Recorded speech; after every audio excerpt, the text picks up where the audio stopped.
superstar showing up this morning. No shit. I can post one of my karaoke videos or link to that in the chat so you can check that out. Yeah. Thank you. Well, Sonny, I don't always hop on early in the day, but when I do, you know. Yeah, you're always a superstar in my mind, though. You too, hon. In my mind, too. You're definitely a superstar. Thanks, man. I'm also wearing a tinfoil hat there. And I did it on a green screen as well, so enjoy.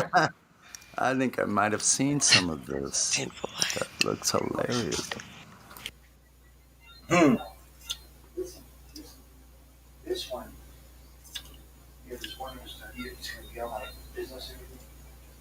Now I see so much comedy with the Globe story. It just makes me laugh so hard. I mean, that's awesome. I mean, in some ways it's been helpful for my mood, you know?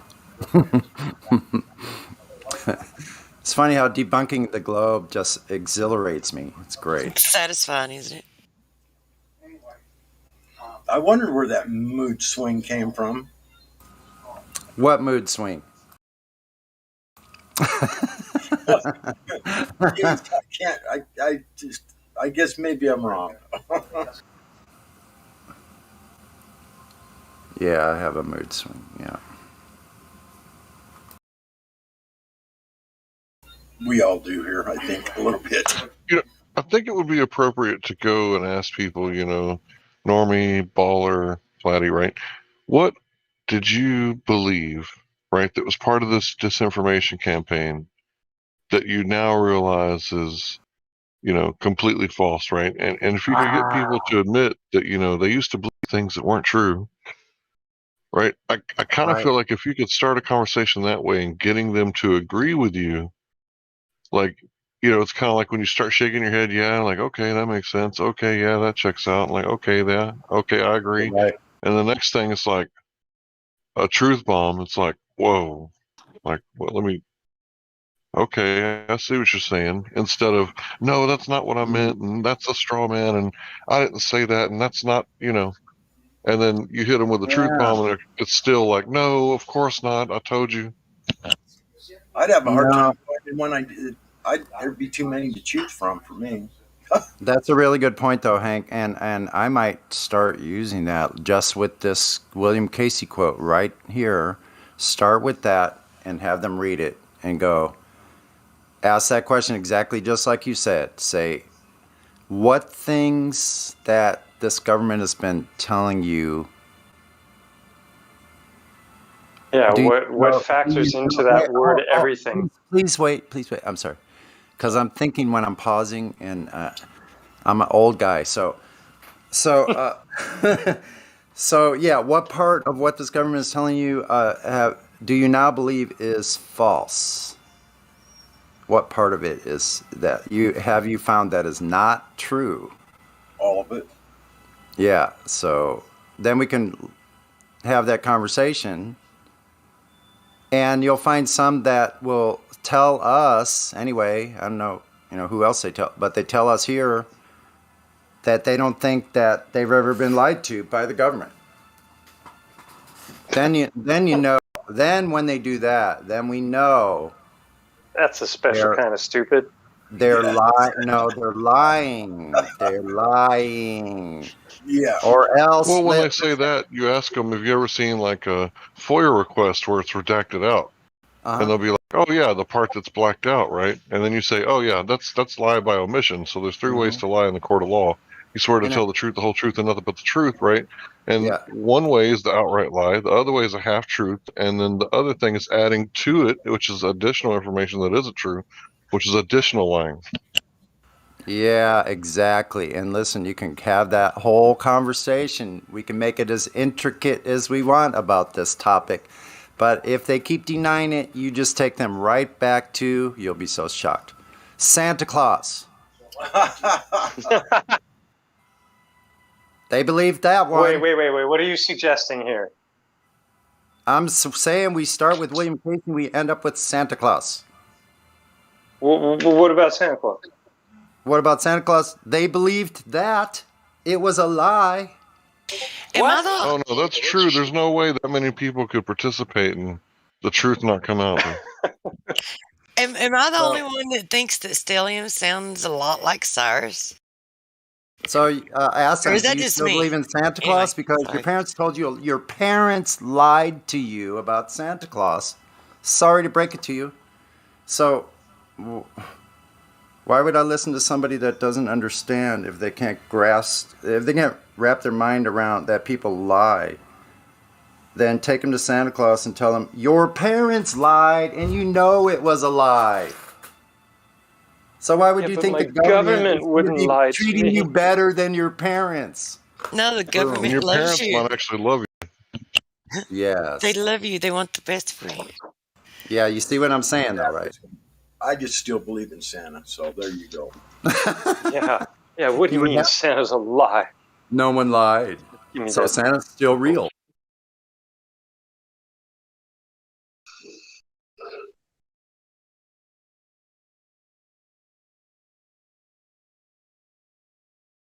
But that's what the damn Glovers do. It's still real. All that shit. No, it's still all real. I still believe. Yeah. So What'd you isn't it just funny? post? I'm sorry. Go ahead, Truth. Oh shoot! No, I thought.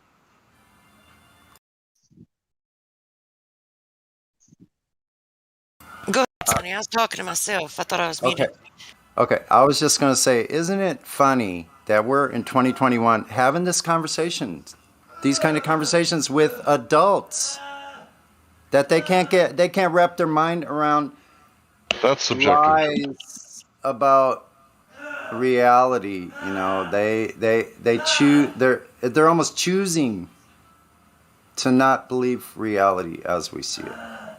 When you say adult, right, you're implying like some level of maturity, right? And I would say that this is subjective because you might be looking at a gray-haired, wrinkly person, Mm-hmm. right, who's still very much immature, right? Yeah, like a 12-year-old. Mm-hmm. Exactly. Some people just never break through, Got it. that level of maturity where they can take information and not believe in it, right, and still compare it to the paradigm and kind of weigh things out a little bit. Mm-hmm. Mm-hmm.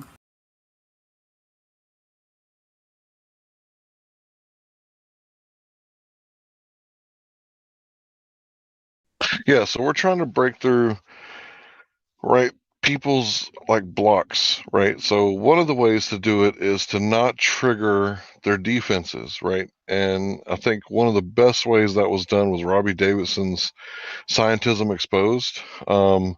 QE kind of does it too, right? He just goes through the facts and it's like, well, if you get triggered, you get triggered, right? But it's like you kind of want to circumvent their programming because once Agent Smith pops out, you're no longer dealing with that person. Like I said earlier, they're ideologically possessed, and then there's nothing that you can really say or do but run, just like in the Matrix. Just run. You're not going to get through to this person. They got Stockholm syndrome. They're going to defend the system until they die.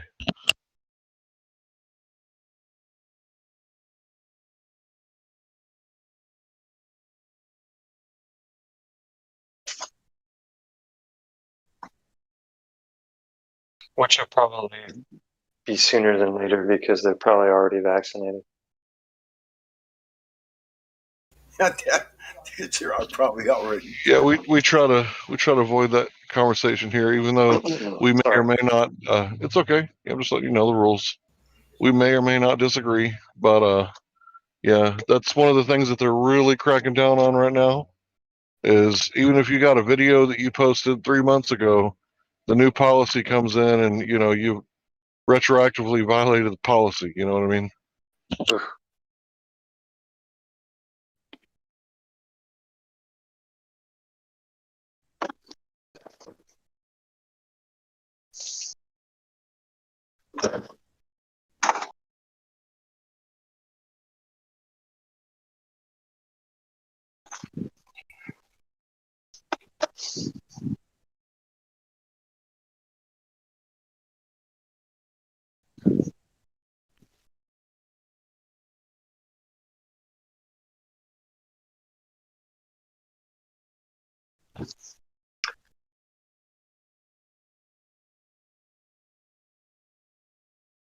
Well, it was wonderful talking to everybody. I'm going to get going here. Have a good evening or day or morning, whatever it is.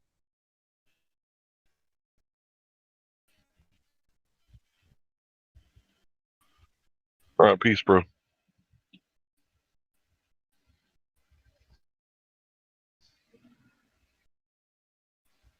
Didn't get to say goodbye, but that's okay. He'll be back someday.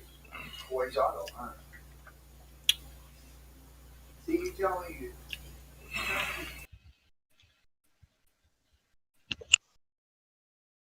Well, hopefully he'll get hold of a truther that won't charge him an arm and a leg. Be able to verify some of that stuff, if it can be verified that way.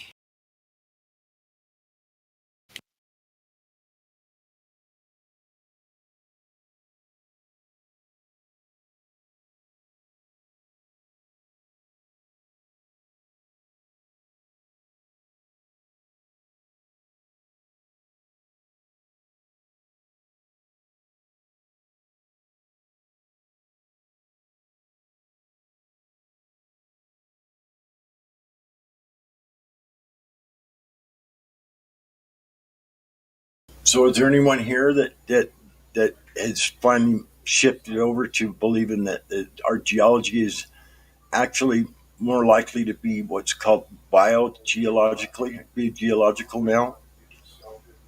That for the 80%, or they say it probably was biological at one time in the beginning, or years ago, thousands or whatever. I think that's right myself. I don't know if it's actually up 80%, but it's definitely biogeology at this point. At least a big part of it is. No, 60. Yeah, they were both blueberry brown. And 62. I know it's kind of a hard pill to swallow as well, but I think there's a lot of evidence for it.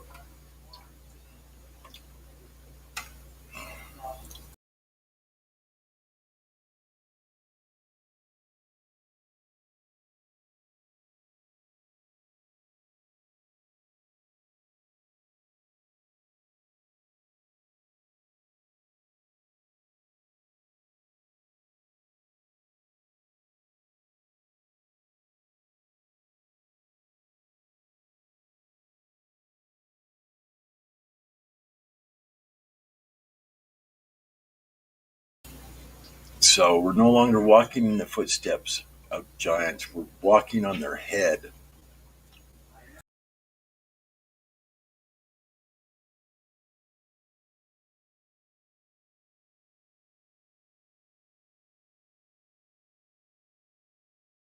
I know I'm crazy. Crazy flat earther. That's all.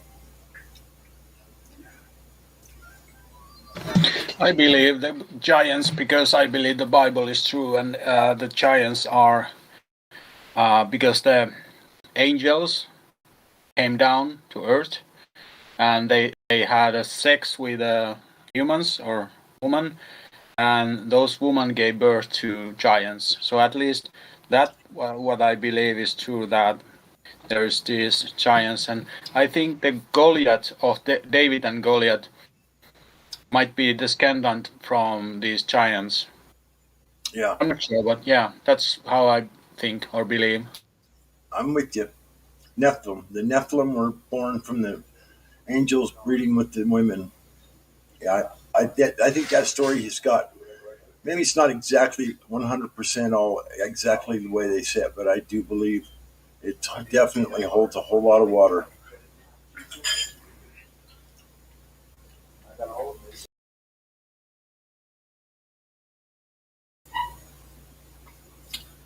Not to mention you can actually see some of them. Yeah, and I have seen those skeletons. I'm not sure, they might be fake or they might be real, but there are lots of foundings of skeletons, humans like, I don't know, 5 to 7 meters. So they're pretty huge. Okay. Yeah, I'm talking about the ones that are like the whole damn mountainside, not the entire mountain, but about half of it. You can see the Titan laying down, and there you can see the head, the arm, you see the whole damn body laying down, laying on the ground. And Yeah, I've seen some photograph of mountain that it looks like an laying down lady or woman there yep, with the sideways. I don't remember or have any link to that, but I'm seeing one of them when I'm I've seen searching this. in the internet. So. I think I've seen the same photo for sure. And that photo that's on Stellenium's channel is that giant elephant. It doesn't show the whole thing in that skinny photo there, but that's how the very first day I met him, he walked me through that video, took me and then showed the inside of the eye and how the structure of it was exactly like the real, anatomically matched what an inside of a giant or elephant's eye looked like, and the ear. When in the ear, there's a cave on the side where you can go in where the ear was. He walked me through that whole thing, and yeah, I thought it was cool, and yeah, I think he's right. Too, I mean, how you can have all those things be in there, in the eye, showed all the muscles that control the eyeball. They're like these long muscle tissue like things inside that cave, that eye. It looks just like, and then he showed a real one. Fuck, they're almost identical. How could you say that's not? That's too big. That's just too much of a coincidence. It's not a coincidence at all. Yeah, I agree. It might be, but the thing is that we don't know what there has been happening, like the mud floods and flood and things like that, and we don't know the temperatures or anything that was like in history. Let's go a couple of thousand years back. We don't know how things have happened. So there might be a very hot water or frozen water or whatever. We don't know.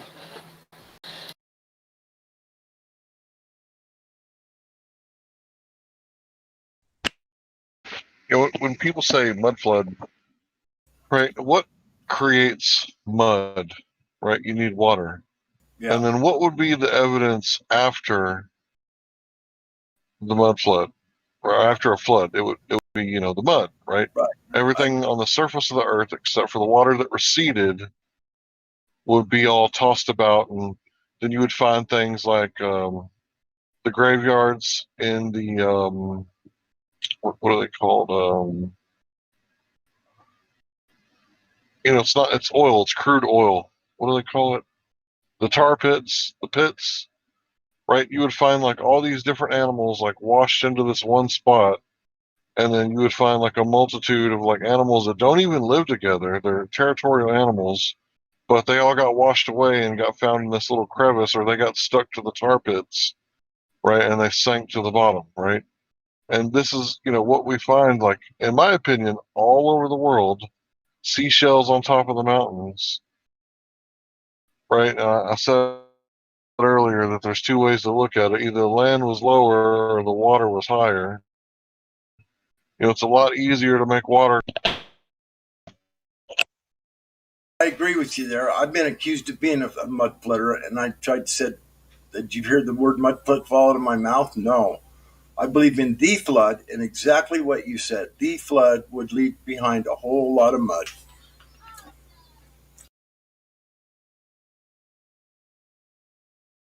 I have a hard time seeing mud just come out of the ground or slide down the mountain and cover these buildings or whatever they say that it's doing. I have a hard time seeing mud do that all on its own. Water, a flood would have caused that. That's my opinion. So I'm not a mud flooder, even though I've watched a lot of it. I don't buy into it being just the mud. I can't see that happening. Definitely see it being left behind from a flood, though. You're right, I think, Hank. When they were digging in Rockwall to expose the wall, Rockwall, Texas is an ancient structure that existed before the Europeans moved in, and I think the natives said that it existed before they were here. And when they were digging down there, they could find sea dollars and when you crack them open, they still have the meat fresh inside. And in my opinion, the only thing that could cause something like that would be a rapid, a burial, right, to preserve it in such a way that the seed oil was still fresh. And this is according to someone else, and I can cite my source, but it would I had to dig through a lot of video to find Josh Reeves where he said this, right? But it's really interesting that I've found like sea creatures, the fossils that they leave behind, like all over the place in Texas, like everywhere. Like you just do a little digging, or you look at the rocks, and it's like there's imprints, and evidence. This is my impression of Josh. I need $300. I'm not gonna make another video till give me $300. Who's that? Josh Reed, the guy you mentioned. Oh yeah. Always He begging for is money, man. Always begging for money. he is all about the money. Yeah. They made a whole lake, man, to hide that wall. That's crazy.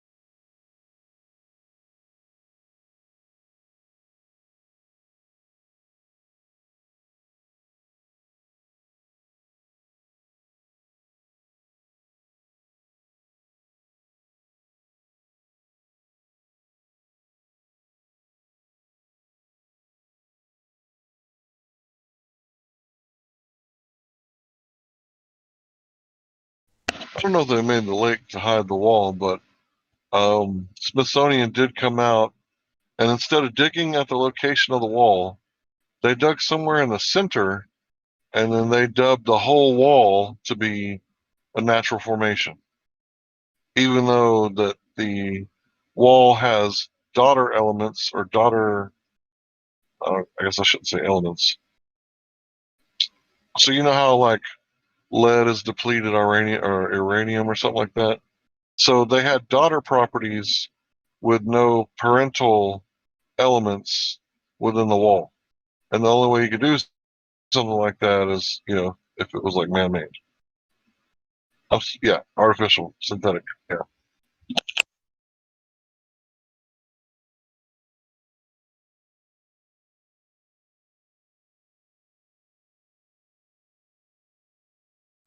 Yeah, anybody who wants to do research on the Rockwall giant, it's one of those things like it's speculation on our behalf, but apparently there was a real newspaper where they said that they discovered, this underground, completely marble place, and they found a skeleton there. And according to them people, the skull had eye sockets that were the size of bushels, like apple bushels. So if you don't know what a bushel is, when you go into a tree to pick the apple, you carry a basket up with you. And that basket, it's about, 1.5, 2 feet, maybe 3 feet across. And that's what they say the eye sockets are like. Now, of course, on my behalf, this is all speculation, and what the hell do I know? I wasn't there, but yeah, the wall's interesting Yeah. because it sticks up out of the ground in some places, and you can see it. And around where they found that skull, they say that they found like 100 like bones of sheep or goats, one of the two. All in a pile, like it had a pit.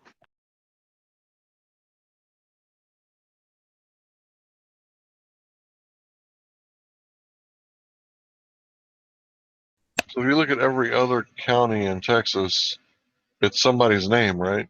And Rockwall is like the only county that I've seen that doesn't have somebody's name. And it's because as they were trying to name it, they were like, well, whose name are we going to put on it? And they decided that, it was a civilization that was there before they were, so they didn't have naming rights. So that's why it's called Rockwall.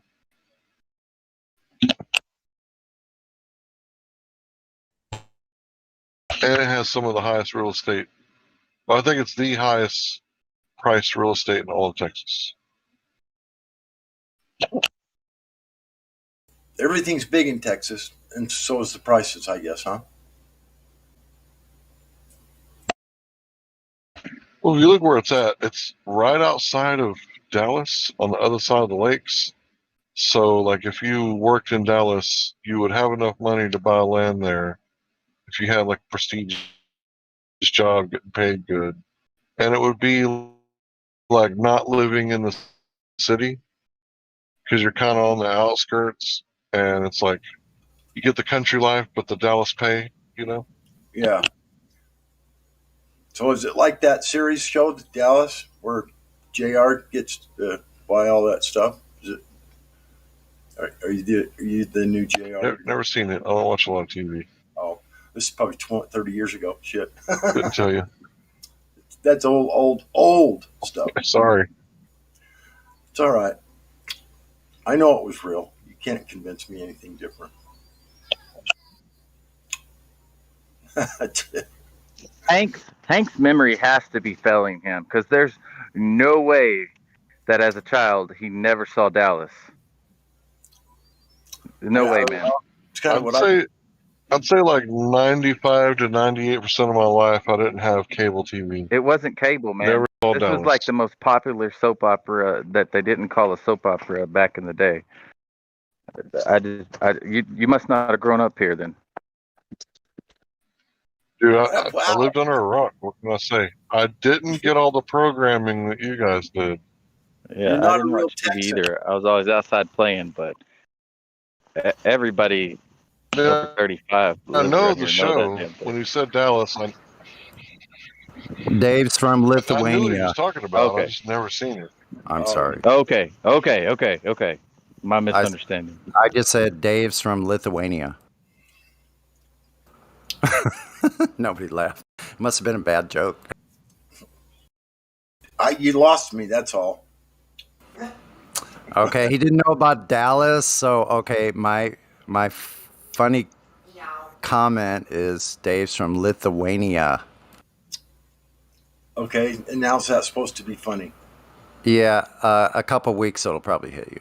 Don't worry. It's humor that lasts. All right. You laughed just then.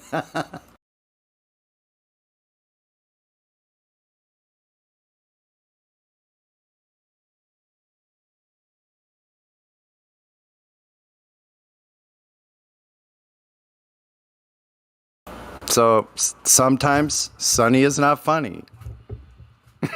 That's just the way it is. Yeah, you're trying just a little too hard right now, bro. You should stop.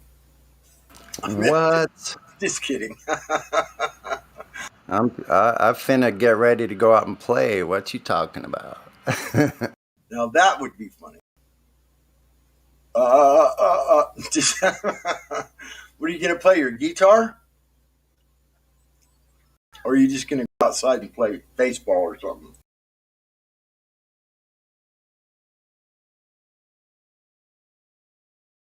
Yeah, the 6-string. That's The the guitar. Okay. weapon of choice. I was gonna say no. I'm gonna play a saw harp. Saw harp. You ever seen one of those? You ever seen Yeah. someone playing a saw? That's Yeah, I can play a saw. I know how. I do. Yeah. Doing construction my whole life. Yeah, I can. fun stuff. I can play a handsaw. You bet. I used to knew this old boy that could sit and play Yankee Doodle. He'd play songs. That's hard to do, to play a song on with the handsaw. I can make it sing, but I can't hardly play songs. That's a difficult one there.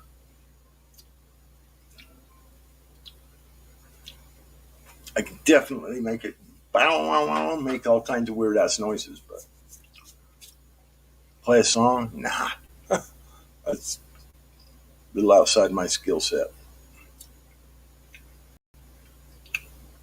Can you play a song on the saw, Sonny? Not just make it sing. You actually play a song. Hello? I haven't played one for years, but yes, I believe I could play a song. Yeah. I'm challenging you on that. I'll have to find me a saw. I don't even own a handsaw right now. Only a hacksaw. I don't think that'll work. Definitely not. That's the wrong story. Cheap saws don't really work too good either. I'm sure you knew that. You have to have a nice, really nice, good one that's good and flexible and good steel. Yeah. Yep. And if they're too stiff, no. Well, now I got this little small hacksaw blade holder, and I'm sure you're familiar. So even when they break, then I just continue to use it.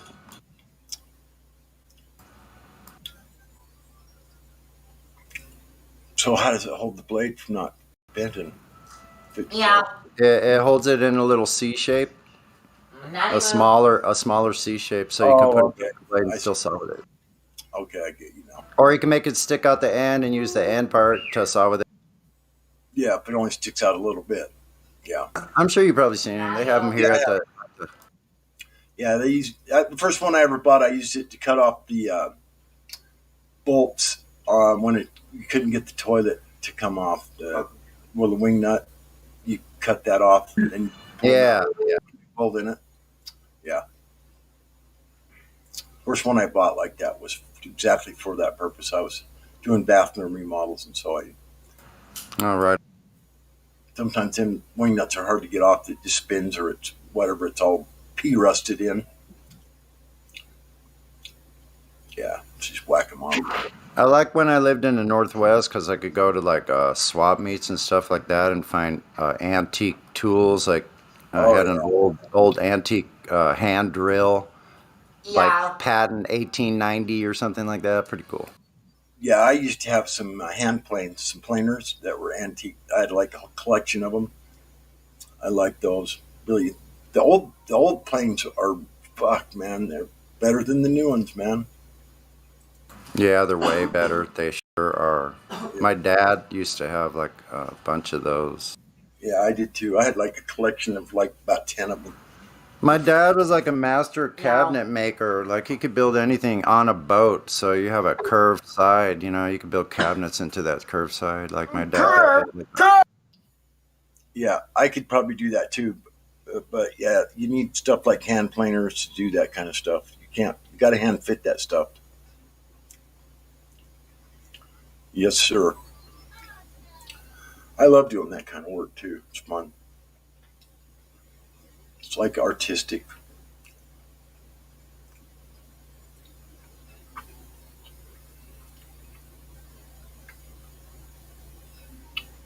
I've always wanted to build a boat. Just have one in my garage and just slowly work on it. Build a really nice old boat. Right. Wouldn't that be nice to have a big old barn and build yourself a beautiful boat? Fuck yeah. I've always fucking had that dream in mind to do that. Nice. Go ask Mike to rent some space and build you a temporary structure and build your freaking boat in there. God, that would be fun. Could be a flat Earth project or something, maybe. Oh yeah, so we could sail to Antarctica. You're the sailor, right? Yeah, no, thank you. I'm not going that far south. Are you crazy? I'm not either, but it was just it was one of those like something. Yeah, that's a young man's game. No, but you'd still go sailing, wouldn't you? I mean, Oh yeah, I would go sailing anywhere. I would love to go go all the way around this flat horizontal plane, all that ocean.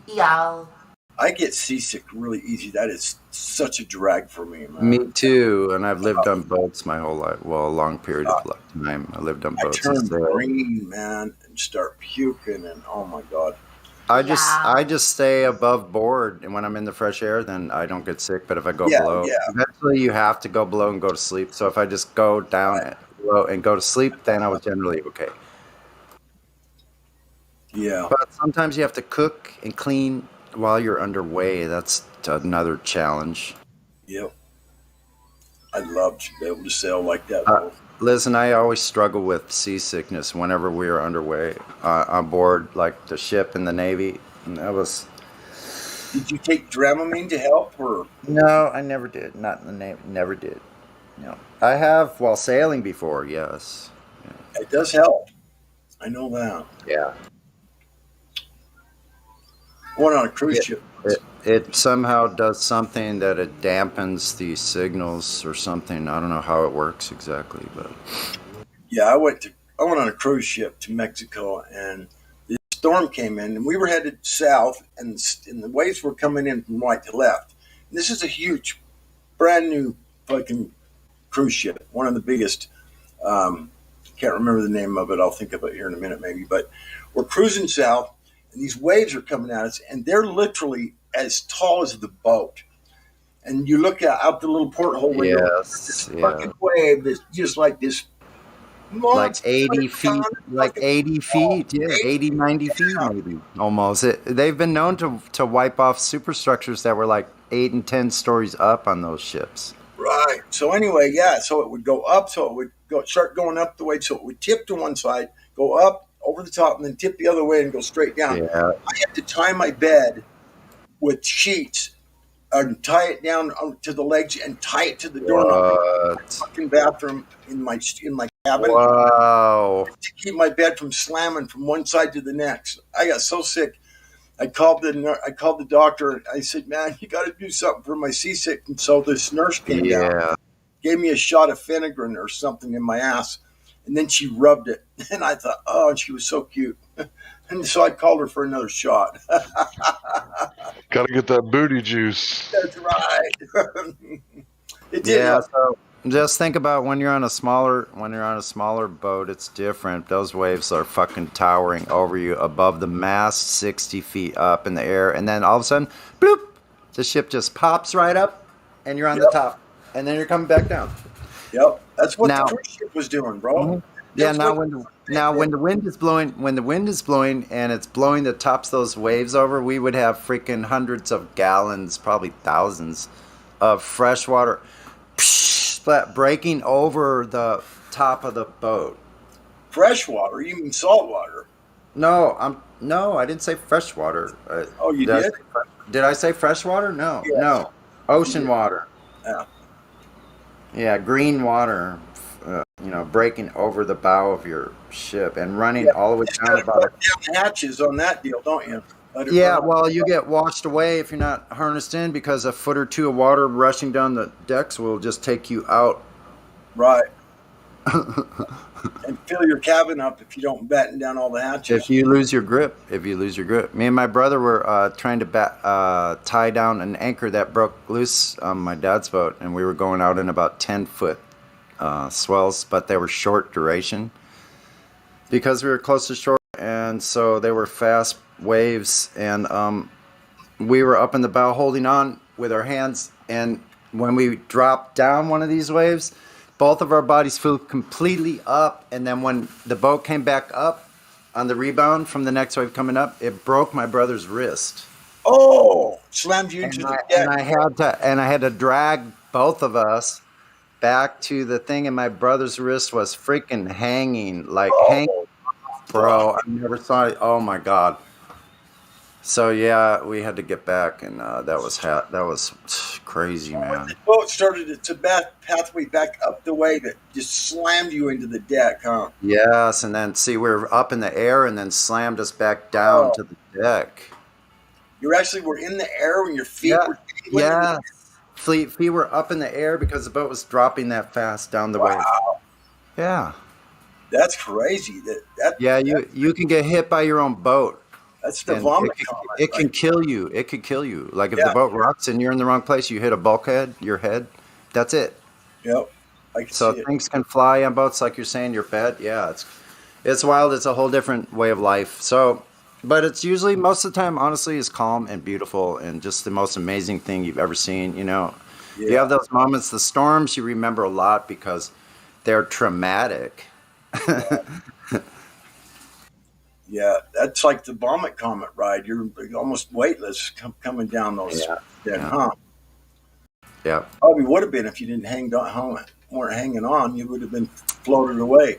I almost got washed over. I've been in places where it was that bad. So we knew that my father knew this woman who single-handed her like 50-foot yawl Oh wow. from Los Angeles, Marina Del Rey to Hawaii, single-handed by herself. Right? She got washed off her own vessel from waves and was harnessed and got washed back on. Wow. Got washed back on? Yeah. Holy shit. And we What knew, a lucky these deal. are the people that we knew, like, because they were all sailors. These people like have sailed around all the way. When you sail something like that by yourself, you got to have motorized masts, don't you? It's to You have wind vane, you have an automatic self-steering apparatus, and you have self-furling deploy sails? sails. You have sails that you can do yourself just with single ropes in the cockpit leading really? all the way back. You know, you have to go up and do the mainsail. You have to physically go up and attach sails. Don't they have motorized sail deployment of some sails though too? Well, they have you have self-furling one where it just rolls itself up zzz, and rolls up the sail. Yeah, and then you unfurl it when you want to use it again. Yeah. Yeah. So there's all kinds of stuff. Then you have automatic, what is it? Loran assisted self-piloting.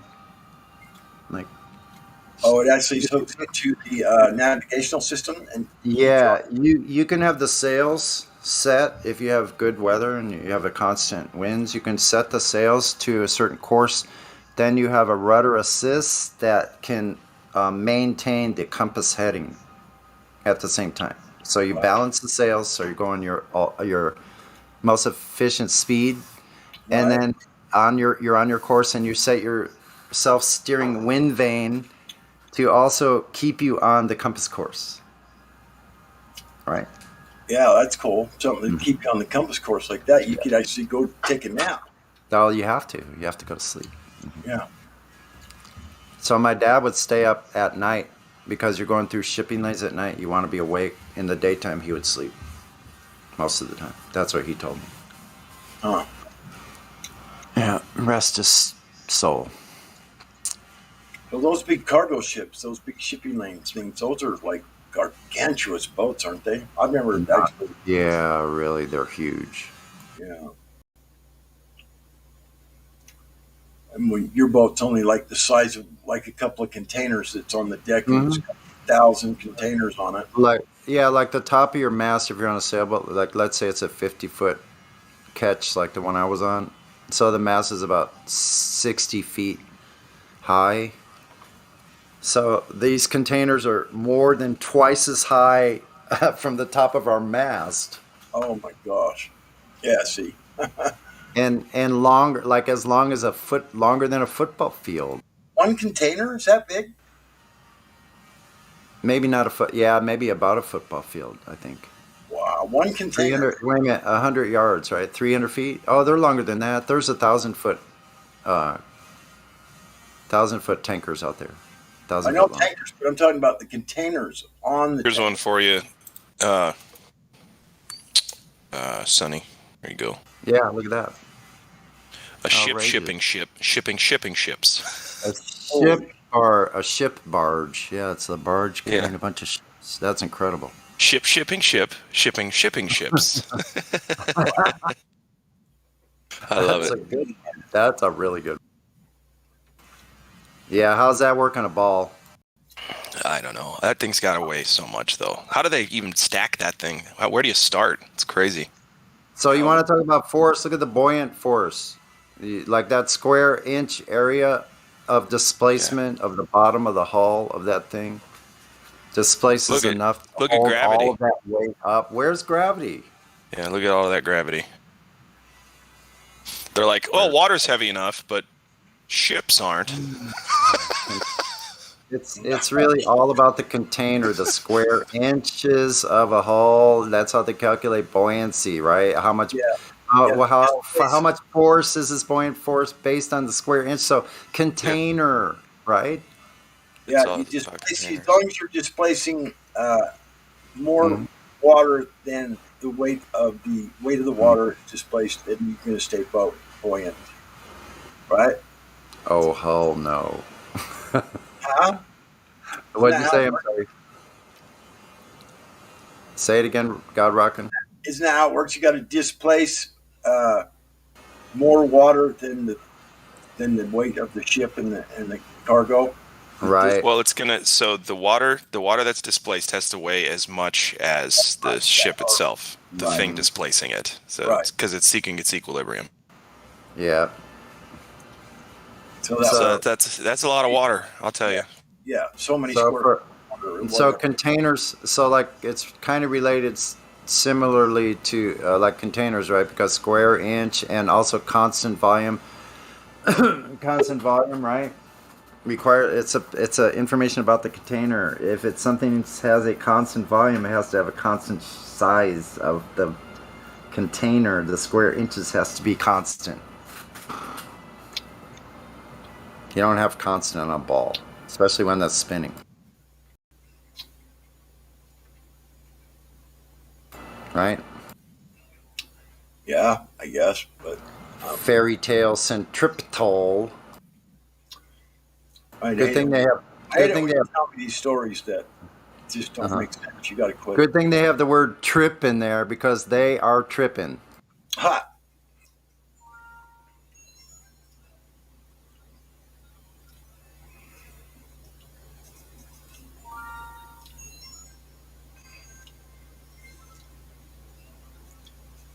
Yeah, when I was a kid, I fucking was like, how does a steel boat with all that weight float in the fucking water? And then someone explained it to me. I was really young, but I did. And why wouldn't gravity just pull it all the way through the water? Right, but someone explained it to me, so I understood. It can hold that tons of steel down to the top surface of the water, but it can't keep pulling it towards the center where they say the force is greatest. Not a force, the pull or whatever the hell they call it.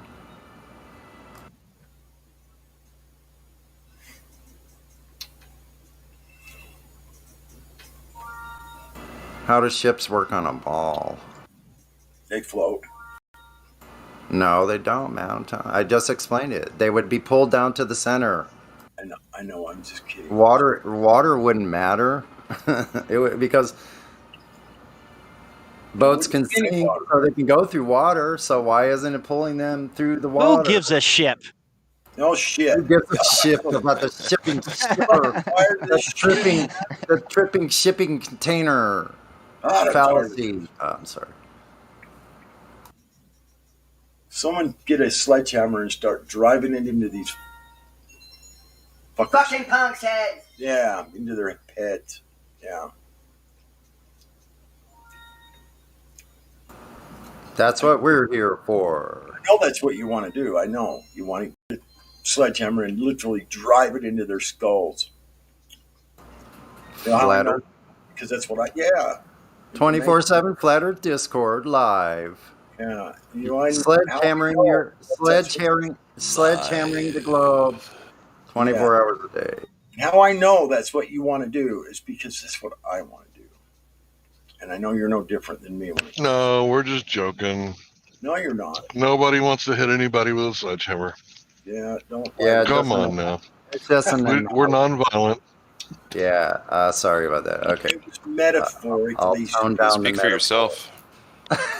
I'm wildly violent in the bedroom. Wait, what? Oh, jeez.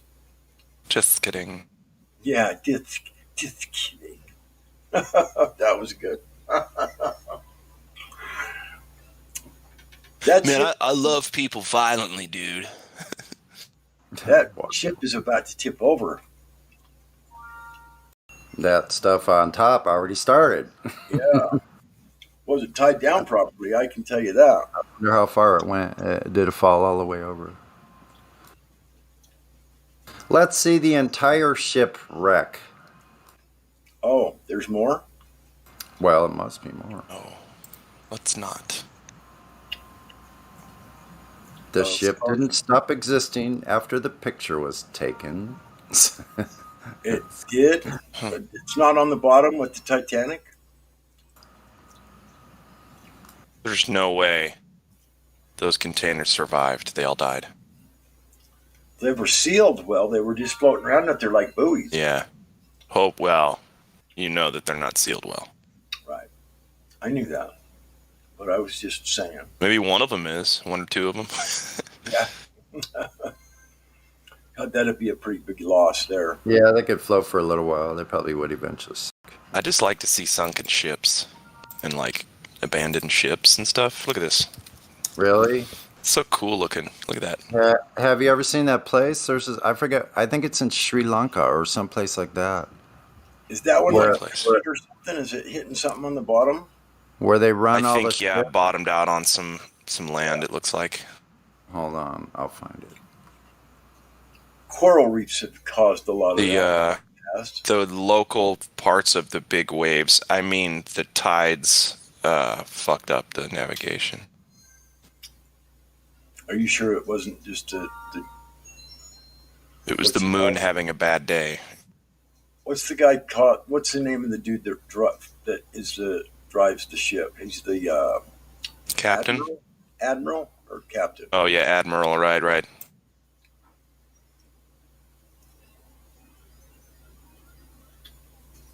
Yeah, Make it Admiral, the so. Exxon Valdez. Remember that deal? The Exxon Valdez.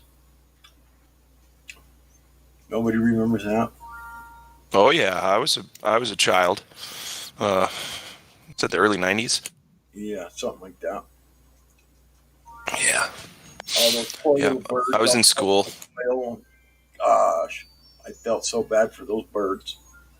I remember Indoctrination center. trying to. Yes, I was in the indoctrination center, and I remember trying to talk about it with my friends, and they were like, "No, you can't talk about that." I was like, "Why?" They're like, "Because it's not math or science, and it's not what we're talking about today." Like, I got in trouble for talking about an oil spill, which should be one of the most important things happening in the country at that time, which it was. Nobody was talking about it at school. They weren't telling us why it crashed. Why it's bad. Blah blah blah. Wasn't he drunk? The fucking Yeah. admiral was drunk. He got in a lot of trouble over Yeah. that one. He got drunk, and then you could say Titanic guy was drunk and blah blah blah. I don't know. Whatever. It's all stories. Yeah.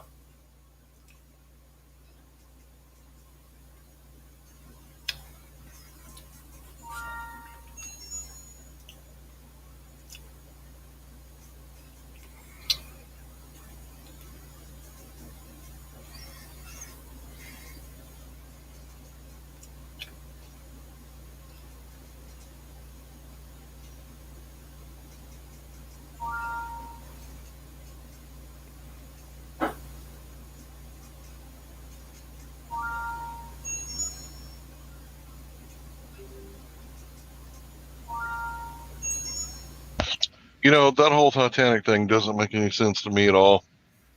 And we've probably been over the Titanic, so-called conspiracy over and over and over again. But here's the facts. They kept getting reports of icebergs, You right? mean the Olympian? So, excuse me? I said you mean the Olympian? Right, but that's not a fact. I'm only going over the facts. Here's the facts. Okay. So they kept saying that there was getting reports of icebergs, right? So that's kind of like saying there's black ice, right? You keep getting reports on the news that there's black ice. And this ship captain, he was like a veteran, right? He wasn't no new guy. Right? So amongst the reports of icebergs, right? He's like, floor it, right? It's like, really? Like, yeah, open her up. It's like, okay, floor it, okay. And then when that happens, they actually hit an iceberg, and the people that were voting against the Federal Reserve Act over and over and over again, they died. And then the Federal Reserve Act was passed the next year in 1913.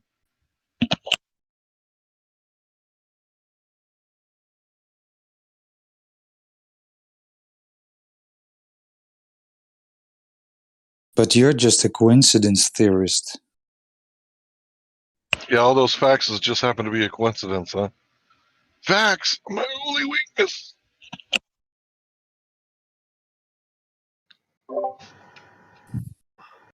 And anytime you hear somebody say the system, they're talking about the Federal Reserve System. You might call it the beast system, you might call it the system, the matrix, whatever. But they're talking about the Federal Reserve System that we find ourselves under, where we have to have perpetual war to sustain the validity of the petrodollar. I'm waiting for Whitson to call me. Whitson says he's here in Utah somewhere. He's going to be today. So maybe I get to go visit him for a couple hours. Yeah, buy that man a beer or a burger, whatever he prefers. Yeah, I'll buy him whatever he wants. How's So, that? To a point. so the Hank, the guy that was pro Federal Reserve, what was his name again? J.P. Morgan? Right. Wasn't he supposed to go on the Titanic? Right, and he didn't. Like he canceled the last hour, was it? Last day Yeah, or he had hour? a ticket. Yeah, he had a ticket and everything. That's just another coincidence. Never you mind that pudding.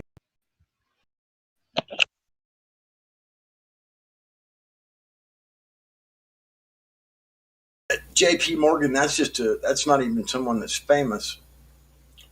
I've never heard that name before. Like he's important or something. My name is Pierpont. Is your name Pierpont? No, it's not. Yeah, but look at the bright side. Leonardo DiCaprio, he was one of the casualties. Oh my We God! can only wish.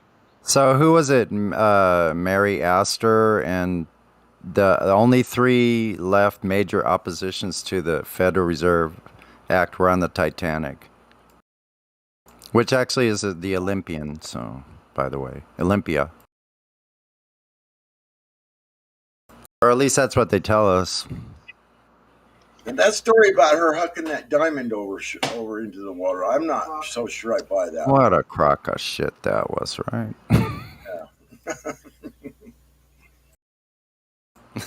The Olympic, yeah, sorry. Look, James Cameron's the one telling the story.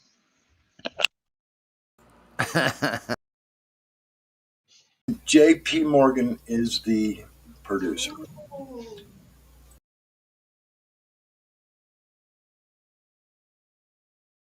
That was convenient. And then he collects all the insurance money, swapping the ships out.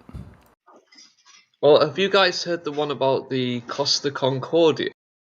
I find that really weird as well. It was owned by the same people that owned the Titanic. It sank nearly exactly 100 years after the Titanic sank. And then apparently there's testimonies from people on board the ship. On the speaker system, it was playing the Titanic theme tune, supposedly, in all the rooms as it went down. It killed like loads of people that were on it. You said that was called the Concordia? The Costa Concordia, it went off, I don't know, Italy, right? Mediterranean, Sicily, Italy, like Italy, right? Yeah. Yeah, I remember that. I do remember. Yeah. But the story goes that he wanted to bring a salute, and tradition is to do it as close as possible to land. So he gave order to his what was it, steering guy? Yeah, something like that. He left the ship, didn't he, before everyone else? Yeah, he was having dinner and he wanted to make a salute to the island, something like that. And when it hit, he was one of the first. He was on like a date with a hot girl showing off or something like that. 33 passengers, 33 perished. You couldn't have taken one off or put one more on. It's always got to be fucking 33. Always the 33. Do you think they went in and whacked someone just to make it that number, or a few people? Well, we don't even know they existed. They can just say 33 died. They just make up the number and they just put it there. There's no correlation to what actually happened. Yeah, it could have been 10 died, 23 wounded, but they just label it like that. Was it number 33 or something by chance? Oh, that's another coincidence. That shit. Yeah, they said themselves in Wikipedia 33 people died from the Costa Concordia. Yeah, it's crazy I'll, that. I'll put the link for the. It's Wikipedia though, so. I said it was just a coincidence. Why are you wasting time? The Wikipediast could have put it in. Dude, that's fucking crazy. Look at that. God, I love to see it. I don't know why I like to see a ship just Ship done for. sinking. Ah ha ha ha ha! I It's the also like to see pirate. sunken ships. It's the Underwater, pirate in I you, think they mate. look so It's cool. the pirate in you, matey. That's called rollover rover right there. Wow. And you can't like take that out of the ocean real easy. It takes a long time to get that thing out of the fucking water. Can you fake that real easily? Yeah, that could be Photoshop easy, but yeah. You mean like put something out there that looks exactly like a ship that isn't? Yeah. There were 300 still left on board as it was actually sinking. Only 33 died, but 300 were left on board. Only 33? Why didn't they make that 333 and then 33 people died out of 3? Weird. It's because the zero in numerology doesn't count for anything.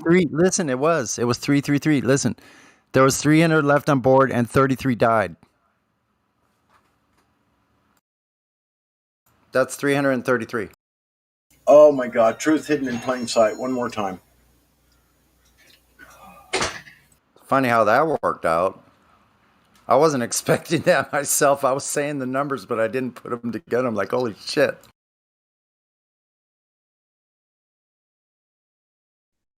It's kind of like how the Washington Monument is 555 feet tall. And I think maybe not from the base. I can't remember if it's from the base or from the foundation, the base of the foundation. But either one, it's suspicious either way. I think it's from the base of the foundation to the top of the Washington Monument. It's 6,660 inches tall. And in numerology, zero doesn't mean anything. Zero is zero. Zero is nothing. So you can kind of subtract that, and it's just 666. The Costa Concordia, the Carnival company, paid $2 billion in restitutions. Now that you mentioned, what was that? You just said the Carnival? That's the ship I was on, was the Carnival, the new one, brand new one. Yeah. I knew I'd remember it. Well, I knew someone would remind me of it, I guess. Stay tuned for more Carnival ships sinking. What's that? I said stay tuned for news about more Carnival ships sinking. Yeah. I guess.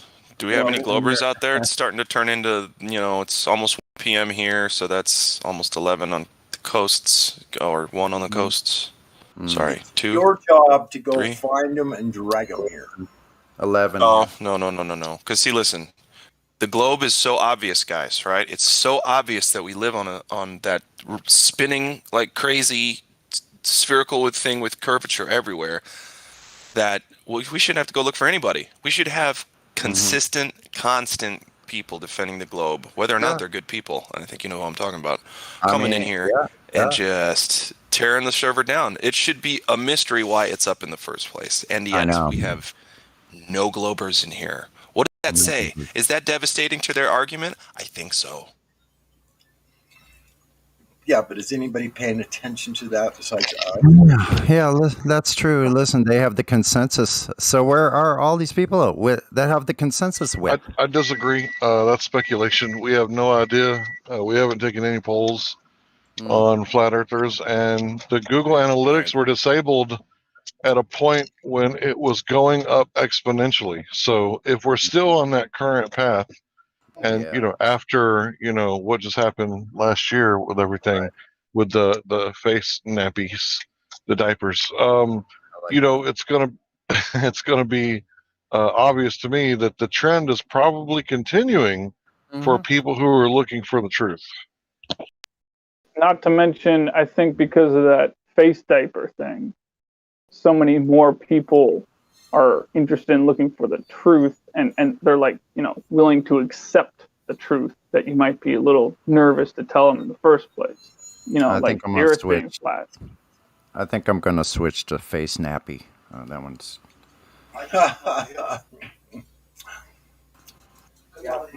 Well, Yeah. I'm not. I have no comment. Let's put it. Yeah. We should say it in a British accent. What? You want me to put on a face nappy? Hey, Snappy. My radar detector wasn't.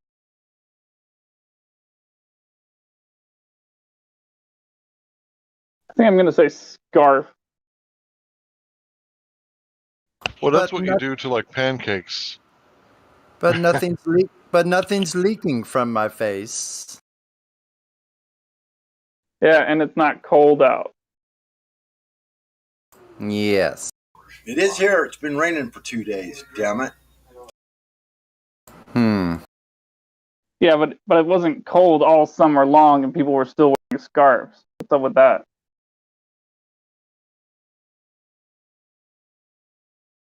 Called getting ready for the storm. It's coming. Okay. But I think it's a different kind of storm they're talking But about. they were wearing them over half of their face. Because it was over half ugly. I don't know. Just one guessing.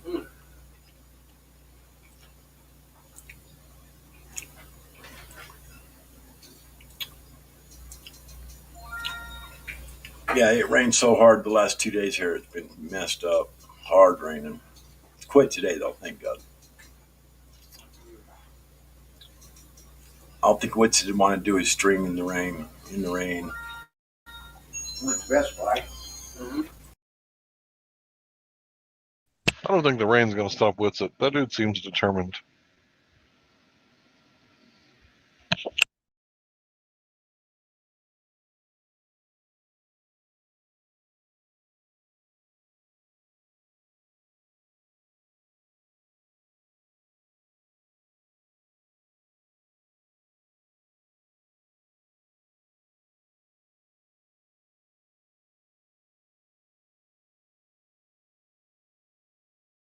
Bendy Light, YouTube chat, it measures flat.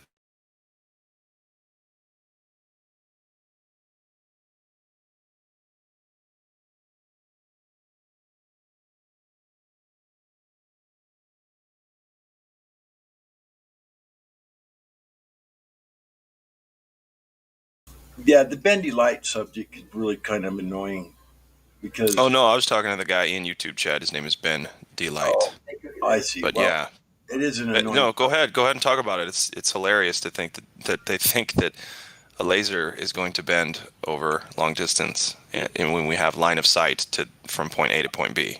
I don't understand how anything's bending, but yeah, Well, it's go not. ahead. That's just it. The laser light doesn't go in a parabolic bend. It can be changed direction, but it continues on another straight path, and that's the part they just deny. This curve thing, Yeah. I don't think it's, unless you had a different medium, every 1 inch to tweak it just that little tiny bit again, then you Well, would. see, I mean, you guys obviously don't understand refraction because, you know, when a helicopter takes off and you get those heat waves, right? And the sun's already set, well, it causes the sun to rise again because it's on the other side of the curve, right? And that's how refraction works. Oh, wait, no, that's actually not how it works. Oh, shit. That's right. Refraction is when you got two different media, and at the place where they intersect, it bends the light just a few degrees. yeah, that's what I was talking about. Having that two different kind of media every 2 inches along the water, so you could keep bending it over and over and over and over, so you can have that parabolic curve. Otherwise, Oh, that's the only way it's going to happen. so how it actually works is that when a helicopter takes off during the day, you can see a little heat waves, a little bit of distortion, but it's not making the sun set or rise behind a curve, right? It's just barely causing a little bit of distortion, and the light does, bend a little bit, but not at 8 inches per mile squared. That would be a ridiculous amount of curvature, right? For it to bend at the exact same curvature rate as the Earth, that would be another coincidence, that And after a while, we're stacking up so many coincidences. And Occam's razor would say, well, hey, you see that thing over there?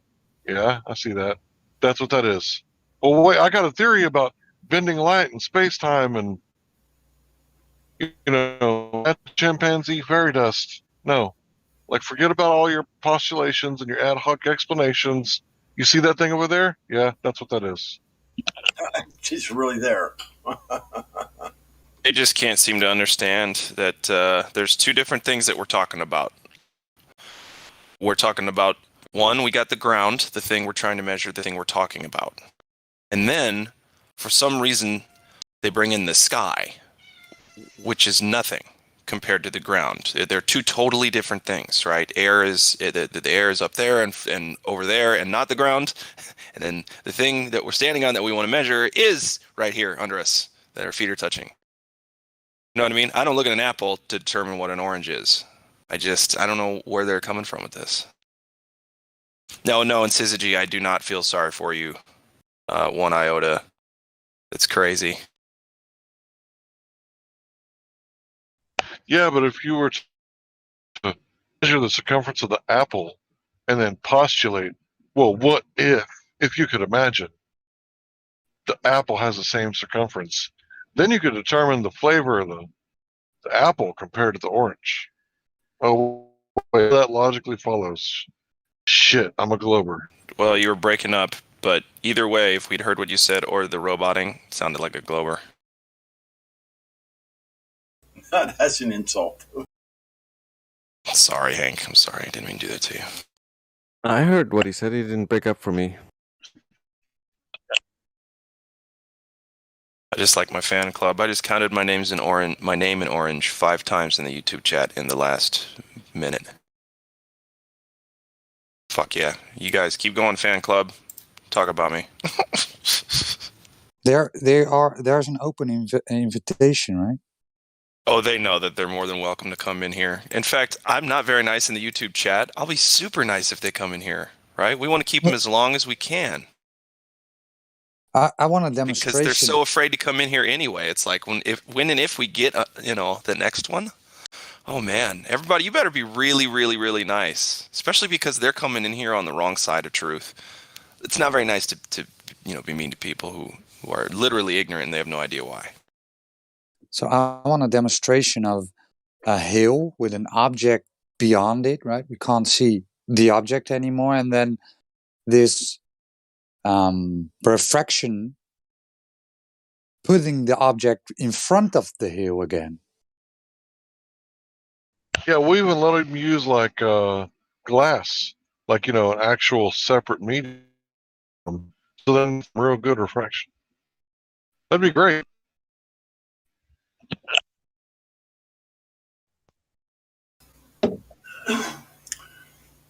Should be easy, right, guys? I mean, it's just your claim. You should be able to back it up or provide evidence that you can see stuff on the other side of the hill with refraction.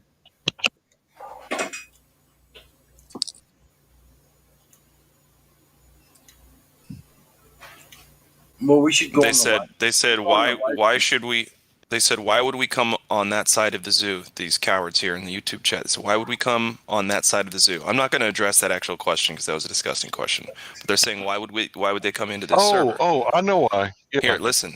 See, and I said you don't have to have the cojones to actually come in.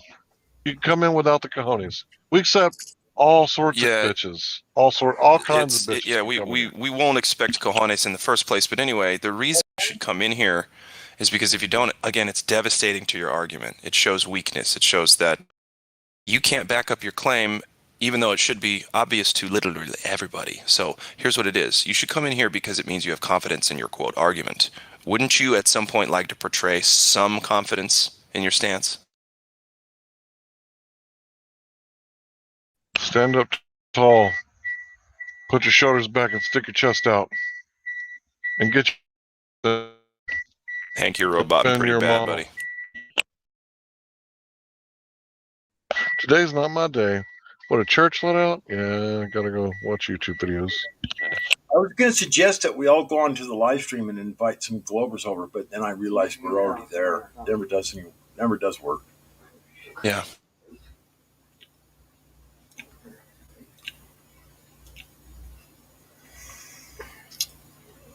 So yeah, if anybody's listening out there on the YouTube live stream, just even if you're just come see us. Just come say hi. Just hang out. Yeah. Yeah, let's try not to talk about the Earth. Let's just talk about whether or not you have facts on anything else in your life. Hey, yeah, that's a good one. Anything else? Do you know actually about anything? Do you want to talk about that? Do you know what make and model your car is? Hey, Zenoma. Zenoma? Hello. Pink Hey. Potato. Hey. Did you What's hear going us? on there, pal? Did you hear us? I'm good, thanks. No. Oh, Good. well, we did. Are you a globe believer? Do you believe we're on that thing? Yeah, why? Oh, well, this is a flat Earth server, so I figured we could maybe chat about that a little bit. Is that okay with you? Yeah. Okay. What brought you to the server? The fact that you think the Earth is flat, and I'm not a flat earther. Awesome. And That's I like one of the best debating reasons to and come here. arguing. You do? Yeah. Okay, Maggie listen. Rogers in the chat. Like one Roger. Okay. Well, we're gonna hang out with you first. Oh, you mean Roger? You like talking to Roger? Yeah, I don't want to talk to you. Yeah, You don't want to talk to me? Gladflow can perfectly talk to you. Why do you want to talk to me? Why not? Okay. That's So all you right. want to talk about Roger, this? if he really wants to talk to you, that's okay. But I did want to ask him 3 really quick questions. They're go just ahead. yes or no questions. I was heading inside, right? So I have Oh, stuff okay, to do. great. So Great, yeah. Okay, so hey, Pink Potato, I'm sorry you're stuck with me, but I'm a nice guy, mostly. Oh. So I've got 3 questions for you. They're just real quick, and they're just yes or no, and it's just kind of to get a baseline of where you're at with this information. Is that okay? Mm-hmm. Great. So the first question is, do you know of any time in history when a person or group of persons directly, physically measured the curvature of the globe Earth? Yes or no? Yeah. Okay, and who did that, and when, where, and how did they perform that measurement, please? I did it, and I lay across my bedroom floor, and I was like curving loads. So what we like to do is we like to make sure people are intellectually honest around here. So I've been on this server for long enough. Right, so is the answer yes or no to the first question about somebody having detected curvature? Is it yes or no? Yes. And great, so now you'll have to back that up with evidence. Provide to us, please, evidence of when somebody or a group of somebodies measured directly the physical curvature of the globe Earth. Right, okay, one sec. Thanks. Remember, you're looking for who, what, when, where, and how.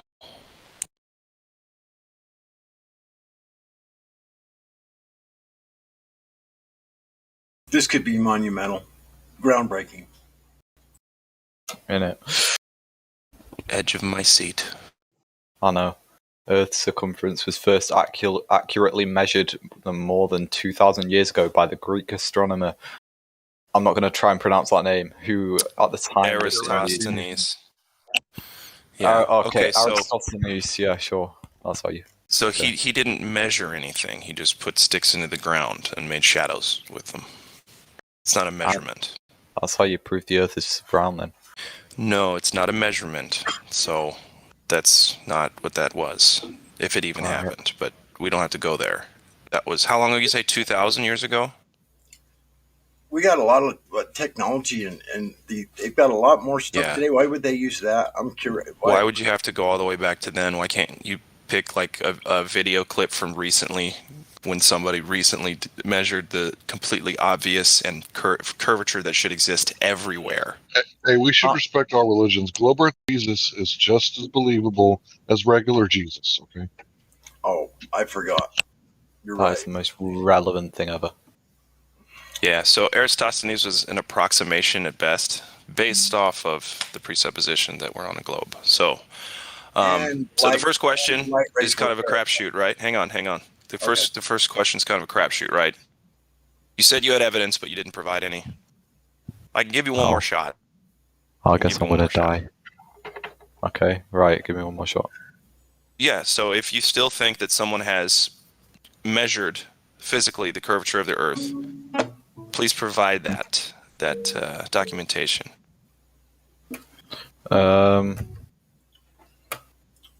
Fine, sure, you win.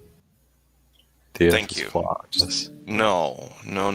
I just wanted you to concede that you don't, because I don't either, my friend. I'm on the same boat. I don't know any time in history when anybody has measured the curvature of the Earth. That's why I'm asking. Because We're not here if to you can say help me with that, shoot, okay, well then we can talk. You feel me? So let me just get to the other two, and then we can get specific, and you can debate us.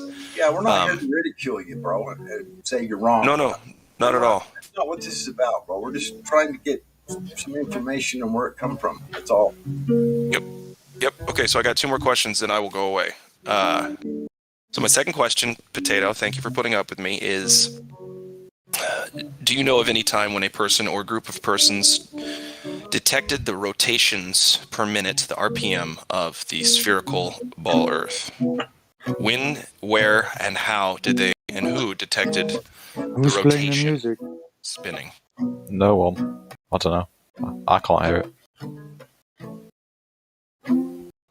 That's It's on not your side, Potato. copyrighted. Someone's playing the guitar. Pink. Pink, Yeah, he's Pink. not here to talk. Okay, stop that. Pink, that was you actually. But Yeah. He's trolling. I was watching. It was Pink. Good job, Yeah, he's Pink. trolling. Is that all you got? I tried to get through it. It's all right. Potato, Whatever. you're not He was playing They're under the fun, bridge. and they obviate themselves quick, so it's not like I don't know. He was playing under the bridge. I recognize the song. Good. Yeah, Pretty good she was job. trying to. Trying to. Yeah. Is that a Nirvana song? No, Chili Peppers. Sometimes But I feel like I don't have a Oh, that's right. partner. That's right. You're right. It seemed like that. I don't have a butt up you. That's where Anthony used to go buy his dope, he said. Gee, Gladflow, great job, though. Great job. I mean, great thanks. job. I like to talk to people about this subject, so contrary to popular belief, people be like, you don't talk to these people, you don't talk about this in public, you wouldn't dare. Like, yeah, I do, actually. I like being the wildly I informed guy. This guy. Okay, so ask me the question again. I'll be the British guy that just left. He wasn't British. Was he not? Are you sure you want to be British? There's better He was choices. British, unfortunately. Okay, so he was British. Yeah. Got it. Okay, Hank. Well, then Okay, so you're going to have ask to me the go question. undo any dental work that you've had. No, I'm just kidding. I haven't had Just any. kidding. I haven't had any. So ask me the question. I want to be like that guy. Who, Potato? Yeah, ask me the first question, please. Oh, okay. Hank Hill, do you know of any time in history, recent or very, very far past, when a group of someone's or a specific someone measured the curvature of the Earth? Someone who directly measured the curvature of the Earth, right? Mm-hmm. That's what I need. That's the information I need. So we're going to measure the Earth curve directly from the Earth. Right. You ever heard about Aristosthenes' shadow? Oh, I know. That's the Earth, right? A shadow? The shadow is Yes. the Earth, right? The small space between the two sticks is the entire Earth. Yes. Isn't there a much more recent one done? There, that's it. Isn't It's it called over. Black Swan? Shut down the server. And they come in with that thing over and over and over again, like it's their best proof, because it is literally their best proof. The best evidence for Earth curve directly measured is some hypothetical postulation about what if a shadow did this.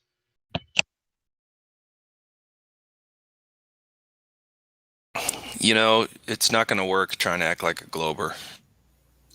It doesn't take. I thought the Black Swan was done more recently. Someone measured the curvature there, didn't they? I don't They know. just didn't find it. Well, you can measure for curvature all you want. Yeah, that's my point. Yeah, but you better be getting used to some disappointment, levels of disappointment, if you're going to continue to try to find Earth curvature. Consistently let down. But don't take my word for it, folks. Go out there, see that it is flat, and go, shit. Has anyone ever directly measured the height of Mount Everest? I don't know. Wait, you just made me think of something. If they're going to claim that the horizon here is about 10 miles, then isn't this proof of this curvature? So all we have to do instead is ignore the official globe math and say, now the geometric horizon starts at 10 miles, right?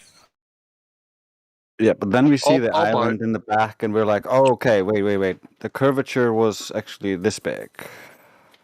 If I'm wrong, tell me I'm wrong, but if we just say, okay, it's no longer 1.22, it's 10 miles, just flat 10 miles, pun intended, I guess, and then the geometric curve horizon starts.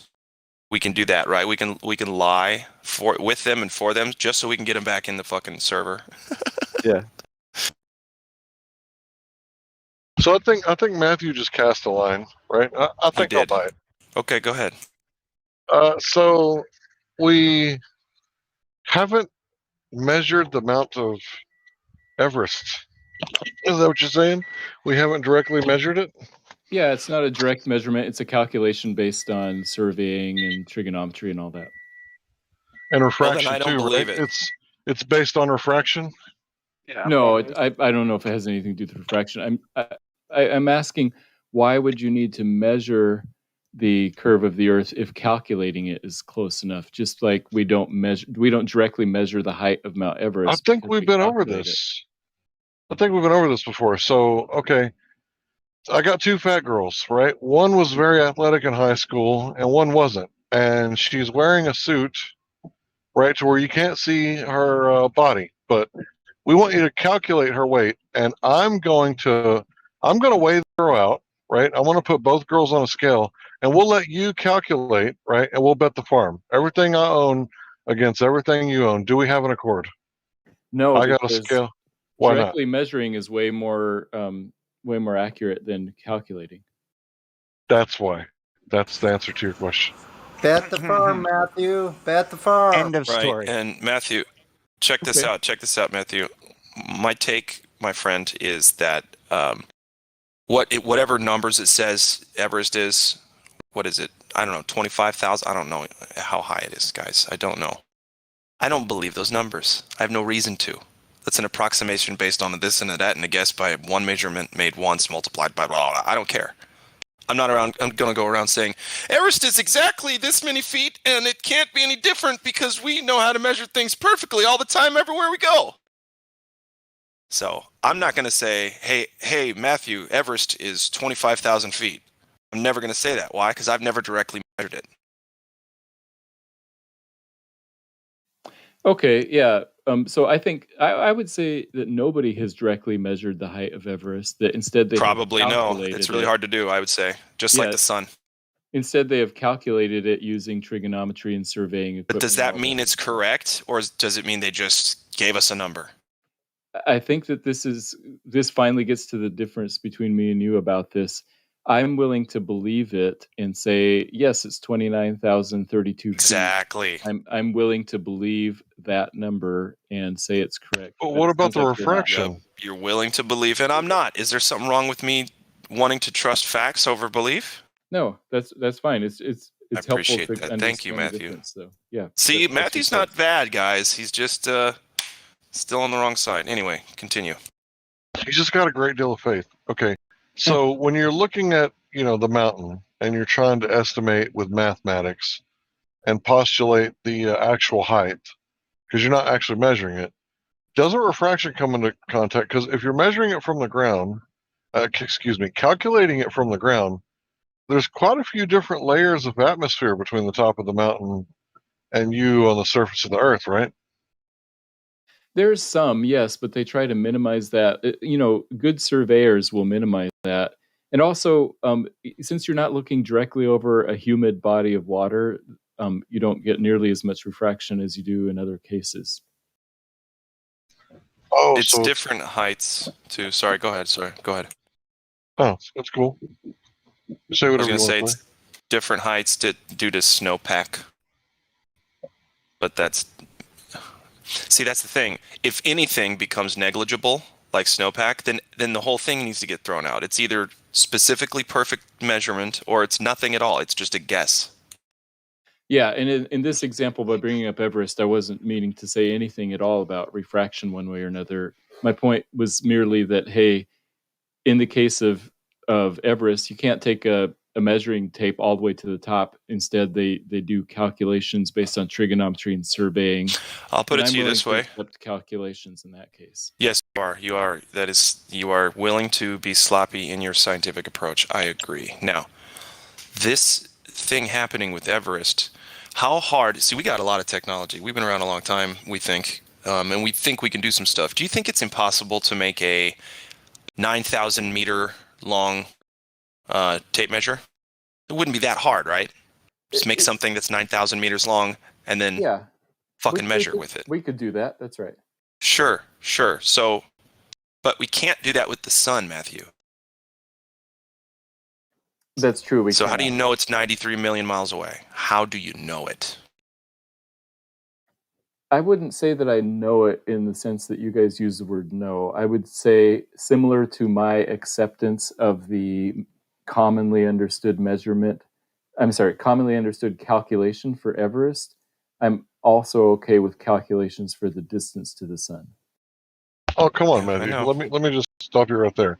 So I'm not really the mathematic expert to be lecturing you, but from what I understand about triangulation is very accurate if you have like a known object, like a Coca-Cola can or something like that in a picture where you can do photo forensics, right? Or in a video or just in the live world, you can calculate known distances with known object heights and get a pretty close, within about a football field or so, right? But if you start stretching it out past the football field, right, and you got let's say the Coke can at the 50-yard line, but at the 350-yard line, you got a man.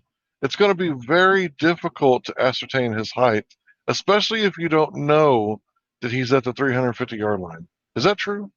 Yes, you're right. There are definitely error bars and confidence levels. So you can't measure exactly. There's always going to be like a factor of how much error there is. Right. So when we're talking about 350 yards, right, or 1,000 feet or whatever, right? When we're talking about 93 million miles, that accuracy is exponentially going to decrease. Plus, you don't have a Coke can. Venus is not a known size, right? So you don't even have a Coke can. So the accuracy then plummets to a point I would call unreliability. Would you say that's a fair word to describe that? I would say that the accuracy is lower, yes, but I would say they get it within one order of magnitude at least. I don't know how you could. Could you explain how you come to that decision? I'm admitting that there is an error, but I'm guessing that it's not that. It wouldn't make more than like 1 decimal worth of difference. Right, I understand that you just said that, but can you explain to the class why you believe that to be true? Is there any evidence behind that belief, or is that just like a blind faith that you have? That's a blind faith. I don't know enough about the measurement for the distance to the sun to say much more about that. So, yeah, I can't talk about the distance. I know that they use Venus and this type of stuff, but I'm not very familiar with the details, so I don't know. Right, but you can hold a Coke can and you can measure it. And it might change, right? They might make it taller or slender, but you can actually measure the Coke can, put it on the field, and within 50 yards, measure the guy standing next to the Coke can with, let's say, a camera, and you can pretty accurately estimate his height within 1 order of magnitude, right? That's right, yes. But then you move him to a new unknown distance, let's say 350 yards, and it's unknown to you at that point. If you were to, testify before the court, right, you wouldn't tell the court that you calculated it, right? And then when the cross examination came by and he says, do you hold this? You know, you said that he's 6'3". Do you hold this to be accurate? You would have to explain to the court that, well, this is just a calculation and it's not a true measurement. Is that true? That's right. Yeah. Right, because you don't want to go down for perjury. Okay. No further questions. Yeah, and obviously for the sun, we don't know how far it is and we don't know how big it is, so you can't use the distance and the size to, like, if you knew the exact size, then you could just do that triangulation, but we don't. And if you knew the exact distance, then we could figure out the size and vice versa. But if you don't know both of them, just like I like your analogy of the guy, you don't know how far away he's standing, you don't know how tall he is, then you're kind of stuck. Yeah, someone else can take over.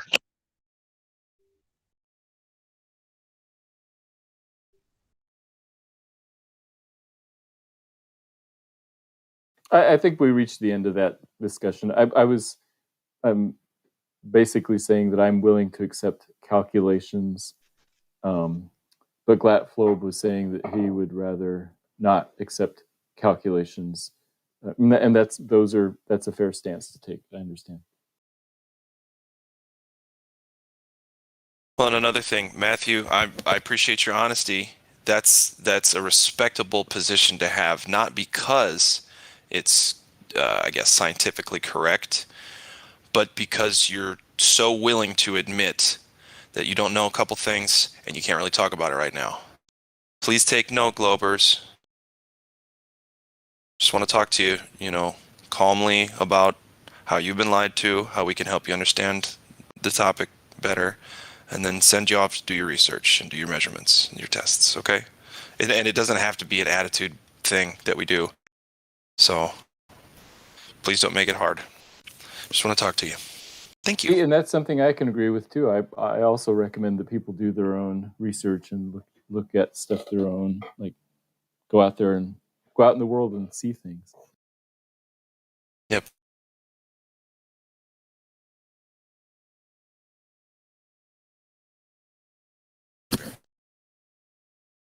Right back.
Globies.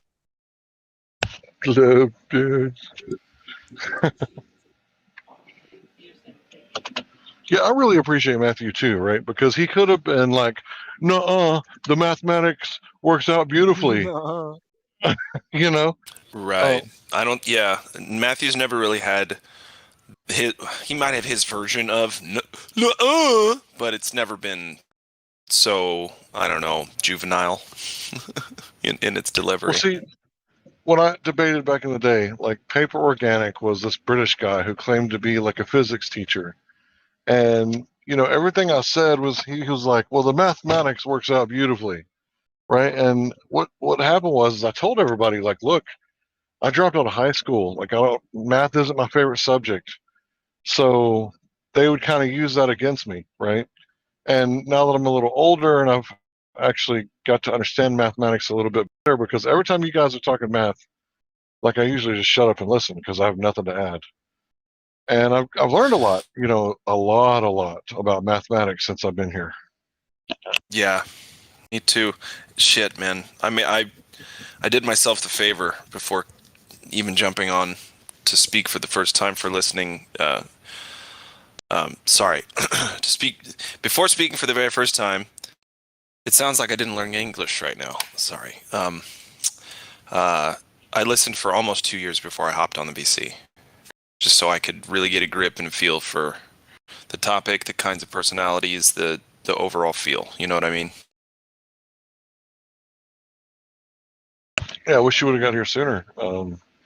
But yeah, I wish more people would come in and listen to Matthew and listen to what he's saying, because he'll tell you the truth. You just have to ask him the right question. Well, also, I wasn't playing the long game. That wasn't my intention. It just happened that way, Right. I actually, to be honest, I never had the balls to jump on and speak until just recently. But anyway, sorry, Hank, go ahead. Yeah, I'm glad you made it, bro. But that's the thing. We want others to come in here, right?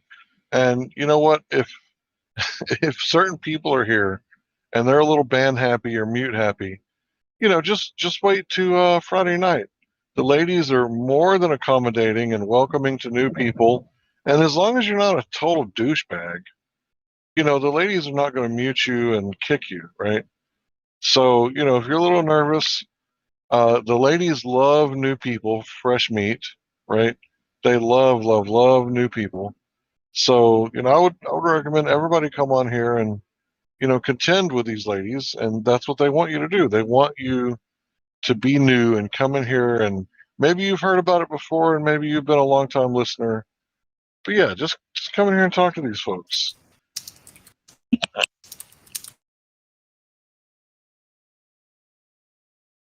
And don't be scared. The worst we could do is say, we appreciate you coming on, but don't appreciate you sticking around. That's the worst that can happen. Come on.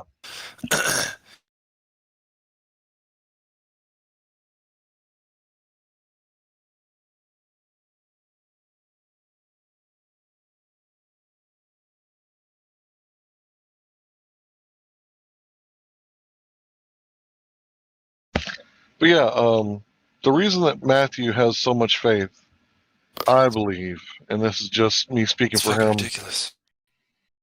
It's because, every time he's used math in his life, it's worked out. If he's had to calculate, this and calculate that, his calculations were reliable enough for him. But that's because Matthew operates here on Earth, and the things that he's used to calculating is here on Earth. So he might equivocate that to trying to calculate stuff in space, and this is what's caused him to have such a great deal of faith. Because when he calculates things falling, they fall at 9.8 meters a second squared, right? Until they reach a terminal velocity, but he'll ignore that and just go, hey, it checks out, right? When I dropped the bowling ball, it was 9.8 meters a second squared. So he takes that and says, well, it must work the same way in space.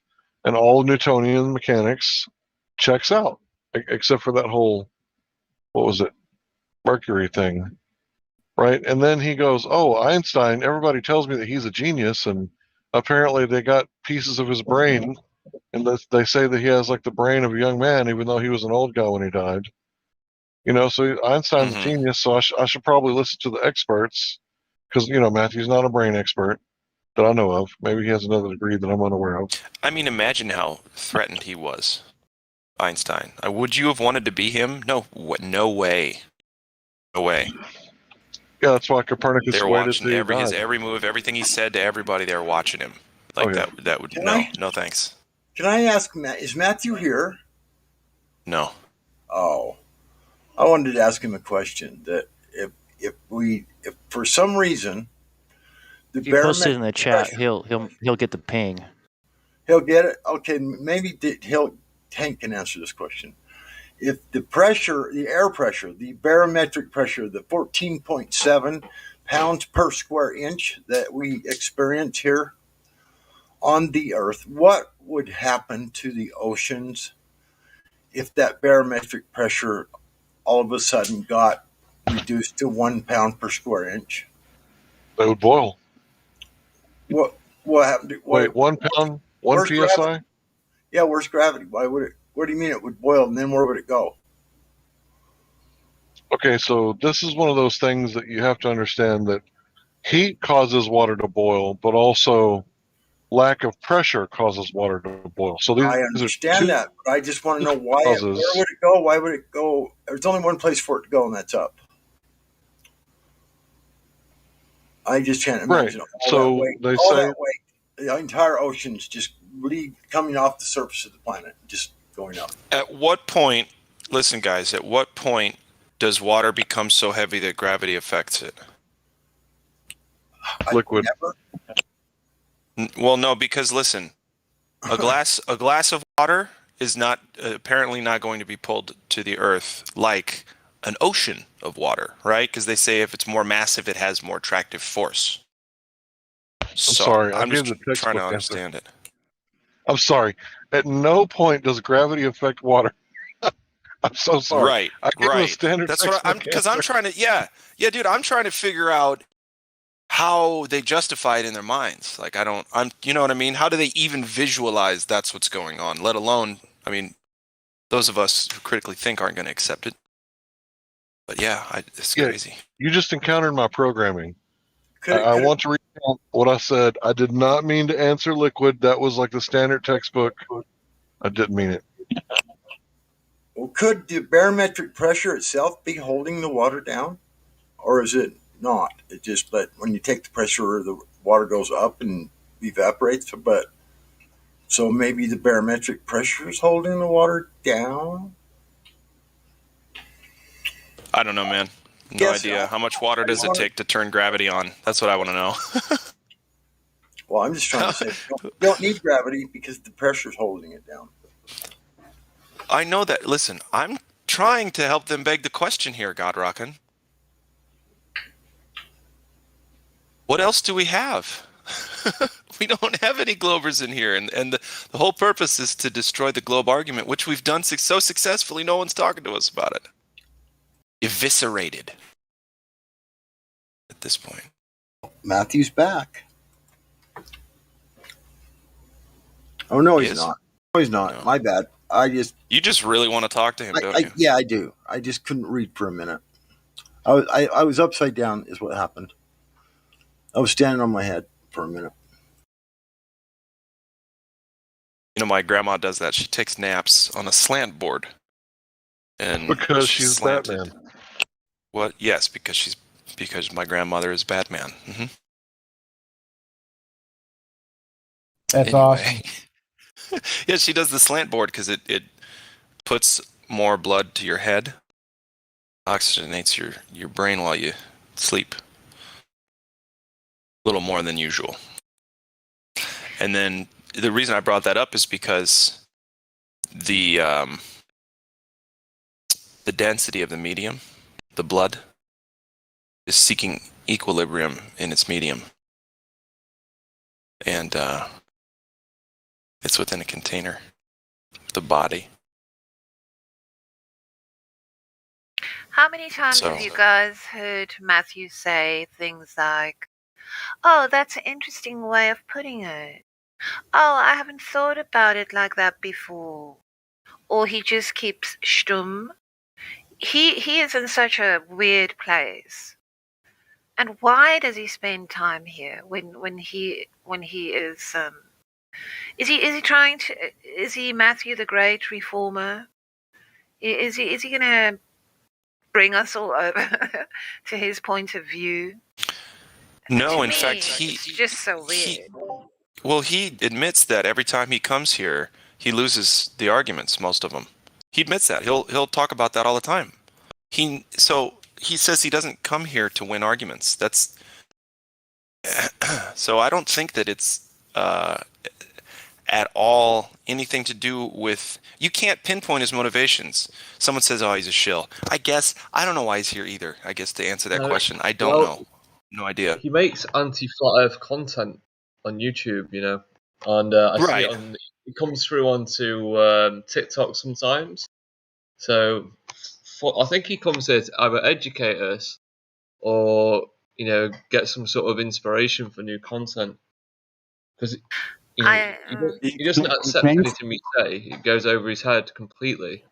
He claims to like our company, but is that just a cover for collecting information? Yeah, Well, he wouldn't have to be here to collect information, though. He could just listen. But is he going to voice clip something? No, he's never going to voice clip our conversations and put it on his channel. Please do. Yeah, but if he's just listening, he can't ask the questions and get us to say stuff that he wants us to say. He can't interject and talk to the new Globers and say, "Hey, I have the Glober perspective," like he's been doing. Sure. Yeah. Yeah. I took such a dislike to that man that I went to his channel and I really watched his stuff. Just random things of his. And I can see he's an accomplished man. He has traveled. He's done some interesting things. I cannot pinpoint that man's personality type, and I'm generally quite good with that. So it just puzzles me that that he comes here. Well, I'll tell you what, man. We're going to shake the weirdest bugs out of the tree, huh? He comes across to me, and I don't want to insult him, as completely left-brained. Like he's only using one half of his brain, and the other half he just can't grasp the stuff we think about. So he's probably really good at reading, writing, mathematics, but when it comes to figuring stuff out, piecing the puzzles together, he just can't do it. He's almost robotic. I think he has a fully functional brain. It's just, I think that he's kind of in a position where he can't really speak out, right? Because Matthew's an older guy. He's pretty accomplished, like I said. And if he were to come out and say, on his channel that, you know what, I've been hanging out with these flat earthers for like the past year, and all these things, and simply they're falsifiable, and I can't falsify it. Hank, you might want to reconnect, my friend. You've been roboting for like an hour. But he's literally made a YouTube video falsifying flat Earth. Yeah. He uses a false dichotomy. I can't remember what it is now, but it's complete bullshit. His video. and like, Well, I end don't of the know, day, he is a a Glober. lot of followers as well. Yeah, because see, the thing is, no matter what he says or does in here, he could say, oh, guys, he could say, I think the Earth's flat, mostly flat, or something like that, right? Ambiguous, but still say something like that. And, you know, we would have to just ignore it because he would continue his rhetoric on his side of things and say, oh, well, I was just, you know, he could say anything he wants about what he says while he's in here. The point is, he's not going to come over to our side. It's not like he has a choice. He never was going to come over. It's some kind of, you know, when someone says, you guys win the argument every time, I don't know why I keep coming here. To me, that says it all right there. I don't need to ask any further, I guess. But does he really mean that? I don't care at this point. He said it multiple times, and trust me, just ask him next time he comes back. Do you feel like you win the majority of arguments here? He'll say no. He sidesteps so expertly every time, and that is what irritates me the most. Yeah. Yeah, I showed him the video once. It was like some Russian astronaut drop through, and the screw falls to the floor, and he like picks it up again. They're meant to be at 0 gravity, and like everyone who watches it sees him drop the screw from the wall. I showed it to Matthew Weathers, and he was like, "I didn't see that." You know, like he couldn't even acknowledge it. Oh, really? Well, yeah, it's just, but that's just really video. walked That's into kind of the he said, screw. she said. Like when we ask It about, is, but that's what happened. It was in this. It was in this shot. I know, I've seen it. The Russian thing, the Russian screw drop. I've seen it. I've seen it. But the thing is, like, when we bring up things like irrefutable laws of physics and nature, you know, any video can be, you know, fake or real, doesn't matter. But gas pressure is real. Why? Because I'm breathing. I'm breathing it. This is a pressurized place. And you can't have gas pressure without the walls of a container for the gas molecules to press upon, to create said readable pressure. So that's not something that I can say, oh, it looks like this or might be this. No. It is exactly 100% of the time the case that gas pressure requires containment. That's why I like to differentiate between pictures and videos. This is both, in my opinion, flat Earth and globe Earth. Like, oh, great, you have another video. Oh, great, you have another rabbit hole you want to go down. It's actually pretty simple. Curvature, Earth rotation, gas pressure without container. That's why, to me, the three questions are still so powerful, because no matter what somebody knows about quantum physics and space-time and anything, you can't provide an instance where gas pressure can exist outside of a container. You can't do it. So once that becomes... Hold on, bro. God, he almost let me finish. Once that becomes the modus operandi, things that we can observe that are 100% of the time, then it cleans up the argument even more, I think, my opinion. Yeah, now you can go outside. Can you guys? Sorry. Can you guys hear me okay now? Yeah, much better, Hank. Okay, excellent. So I was going to say that Matthew's in a position where he can't say certain things. Like if he were to post a video on his YouTube channel and it were to say, you know what, I've been hanging out with the flat earthers for the past year and their arguments, they're impeccable, they're unbeatable, but most importantly, they're falsifiable. And I can't falsify their arguments, right? If he were to come out and say, you know what, guys, you know, I'm a professional math, whatever, what is he, a professor? And you know, I've made Christian college, so he Right. is in a position to say it because literally the Bible says that it's flat. He no, works at a churchianity Christian college. is not the same as the Bible. He's in churchianity. That's what we call it. So if he were to come out and say like the rapture happens at the end, right? Like the Bible says, and his church believes it's a pre-trib, like he's not going to be welcome for the punch bowl. Like Matthew, what are you doing here? It's Sunday. You're a post-trib. Get out of here, guy. You know that's what happens. I mean, it's like nature, right? Look at any lunchroom and any school in the world. They automatically click up, right? And if you don't click up with certain beliefs, then you get unclicked. And Matthew doesn't want to get unclicked. So I believe he's in a position to where he can't really report what he finds on here. And you know what? That may be incorrect. He might just have that much faith in his model, but I doubt it. I doubt it. I think he's too smart to have that much The faith. thing is, with, No, I with agree with Matthew, you, right, Frank. he's gone the complete opposite way of that. So he's got all his students really into Star Trek. Like I've seen a video online where he's got like everyone in his class doing this massive Star Trek, like Star Wars dance and like play. It's like a cabaret. And then there's another video where he's interviewing his students in their dorms, and all his students at the dorms have made Star Wars themed dorms. And they're all looking at him like he's this leader, like they're all really looking up to Matthew. He is. He's that cool teacher, And then even his video that's had like 100 million views, it's all like Star Wars based. It's got lightsabers in it and everything. Oh, wow. I didn't know that. Well, it's very he's like adventuresome and obsessed with it. fun. Well, yeah, 'cause that's the thing. It's endless. When we're talking about using one's imagination to make up the entirety of their reality, sky is not the limit. There is no limit. You can do anything you want. So that's why they have a lot of fun on their side of things. And it's kind of drab and blasé on the side of truth because it doesn't change. It's only, a couple handfuls of points. Not that hard to understand, Well, I might be wrong. I've kind of thought this for a while and never said it. And I never wanted to say it on live stream, but now I actually do.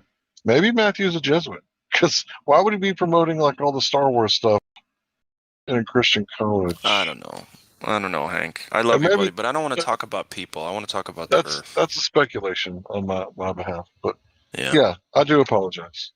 No, you're good. I understand, man. It's fine. Hey, dude, I'm studying psychology. I'd love to talk about people, but Yeah, I get you too. I mean, although I've been gossiping about Matthew, I try not to gossip in general or talk ill of people. It's just so easy when someone's weird like that. He's good for the live stream, though, right? yeah, he's good material, and I can leave it at that.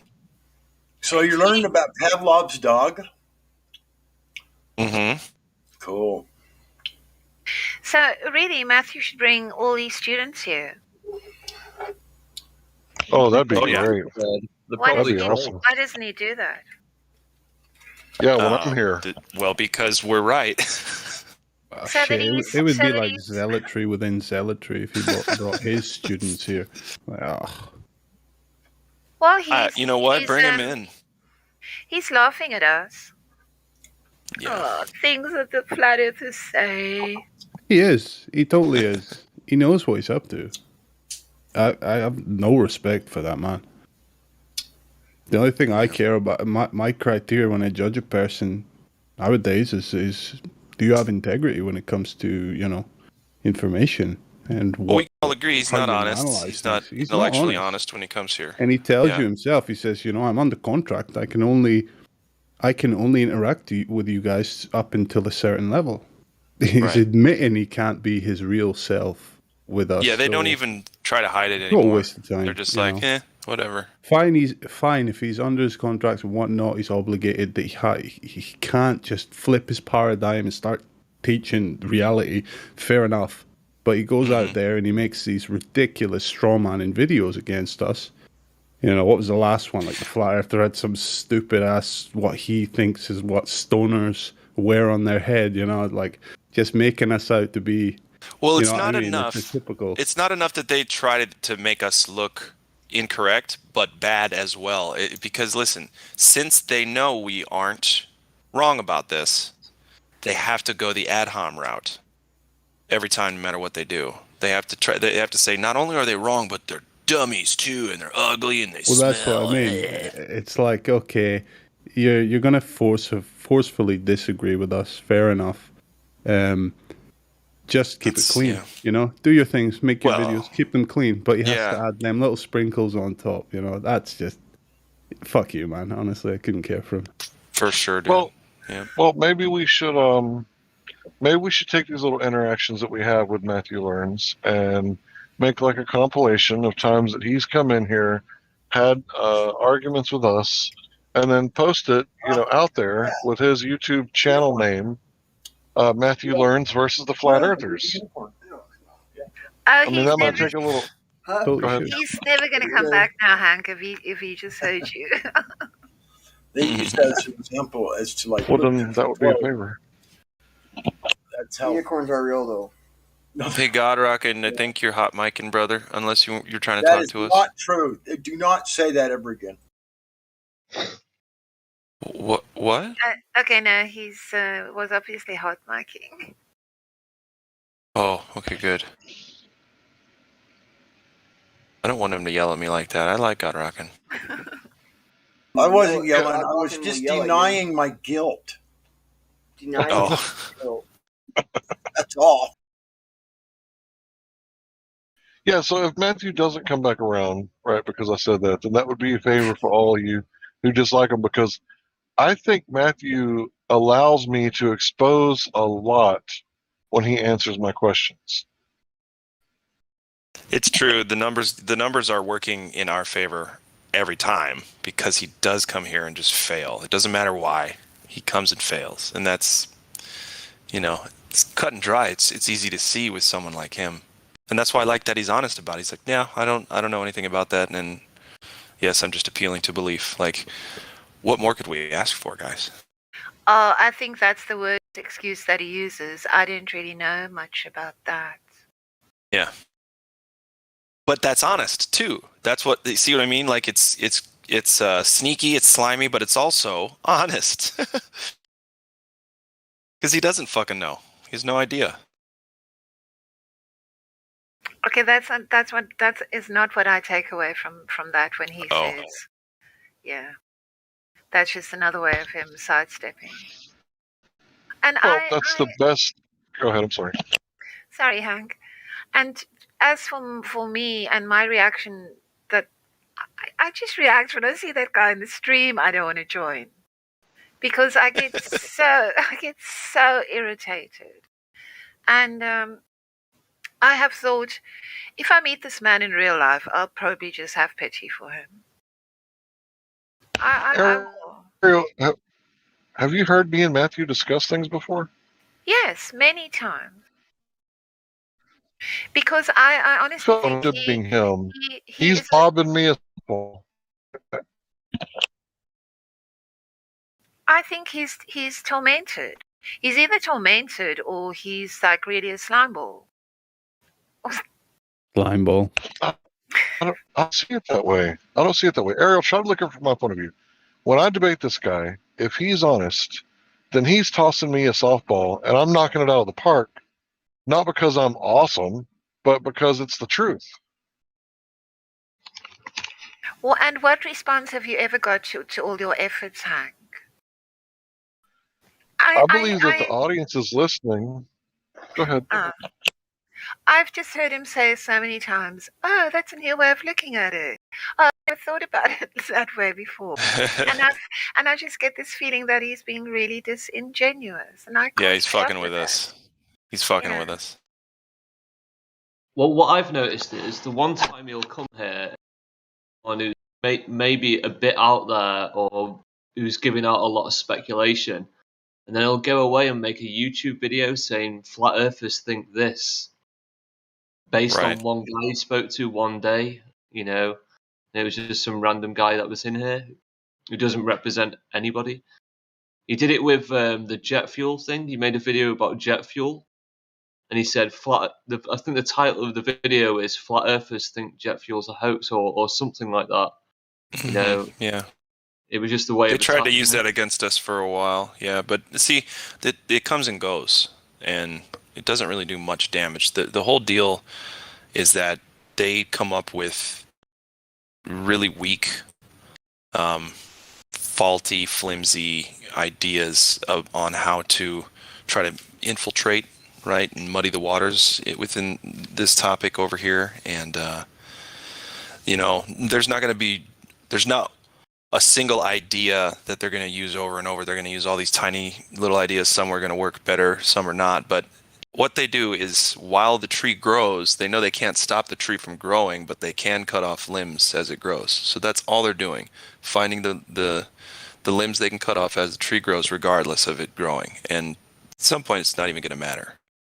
But yeah, that's what people like Matthew are, I think. I Just think another way to muddy the waters. Yeah, I think I'm just generally sick and tired of people claiming that, oh, we're just following the science. I think that's probably what makes me react. I just see this red mist, and I just want to not hear it anymore. Yeah, I'm with you, Ariel. I think we Well, feel don't you exactly think the it's same. frustrating though? Like he comes here and, like you said, he openly admits he loses the debate, and all he takes away from it is that he's going to go make an anti-flat Earth video with something ridiculous in it.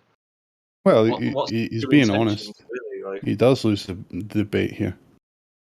Falls right I on know his if he face doesn't get every through, time. But he as just soon as goes he away leaves from here it.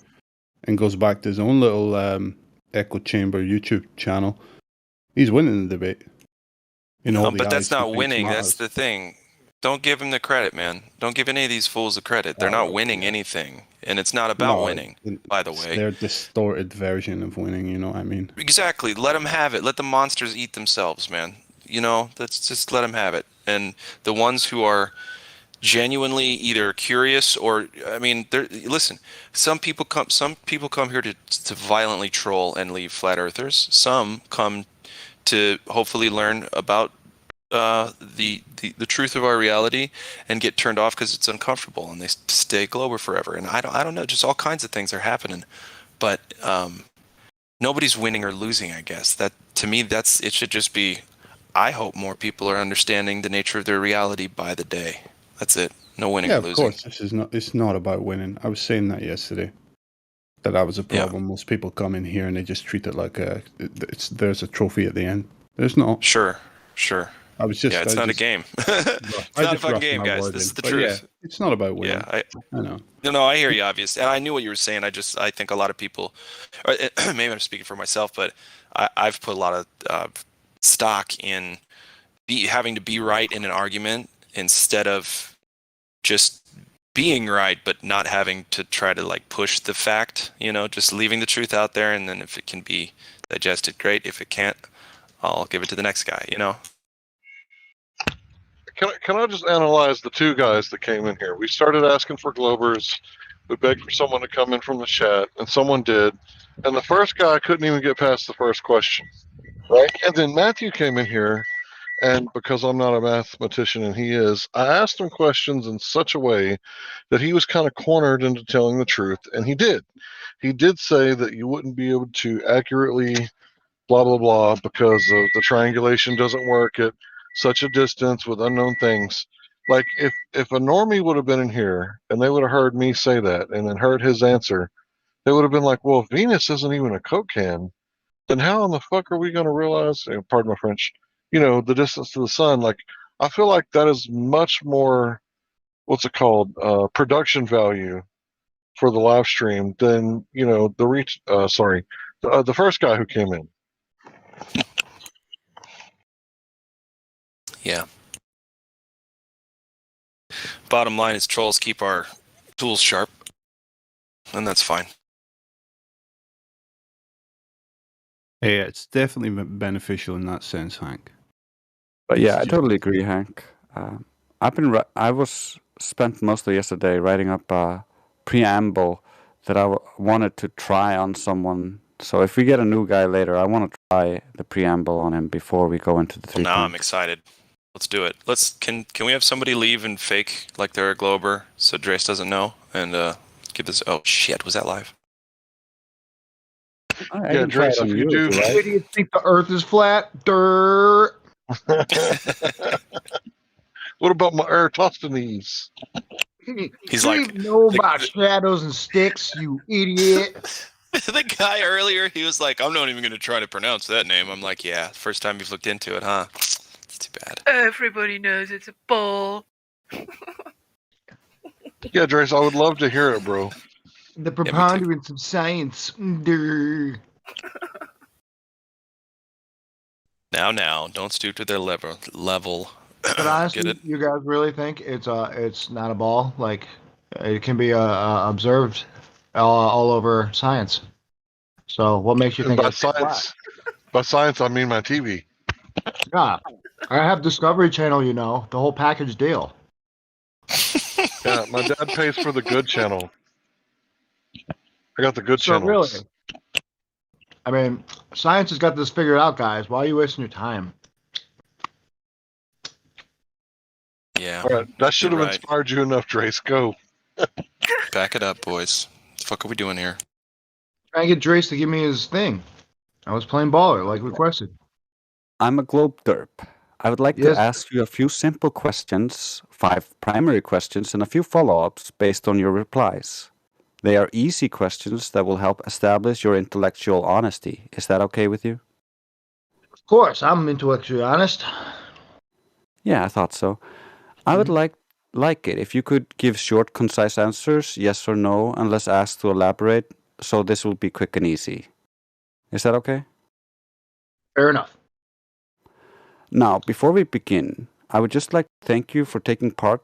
This is a valuable experience for me as a speaker, and I hope this will be helpful to you later when you have conversations with others in here. I also like to ask new people a simple repeating scale question to help us understand where you're coming from and get your baseline. So let's start with that. How confident are you at this moment that the Earth is a globe on a scale of 1 to 10? 11. Thank you. But 10, yes. So here's the first primary question. Is lying generally wrong? Of course. Good. A morally bankrupt person does not help the uncovering of the truth with shameless obfuscation. You help raise my hope for humanity, and I thank you for that. So it should be easy to agree to not consciously lie to yourself or us, right? I'd have to struggle with it because lying's You bad. can at least agree that like we shouldn't lie to ourselves and we're not going to lie to each other, right? Yes. Okay. So now we have some common ground, since most of us here want to get to the truth and we don't want to be lying to each other. Now, if you don't know any answers to any of the following questions, that's fine. The important part is being honest. Besides, I will help you where it applies. So on to the second primary question. Do you know what logic is? Am I playing the role of a real glober, or am I gonna just say yes here? Doesn't matter. All right. Oh yeah. I know what logic is. It's it follows to reason. Great. Can you define it for us so we can all be on the same page? Like you said, it follows to reason?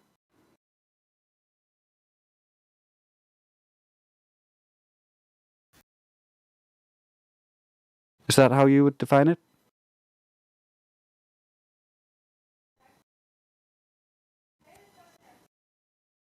I'm just asking you to elaborate here real quick. If not, that's fine. I can define it for us. Logic, a proper or reasonable way of thinking about or understanding something, or reasoning conducted or assessed according to strict principles of validity. Do you know what validity means in this context?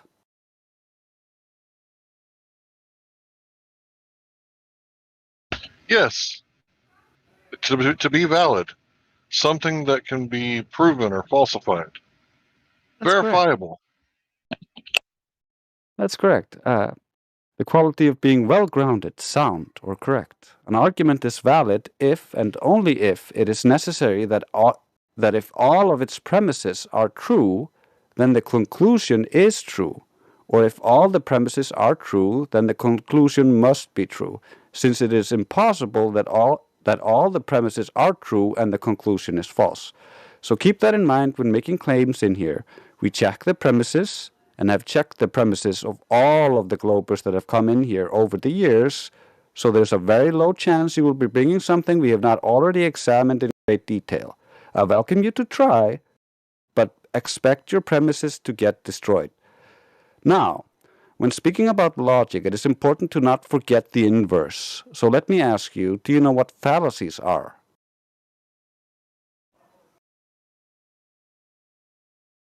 Fallacies, isn't that where you make a leap of logic that doesn't stay congruent with a logical pattern? Yeah, it's a pretty good definition. I like that. I would define it as a mistaken belief, especially one based on unsound arguments or a failure in reasoning which renders an argument invalid. This touches on soundness, another term like validity. An argument can be sound, an argument cannot be sound unless it is valid, and also its conclusions must follow from its premises, while only containing true premises that are individually validated. Now, fallacies are far more common in our modern society than sound logic, and by the way, many mental illnesses are born from fallacious delusions. This is why logic and validity are important when trying to find the truth, so we don't fool ourselves or get fooled by others with errors in reasoning that only sound good when we don't know logic. Or in other words, faulty reasoning is invalid and helps no one get closer to the truth, and in fact is often used to fool people into accepting a lie. Given these definitions, can you then agree that reasonable people should aim to remain logical and avoid fallacies? Makes sense to me. Excellent. Based on that, is it fair for me to assume when you discover a fallacy, you will try to correct it and not persist in the error? Yeah, that makes sense. That way we formulate our arguments correctly so that we can get to the end result that makes more sense. Great. You then are a rare gem, since most globe believers that are incapable of doing that, and I just would like to commend you. So, third question. Is there objective reality? Let me give you a quick example. Imagine if you and me were outside together, and then we see the backside of a dog, which then proceeds to take a dump. You and me both witness the creation of this steamy bar of dog shit. Yet up walks a third person who looks at the poop and points at it and tells us that is a delicious candy bar. Him stating that does not change the fact. It's still a dog turd, correct? Absolutely. That was a big hurdle. You might not believe how many globe believers fall at this point after they get triggered, so I hope you being conscious of this early will help you prevent the downward spiral. So very good job so far. I have a follow-up question related to this. When someone makes a claim contrary to objective reality, does he need to provide evidence for it? As an example, let's continue with that analogy. If that third person insisted you eat the canine excrement, should he not do something to prove it, for instance, by taking a bite himself, or at least provide some evidence, especially given we both saw where it came from? Yeah, if he makes an outrageous claim, like that dog turd is now a candy bar, a Baby Ruth, we're going to need some outrageous evidence because our primary knowledge has superseded whatever fell out of his mouth. Exactly. Yeah. So we can both then agree that it doesn't change anything if the person trying to get us to eat the crap is a person of authority, a NASA scientist, a chocolate bar expert, or your dad. It still comes from a mongrel's anus and is objectively animal feces, right? Exactly. Argument keeps getting better. Dude, Wow. you're already far more Were you drinking? intellectually Did you have like honest more and than more many- drinks? Sorry. Go ahead. Good. You're already far more intellectually honest than many of the globe believers that come in here, so great job. Even if he gave you a bunch of videos of people eating candy bars, that won't change what you know to be the truth. Even if he made candy bars that look like shit and told us 500 people have eaten and loved these, none of that changes our original observation, right? Correct. Thank you for being honest. The reason why I'm asking these questions might not be very apparent for now, but spend a little time here and you will know that most globe believers would eat that shit happily. On to the fourth primary question. Do unknown motives undo a crime? No, has nothing to do with motives. If the crime takes place, then the crime has taken place, regardless the apparent lack of motive. Yeah. So if I may make an example out of this, if if a dog shits in your bed, there's still a dog shit in your bed. Like the dog shit doesn't go away just because we don't know how the dog got in there, why he did it. And if you're tired of the poop examples, I find them funny, but I can rephrase it in another way with this rhetorical question. If I don't know why my wife was murdered, does she come back to life? No. You gotta change that, Drace. Are you married? No. Okay, well don't do that. Don't say those 3 words. Okay. Something murder. Don't do that. I'd change that. You know what I mean? That's like. Yeah, I can cut that, no problem. I don't know. That was just. Just make a different one. It's just in so my odd. opinion. It's a married bachelor, okay? Yeah. There you go, married if she's bachelor. That's way alive- better. If she's alive and dead at the same time, it's a violation of non-contradiction. That just doesn't work. Right. Okay. I got you. Yeah. I don't know. So, yeah, but we can stay with the other examples. But I get That's you. fine. I get you. So we then can agree that any arguments about why they did something or how they did it does not change the objective facts. Yeah. No, it So doesn't. we're on to my last and final question, and this is basically just Witzit's question, because at this point you have basically taken all of their straws, their final straws away, because when they spiral all the way down the spiral and they've seen the proofs and they can't accept them, they always latch onto these straws, the why would they lie, the solipsism, all this stuff. But they've already agreed that that's dumb, so they checkmated themselves.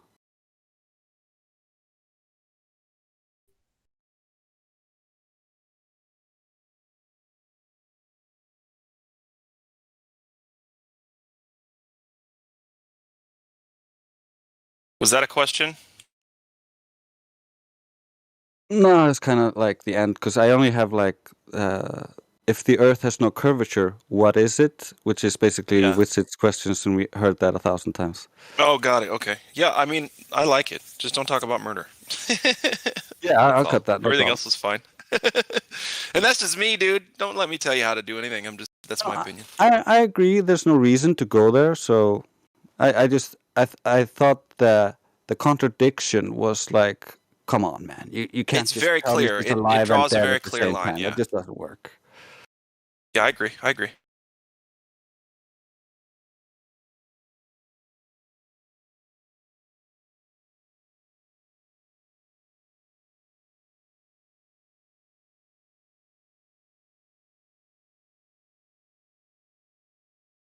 That was very useful to me to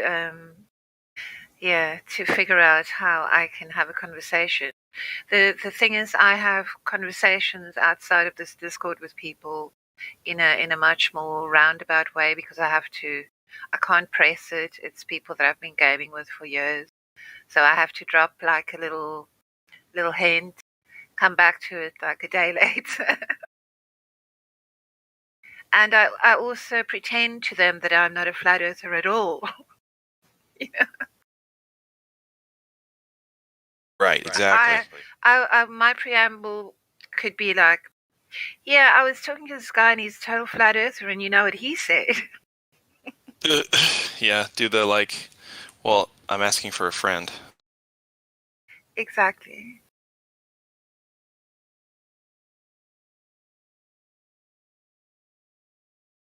Yeah, when I ask people for evidence of the globe, I say I'm asking for my friends and myself and gosh, just about everybody. Yeah, or I'll say to people, oh my God, I've seen this weird thing this guy showed me. Oh, you have to watch it with me. You know? Yeah.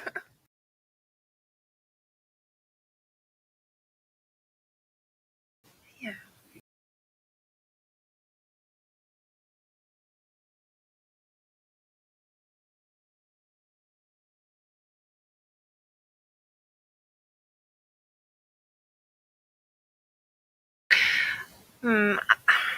Yeah.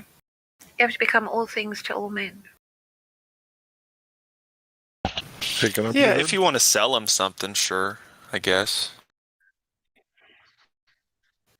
And it's unfortunate because that's what has to happen with anything, truth or lies. It has to be sold, and that's good and bad, I guess, because some people, we do have a natural built-in skepticism, right? Hey, can I be heard? Yeah, absolutely, man. Sorry, bro. I was going to say this for a tap. Dude, you're good. I was gonna say nothing at all, so please speak. I'm sorry, bro. Yeah, I just wanted to comment on Drace's thing. If we run that through a few times in the voice verification process, I kind of feel like that would keep a lot of shitty people out of here, because those questions are pretty hard to answer if you're a degenerate, and by that I mean someone who doesn't believe in objective truths and that sort of thing. Yep. A psycho knows what empathy looks like after a while to mimic it, but they never actually feel it. So the scumbags will eventually learn which answers get you into the room, and they'll just give them to you blindly. Don't talk about me like that.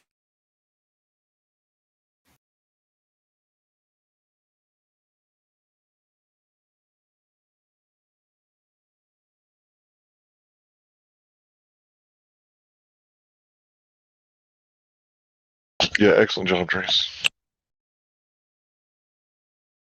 Can you just send that, DM that to us, partner?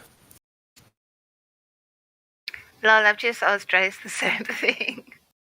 Yeah, I want that. It's a good template. I feel like we should pay you. I love the hard left it takes at dog turd. Yeah, that's why I was saying, like, let's not go to murder after dog shit. Like, that's just, we're gonna lose some people. Yeah, But no reason to. You're right. everything else is fine. Yeah, I'm constantly trying to make stuff like this, and I'm also collecting stuff from QE and everyone into files that I want to eventually make available for the FE Academy, so we can just have all of the stuff just nailed down. Like, Yeah. like with the fallacies, for instance, I remade all the fallacy memes. I made text files to go with each fallacy that has like all of the resources I collected from all over the internet, and I'm making examples of the Glober sentences into the text file. So, like the way they phrase that fallacy will be like they're so predictable. We can predict everything. Mm-hmm. Yeah, that's very astute observation. But that I think that will also help me to remind myself how to try and steer a conversation so that it doesn't go like all over the place.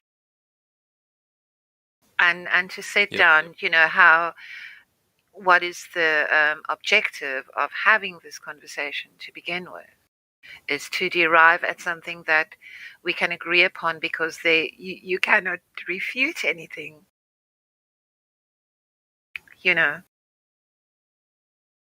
So you are demanding honesty.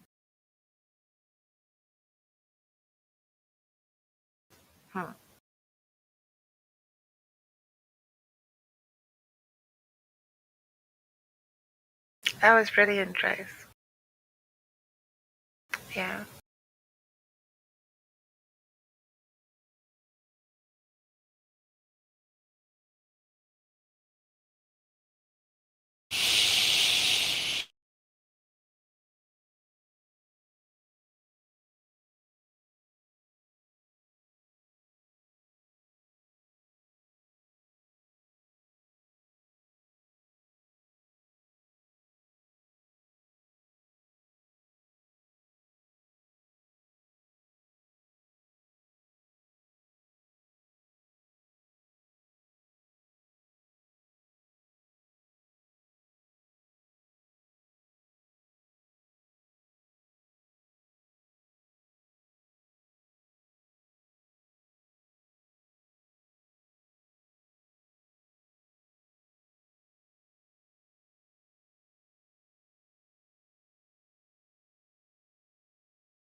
There's always ballers in YouTube, never in Discord. Why is this?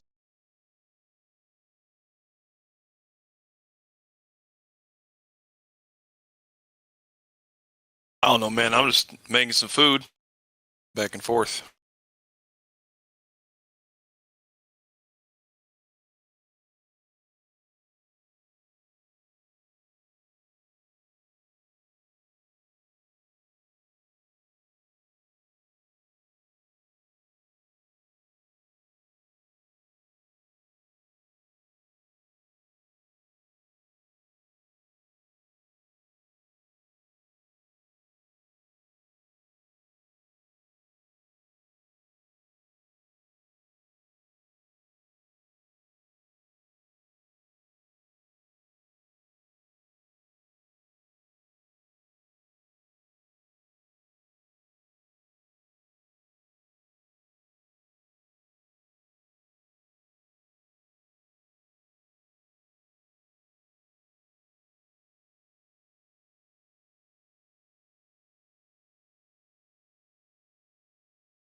Yeah. If you had an argument, you'd be in here talking to us about it. Simple as that.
Guys like AYMB just straight up say whatever you want, whatever you want.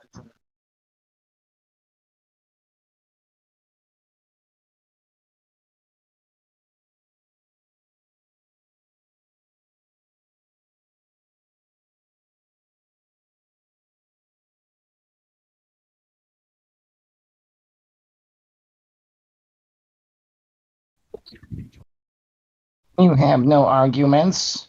Flurf. Fail.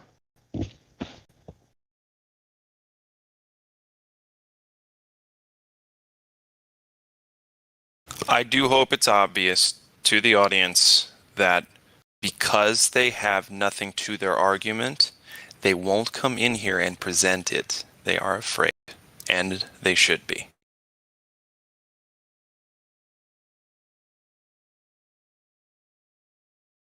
They can't accept it, and they sure can't let anybody else fall for the truth.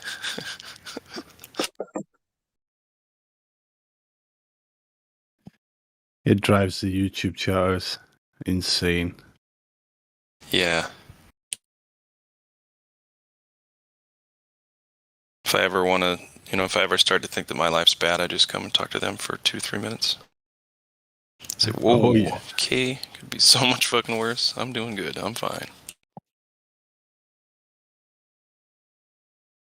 Yeah, they are a special breed of something.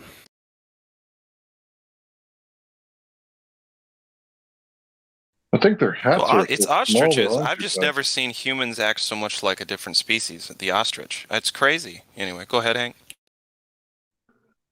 I was just going to say, I think their hats are on too tight. These anti-flurfers. I don't know if the YouTube skanks know how to work a hat, to be honest.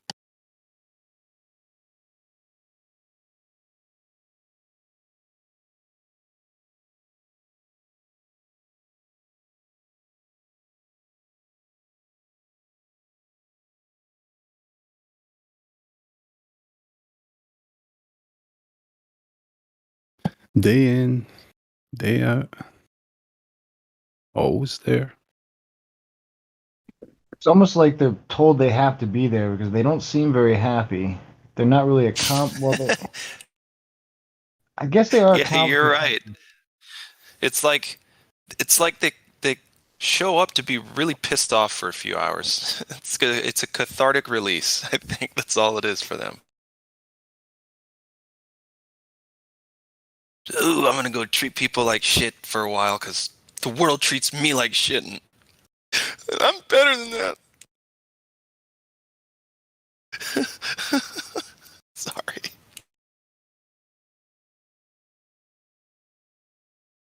Yeah, there's somebody in the tubes that's not a big fan of yours, Glatt.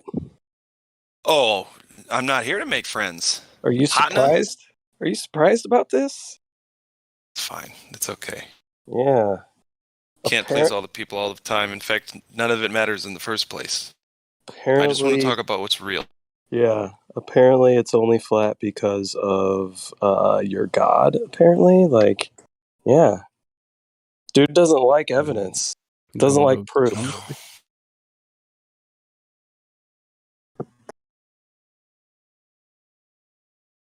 Just like it's even easier though on YouTube when somebody asks you to directly rebuke an idea, they just say, "I don't have to. You're too stupid to understand. It's already been figured out." I guess It's already been dude, it's so figured out, bro, that I don't even have to try to explain it to you. If you don't know, you're just fucking retarded. You think you're smarter than Don Pettit? Don, the American Dream Pettit? There's so much evidence, I don't need to provide any to you. Exactly right. Just so much. I wish. Overwhelming. It's overwhelming, and that's why I can't get my thoughts straight about it, because there's so much evidence. I can't even pick one. Oh my god, don't know where to start. Not a single one. I refuse to, in fact. I have to go. Goodbye. Right. Yeah. Yeah. I mean, the dude's asking for flat Earth evidence. Is this your first time? Is this your first rodeo, buddy? Have you chosen not to look? Oh, that is good stuff. Well, what's it? Just text me. 6 p.m. 451 State Street. 6 p.m.? Yep. Where's he at? Salt Lake City. Cool. He's where John Levi lives. He lives in Lehigh. He doesn't live in Salt Lake. He has a coffee shop down there in Lehigh. Been there? Huh? Nephi. Have you been to the shop? Not Lehigh, Nephi. No, I've been to Nephi many times, but have I ever been to John Levy's coffee shop? No. But next time I pass through the area, I'm gonna swing by and buy a cup of coffee. Yeah, dude, totally.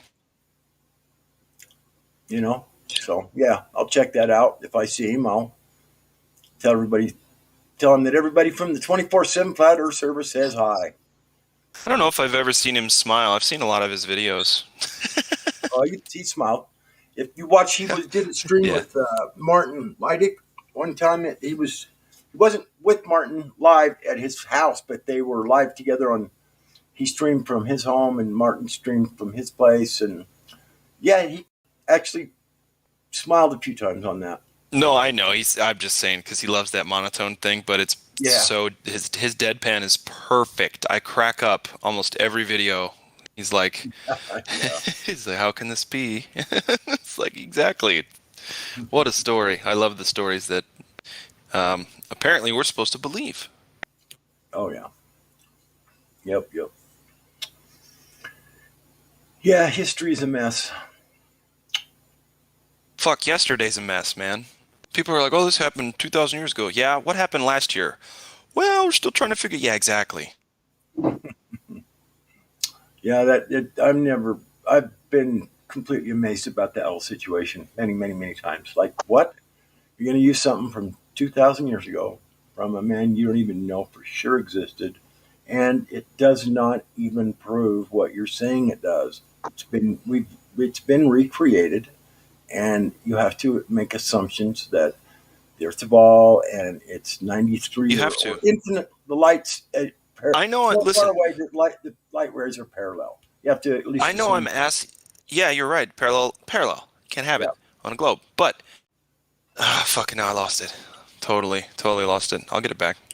Hang on. No, nobody recreated Aristophanes' experiment ever. Oh, I know I'm asking a lot when I say I need a direct measurement of the circumference of Earth, or the radius or something. I need direct evidence, or I won't take it. You know what I mean? They're like, well, kind of picky, aren't well, you? shoot, then you're never gonna know. Well, then I'm not gonna say, well, then it's a globe because I can't find out myself, right? I'm gonna say I don't know. You say it's a globe? I don't know. I don't know the whole shape of it. Where I go, where I've measured, where I've observed, it's flat. And the thing upon which I stand is stationary. That's all I know. You're too picky. So you Yeah, don't. but if not you worrying hang about- some balls in a shed and look at it from a distance through a telescope, you'll obviously see that the Earth is a globe. I think you'll be seeing the inside of a Actually, have padded to room look through soon the enough crack after in the that. window. Yeah. Yeah, wrong location. I like taking their cake from them when it comes to Aristophanes, because you just ask, is Aristophanes' conclusion your evidence? And then he goes, yeah, of course. And then you just go, oh, here's a meme of Aristophanes' two conclusions. And he had different assumptions. So can you validate the assumptions? And they just die right there. For me, is it that experiment repeatable? Worse than that. It is not repeatable. We need to come back in 2,000 years ago. Then Exactly. Then we need to put ourselves in Africa. Then we need to take our camels, put a stick, and then we need to go to 500 miles straight line, put another stick there. And that will be. Oh, fuck. These two memes, I have basically taken away Aristophanes, and now Aristophanes is, according to what we see in real life, supporting us and not them. So if we're going to assume that Aristophanes is correct, if the Earth is flat, so they want to divorce that argument right away.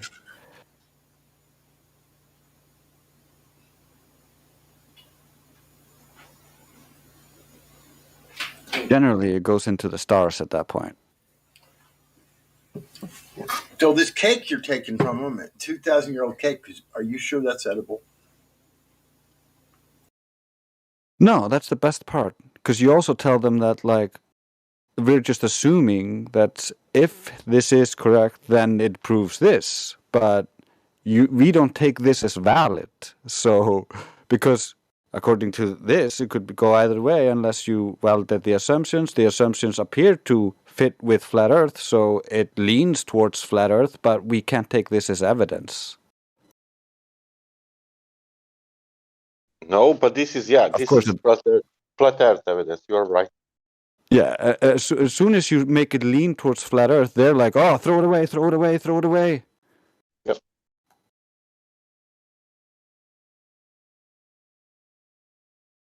I would hang my head in shame bringing that bullshit in here.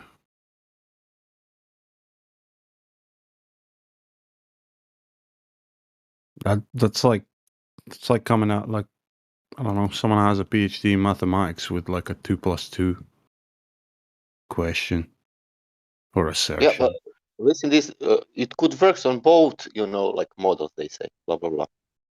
But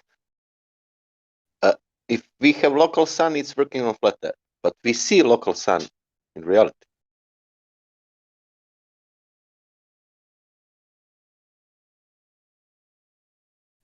Local sun rays. We see the sun is local, and for that, it's Aristotle was right. Earth is flat. Yeah, we see it. None of them see it because they don't actually look at anything in reality. They look at things on their screen. Videos from their priests.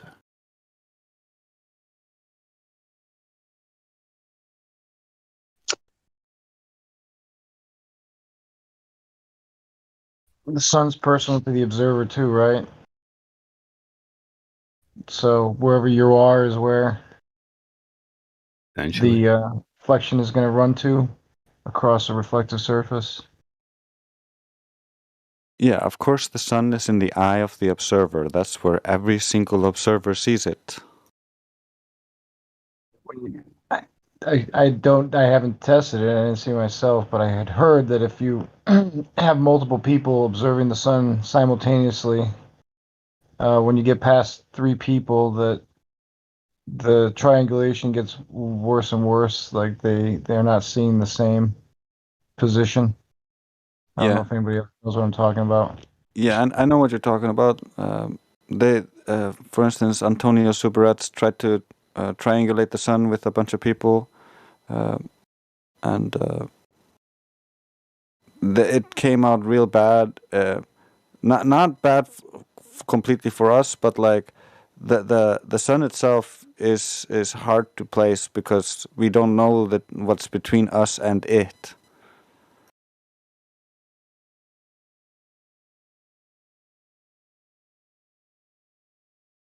I think Zach, another flat earther, also tried to emulate like how it could potentially be using different lenses and different things. So there are different ways of explaining these things, but until we can narrow down what is actually the cause, we can't really assume one over the other.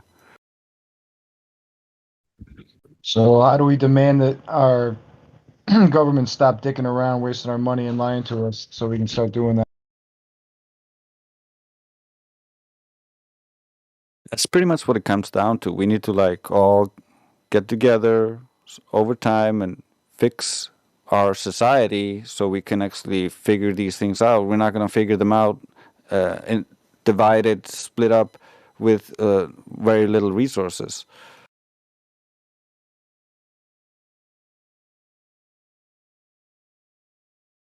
You know, if I certainly believe that flat earthers we're in like the hundreds of millions at this point around the world. That's some serious manpower if we could actually group together physically. Yeah. You know? Get some We're getting stuff the numbers done. slowly but surely. That's for sure. Even if we're only like 2 million. That's crazy.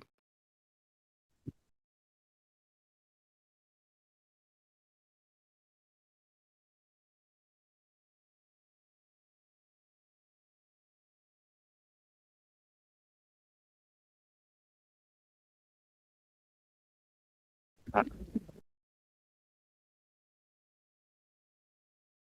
of curiosity, what's the prison capacity of the United States? Quite a bit. Run out of space. We'll build you some more space. Don't worry about it. Yeah, I know they'll probably build more if they get over, but like right now, like summed up, what is it? How many people could they hold? Probably right hold somewhere in the neighborhood of 1 to 2% of the population, maybe. Oh, it's that much? Damn. Well, you got to add into the idea that every Walmart is a prison, basically. Just all you need to do is roll in the National Guard with some fucking barbed wire, razor wire, Yeah. and now we have a new prison. Yeah, okay, But- that's more in extreme circumstances, though. I'm talking when there's, they're not Like actual current. They've not come out against the people. They're just trying to lock up a certain section of the population. You know. Well, yeah, I mean, they're going to be doing that soon, probably in the United States with a different group of people, but probably a lot of crossover, to be honest. But you know what I'm saying. And Yeah. they're really drawing the lines thicker and thicker in the sand, making more and more threats. Or it could just be all bravado to get people to volunteer because they ultimately won't be able to force you, but trickery is the way of the devil. Who knows? We'll see. It's going to play out. Yeah, well, it's power in numbers type of thing. Just thinking, if there was like 2 million flat earthers in the US, just Americans alone, and you grouped together, built your own self-sustainable kind of communities with each other and just refused to pay your taxes. They got two choices. They lock you up or they kill you. So, Yeah, I was gonna say but that's the easy option, right? You start grouping up, they're gonna use that immediately. Oh, they're all in Well, one spot. it forces their hand essentially. You know, they got Yeah. to do something about you, especially if you're like you got 2 million people. Like, right, we're done with your taxes and exploitation. You're not getting a penny from us. Yeah, they won't be having that. Not in the middle of their own land mass, especially. Maybe if you got off the shores or you ended up leaving somewhere, just it might be out of sight, out of mind. But if you're smack dab in the continental United States trying to pull that, they're not going to stand for it. Yeah, but then they've got to give due process to 2 million people. That's going to bung Oh, up the judicial they've system. already laid the groundwork to do away with your due process, friend. They can snap their fingers, due process gone. Patriot Act. Yeah, I know, but every time like they get away with this stuff in the public's eye because it's a very small group of people. They can just say, "Oh, look, these people, terrorists, whatever, domestic terrorists. We're just going to put them in a deep dark hole, and nobody cares that they get no due process." But when you're talking about numbers in the millions, people are going to stand up and take notice. So can't just shift that level, that amount of people, disappear No, I them agree. essentially. No, but I don't think that they don't try to disappear those people. They openly just point and say that's the enemy, get them, and then they open fire. And then when the people protest, they turn the guns back on the people and say, "Well, we just got rid of everybody willing to stand up. What are you going to do?" And then everybody lays back down. Yeah, I just don't think that if they don't have the public ready and propagandized against these people, then I don't actually think the public's just going to stand around and watch while people are massacred. And if it comes to that, I think it's a bluff. I think it's the biggest Why they're bluff making they the have against enemy us. out of us. Yeah, I know. Monsters. But we've got our ideas and we can see where this is going, but we haven't witnessed it yet. It hasn't played out in reality. We don't have proper if they can reference. create the duality between people who have taken the Cocoa Pebbles and people who have not taken the Cocoa Pebbles so drastically and distinctly, they can turn man against the other man against themselves. I mean, no problem. That's how Family they're going to try members to at do each other's throats right now over this stupid shit. Exactly, and it's only going to get worse if we let them. That's my whole point. If we let them, will it get worse? Well, you know what Cocoa Pebbles does, right? Turns the milk chocolate. Well, it's still I get what you're saying. Yeah, it's a confidence trick. As long as they've got the majority of people have still got confidence in the, you can even use this with the ball Earth. As long as there are enough people who believe in it, but then there are continuously people who are saying, "Well, actually, I've changed my mind. It's not a ball." And then you've got people who are still on the fence. So we're waiting for those people to, fall off the fence. We can only wait and hold our breath and hope they fall on the right side. I heard 2 Canadian women talking today, and they said the courts are all clogged up, which was probably intentional, but there are people everywhere who are taking things like in front of the courts. You cannot get away with, you cannot get away with it in front of a court. So as soon as they can do that, then a precedent will be set, and then you can build off of that. That has actually happened in a few places. It just has to keep on happening. So for a change, I'm not here being all gloomy about it, because I can get very gloomy about it. As much as they like to portray that most of the population and most of the countries are all just lunatics that want to see us, anti-Cocoa Pebble, whatever, locked up and in camps and forced this and that and whatever, I don't think that's the case. I don't think most people are going to stand about while people, we're back in Nazi Germany. Yeah, and a lot That's of the people, bluff, you know. a lot of Give people it at this Nazi point. Germany, though. That's the point. It happened. History does repeat itself.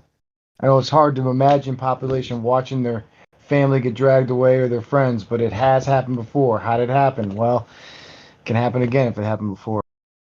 Certainly. I just Certainly think there's a can. lot of people out there who have got buyer's remorse, and they are actually being forced to reconsider, you know, what they thought who they thought they could trust. Because people who have got buyer's remorse are going to the state, to the medical establishment, and saying, "Help me, please," and they are just being told, "Well, take a Tylenol, go home, you're fine. There's nothing wrong with you." Yeah, so it's as bad as it is, you know, it's a matter of just the thing has to play out. Our Prime Minister is on holiday right now. We've got World so leaders have a habit of taking holiday every time something's going wrong. we've got inflation going. I don't know where this is going to end. We've got the gas scarcity of gas. You know, just that hit us out of like nowhere. We've got all of this going on, and yeah, there he is, Boris. He looks quite tight in that photograph. He looks so weird. Are you in the UK, Ariel? Yes. Thought you were in South Africa. No. You're from South Africa, though? Yes, I am. Okay.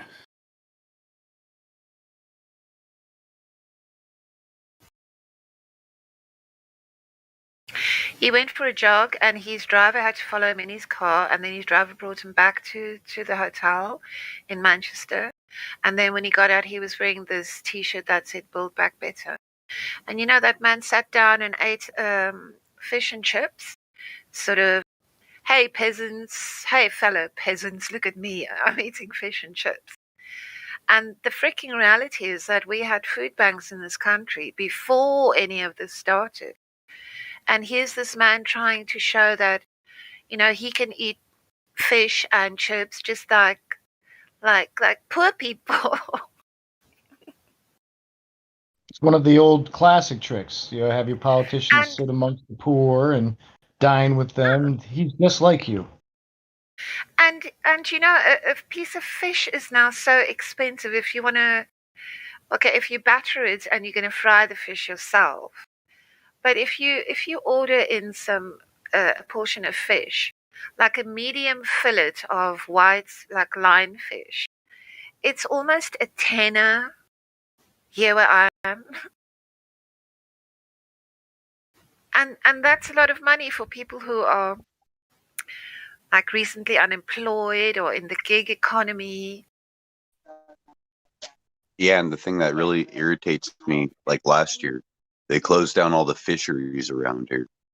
So you couldn't even go fishing. Well, they've got The all reason those. for it? Mandate. I heard about that. They've got all those ships sitting off on the coast, they're not coming on shore. Those people are all being ruined financially.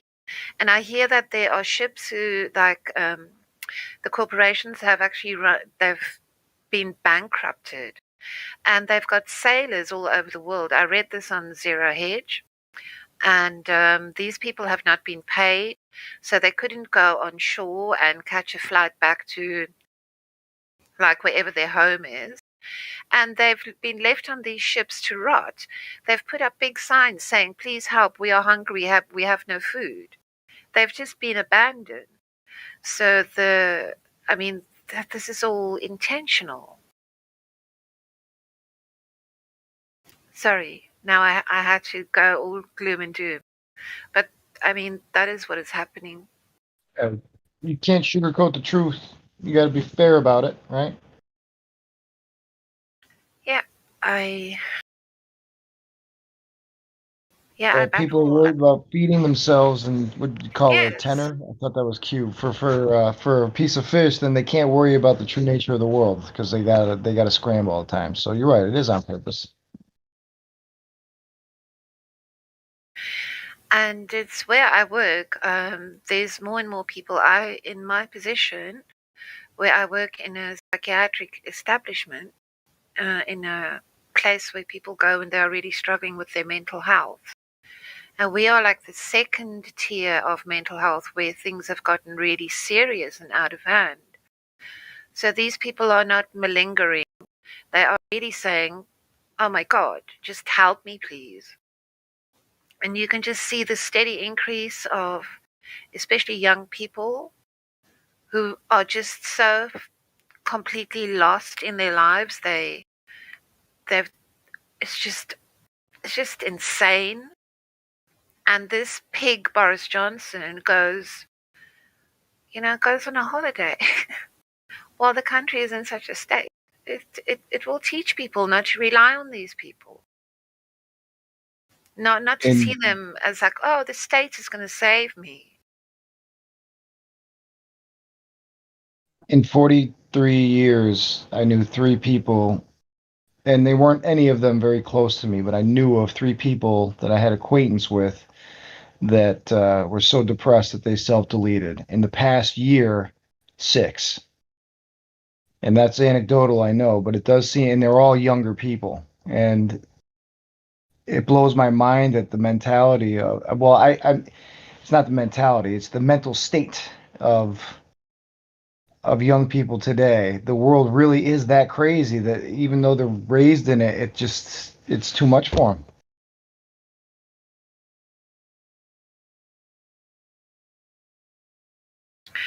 Yes, I was listening to somebody that Elijah linked me, a guy in America, and he was talking about spiritual energy and that we should try to raise that vibration because this is what people are falling into. People who are getting by in their lives, who were surviving, doing the best that they can, and now this has happened, and it's just flattening them.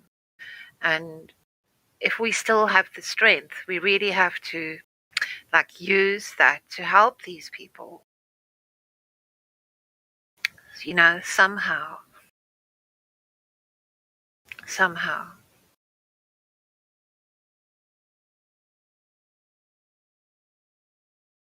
Because the people who are still fighting you and saying,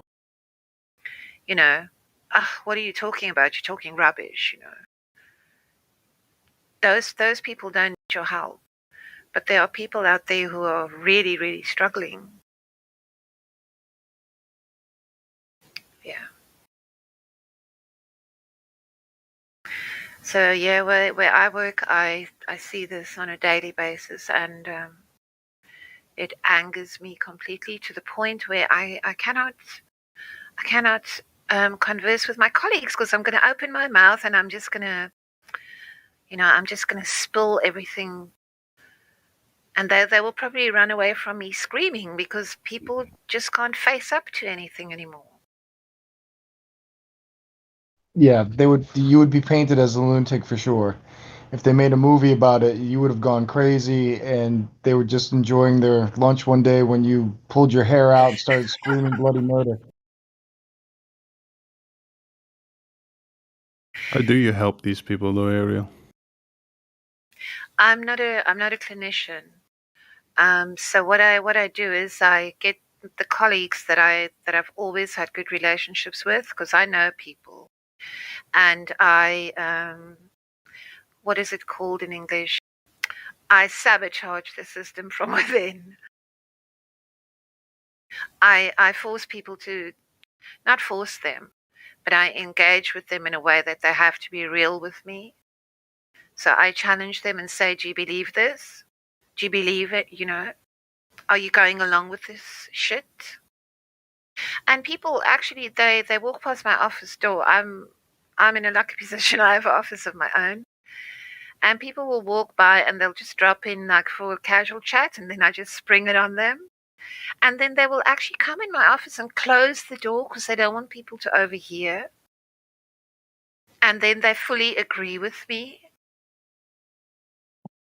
Yeah, it's treated so taboo, isn't it?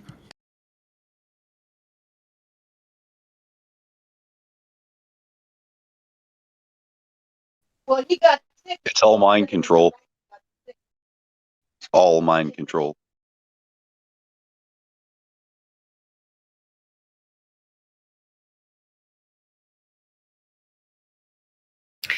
Yeah, this is a marketing project that they are, it's marketing, really, if you think about it that way. At the beginning, they gave a lot of people just the saline solution. So those people are fully on board because they say, oh, nothing happened to me. What are you talking about? So they've got those people on board.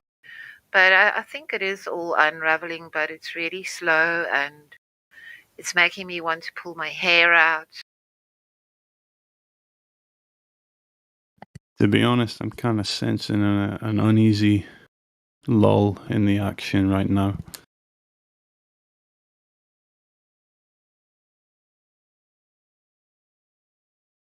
Yeah, that's not even Boris Johnson. That's Alexander the Turk.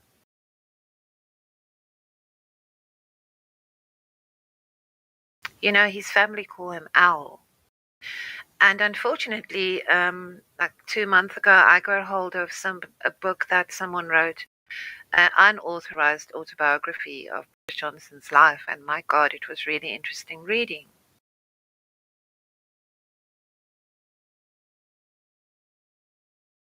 I mean, his parents, oh my God. He grew up in such a dysfunctional household. I can almost pity the guy.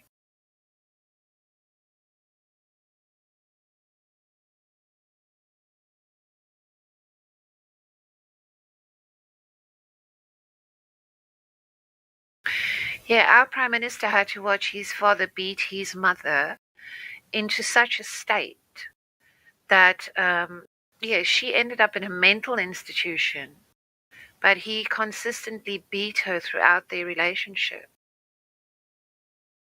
And I mean beat when I say beat. He didn't give her the occasional like slap and pull yourself together, woman. He was cruel to her.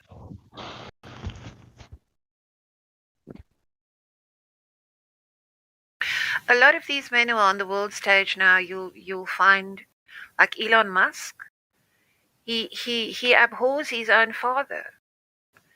And if you look at Bill Gates, he was like this runt.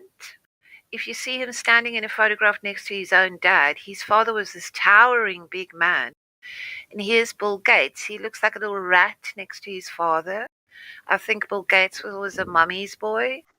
And Boris Johnson, I think his sympathies also lay with his mother because I don't think he really got any fathering, from his own father. So these people's psyches are all messed up. And these are the people that gullible people look to, to ensure their future survival.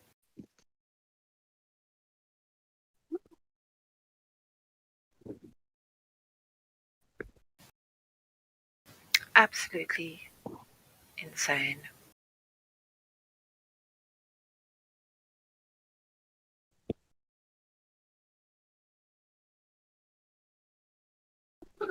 Yeah, well, psychoanalyzing situations is probably an occupational hazard. It's a thing for me.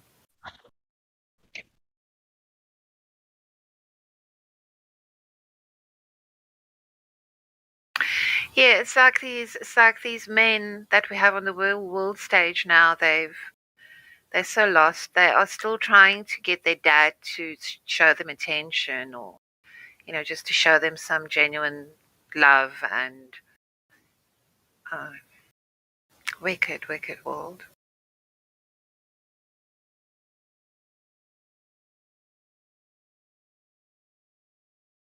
Yeah, well, I always just think if that's the caliber of the people leading, what's the caliber of the people following? Standards have dropped dramatically. Yeah, but this process has been ongoing for a very long time. This sleight of hand. You know how the authoritarian creep has been. You know, it's been pushed. You take the finger, next thing you're grabbing the hand, and then you're grabbing the guy's arm, and you know it just gets by degrees. They've made people subservient. They've made them, you know, over reliant on the state.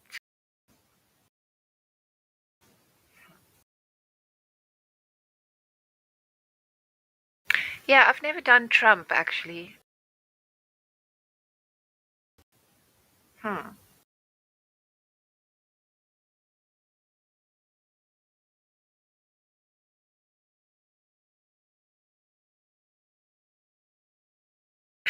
You know, they say before Boris goes on camera, he actually ruffles his own hair.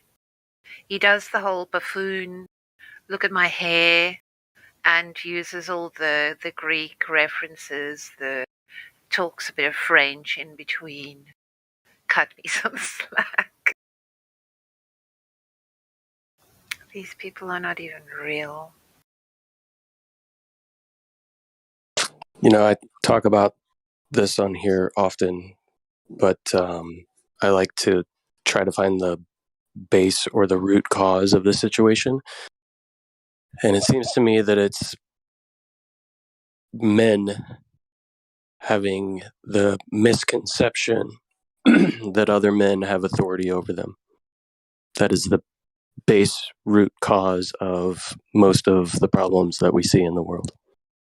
It's the false belief that some other human being has authority over you. And everything stems from that.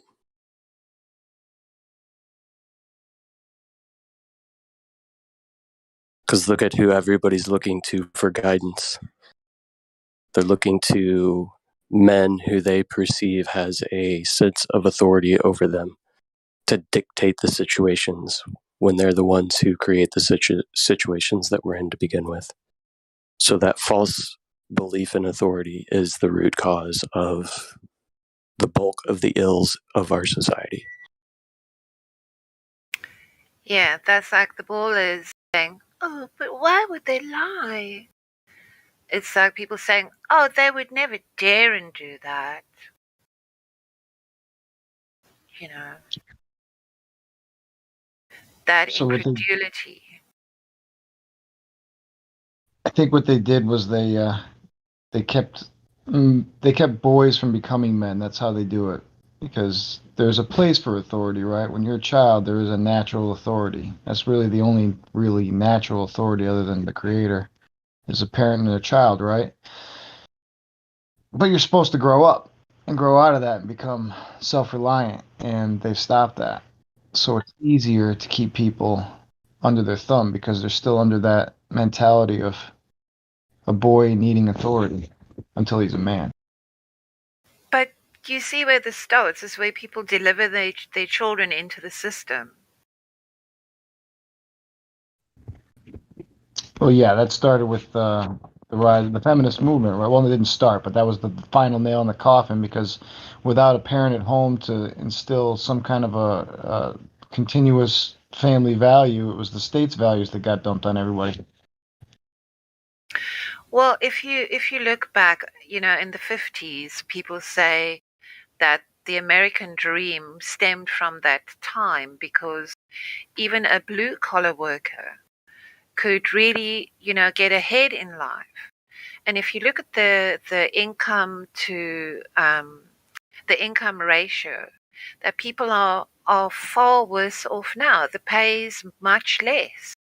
So people can't get out of debt. They can't get ahead of themselves.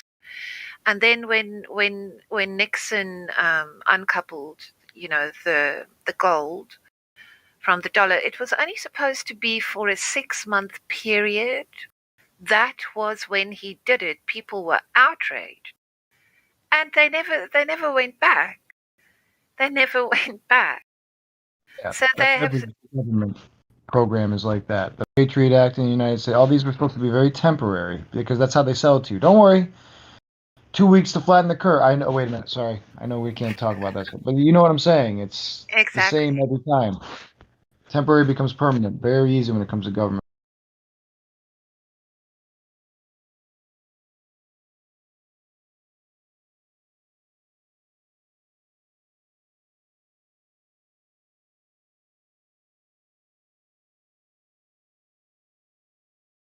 Yeah, it's like don't give the government the ability temporarily to do something you're not cool with them doing indefinitely. Ever.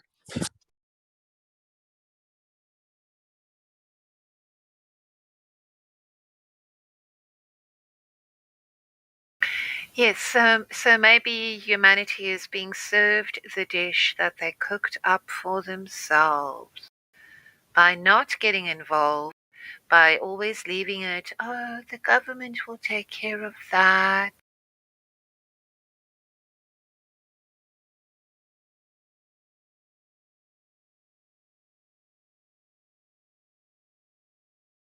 Now people will have to face up, have to snap out of it. They're going to have to do something. They're going to decide how much they are willing to take of this shit. Or we all could be wrong, and we're headed for a purple-haired utopia. I've actually tried to think myself in the position where I didn't know what I know, and I was fully on board with everything to, to see if that would work for me. Those are tough mental gymnastics, though. Yeah, very tough. But at this point, you can't even pretend. You're going to be put into such a corner where, they're going to scan you, or they're going to put you through some test, where they will know whether you're fully on board or not. That is the real evil of it. Walk under this black light so that we can see whether you are glowing. Are you one of us? And that is very real. Very real.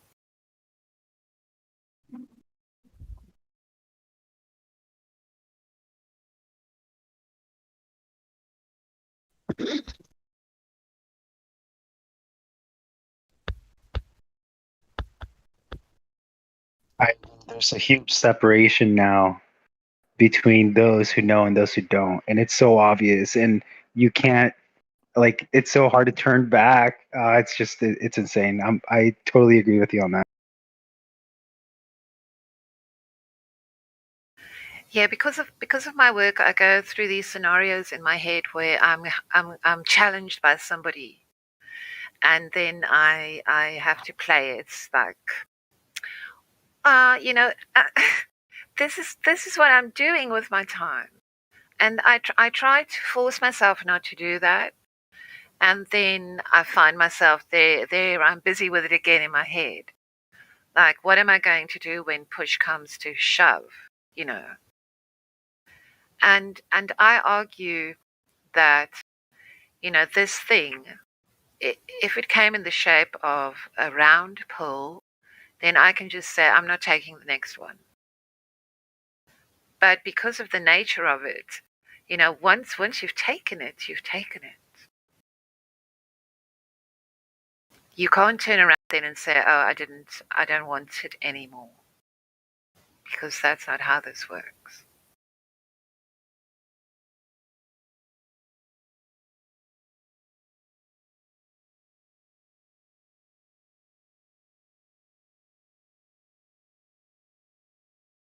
That would freak me the hell out, to be honest. Well, imagine going for people that take this stuff, right? Taking these things, they're taking it because they're completely ignorant of anything to do with it. They know nothing. They're gonna say they know something, but we all know they know nothing. So imagine they take it, and then maybe they wake up and they find themselves here, and they learn everything they need to learn, and realize, and then they realize what's floating around inside them. That would freak me out.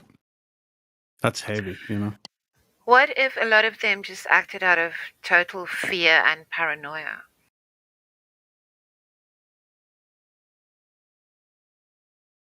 Can you And repeat that? I guess I said I think a lot of them have acted out of fear, paranoia, like, you know, and obviously ignorance, but just that, you know, that mindset where they cannot actually fathom that such pervasive evil thing can be happening. Yeah, they all have acted out of that. But as you said earlier, you know, a lot of people do have buyer's remorse. And that's only going to grow and grow, you know, in them to a point where they realize just how drastic of a mistake they made. And that is such a toxic position to be in because that will stress you out so much. Yeah. And stress is not really a place where you want to be. You don't want to be here in this world right now carrying all that. Even worse is when they realize what they did to their own kids. Oh, yeah. But that's why I think that times are changing. It's going to be one of those key points in, you know, the mankind's history where things change. It's happening. I mean, that is such an optimistic thing to say that I really want to hold on to that. You know, I want to have that as something that I that I really, you know, put in a special box, and I know that I can go to that box and open it and it will be there, that hope. Because if you think about it, I don't think humanity has ever been in that place where everybody is away, where everybody says, you know, we don't need these people to tell us, you know, how to live, how to enjoy life, how to prosper, how to feel joy, how to be able to trust people. And when you put your trust, you know, when you decide to trust people, that it's not the wrong people.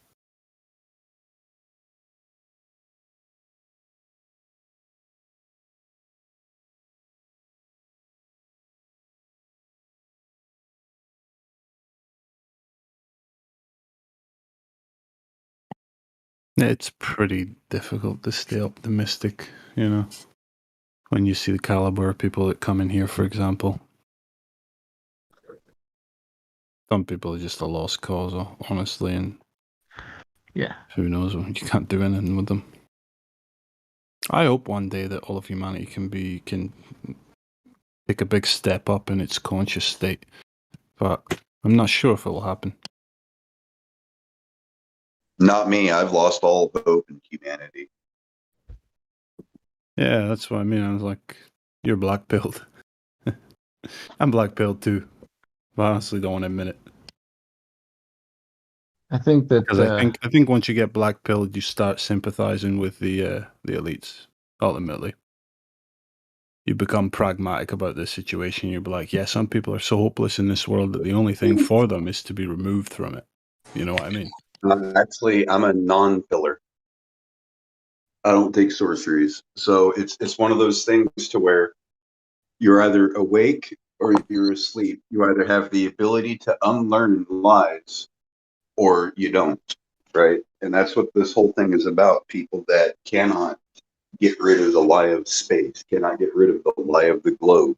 So everything you bring to them, they have to re-edify the globe. They have to re-edify their belief in something that we're telling them their belief is false.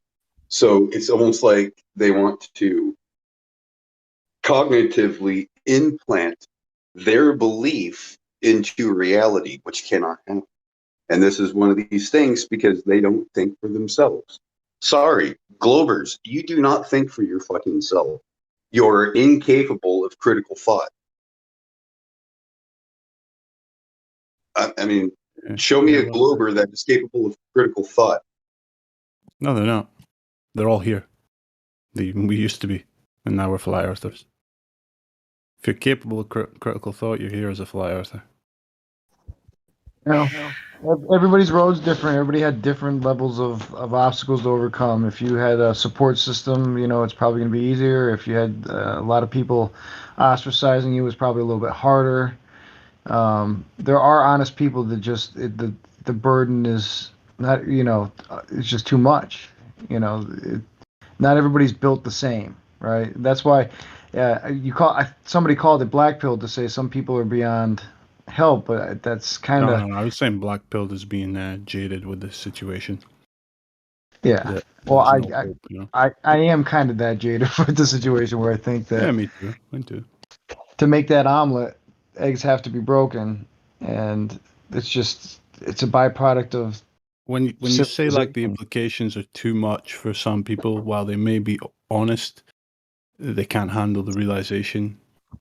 I think that's because they lack critical thought, that they can't handle the situation.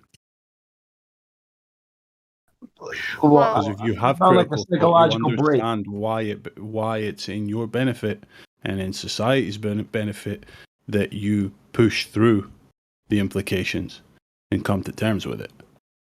I think that's of it like part of the process as well, at least how I see it. Trauma, like these guys are traumatized. It's not that they're incapable of the thought, it's just that they stop themselves from reaching that point because of the base trauma that has built their worldview.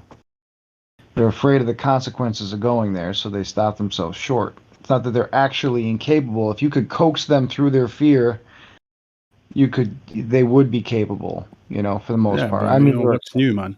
Who doesn't have fear? Who doesn't have trauma? It's how long are we going to pander to this shit and just let people? Oh, I get it. I'm not trying to argue with you. I'm just trying to lay down the other side. I'm not getting in your face about it or anything. I'm just saying it's the same old, and it always will be. Oh, they're too scared. It's too traumatizing. Well, no fucking shit. This world is in a hell of a state, Of course, it's traumatizing. Get a grip. Well, I would go as far as to say that generation, the millennial generation, they were primed. They were manipulated for just this situation, where they were always told. Or let me put it this way. I have an older brother who's got a very high IQ. I've always respected him. I was always when I was a kid growing up, my older brother would level me. I couldn't open my mouth and talk rubbish. Then my older brother would start on me. The times that he embarrassed me because I was saying something stupid or my thought process was stupid.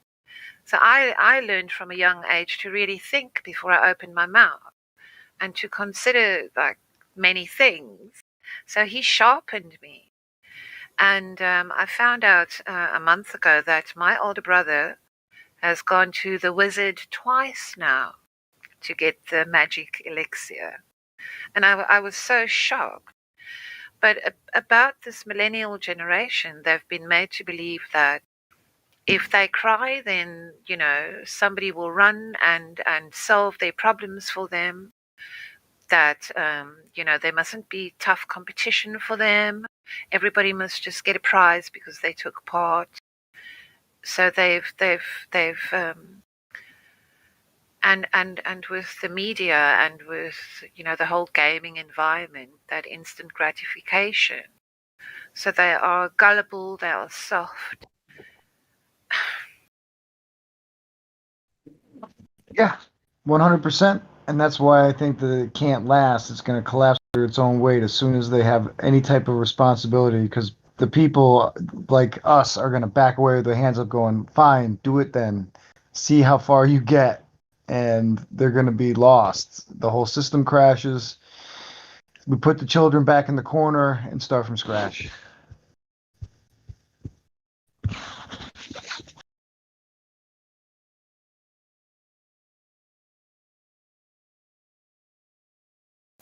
Yeah, with the younger Globers that come in here, it's not so much their lack of insight, their lack of any knowledge. A lot of the time, what's really off-putting to me or really revealing is their sorry attitudes. Yeah. Indio was like walking down the street while he was talking to one of them. They're like, "Stop yelling at me." He's like, "Listen, I've told you 10 times. I'm in the middle of the street. I'm being loud so my phone can hear me. What don't you understand?" "Well, it's hurting my feelings." "Shut the fuck up." Excuse my language, but you know what I'm saying? That's the attitude. I want to reach through the device and choke these people from across the world. You know, it's infuriating, but it's everywhere. It really is, yeah.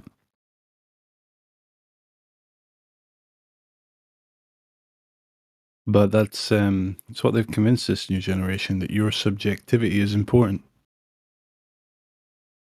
It's like, yeah, subjectivity is important to some extent, a minor part of it, but not to the level it's being employed now, where everything is just people's, my feelings, about this or that. I want to believe, This is the If generation. I stab you in the arm and your subjectivity is telling me that's really painful, I need to know about that, that stuff like that.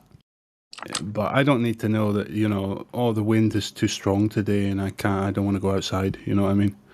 It's like, yeah, keep that weak shit to yourself, please. We're in the midst of the generation that was never told no. They were never told the word no their whole entire life, and everybody received a trophy for participating. Nobody got backhanded for speaking out of turn. Here's an interesting thought. How much no do you have to hear in your own life to be able to wield that word? Because no is such a powerful thing when you just say no. No is the most powerful word in at least the English language that I know of.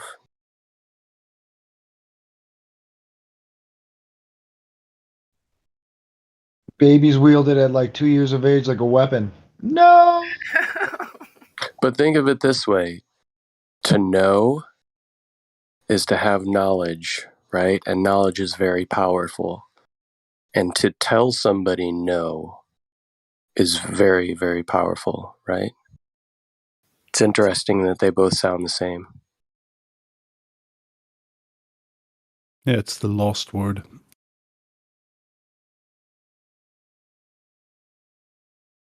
Yeah, it's like you were saying that we are pandering. We've become people who are told you have to pander. Why do I have to pander? Because otherwise they'll just cry louder and throw all their toys out the cot. Is that what you want? Then they get no goddamn toys then. That's the way it should be. Let them throw their tantrums. But if you give them anything, they're going to continue to tantrum.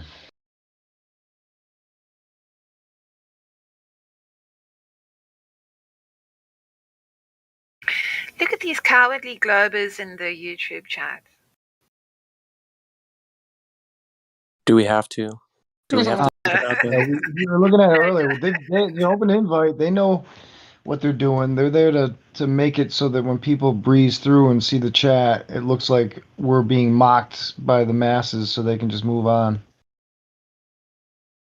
I feel like there's some pretend flat earthers in there too that just try to keep it into some sort of religious thing just to stir the pot in there and lead people to believe that we all came to this conclusion solely based on reading the Bible.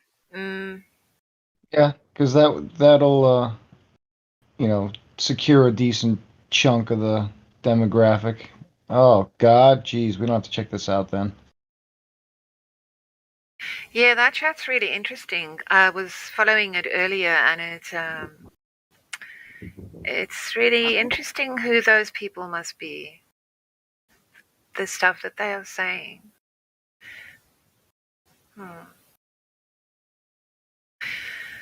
There are definitely people in the chat who just go in the chat to go and do that Glober thing.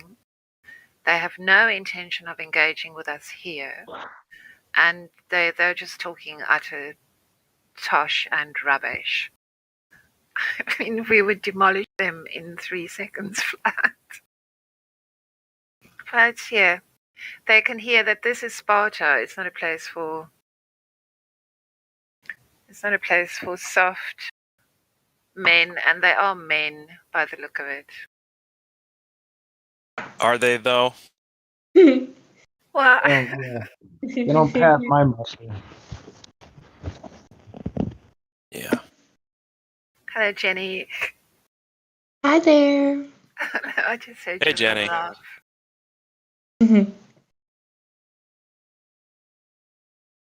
How are you? I'm good, thank you. I do appreciate sarcasm. Too, but I was genuinely asking, how are you? Oh, no. I meant like what you had said before. No, Oh, I'm good, thank you. I'm off of work and I'm doing what I want. that is good news. What about you? My cat's yelling at me because I just got back with food that's not his. So Sounds about right.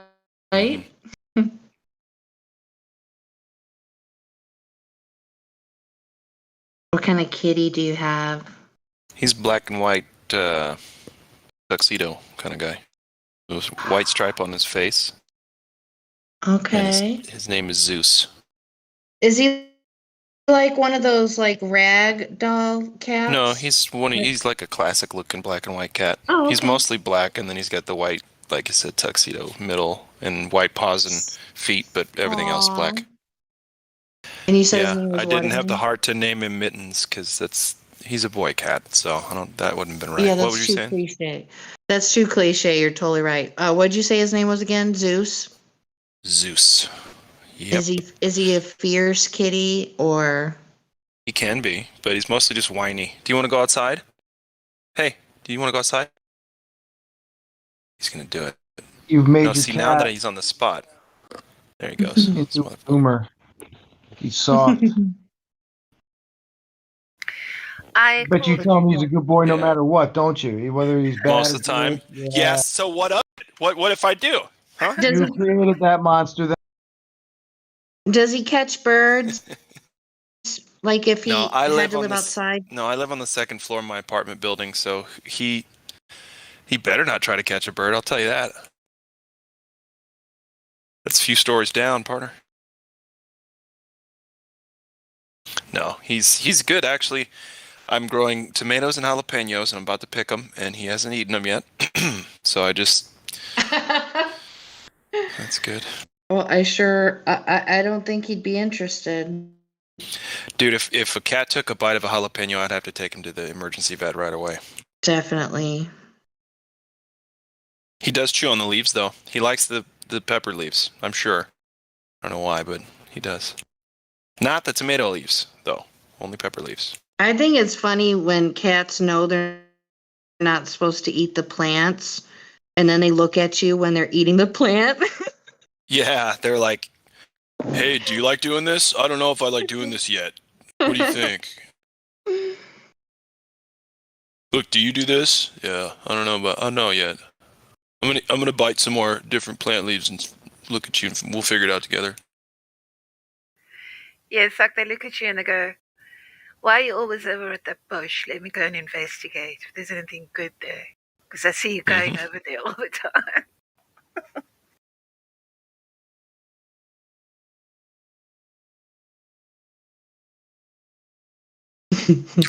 See, I think dogs are just as curious as cats. But it's just so much funnier when cats mess up. Because they act like it didn't happen. Right. They're so indifferent sometimes. Oh, well, no, because you can tell.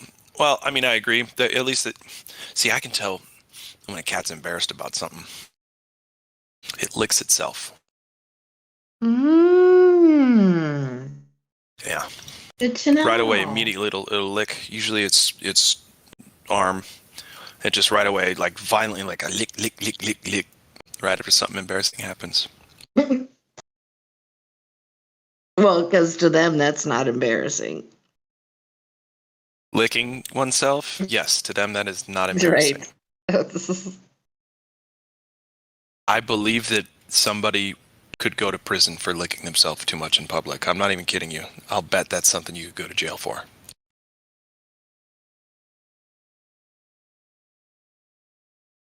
I'm sure there have been people, many people that have done that. Yes. I did. I identify as a cat. Damn it.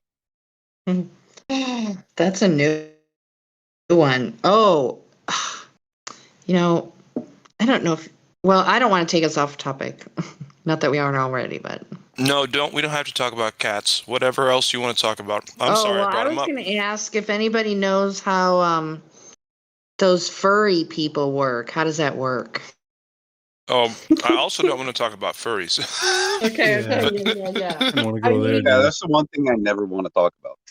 I don't understand it though, like Yeah, me from a neither. real, like, normal You don't have to. psychology standpoint. You I don't know. have to understand it because it's going to go away soon. I hope. Okay. I've got an idea. It'll for you, solve Jenny. it's a No, self-solving Ariel, don't problem. psychoanalyze it, please. No, so you know how children have their favorite toy, and 9 times out of 10, it's like a furry toy. You know. Okay, sure, yeah. They have that favorite thing with them. So when that, you know how children relate to those things. They pull themselves into those things. That favorite thing. That Yeah, sleeps Calvin with and them. Hobbes. So it's like a sexual comfort blanket or something now. No. So what if the furries grew up and they can't really relate to people because they've been plonked in front of the TV all their lives? Right. They were left at the kindergarten. Then they were like different teacher every year. It's somebody else. So they've got attachment and all sorts of problems. So the only thing that was like a constant in their life was that furry toy. Jesus, come on, no. That sounds plausible to me. I mean, is that something like the official kind of thing, the speculation about them? It makes sense. No, that's just It what really I'm does. speculating on. Oh, okay. I can It makes appreciate sense. that though. You guys It's know not me. I an love to official speculate. stance. I don't Okay, think I not the haven't heard that official as an stance. official Okay, yeah. stance. Well, I don't fucking know. Like, I'm not an authority. I just, Right. I've never heard it. Yeah. Okay. But that's right, Ariel. I mean, sure, that would make a lot of sense. Yeah, I'd have to You know, agree. I just mean, incorporating that relationship pretty- with that, like multiplying and expressing that kind of relationship in your life, right? It's another way to or keep maybe the it's just adventure a really alive. easy. Maybe it's just a really simple, easy way for people to be involved with like a gang, but there's like no violence. Yeah. I mean, a community. Acceptance. Yeah. Yes. I don't want to talk about that. Sorry, everybody. Yeah, I mean, it's just I a know weird nobody topic. wants to Yeah, talk about totally. that. Let's change the topic. I'm watching a new John Levi video that I'm gonna put in the old voice text there. Oh, he just posted one? Mhm. Oh, cool. I'll have to check it out. Does anyone know what's happening with that like Flatlanders series that was supposed to come I out? just posted John's new one. No, Flatlanders. I think. Do you have a link? Because I stumbled watched the upon it. Hang first on. 3 seasons. Isn't it like season 5 now? No, it's like a new Flat Earth thing. Flat Earth series Yeah. where they've got Oh. Owen Benjamin and stuff like that, you know. Ben Oh, from thank you Taboo for saying Conspiracy, Bob Nodal, all the kind I'm of main behind. names. Wow. Yeah, but I heard a weird thing about the new Resident Evil movie that's coming out. Uh-huh. It's going straight to Netflix. So there's something about that movie. They want maximum exposure for that movie. And they can make the flicker rate and they can do all sorts of wizardry inside there. So yeah, I'm probably not going to watch it. That's very interesting that things are going straight to Netflix rather than the old-fashioned way to DVD. And another thing, the word booster is in the dialogue in that movie like way too many times. Really? Yeah, that's all I'm gonna say. Oh boy. Tinfoil hat. Subliminal messages don't exist. You said that was what movie again? The new Resident Evil movie. I think it's premiering in November, but there's already little clips of it out there. I'll have to put that on my IMDb watch list. This is literally the Sure, world there's a that we trailer. are in. This is the world that we are in, with all this neuro-linguistic trickery. I thought the like any type of injection in the Resident Evil franchise, I thought that was like an anti What's the thing. new movie Like an called? anti Resident Evil. New Resident Evil movie. What's it called? Dead by Daylight? No, that's a game. That's a game. Is that really the title? Dead by Daylight, yeah.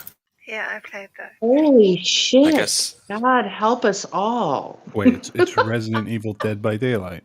that's the name of the game. Oh, Yeah, I thought about this oh, okay. movie. There's an independent No, game called Dead but by Daylight. So what's the new movie? I don't know. The search for more money, but yeah, it does seem like anything that is pro what's going on is going to get pushed out to the front for everybody because it's like it's not enough that they got Oh, yeah.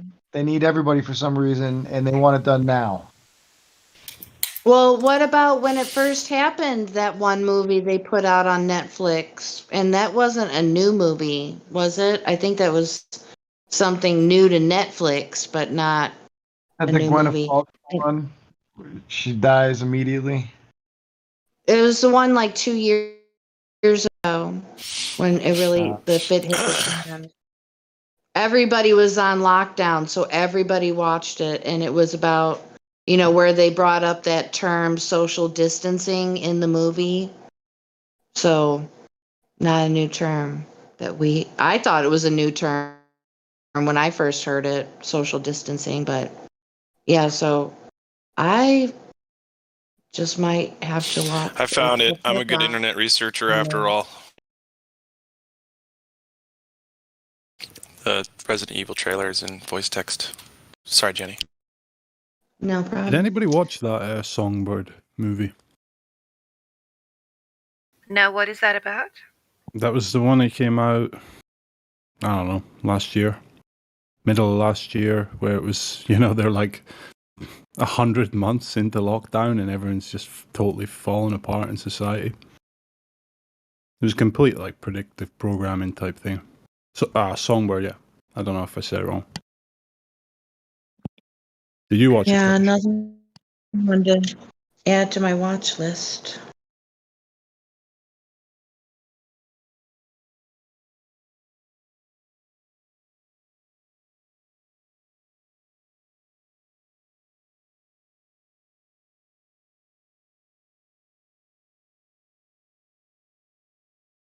Do we have any Sky Watchers in the room? Hobbyists? What was that? Any like amateur, Sky Watchers? Anybody with their own telescope? I know sometimes. No, not me, unfortunately, don't have the equipment. It's all right.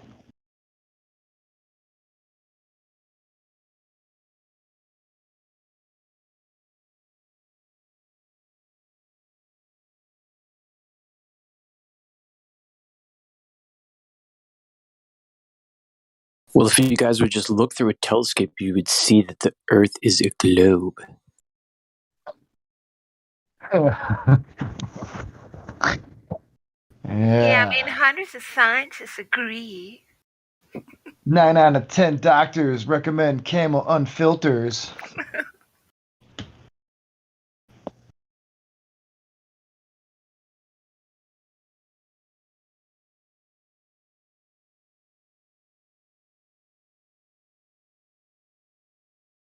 Okay, so Cut the Shit didn't like the movie Songbird. Without giving away any spoilers, no spoilers, but is it possible for you to briefly say why? Just because there was only 4 people?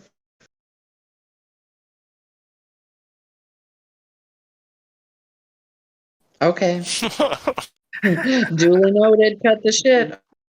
Alrighty. It was trash. Okay. I won't put it on any kind of priority list. Maybe I might watch it. I don't know. You know, I Yeah, it feel like wasn't intended to be trust good though. Cut Cut the shit, was it? I feel like I can trust Cut the Shit on that one. You know what I mean? It feels right. I wasn't bringing it up for it to be like, oh, it's a good movie to watch. It's just the predictive programming, like, level to it. Yeah, that's all I would be Only interested thing in. Yeah. Yeah, Cut the Shit. Watch your trash mouth, huh? He's just suggesting movies, good or bad. Does that make sense to you? Jeez.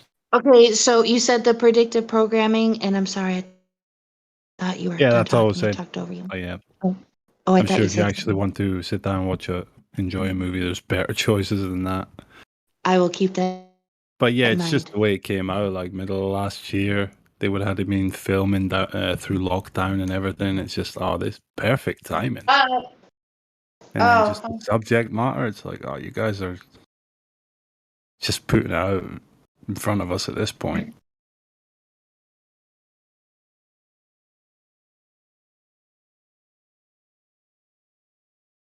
Oh, damn it.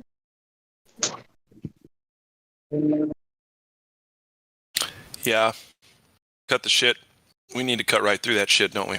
Just like butter. Like hot knife through butter.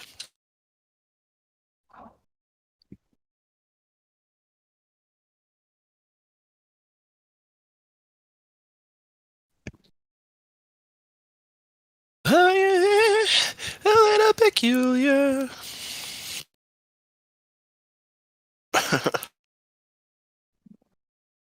And I find sometimes when I'm lying in bed. Yeah, it's a good song, man. Good song. 2 generations. At least one grew up with that song, if not 2. Great costume, great hat, and boots.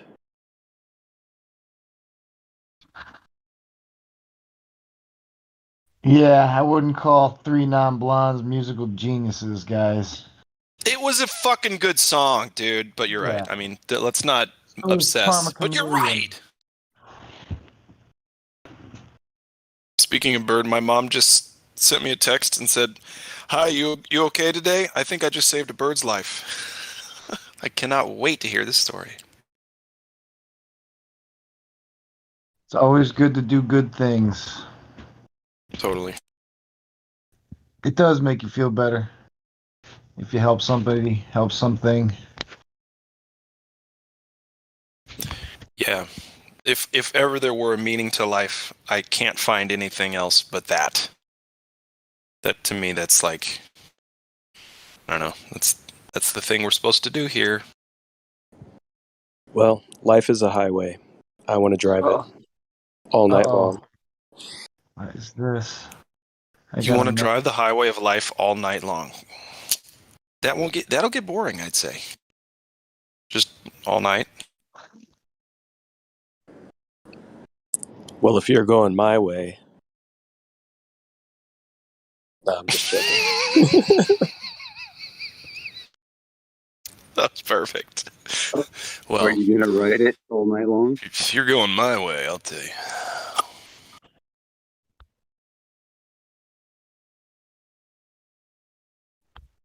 I'm just thinking one-hit wonders in the same time frame. Sorry. You're doing great, man. Doing great. Wait a minute. Did you just call Bon Jovi a one-hit wonder? It's not Bon Jovi. He's like a 5-hit wonder. Oh. And actually, the dude who sang "Life Is a Highway" is actually from another band, isn't he? Yeah, hey, that's not Bon Jovi. That's Tesla. Was it? No, it wasn't Tesla. Uncle Cracker? No, it was the guy's name. Just the guy's name. Was it a name though? I refuse to go to Google for every goddamn thing. I believe that I don't need all this knowledge. Ultimately, it's not worth my time. No, you don't. It's a waste of fucking time. Yep. Well, don't tell Battle Mod. I can't tell him anything. He knows all of it. He knows everything. It's crazy. You ask him about anything, man. He'll fucking explain it to you. Well, holy shit. he's well, I don't know him personally, but he seems to be a well-traveled individual who's had to work his whole life without a break. So he probably does have a lot of knowledge about a lot of subjects. Salt of the earth, my friend. That being said, don't try to win an argument with him, no matter how well versed you are in your own personal subjects. That's true. That's okay. I'll give it to him. Yeah, he shut that vegan guy down pretty quick yesterday.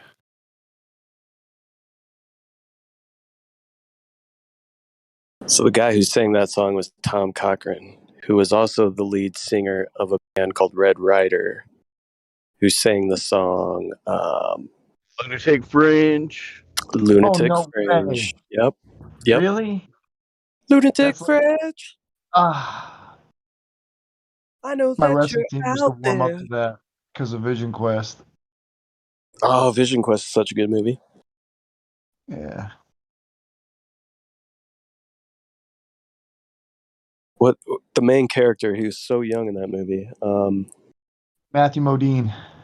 Yes. Matthew Modine plays a great villain. Definitely. Good actor. People don't give him enough credit. No, Good he actor. doesn't get enough credit. He probably doesn't want it. There might be that. Have you seen Vision Quest, Jenny? Oh, yeah, from way back in the day. I was in high school. He was Joker in Full Metal Jacket too. His best role, in my opinion. Yeah. Mm-hmm. I liked him when he played the role on Weeds that was on HBO. And then, of course, he's on Stranger Things. I think he plays that role pretty darn good. I don't know. Others might think otherwise, but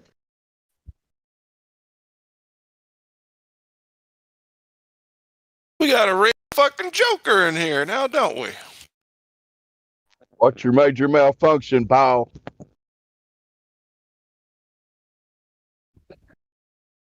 so wait. Did Matthew Modine, he played in a Batman movie? I'm not that much of an avid fan. Yeah, he was like Commissioner Gordon in the not Commissioner Gordon, but he worked under Commissioner Gordon in the Christian Bale series. Oh, I need to watch the Christian Bale version. Holy shit, you haven't? Not yet. Not yet. Oh, you've Favorite missed. Batman. Well, I know. You when you guys see have it, told me. listen. You guys have told You'll me. be absorbing the best comic to movie presentation portrayal that has ever been done and will ever be done. Whoa. All right. Duly I don't know. noted. Blade was pretty good, bro. Blade? Oh, that's something that I need to watch. Did you just fucking say too, that? you guys. Yes. Oh, wait. No. Did you mean Blade is Blade fun. Runner? I meant Blade is Ghost fun. Rider. I meant Ghost Rider. Oh. God, Ghost Rider's so bad. So bad. Yeah, I don't like what's his name that much, Nicolas Cage. I think I watched part of that once. Nicolas Cage was considered for both Superman and Batman. They were looking to cast him for one of them at some point. Tim Burton's times. Superman. That would have been a fucking trip. Definitely. Yeah. What do you guys think he should play? I would say Batman. No, Nicolas Cage should never be Batman. No. Oh. He might be a good Joker. Yeah, he could do a Joker. Two-Face. I misunderstood A good you. Two-Face. You do a good Two-Face. Well, he did Face Off.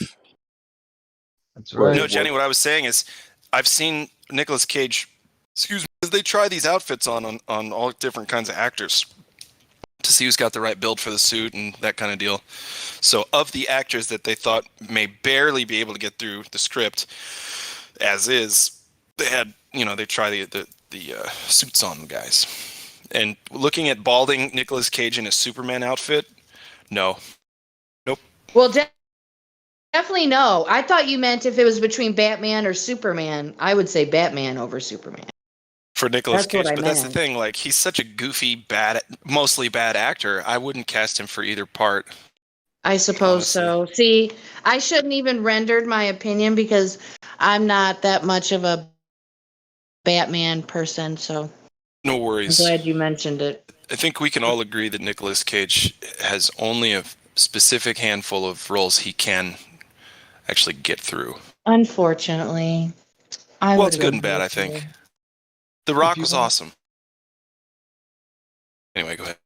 Jenny, if you want some good superhero movies, I suggest Blank Man and Meteor Man.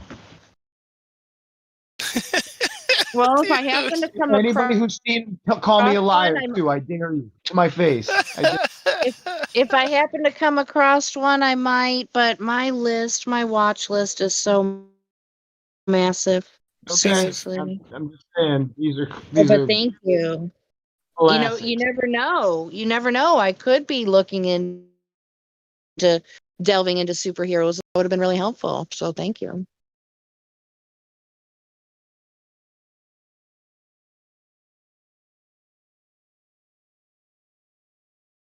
Just don't base your opinion on those two movies. Thanks. Listen, I Blank Man I had on VHS. I wore it down to nothing. It was just one constant piece of static with It a is funny. soundtrack. Yeah, it is a good.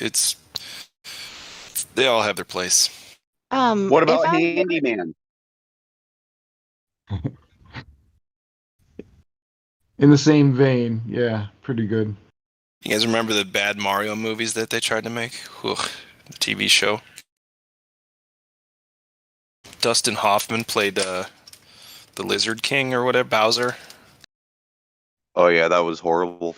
Oh, so fucking bad. They tried to mix like a sewer underworld with Mario because they're like, oh, you're going in sewers and pipes and all kinds of stuff. They just, so bad. It was so bad that it was like they ruined, the idea of making a Mario movie for the rest of time.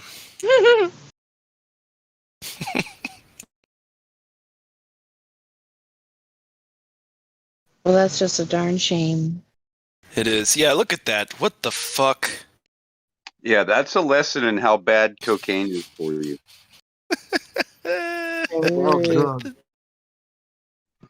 And again, though, it's a truth drop, right? Lizard people. Dustin Hoffman. Dustin Hoffman's one of them. Not in this picture.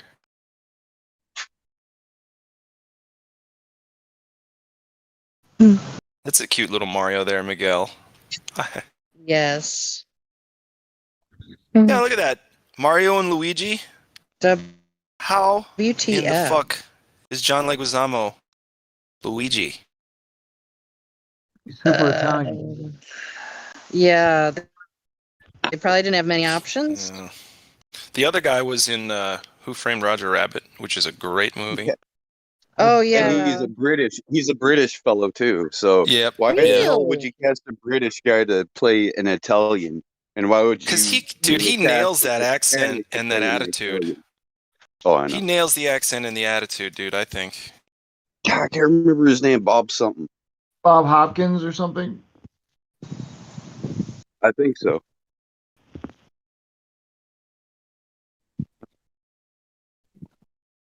He's got one of those rugged British accents like that. Yeah, Who Framed Roger Rabbit? Yeah.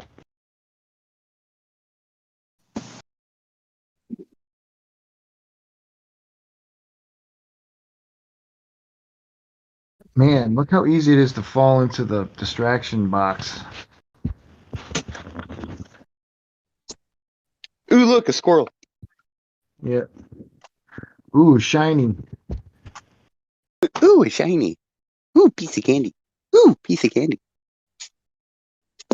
Yeah, Who Framed Roger Rabbit? Christopher Lloyd terrified me. That gave me nightmares for months.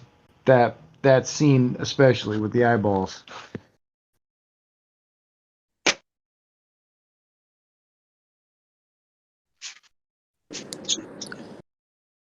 So when I was a kid, the scene in Indiana Jones where they open the Ark of the Covenant and their faces melt used to freak me out. Now, if you watch it, it looks hilarious. I remember that freaked me out. scaring me too. That used to scare me. Was the Yeah. Kali Ma ripping out the chest of the heart out of the chest of the victim in Indiana Jones and the Temple of Doom, and like all those monkeys that they were like eating the brains out of? Yeah, that freaked me out. When they opened up the snake and the other snakes came out, oh my god! Yeah, it's like ugh. And that one guy's Snake. I was like, what the fuck? Oh, sorry. I was Frozen trying to monkey quote. brain. Short Round goes to go, oh, hey, cool, it's soup. And then, a bunch of eyeballs come popping up looking at him. He's like, oh, I'm good.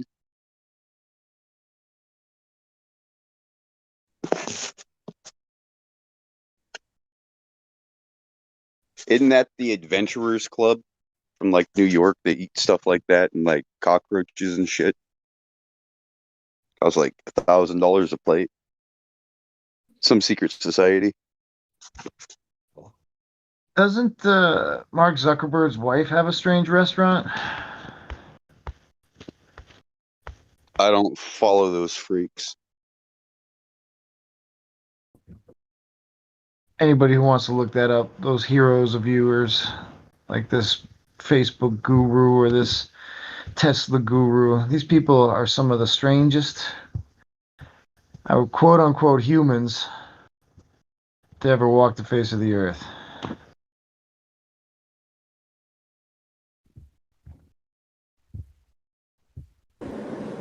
Their characters playing a role.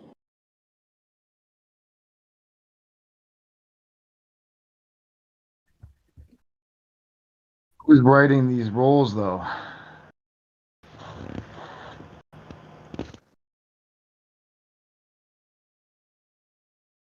guess that's the ultimate question, right? I think whoever it is pretty much insane. The script writers, right? Who are the script writers? How dare you?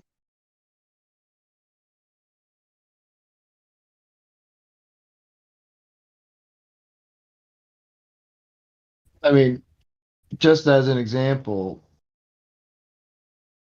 going back to Mark Zuckerberg, like, what are the odds? Like, anybody else trying to have a normal life or be in the public eye whose spouse runs a restaurant that serves human meat, there would be questions. Everybody would know about it. There'd be, you know what I'm saying? But this is perfectly fine. Not a problem. Don't ask any questions. Don't look into the family histories of these people. You wouldn't want to find anything. I just came back and all I heard was families running a business serving human meat, so I don't know how we got here. It's been a long highway. It's been a long highway to get here. It's just the insane things that are a reality right now that people just shrug off like, so.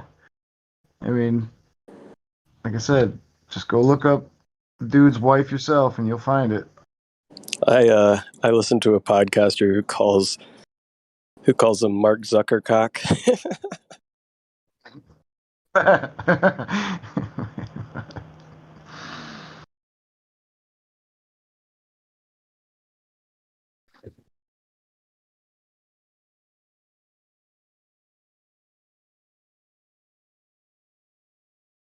Isn't Zuckerberg like Sugar Mountain? Sugar Mountain. In German, Zuckerberg is Sugar Mountain. Berg is castle. Typically. Never mind then. I don't know. I heard that from somewhere. I gotta look it up. So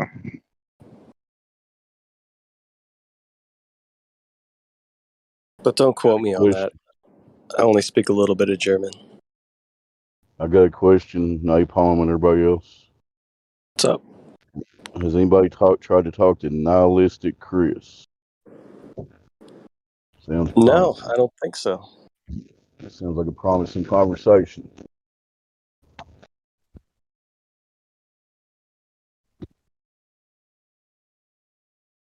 Nihilistic Chris, how you doing? I'm good. Good. Welcome to the server. You been here before? I've been here since last October. I left and kept coming back because just life in general, and then college now. Cool. So what got you on the topic? What originally brought you here? So back in October, I was kind of into conspiracy theories, and I know this server prohibits because you know how Discord is like a left wing platform, unfortunately. But I was into conspiracy theories, and then I saw Flat Earth. It came from the Blue Politics Discord server, and I decided to join from there. And yeah, I guess to be open minded on the topic. I try my best to stay open minded as much as I can, and that's pretty much it. Okay, so from an open-minded, objective viewpoint, you've obviously done a little bit of investigation into the topic. What are your thoughts? Do you want me to give you like 3 main points, or because I pretty much know like a lot from whatever your script says. Yeah. Script? No, I don't have a script. I was just saying from out of my mouth. I do know is that when you look at hold on, I'm just trying to start with the moon in general, or NASA in general. NASA is bullshit because if you look at I was watching 2 different documentaries. I think the first one I watched was called American Moon documentary, and then the other one was by Bart. I forgot his last name, Bart something. Where it's about it's a funny thing to the trip to the moon. I watched that one, and it shows all the contradictions from all the photos. Not all of them, but they just show some of the major photos. For instance, there was a photo that had like a little plus sign, and then it was eventually removed. It was not supposed to be there. Like it wouldn't make any sense. And after from watching those documentaries, Justin showed me a clip that you could see a giant behind a rocket. Giants in space. That's what they will refer it as. But you see the guy popping in to the screen, and then he backs out quickly. And he was actually on a not sure if it was live from NASA or was it from a live stream, but it was from I know it was from NASA specifically. They were saying that they were in space, and you can see a giant man on the right side of the screen. He comes in, and then he comes right back out. Yeah, where they're launching a satellite out of the cargo bay of a space shuttle. That one, old school clip. I know it was a giant in space. It's a model in a studio, and if Are you you watch in the this live next stream? one, I'm going to show you Sorry, the Justin. space, or the fourth wall. That's the actual fourth wall. So you see right here. So you actually get to see in this news clip the actual model that they're using and how big the model is. It's about 4 feet. In Yeah, there you go. He already posted it. I posted both of them. Yeah, that's supposedly a satellite being launched from the cargo bay of the space shuttle. You can clearly see the wire as well pinging as it rotates up. You see it ping, which that's a wire. It's part of how you can tell if it's tied to a wire. They couldn't take it out in 1985. They didn't have that technology then. Yeah. Now they clearly have that technology now. So when they can take out wires in the spacecraft, bouncing around, you see them bouncing around in the spacecraft. Hold on, I'll find my wires one as well. Hold on. I've heard the argument that space is so top secret that they have to show you these things that they make up because the real stuff is just classified. That's what I've been told by people who want to believe NASA so bad. Yeah, because the real stuff is all underwater.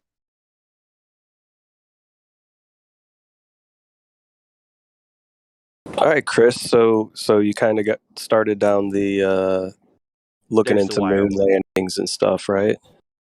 A while ago though, so I still remember it. I guess I could give you my second point that I pretty much learned here. So there was a treaty in 1951 that was signed from I think about 240 countries that signed a treaty that prohibits no one to go to Antarctica. You were not like no human personnel is allowed to go there. But Admiral Byron, I think I said his name wrong. It's Byrd. He went, exploring in that area, and there's someone posts a picture, and it's probably someone. It's still somewhere in my phone, but it shows that a certain timeline, and then when the treaty was before the treaty was signed, he died before the treaty was signed. So that was pretty odd.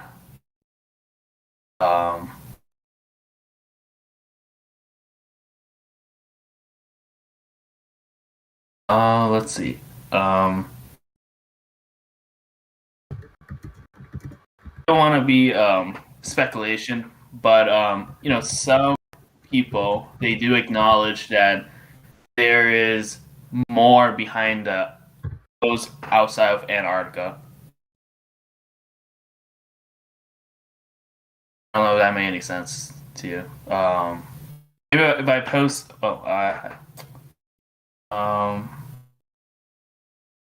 there's a certain map that I had to look it up again, but it shows just in general like the map I guess, and then it shows Antarctica around since we're around of ice I guess, ice wall supposedly, and outside of Antarctica there's like these lands out there. Maybe it's better if I pull up the picture. I think I've got it, Chris. It's fine. I'll post it. Let me find it. Yeah, but I personally do think there is more that goes beyond Antarctica because it's pretty ridiculous that they made a treaty that no human personnel couldn't go beyond there besides scientists. And I do know it's pretty expensive to go to Antarctica. You could get in trouble or arrested for attempting to go over there in Antarctica, so it's not free. I'm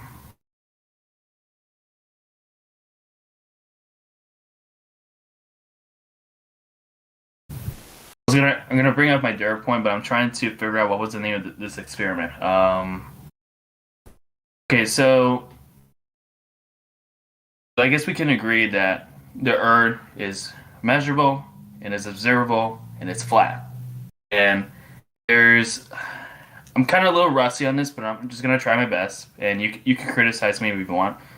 So there's a certain experiment where I think it was called Bad 4 experiment, something like that, where they tested to see if the Earth was did it have curvature or not, and they proved that it was flat because if it was curvature, then I guess the wires would have been like somewhat like curvature, but it wasn't.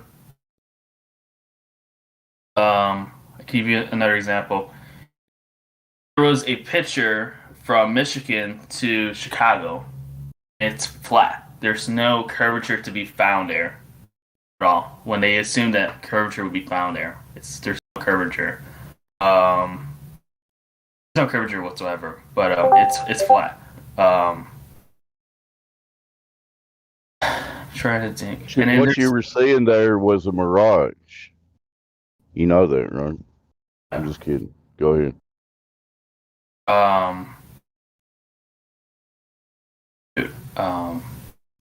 almost lost my train of thought. I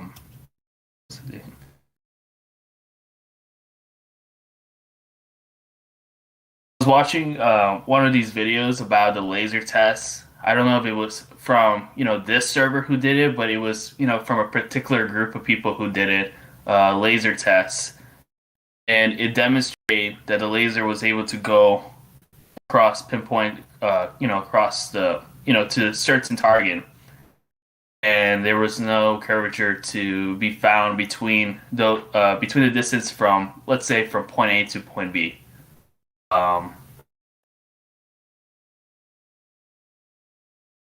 Did I give out 3 points or did I give out 2 so far? Kind of lost track. Shit. I think you're on point number 2, but I had an incoming call, so I might have missed a third point. I guess I could go for the third point then. So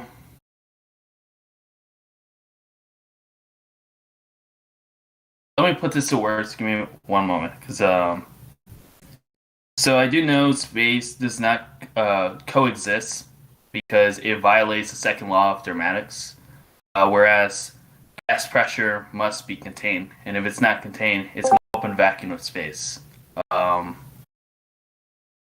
Just a slight correction. It's a slight second law of thermodynamics, but we know what you're saying. Go ahead. And if there's an open vacuum of space, then all the gas is released and we die. We wouldn't exist now. We wouldn't be speaking right now. We just yeah,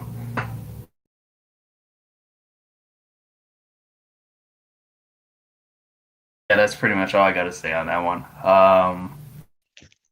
It sounds like you've done a lot of research. So, do you think you live on a ball or not? I'm so skeptical, dude. Like, there's some things that I want to be. I know it's going to sound ridiculous. I know you don't like when people are neutral on this topic, but I feel like I'm neutral on this topic because there's probably because I never took physics. Like, I know physics is a bunch of baloney. In some cases, some not. It's not. I know astronomy is physical science. It's not science at all. But So try to be neutral, man. Just be honest. All we're asking you to be right here. Just be honest with it. Go ahead. I'm kind of neutral on this, to be honest. There's a lot of things I haven't finished yet. For instance, and I could, if you scroll down the server, I could tell you some of the things I did not look into. Let's see. Yeah, so I wouldn't go as far as to say like physics is bullshit, right? Like theoretical astrophysics, we could agree that that's bullshit, but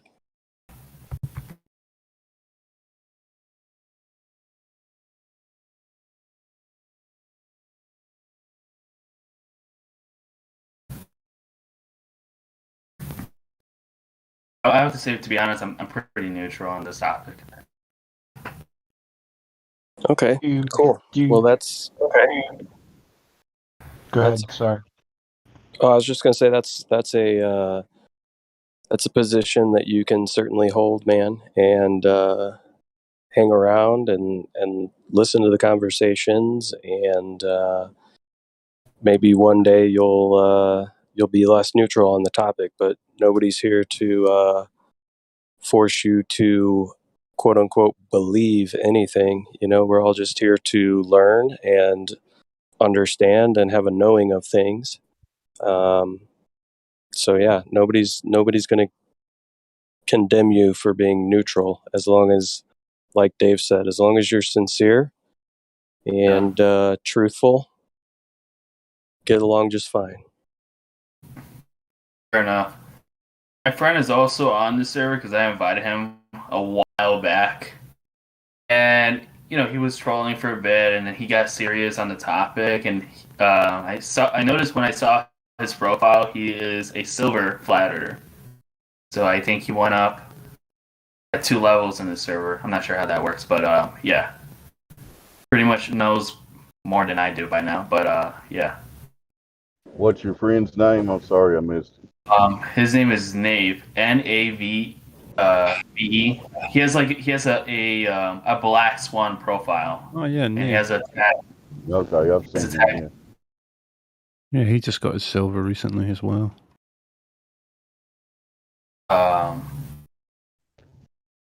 If all we're going to do is share information with you, we want you to think for yourself. We're not a cult or anything like that. We don't have any shared beliefs. We just try to stick to empirical evidence. I'll shut up now. Yeah, that's pretty much all I got to say, to be honest. Cool. Well, welcome back. Good to have you. All right, thanks.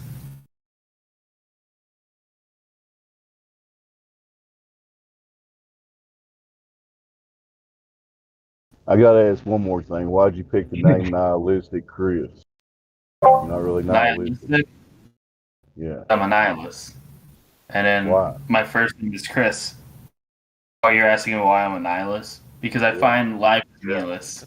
Like, I have, explored pretty much a lot of worldviews from Islam to Christianity to all sort of other worldviews. And then, my friend who's also a nihilist, she was like, well, this worldview is tranquil and calm. You don't have to really worry about much. Free will, right off the bat. That's what I want to be part of. So I just find life all meaningless. All religious morals meaningless. In a sense, there is different type of nihilists. I'm not like the crazy type of nihilist who thinks everything is meaningless in life, but I'm more of a existential nihilist where I think that humans we can sustain our own values for ourselves than having religious value to be over controlling or having some crazy institution controlling it. Yeah, I do pretty much there. For instance, I could tell you what's pretty meaningless, and I'm gonna let you hold on. So for instance, Congress in general is financed by the oligarchy of billionaires, right? And they even capitalism, like they're right above the top of the people. I find it meaningless to even compete with them because they're always going to be the top, and they're always they oppose to the people in the bottom, the poor, and etc. I just find it meaningless, to even try to compete in that system. Possible. For instance, there was I think it was a year ago or this year that Robinhood, they stopped stocks from when the younger generation, they were like, oh, this is how we can make money now. They stopped stocks from the CEO from Robinhood stopped stocks from AMC, GameStop, and I cannot remember what was the other stock they stopped. And they did this because all the rich was crying on the media because they were afraid that they were going to be competed by someone who's making a small movement, I guess. But yeah.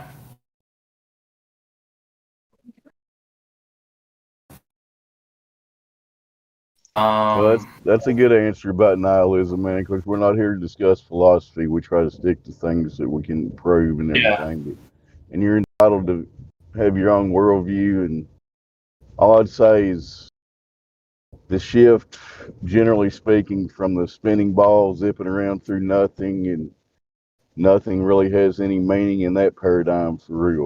Would you agree with that? I'll have to think about it. And then I could come back. It's more nihilistic. It's a more nihilistic worldview, generally speaking, than the one that we kind of generally frame. We don't make any claims about reality that we can't prove, but Hopefully you know what I'm saying. I'll shut up now. Yeah, I get what you're saying. Yeah, it's the viewpoint of we've got this infinite universe filled with billions and trillions and quadrillions of stars, of which we are just one small speck, like a grain of sand, and you're just an even smaller speck on that speck in the middle of a vast nothingness. So basically, you are insignificant in the grand scheme of that paradigm. Yeah, so. Yeah, you're not even a side story in the heliocentric model. It's a pretty big shift to go from not even a side story to the complete center of attention, essentially. You're just a complete random accident, and your life has no meaning. In that worldview, at least. It's easier to be complacent that way. You can kind of just give up and be like, what does it matter? Doesn't really affect me, or I can't affect anything. It's a convenient mindset for control. Yeah. Kind of takes your power away, right? That feeling that it's meaningless to fight the powers, the people in control, that's the psyop they run. That's what they want you to, that's how they want you to view it. Because that makes it really easy for them to maintain it all. Essentially playing right into their hands. Yeah. Just things to consider. I just caught some of the conversation. I heard nihilistic. I heard there's no meaning to anything. Is this what we're talking about? Well, I'm an existentialist nihilist, not like in the heliocentric worldview. The logical conclusion is nihilism. It's solipsism. We don't look at things. I was there before as well. When I look at things like that, and I hear people say things are meaningless, and the army coming in to rape the family and murder the family, there's too many of them. I'll step out the way. When I hear that, it's kind of like someone's letting me know that they're my enemy. Like they don't have any moral standard. They don't have any fortitude to be willing to die for what they believe in.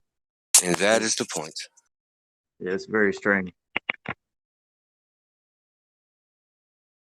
Precisely, yeah. Subjective morality, the highest moral authority is the state, who can willy-nilly change the morals with a stroke of a pen.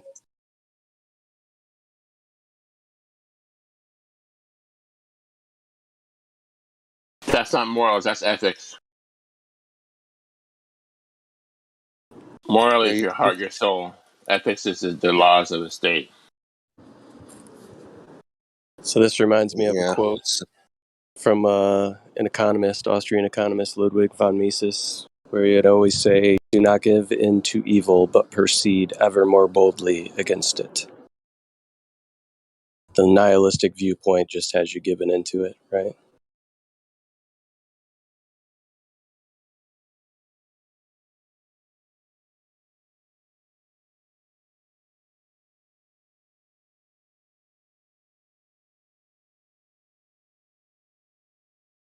It's kind of circular anyway. It's like, I'll be nihilistic, so things get bad. Then things get bad. Things are bad, so I'm going to be nihilistic,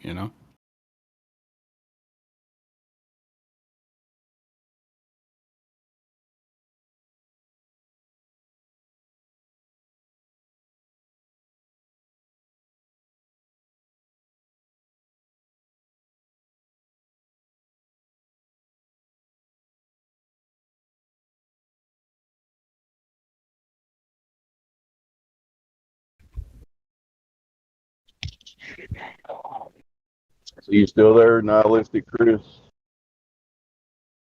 Yeah, I'm still here. I'm texting my younger brother to see if we can go out and play Pokemon Go, since I I've been out in the house for a while.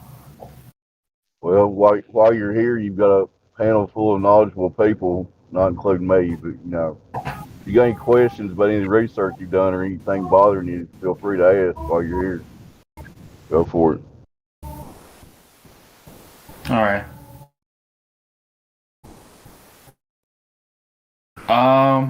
Do want to ask a question, and I always get. I spoke to this other guy. He's another moderator in the server. Emerald Monkey, I think that's his name. Okay. I asked him on the second law of thermodynamics, like what does it mean? How does the second law of thermodynamics correlates back to the idea that there's an open vacuum space? Like what does because when I look up the second law of thermodynamics, it doesn't click back to about gas pressure and etc. So you want that one, Indio? Are you trying to say thermodynamics? Yeah. Okay, thermodynamics. If you look up thermatics, there won't be anything.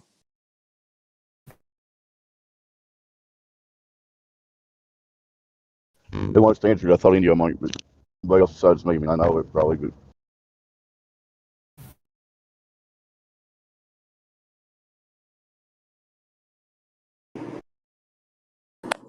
Yeah, so this isn't necessarily my strong suit with this point, but I can talk about it. So the second law of thermodynamics is the law of entropy, right?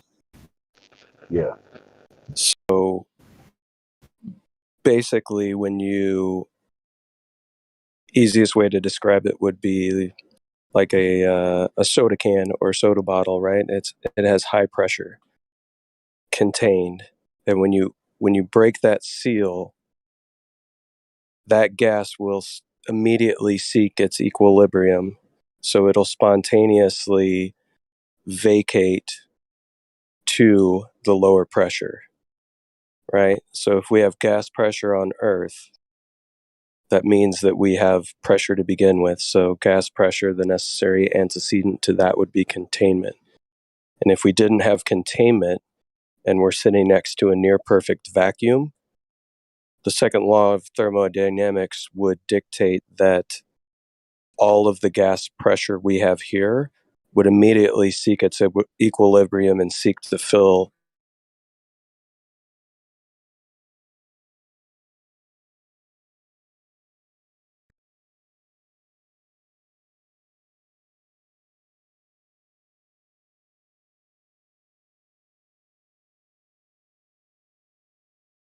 It would seek to fill the empty space and equalize. Yeah, I think you cut out there, Napalm. Are you there? Yeah, sorry. I was getting a call. Can you guys hear me? Yeah, you were saying he seeks to fill the empty space or somewhere along Yeah, those lines. it would, the second law of thermodynamics would dictate that gas pressure that we have here on Earth would spontaneously seek to fill the empty space. High pressure moves to low pressure. So if we have a high pressure system here on Earth adjacent to a near perfect vacuum, that high pressure would seek to fill the available space within that low pressure. The same way that the high pressure contained within a soda can or soda bottle, when you open that up, it spontaneously seeks to fill the available space, the lower pressure. Does that make sense, Chris? You can also. Yeah. I guess it does make sense, but I think it would make more sense if there's some sort of visual that shows the more of a visual learner. That's the best way I can understand. I know you guys had In the voice text, you'll get. Well, how do you think you breathe? How do you think you breathe, Chris? You breathe because your diaphragm creates a low pressure system inside of your chest, and the high pressure air equalizes the amount of pressure that should be in your chest because there's now negative pressure. So you get 14.1 psi in your lungs, just like the atmospheric air, or 1 bar. And that's just caused from your diaphragm creating a low pressure point inside your chest. it doesn't inflate your lungs. It's the atmosphere that inflates it with equalization. All right, that makes sense. And I don't know if you have access to the voice text, but people are posting some visual stuff in there, I believe. You have? Can you see the live stream voice text? Yeah, I can see it. Okay.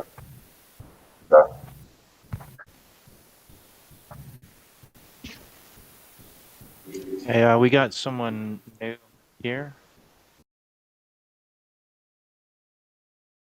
Wait a minute. They texted me, they're not even in here. What the heck? Caden? Do I have a Caden in here? Yeah, Oh, there's there a it is. Caden in Hey, here. Yeah. okay, there we go. I couldn't see the name for some reason. That was weird. Oh, Caden? he just dipped as soon as we said What his the name. hell? He wasn't VC verified.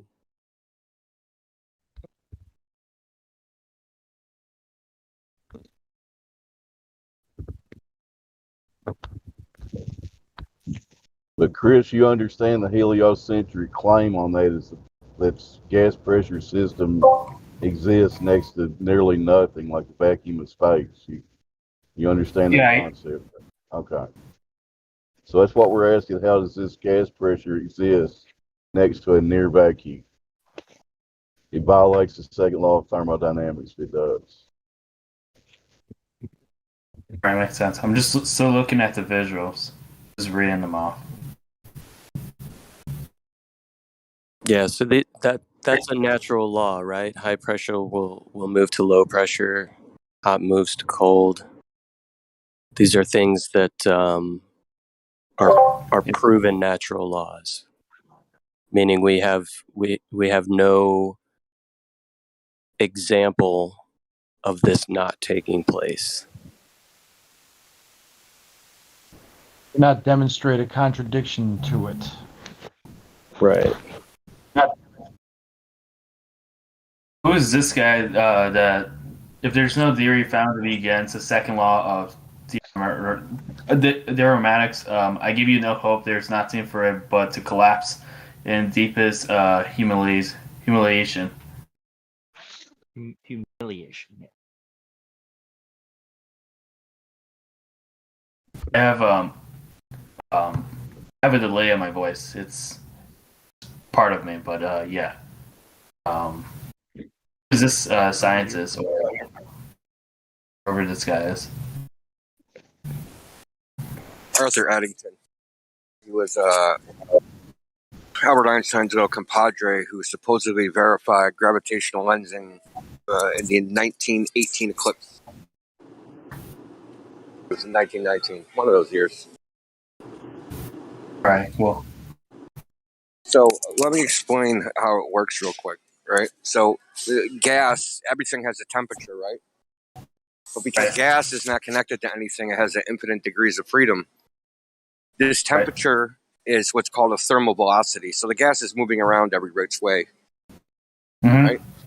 So when it's in a container, it hits the walls and bounces back, and that is your gas pressure, right? But when you have a quote-unquote container like the Earth, where one side is infinite vacuum, when the gas molecule or atom goes in that direction, it doesn't bounce back, right? There's nothing to bounce off of. Can you repeat that again? Sorry. The vacuum side, right? So you got Earth and you got the vacuum side, right? The Earth side, the vacuum side, the gas is in motion. When it goes toward the vacuum side, it just keeps going. Okay, that makes sense.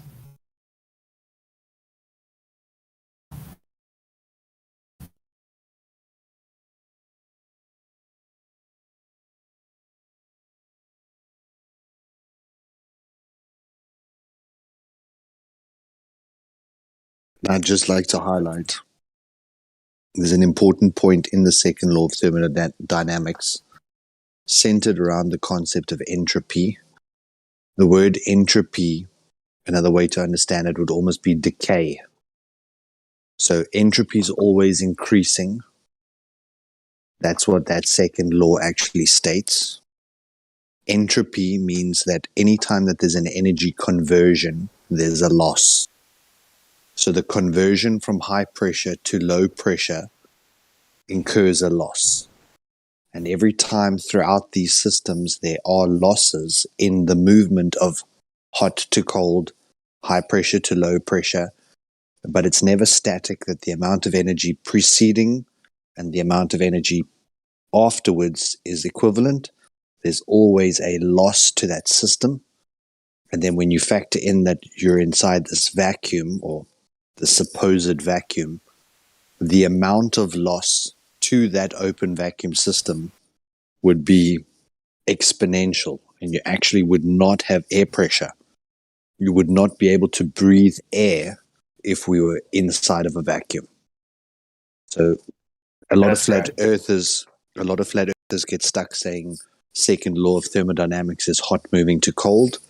That's not true in its truest sense. The second law is about that entropy always increases, meaning during those transfers there is always loss. All right.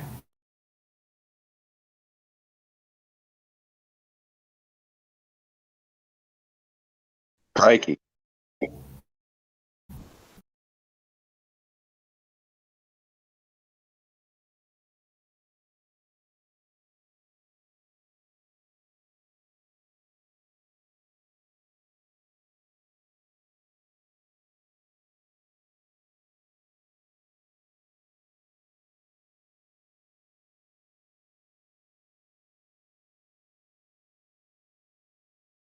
I guess my last question would be, what class would teach about, these laws? Would that be physics or no? Geography, I think. Okay. What? Earth science, basic science. He's talking about the second law. That would be physics or science. Oh, sorry. Yeah, physics. Yeah, Justin, you missed the first part. I did. Okay. That was great. That probably actually is in Golden Globies. It's a serious answer. So. Yeah, I think that's where I got it too. I was fortunate enough to have access to college level textbooks when I was in high school. So I pretty much read those cover to cover. A lot of them had to do with science and physics, and the study of physical things is what physics is all about. So when they try to, study something like gravity and claim that it's physics, that means there must be a physical thing that causes it, which that's not true. So why are they wasting their time with the metaphysics?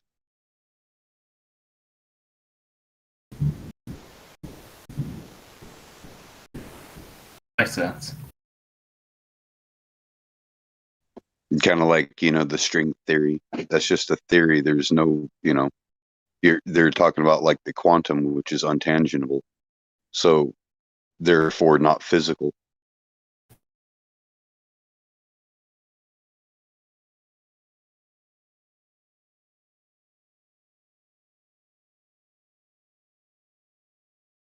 All right. And the only way for string theory to exist is if there's 10 dimensions.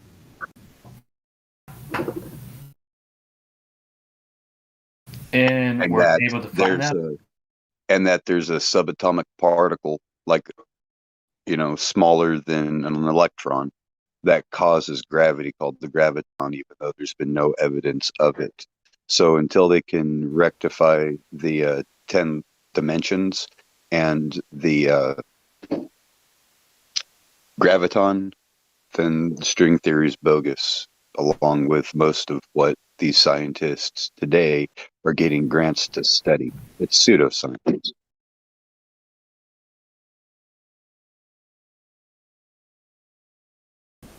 But then again, that is NASA's mission statement, to turn the science fiction to science fact.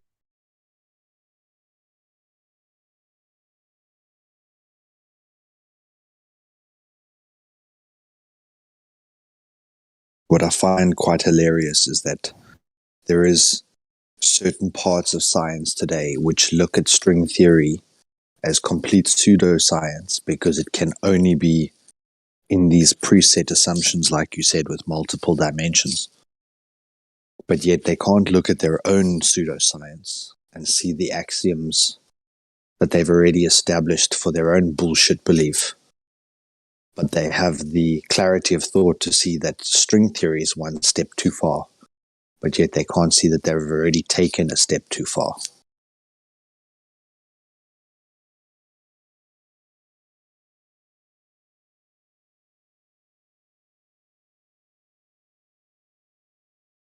My best subject was always science and applied sciences.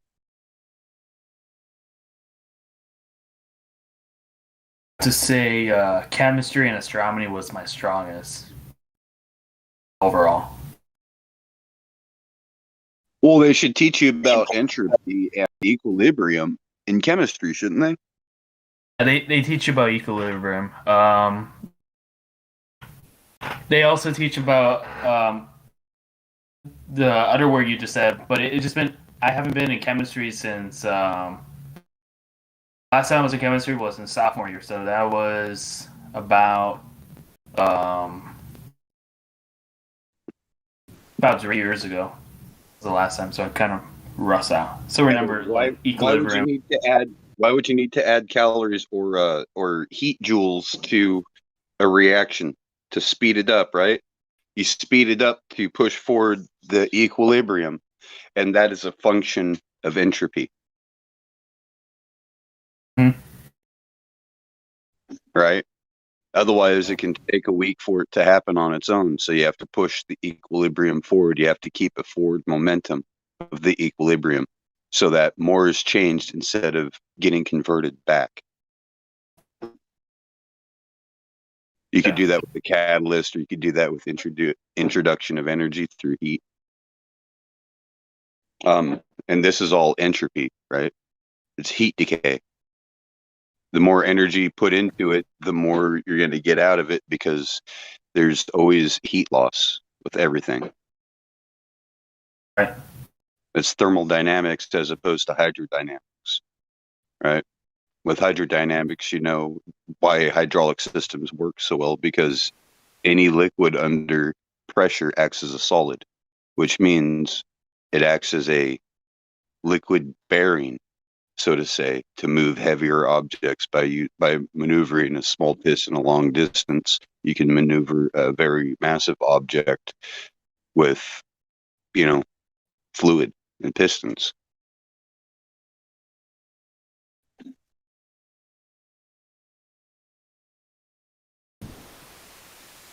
But that's usually static dynamic system. Then you have like other things like, rivers and stuff like that. If you want to be a civil engineer, learn how dams work and all that stuff. How much pressure is on those turbine blades inside of one of those hydro plants. Be able to calculate that. But you don't need to know that unless you're engineering a blade with the material to withstand that kind of pressure. So everything is a niche. Like all these calculations, that's a niche for a specific problem that they had to come up with a magic number. And lo and behold, that magic number worked for everything so that the numbers worked out right. So they could continue on with building their flat launch pad, Flattest object ever built was built by NASA.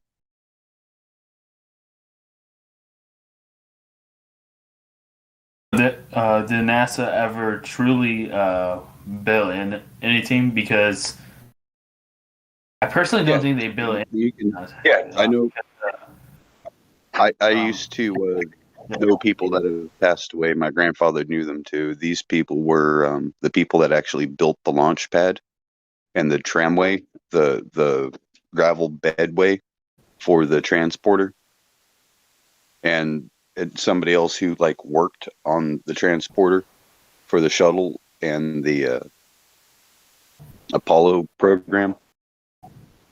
That launch pad that is still in use, that SpaceX uses to launch their Delta rockets, That is the flattest object, and there's two of them, right?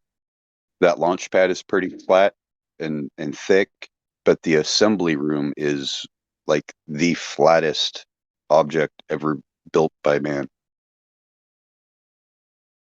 It's like less than 5 microns at 5 feet of deviation.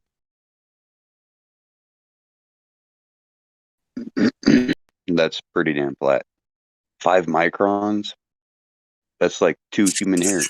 Why was that necessary? So they can put everything together and all the bolts will line up.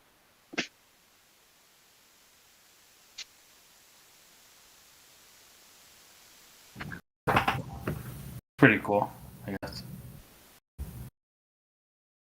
That's the vehicle assembly lab. Or it could be vertical assembly lab. So one of the two.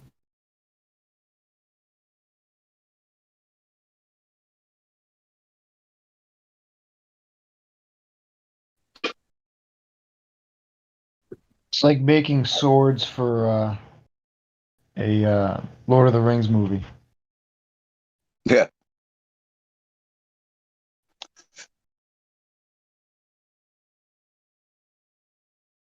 Except for I think those Lord of the Ring movie swords were foam, CGI. Yeah, I mean they use all kinds now, yeah, for props, but there are actual physical heavy swords. They're probably dull, but as props and some things, but the ones they swing around usually aren't. But the point being that just because somebody made a sword doesn't mean that there was an actual war, Right. Look at Conan. Right. You know what I Conan the noticed? Barbarian.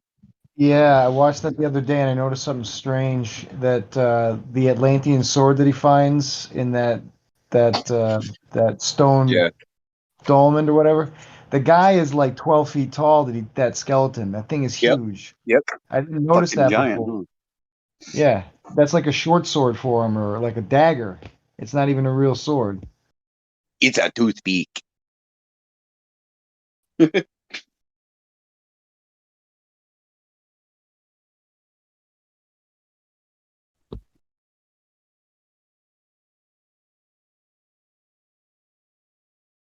And then where was he from?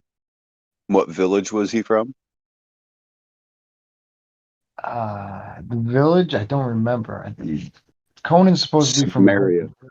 Samaria. Okay. Samaria. But it was spelt with a C. Yeah, the guy that created that story actually went into the actual tales from like Assyria, all the ancient tales of what do you call it? Babylonia and stuff like that, and then adopted in like Celtic things with it. So he added in like the whole event takes place in this place called Hyboria or something like that. But it's the north, the far north. There's very crazy things in there. Like he's always chasing the snake cult. It's just bizarre. Truth in movies and lies on TV. Tell live vision. Yep. Mockingbird.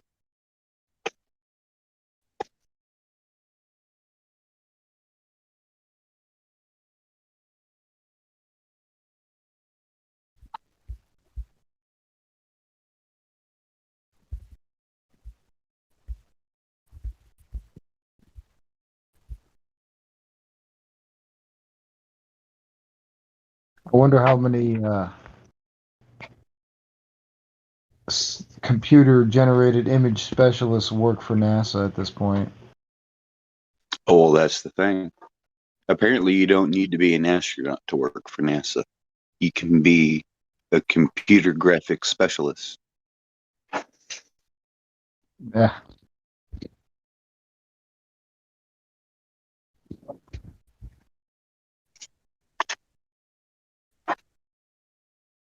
You don't need to be smart. You just need to know how to color in between the lines. In other words, an artist. They hire artists.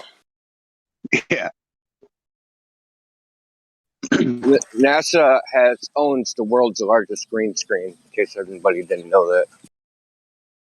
Yeah, I seen it.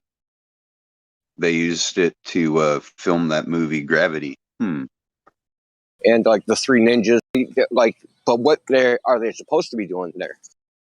That was supposed to be. Remember how they said we're going to build ourselves a heavy rocket? That's where they're supposed to be building the heavy rocket, but they don't build the heavy rocket.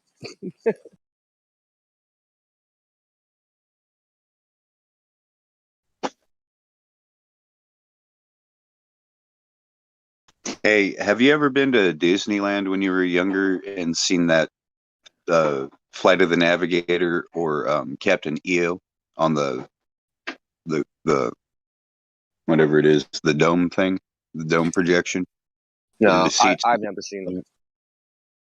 It's pretty immersive. And this is like back in the 80s when I saw it, right? Pretty immersive, three-dimensional and all that.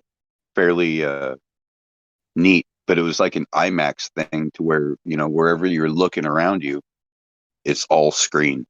Like the whole dome that you're into it's all a screen. And like it's on a robot arm to where the seats move and they move and jiggle and vibrate and shit. Disney invented a lot of visual effects. He invented 3D projection mapping. I wonder if that's how the IMAX ones are too. I don't think like the seats move or anything like that, but I'm pretty sure it's like that same thing, whereas the IMAX just a portion of it.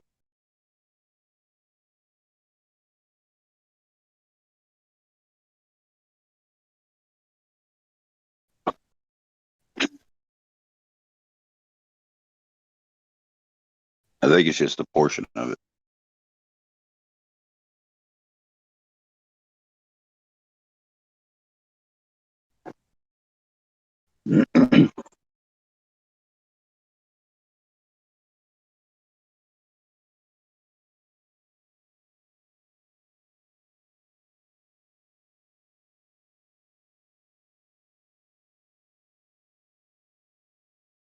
I guess Disney's always had a contract with visual effects with NASA.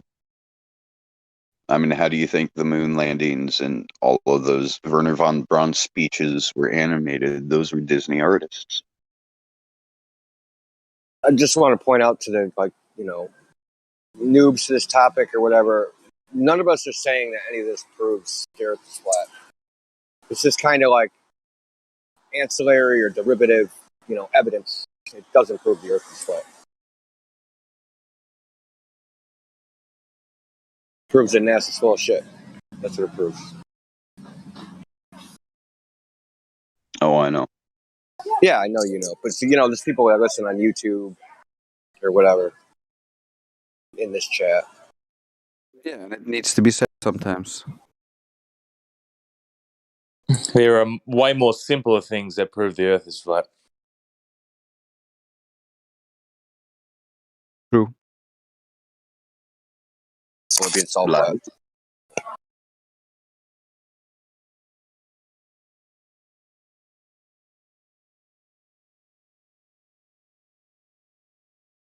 Water, for instance, right? Like water.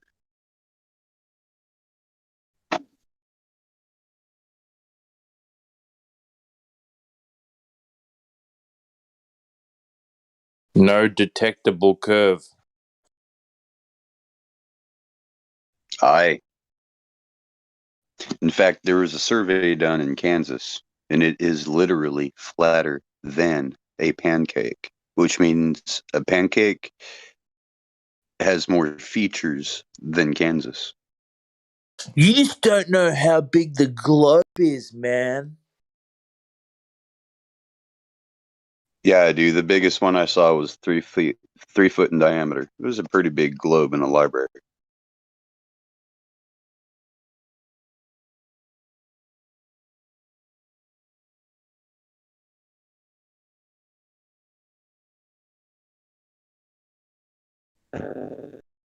Yeah, but they told us how big it is. Look, you're so big you can't tell because you're an ant on a ball. You went to school, didn't you?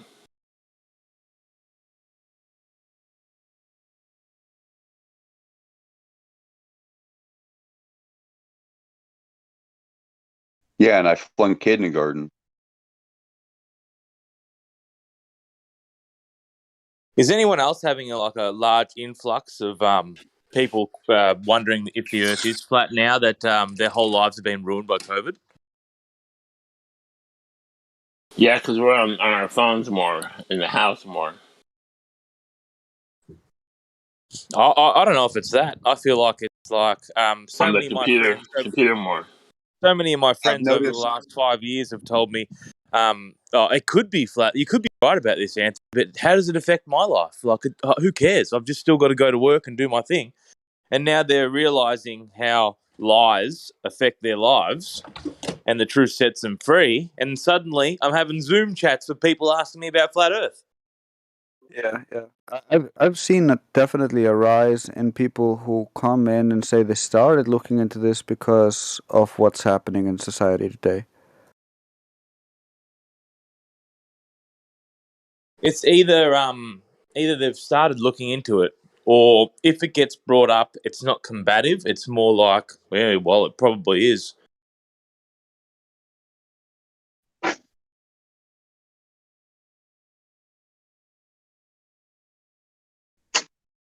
I would say, generally speaking, more people are more open to it due to current circumstances, it seems. Yeah, definitely. Well, where I am anyway, we've been locked down for, I think it's 260 days consecutively. So people are, I guess, forced to work it out. Maybe that's how the creator works. Like, if you just keep on ignoring, he'll eventually, like, sort of put you in a position where you can't ignore much longer.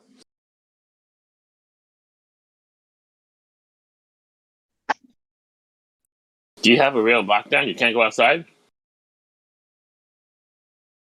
You are apparently allowed to exercise for up to an hour a day. Where do you live? You don't mind me asking. Victoria, Australia.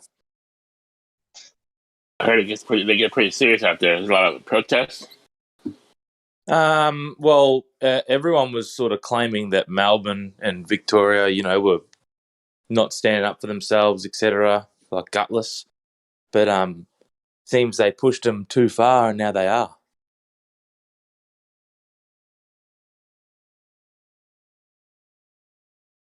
How do they know how long you've been outside?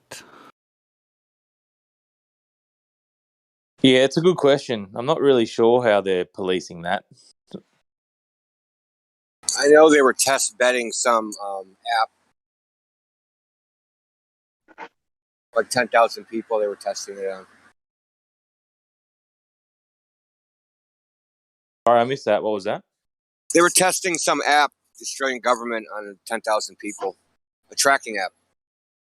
Yeah, they're just where I am. I'm sort of in regional Victoria. They're rolling out a vaccine economy trial where only the vaccinated can go to well, they're just opening up now, right? So only the vaccinated can go to pubs, cafes, hotels, events. Why? Anything. Hey? Why? Oh, because the unvaccinated are a deadly threat to society, of course. Well, but yeah. the vaccine doesn't prevent transmission. Oh, yes, but it makes it so much safer for us, and it puts down the percentages chance of transmission, right? No. Studies show 7 times more likely. Yes, but our government and our people are not receiving that information. We're receiving propaganda. So We receive the same more propaganda. Our president says the same propaganda 5 minutes after the CDC director says we can't prevent transmission. Yeah, our police have become corrupt, and I'm pretty sure everyone's corrupt. So become? Australian police have been corrupt for a long time, man.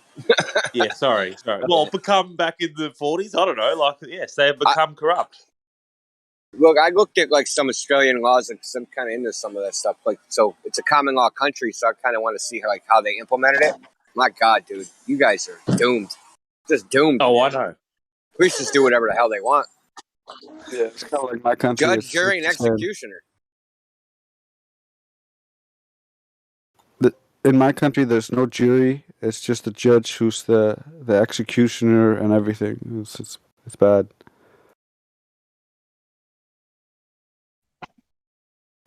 It's essentially just a math equation, and he doesn't even have to show you his math. So it's just up to the judge to decide. You know how you Who's know the the point? legal system is corrupt? Because people's best advice is don't piss off the judge. Like, that should matter, right? His mood determines whether I'm innocent or guilty. Yeah, And that's everybody bad. knows this, and we just let it go. His mood determines if you get 20 or life, or if you get 6 months or 6 days. Should have no bearing on the disposition. And don't talk back to him, because then you'll get extra time for talking back. Worst thing in my country, they're not even qualified. The judge gets appointed by the prime minister, and he doesn't have to have any qualification. He can be a literal retard. I think Don Pettit is looking for a job. Yeah, he could be a judge here, no problem.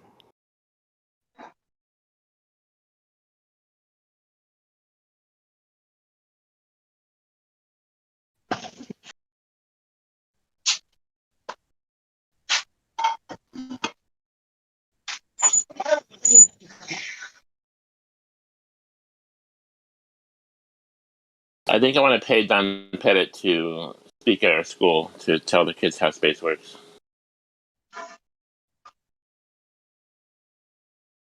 Have him tell you about the lost technology. How it's hard to build it back again. I think he opens up at that point, and he gets onto the other points. Yeah, let him talk about how when it starts to leak, they just have a leak and they don't know what to do about it. And they might need to consult some manuals because he's not like the top expert, supposedly, that's supposed to have been in charge of this stuff for years. But He was the yeah. safety officer at one point. And on 2 missions, he's the safety officer. He doesn't know even if there is a procedure. He just thinks there might be. We need to look in the book. There might be something. It's real bad. Well, you know, he might drown, so.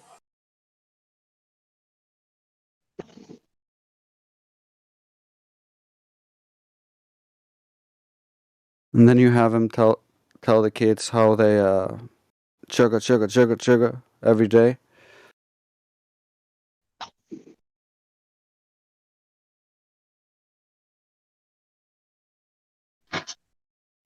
Look, I love coffee, but I wouldn't drink that coffee.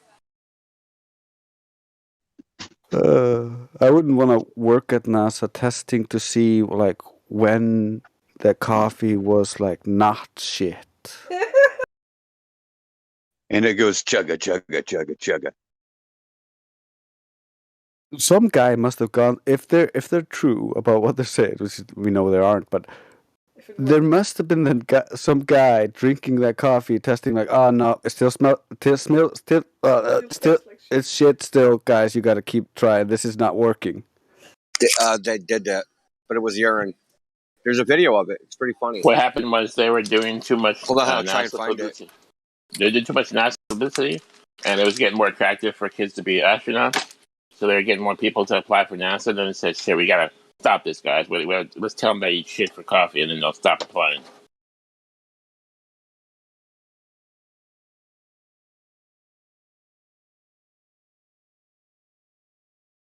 It was too much paperwork to deny all of them because they're not Freemasonic, so.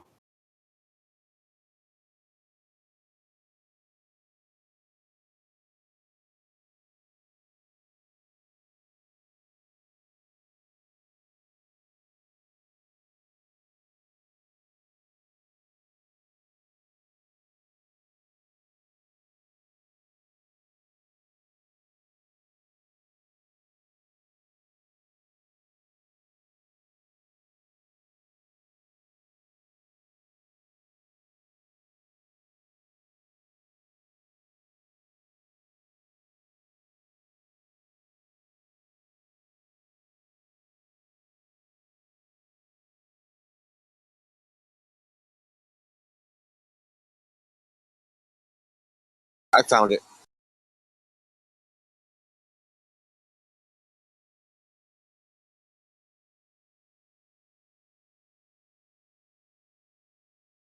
Here you go.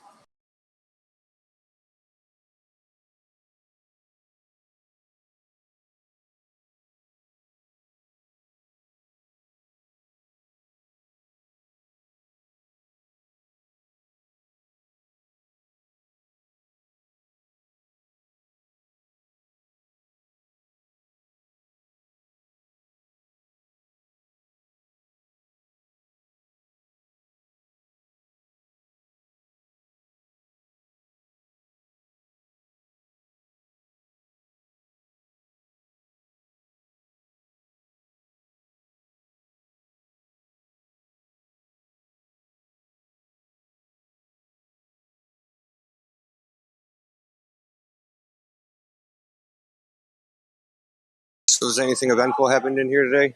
Anything stand out?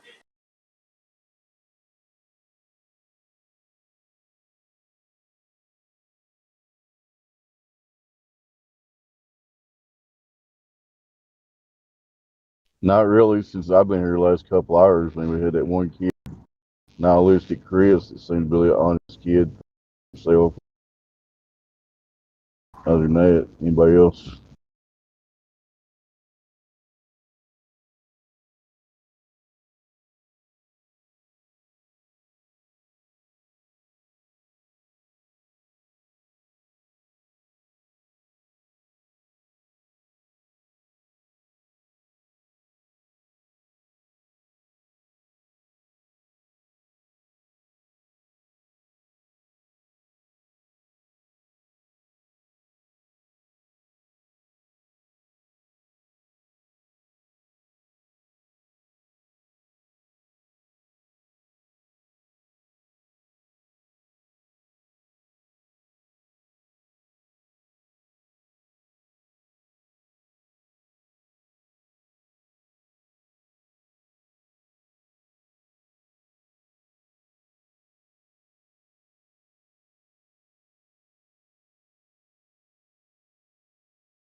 Hey, what time is Jen Panda's train wreck on?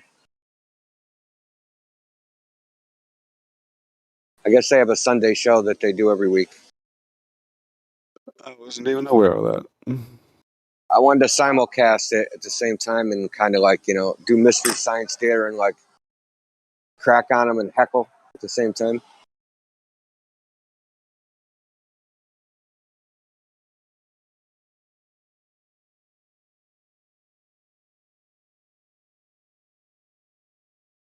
Yeah, I don't even know where to look for that. Is a show called Trainwreck?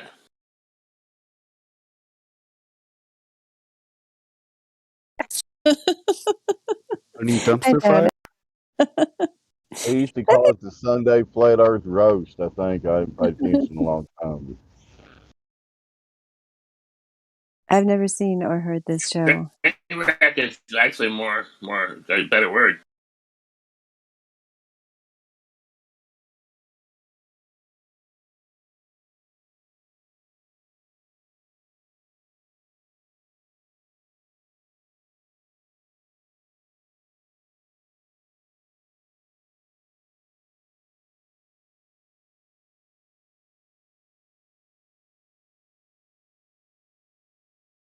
The channel's called Humans of Earth or something.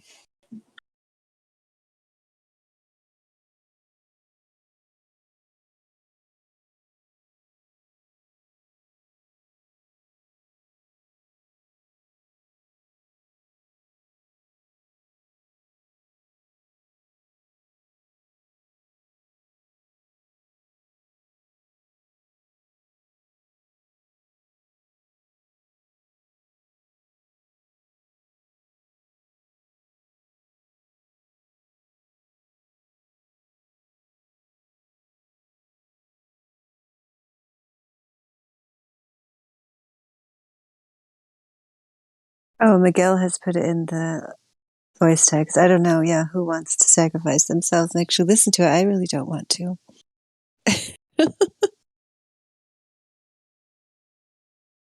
India says he's going to live stream it on here, right, India? Yeah. The idea was to play it through the bot, the music bot. I guess I could handle that, yeah, as long as I don't actually have to join the server or anything. Oh, they're replaying Ladies' Night. Oh, too bad, because I missed that. That would be interesting. They're listening to us, and then we're going to listen to them listen to us and comment on their commentary. Oh my God, the infinite loop.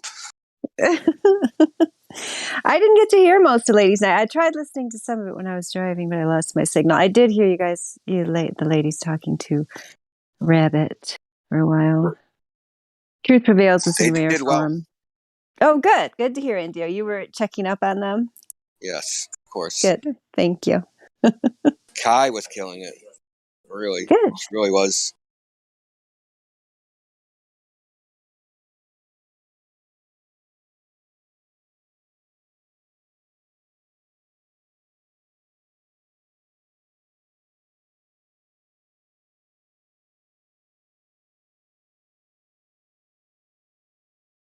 Do I really want to play it?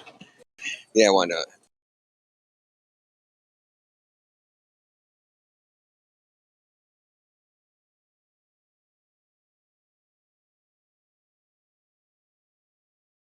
I say sure, go for it. I mean, they're just playing us talking, so. I miss Jim Panda's voice. I'd love to hear it again, please. Go ahead, India. Well, that was a fledgling flatty being welcomed into the fold by the ladies of 24/7. Well, wasn't it beautiful? It was a beautiful moment. This is such a beautiful moment. I got all emotional. He's accepted. Yeah. Oh. This is going to be funny. He did get a bit emotional, didn't he? I noticed the chat kind of got the point of that clip, which was that he just trotted out the standard script, didn't he? Just reeled off just line after line of just parroted nonsense. Just Does anybody get a copy of that it was standard just script? funny, I thought, to hear when I didn't realize that there was the equivalent of like a black belt like exam for you to get the flat Earth role. Right, apparently so. I love how they say we just parrot the script. The other thing, she wrote writing a term paper. Who was that? And where did she write a term paper for? That'd be an interesting paper to read. I know. And she seemed to think that it had changed this forum or something because of her question or whatever. Doofus Manfred says FE 2016. This isn't the last Don't one. This want is to the one listen. before. That is This is when we interviewed That's Nathan, true. probably. By the way, which number Nathan flat earther is this? I almost feel like if you have a kid now named Nathan, the chances of them becoming a flat earther is extremely high. Right, nominative determinism, I think they call it. You know, They're on to us about Nathan, people who are guys. called Baker often turn out to be Oh, bakers. shit, their arguments are about first names now. Yeah, I don't know. Jesus. There are loads of Nathans over there, aren't there? Loads of them. Is this supposed to pass as comedy? That could be a new word entering the English language, a Nathan. Yeah. He's a Nathan. I knew this woman that Yep, everybody insists that changed his their son's name to name Yeah. was So I thought that was interesting anyway to see him just going through all that stuff. Everybody on the There server was- should I change did have their name to another Nathan clip. right I now. dumped it in the end because I thought it kind of dragged on. a Indio, bit, I but never got a later copy of on, the- there was a guy who went in Script, there man. and who was clearly trolling them, but they didn't pick it up straight away. And he was trying to convince them he was a flat earther, and they were asking him what his proofs were, sort of giving him a sort of a chance to do a kind of a similar thing to that guy in a way. And he came up with all the, the first one he said was something like the Pirates of the Caribbean, because they depict the edge of the earth there, and they really didn't like that. So then he came up with some other bullshit, something about he had an uncle who was a sniper, and then they said. But when he'd gone through a couple of these things, they started asking him, they said, well, what about standard proofs? Haven't you got any standard proofs? Have you got any natural laws? In the end, they were getting so exasperated. They were going, well, what about the black swan? They just want to hear that same stuff again. And okay, he was bullshitting them, but they didn't know that at first, and You especially mean like the empirical sniper. proof there, Jim? It Thank could have you. been for real, you know. This It is was a next bit. level His Mystery delivery Science was a bit Theater. confused, Roasting but the there roast. wasn't Why is like he that in there expecting the anyway. truth to change? Is he You know, they mentally deficient?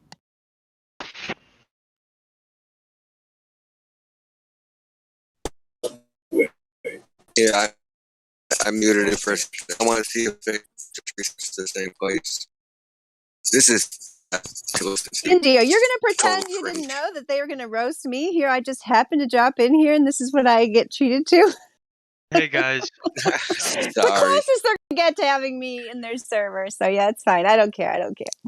Hey guys, can I take the channel for a second and can you review something for me? Not trolling in any way. I really want your guys' thoughts on this. What is it? What is it? I'm working on a project. Hold Yeah, on. anything beats what we were just listening to. Not a problem. Give me 1 second. Tell me what you guys think. About the ground, you know? It's like Earth means dry land, planet means wandering star. Worry about the Why ground. does life You know? have to be so difficult? To change that audio. There we go. Perfect. Worry about the ground, you know? It's like Earth means dry land, planet means wandering star. It's where the word planetus comes from, is the Greek word for wandering star. I feel like I was just on another planet.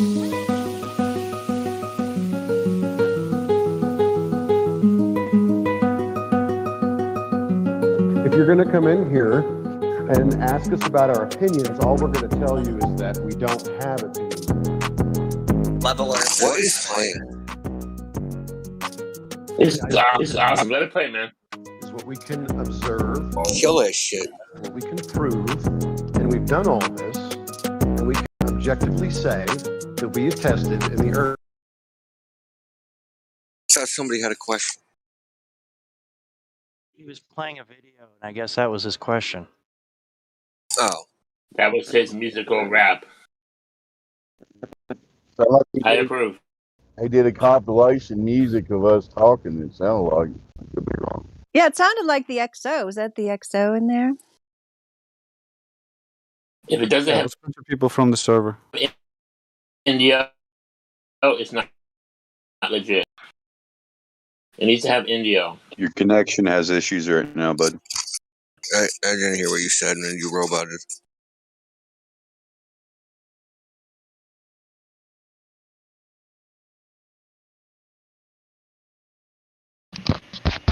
What'd you guys think of it? Is that why your name is I Make Songs of You? That's exactly why. Truth in advertising. I liked it, but you didn't tell us you were going to play a song, so You didn't we weren't really ready get for it. you But I didn't get liked it. through far enough to get the meat of it, but you got the Is there high any level. flat Earth points? Oh yeah. I suspected as much. That's why I wanted to get the link to this so that I could listen to the whole thing. I want to listen to it also. I'll send it I'll put a YouTube out for you guys. Actually, you guys can 1 second. Put it in live stream or message Godric. Bambi, are you there? Hello. Hello. Guess what Indio just put on for us, that Gem Panda is reviewing Ladies Night again. Again? Yeah. I think we should get a royalty check. Gosh, they have nothing better to do, but where would they be without the flat You Earth? guys are famous. I know, right? I'll never get over the, how can I be begging the question fallacy if I never asked a question? Like, Jem, you can't judge anyone. What the fuck was that? I thought he would come back here. At one point he told me he was going to come back, but we haven't seen him since that begging the question night, I don't think. Yeah, because he knows that's the first thing that's going to get put towards him, and he'll be like, I was sarcasm, I was taking the piss. Yeah, fucking right. You don't know shit. No, he was trying to talk down to Karma, and that doesn't work. No. Keeping in mind that this is the guy who doesn't understand the word validation. Have we validated that he doesn't understand the word validation? Oh yes, I asked him on several occasions, like, what do you mean? How do I validate that? The guy's a complete clown. Hmm.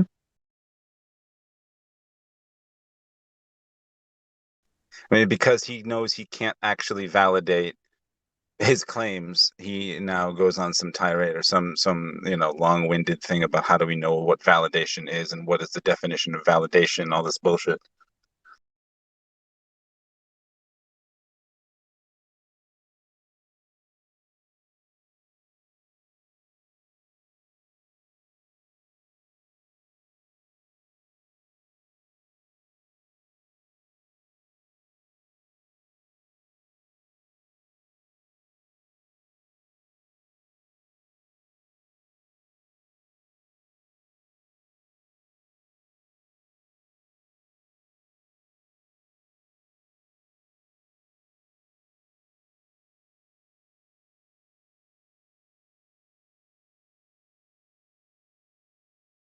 Is there a new guy in here? I didn't get that song. If somebody song, can you send it to me, Cedric? I want to say something about that Gem Panda crap we just I'll listened be. to. Why aren't I'll be they playing excerpts of the live stream? Why are they like interpreting like what happened? I'll be posting it in the VC chat. The link to it. I don't know. Oh yeah, I guess Kind of they like what played, Matthew Lawrence did, right? So he quoted, Yeah. and then he went to Flat Earthers say instead of actually just playing what we say. Yeah, I think you're right. Yeah, because he sounds like he Instead of just played like the playing, ladies' you know. mic. And I bet if you go back and listen to it, well, I was just gonna say if you go back and listen to it, I bet you it's nothing like what he's saying because they're compulsive Yeah. liars. So you know. Yeah, that's why they have to not actually quote us and not actually show the clips from us, because they need to have that straw man built on something. It can't be the reality because it didn't go that way. Yeah, just shielding their audience from any sense. Yeah, whatever that incident he was talking about, which Dre said maybe he was putting more than one thing together, where he says the person was a troll and we didn't know it. It's just so funny. Like, I mean, we don't sit here and like call people trolls or identify them. I mean, some people do take bets on such things and so on, but we can totally identify a person as a troll. It doesn't mean we're going to sit there and say that. We still might have a conversation with them. And yeah, I'm sure that his interpretation, I mean, he obviously has a flawed interpretation of anything. We know he has a flawed interpretation of Ladies' Night because Nathan was not running any kind of script. In fact, he had a lot of original points that are rarely brought up, as well as some insight, which was clearly his own. I mean, he had gathered his ideas together, so he might have written them down in outline or something.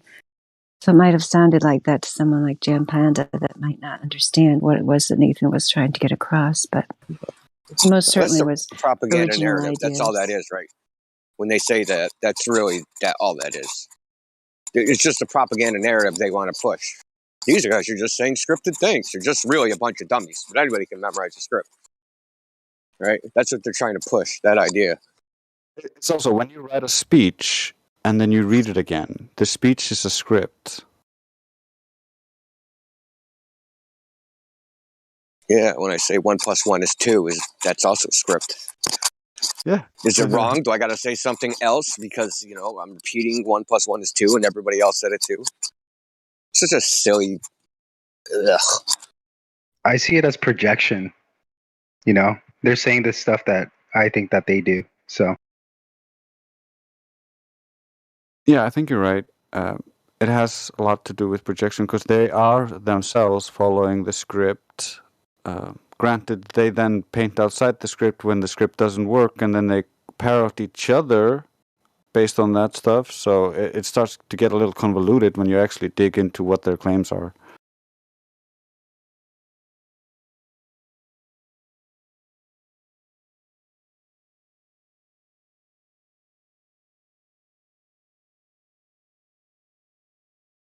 Because it's not like they follow the accepted consensus. Like most new people, they have their own weird little sect.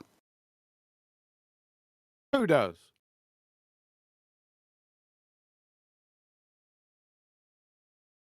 Gamma Panda and them. Oh, Shaman Lamba Gamma Panda Ding Dong. Yeah, he's a retard. Certifiable. Yeah. Yeah. John. And they, Gamma Panda, let me tell you something, brothers. This guy, he couldn't pass a 3rd grade basic reasoning course. Just go on my channel, right? Just go down the Numpty clips. Oh, he's got a signature Numpty clip coming up here in a few weeks. You ain't gonna believe it. Well, you will believe it. I wasn't begging the question. In fact, I wasn't even asking the question. Remember that? That's who you're dealing with. Yes, we were just talking about that when Bambi just brought that up. Yeah. Because that happened on Ladies' Night. It was with Karma, right? Is that he was talking to Karma when he said that? Yes. Pretty sure. Yeah. John, are you going there anytime? Say again? Are you going there sometimes? Am I didn't hear you. He's asking if you ever go to Gem Panda server. I'm pretty sure that's what he's asking. Yeah. No. No. Well, Gem Panda, if you scroll back in his little videos, if you go back to the beginning, you'll find me in there with Cathexis and Timmy Osmond, and you'd see me trying to explain the Coriolis effect to Gem Panda. It got so bad after 45 minutes, Timmy Osmond started laughing at him because he's that stupid. He can't understand just basic thought processes. That's how bad it was. So I was in there back in the day. Yeah. Recently? No. Fuck no. What do you want me to go slumming? No. I'm asking. I was there only one time, 20 minutes. Yeah, why would I? I mean, they're retards. Gem Panda is the king retard. Listen to any of his arguments. They're worse than a child. His arguments are worse than a clumsy child. Just take all my numpty clips, put them all together with Gem Panda, and he should be institutionalized. Why they are calling chemo troll? I don't know. Bambi, is Bambi in here? Yeah, she is. Yes, What's sir. up, girl? I haven't talked to you in a coon's age. I know. How you doing, little crayon muncher? You're the crayon muncher. You're the knuckle dragon window licker. What was the other one that I really liked that you said? You said something else too. Booger eating schmuck. Schmuck. That was it. Just the schmuck. I like the schmuck. I like that. I've used that quite a bit. No, don't post that numpty clip list. That's done for. Go to my channel, Miguel. Wow, you have a channel? Wow. Yeah. Brenda's greatest hits is Monday, by the way. And the Rumpy, the glue sniff and numpty is Wednesday. So tomorrow is. Didn't I just post that in here? I thought I did. Oh, God. Hey, Kiwi, who was it that said there's no scientific method? Was that Jimmy Panda? Yeah, Gamma Panda, yeah. That's a brilliant clip. You'll be hearing that coming up shortly.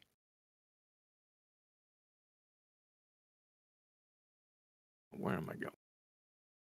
Just think, Bambi, I don't know how you feel about it. I think there's just something a little bit weird about, grown men sitting there listening to ladies speak and then talking about it among themselves without the ladies being there to speak for themselves. It's making me ill.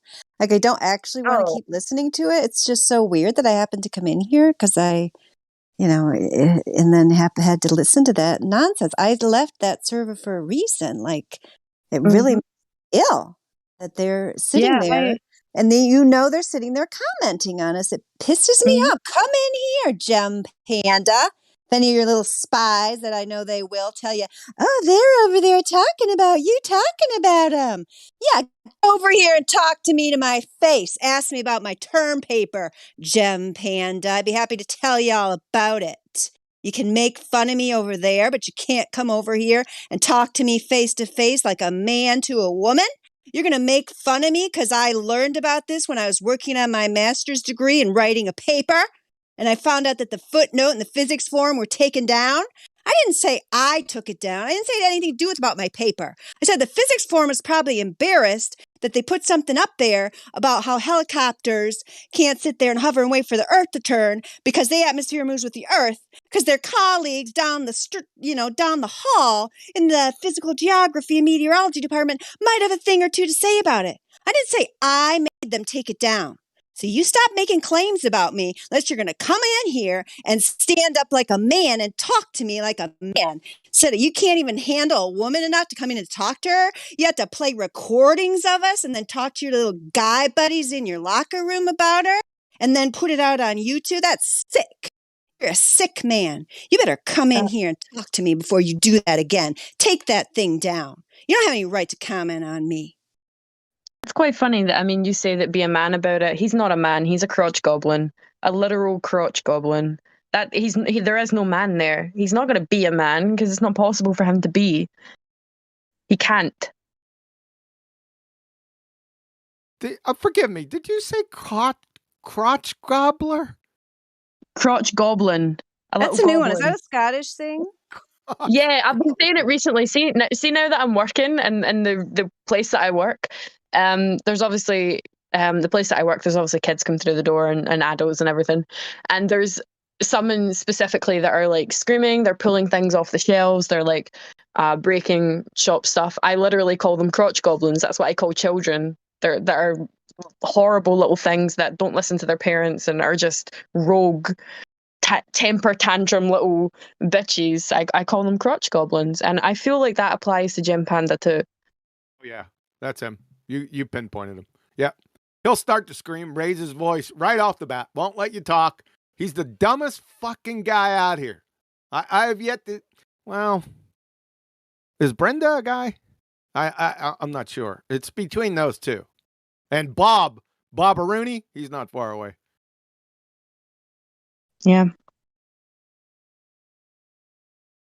But no, it's ironic that they sit in their server when, I mean, I'm pretty sure Jem's still got like free will to come in here, but he doesn't. I left. I mean, you were saying about the things that they've been saying on YouTube videos. You should see what they say in their little server. Like a while ago, I got banned a while ago from it. I think someone unbanned me, but I haven't joined back. But yeah, I got banned a while ago. But before that, some of the comments, I mean, they were saying, and it was embarrassing for them because nobody on here knows what I look like. Nobody at all. I think obviously I've met CJ in real life, so he does. But these people, like, they could not insult your intelligence, so they go for things that they know nothing about. They insult your looks. They were saying loads of names under the sun, and I'm sitting here like, is this supposed to be hurting me? Am I supposed to be taking this to offense? Because, I mean, for all you know, I mean, what they say to me is they obviously say the normal things that you would say to a woman, which would be fat, ugly. They were honestly horrible things, like something that as a woman you never want to hear. But they say that, and all the things they Mm-hmm. were saying about you, they were actually saying about the women they date. Oh yeah, pretty much. I mean, that would make sense. That's the only women they can get. But like, that's the thing is they're saying that, and I'm sitting here like, for all you know, I mean, I could be severely anorexic. I could literally be a sick insect, and you're saying that I'm fat, and that's kind of funny. That's very funny that you're jumping rather than insulting someone's intelligence and the things that they say related to the conversation at hand being the shape of the earth. They go for things that they know nothing about, and that really shows the maturity level and how fucking dumb they are. Like, pick out something I've said in a live stream. I fuck up all the time. I do fuck up. I say wrong things, and I honestly admit it, and people come in and correct me. Fucking berate me for that. I do it all the time. Go on to ladies' night and see where I've slipped up and berate me for it. Why do you berate things that you know nothing about? And that's honestly embarrassing.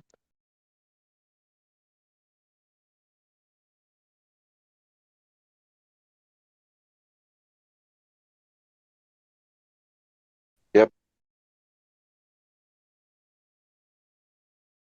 I mean, what can he say? I mean, him and his goons can't talk about anyone's looks. I mean, we've seen half of them.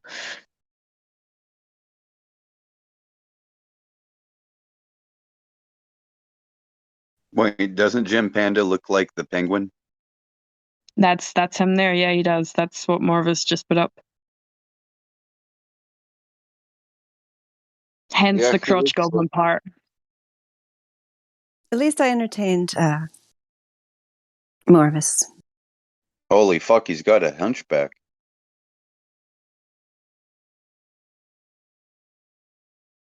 Yeah, he does. I think he's got some health problems, to be fair. I think he's got quite a few. But he's handsome guy. You reckon that's why he's a dickhead? I think he's just a small man that's angry at the world, because I think he's like 5'2" or 5'1". Like, I think he's just got little man syndrome. So he's like look at him compared to the other world's people in the tallest midget. background. Yeah, like, look at him compared to the people in the background, like the size of his shoes. Like, that Tesco bag, that's a normal carrier bag, and that's like the size of like up halfway to his thigh. Like, that bag is hovering about an inch off the ground. Like, I think he genuinely has little man syndrome.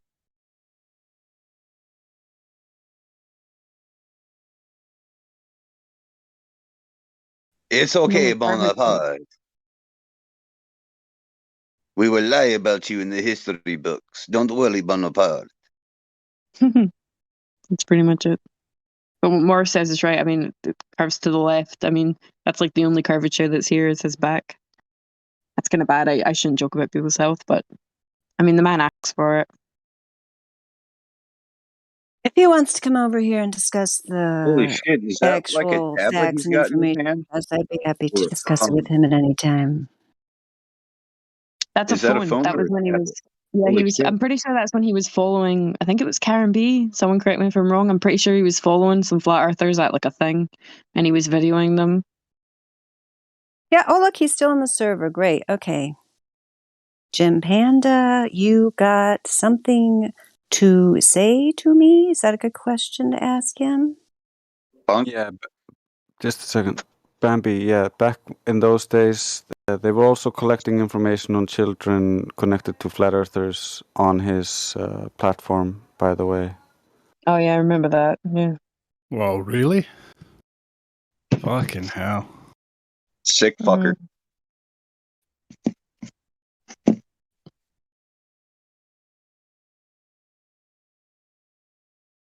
Yeah, Morvis pretty much hit the nail on the head there. Imagine feeling the need to stalk someone because they don't take part in your belief system.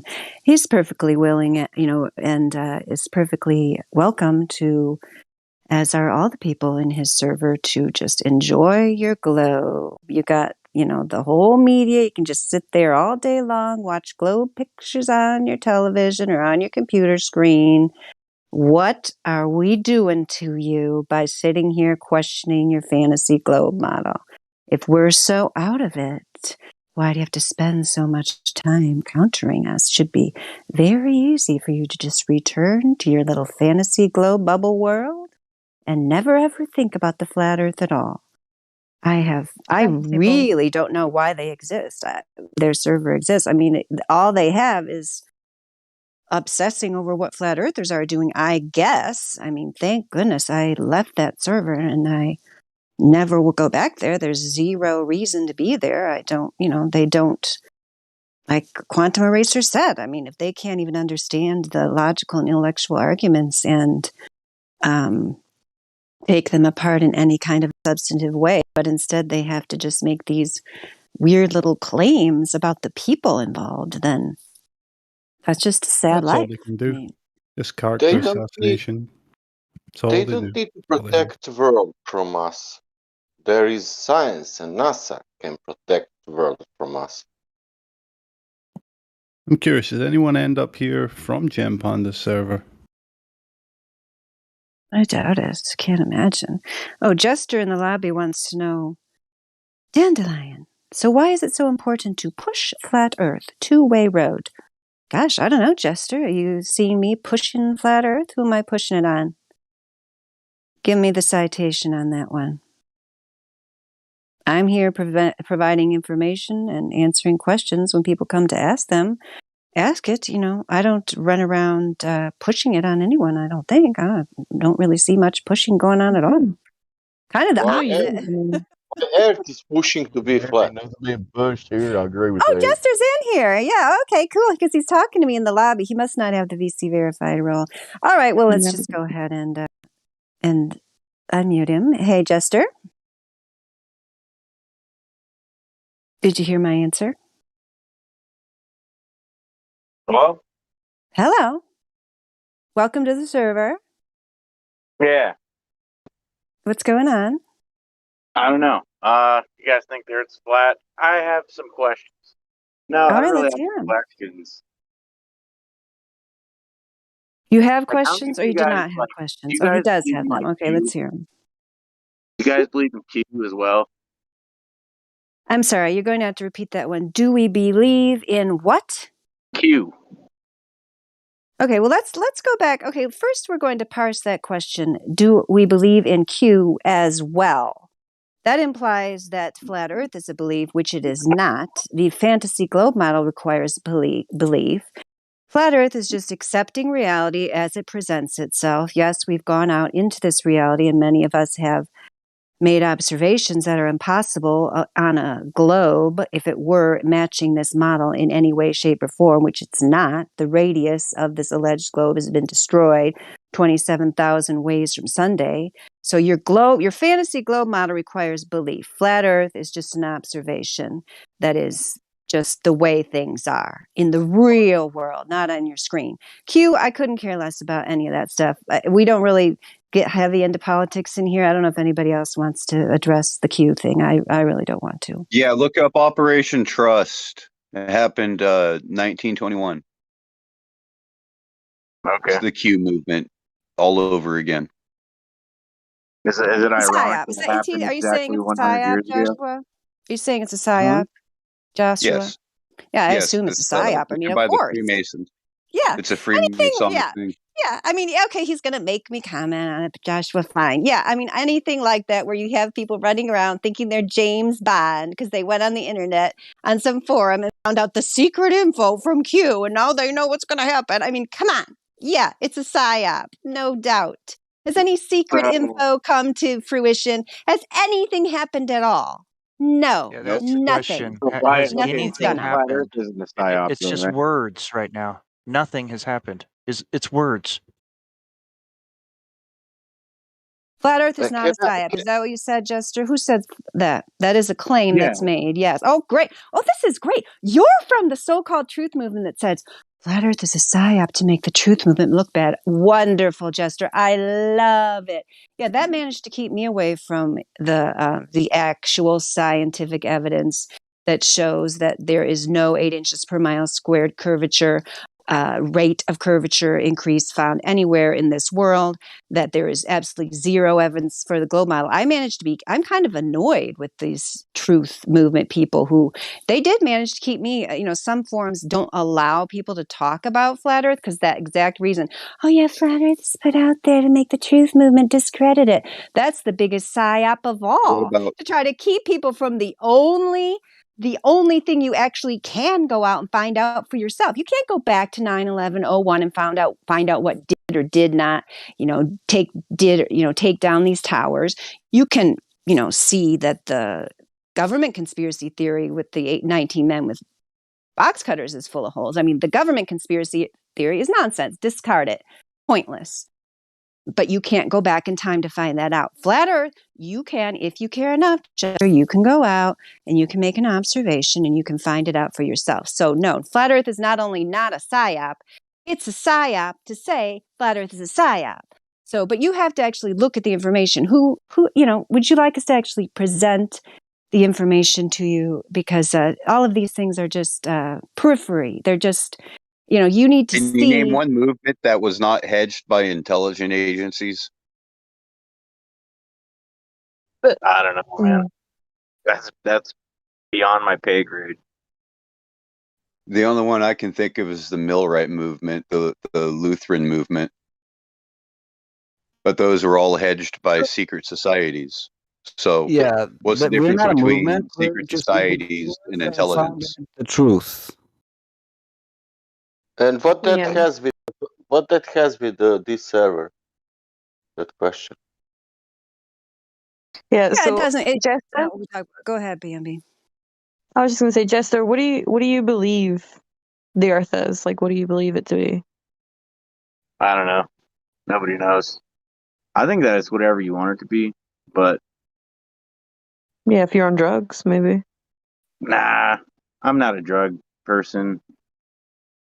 So, what do you think we're living on? Like, or is there just no thought behind those eyes? Like, is it just empty? Like, what do you think? Because I mean, you must have thoughts, right? Oh yeah, I got thoughts. Yeah, Care but to I don't elaborate? know. In the grand scheme of things, like, why is it important to do the flat Earth thing? Well, I mean, it's the same For question. me, it really doesn't matter. So I'm probably the wrong person to talk to about this, to be completely honest. Yeah, And I no, just kind of no, to be honest, I was in the exact same place. My words when I first came here, once I realised that there was literally no proof for us living on a ball, my same thing was like, okay, well, the fuck difference is it going to make? And to be honest, now that I've been a flat earther for 3 years, it literally makes you question everything a little bit more. But some people, it opens up a whole world of other things. For me, it just makes me question things more. Like, everything that you know that comes from your government was a lie. Like, it's all bullshit. That's the one thing that I can connect with you about is I think it's all bullshit. But shape of the yeah, Earth, so I'm that's a little far fetched. well, That's the just me shape of though. the earth, but you think of it, right? So your observations as a human being without being told what the earth is, we literally see things moving above our head. We go to the beach and we see a level horizon. Like, we witness a flat and stationary thing that we're on and we see things moving above our head. We have to be told by those people that you just said you think is bullshit. We have to be told otherwise, and we just have to believe them because we can't actually prove what they're saying. So those people that you just called out for, being bullshit, those are the ones telling you what you live on, and you're like, oh, flat Earth is far-fetched. That's only because it was built into you when you were younger. When you were in school, you had a globe sitting in your classroom. You loved aliens and the dinosaurs and spaceships, and most kids do. That's literally burned into you when you're that young. So you grow up and be the age that you are now and go, flat Earth is far-fetched, but I don't like the government. Like, those And are the also ones telling you. That's pretty true. What does the dinosaur theory also do, right? The dinosaur theory also not only tells you that the Earth is older than, what everybody thinks it is, which is a lie. And then they also tell you that, a mountain can come down from space at any time and wipe everything out. So I get it. Like, you guys have really strong arguments, and you could probably convince me that it's flat. But like, what's the end game? What's the point? What do you Well, I get mean, from that? What do you like? I don't. What knowledge I don't know do you about get? It's you. not about an end game. Dispelling the deception, bro. It's about No, the it's not truth about and not getting being anything. deceived. Yeah. It's It's about the okay. So truth. see when you were Well, younger, let me ask see when you you were this. younger Like, and you had your heart set on Santa, and then you got to that age where your parents told you it was false and they had been lying to you, and you were heartbroken. Most kids would be. Same with the Easter Bunny and the Tooth Fairy. I know I was heartbroken when I was young, when my parents got to the point where they were like, "You're getting too old for this. Santa's not real." I was absolutely heartbroken. I'd been lied to. well, I've That always feeling like. of I don't mean to interrupt you, but I get what you're okay. saying. Like, it didn't really matter to me that Santa wasn't real, right? Well, let me ask you this: what's the point? Like, why does flat Earth Why would matter? you lie? Or is it because to me, when you die, if you have a religious belief, right? If you have faith, right? Mm-hmm. You're gonna leave this place, which is totally Satan's realm. Totally, I understand that. So why does it matter? You know what I mean? So Why I'm does gonna it be matter? I mean, you're going living home this when I life die. now. I'm gonna be going home. Yeah, I So I mean, what's you're believe the living that this we life scary don't now. leave. world is I if I'm believe just gonna I die believe that we don't leave, by the way. No one leaves. The only thing that leaves and disappears is the dragon, the beast, and the false prophet, and all those that follow him and took the mark upon his name will enter the lake of fire and be burnt up, where only the dragon, the beast, and the false prophet will be tormented forever. And everyone else, there will be no sin, there will be no hatred, there'll be no pain, there'll be no sorrow or anything like that, because New Jerusalem will be on the new heaven and the new earth. That's what I believe. So just be aware Yeah, that's just in the something grand he scheme of believes, things, not the it whole really group. matters, you know? Yeah. Just We're be not a unified cult or anything like that. We just agree on the objective truth. Yeah, Well, Drace, And I why mean, don't you're you saying go that through? I have He a needs to go question. through the measurements with him. We can't have him leave here without understanding why we say we see too far, why the globe model has no basis in reality whatsoever. But Dandelion, there is a small issue here. If this person is claiming that it doesn't matter, He's I gift can gouging. guarantee that measurements aren't going to matter to this person. We have an issue. I'm here sorry, the where XO. I was not actually paying attention. I was sitting here fuming Oh and no, having it's my okay. I apologize. I'm I just having my gift Gem gouging. Panda feud I'm here sorry. in the I'm sorry. voice No, it text. was So I excellent. actually wasn't paying Excellent. attention. So that's fine. Go ahead with what you need to do. Just at I some don't point, even want to interrupt. just I'm me, just trying to Jester, you point won't out. leave before we get through the He's measurements. gift That's fine. gouging. Yeah. He's not paying We attention to what you're listen, saying. we're going to hold him hostage here. Okay, so I want to hold you hostage for 30 seconds and let you know that yes, it might be important if we're lying to children. I yield the floor. Thank But That's fair. I mean, and I think I see a lot of that, like with all the, the 19 jabber kind of stuff going around, and all the schools and everything. And I think that if you're putting your kids in public school and subjecting them to that kind of stuff, you're in the wrong in the first place. You'd be homeschooling them and teaching them, internally what is important and what not, right? But I just don't know why, like, in the grand scheme of things, flat Well, Earth. Jester, that's because Now listen, Jester I got my hate turning attention. into Yeah, now I I'm a totally liar. agree. I can't help this, Jester, but here's the point. It destroys your ability to think. So yes, most people I know that I meet that believe in it can't figure out anything because it destroys your brain. Literally, this spaceball religion, you literally lose your ability to comprehend anything. That's the point. That's because Yeah, I think that if you're that's like because involved in a baseball because religion, you're just too brain dead to even like literally have the capability of critical thought. But that doesn't mean you need to believe the Earth is But flat. I Well, said see, the the thing exact same is, thing as you. I literally said the exact same thing as you when I came in here. I was like, well, why does it even matter? And I mean, there's a group of people that can convince 7 billion people that the sky is green and the grass is blue. Like, those people literally run your life. You pay money to them. You're funding what they're doing with your taxes. You're literally giving them money to lie to you. And if you don't have a problem with that, you sound like a cucklord. Like, personal opinion, like that should be an issue for anyone. What's a You're cocklord? I'm literally sorry. saying, What's a cocklord? No, don't define. You can Google that. yeah, Urban Dictionary. Is that I'll keep it. African? Yeah. I'll probably forget for a about it. second. Like All right. scientific advancement is being halted because of belief in pseudoscience. So if that is the issue, then there is something for you to gain here. Is there any way for us, as a group here, of how many people are here? 33 people. That's hilarious, right? 33. Is there any way for 33 people here to sway it in any possible direction other than the way it's going? No, thank God it shouldn't be swayed. The world is not to be saved. Yeah, I agree with that. I agree with that sentiment 100%. Then you're already on the right You have track, to remember, bro. too. You're on the right track, Jester, but here's the deal. Until you know about it, you can't understand it. If someone says, oh, if I meet Mike the Battle Mod who's a moderator and I'm a 5-year-old boy and he's a Marine and I'm a Boy Scout, I can say, well, Battle Mod, what's the difference between a Boy Scout and a Marine? And then he explains and I go, well, I don't get it. That's the point.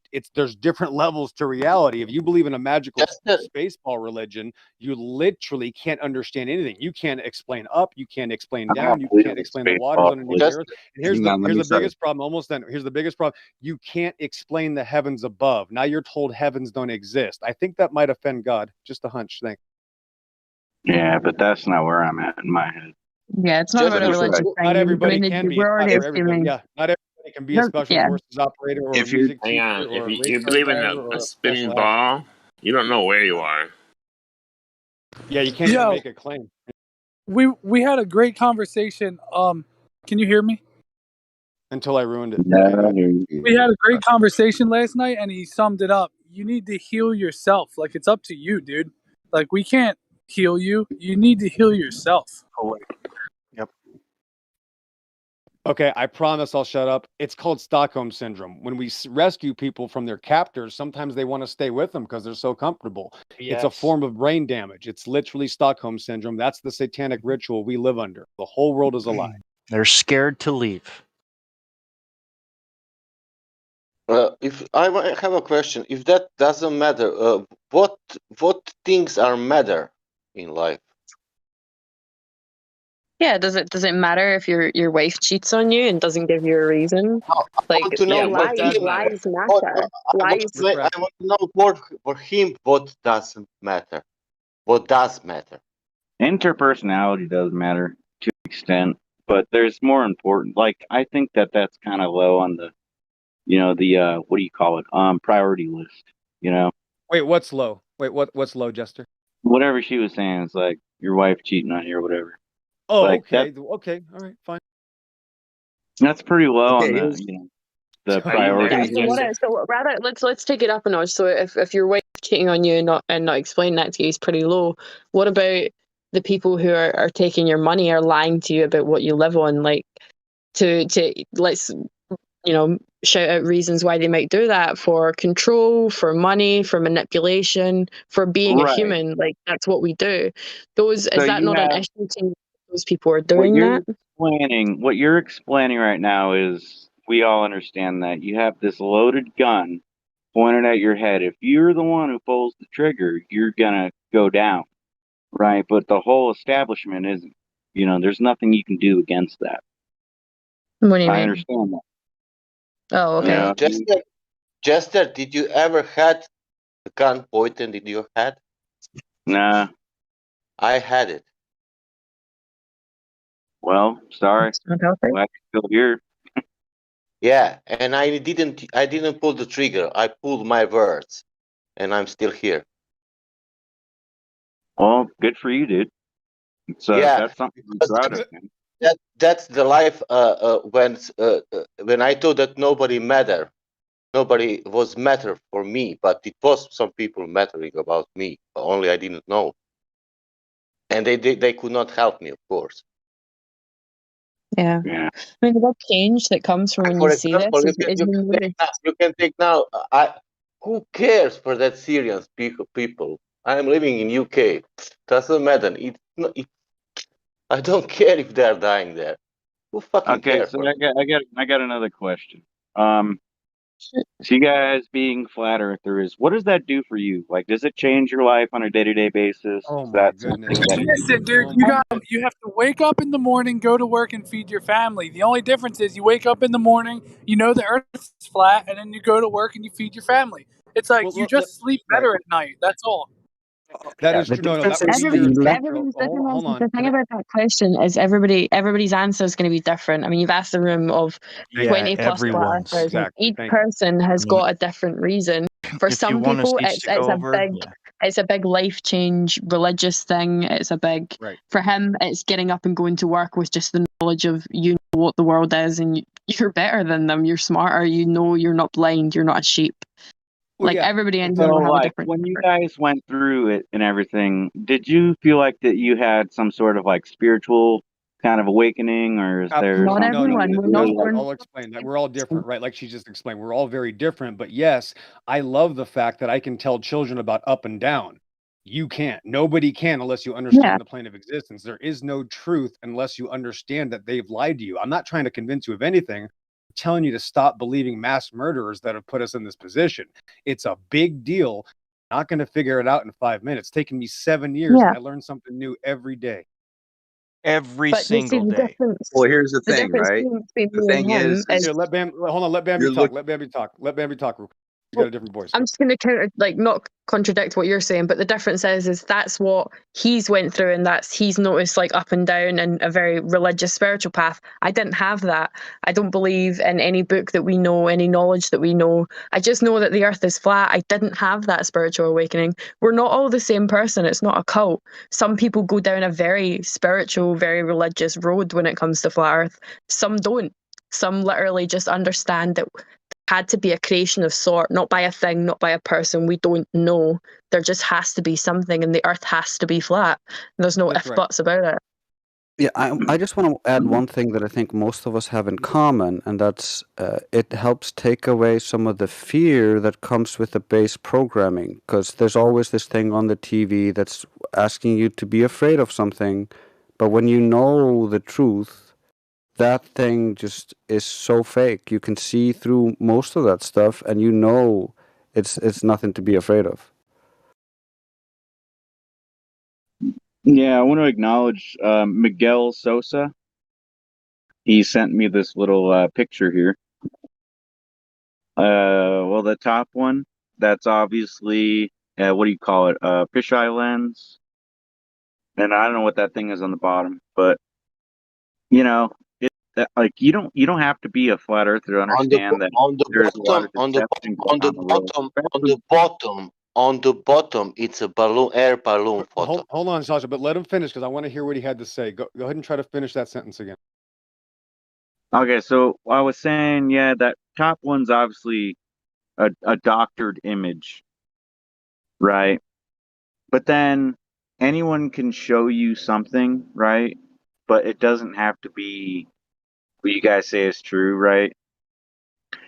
That can be a doctored image on the bottom as well, right? But it doesn't matter, right? As long as you're just, you have a level head and you capable of critical thought, and I know what you're saying about like, no, don't lie to children, teach them, don't, don't corrupt them and everything like that. Doesn't mean you need to be like a flat earther. And the reason I'm saying that is, like, let's say you teach your child that the earth is flat, and then all of a sudden, like, this is what I'm scared of is now your kid goes and hangs out at a birthday party, is, spouting all this flat earth nonsense, and now they're, kind of like separating themselves from everybody else.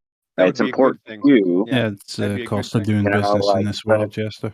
Unfortunately. that kid's But that's gonna what we teach our kind of children to become do. an out, you know.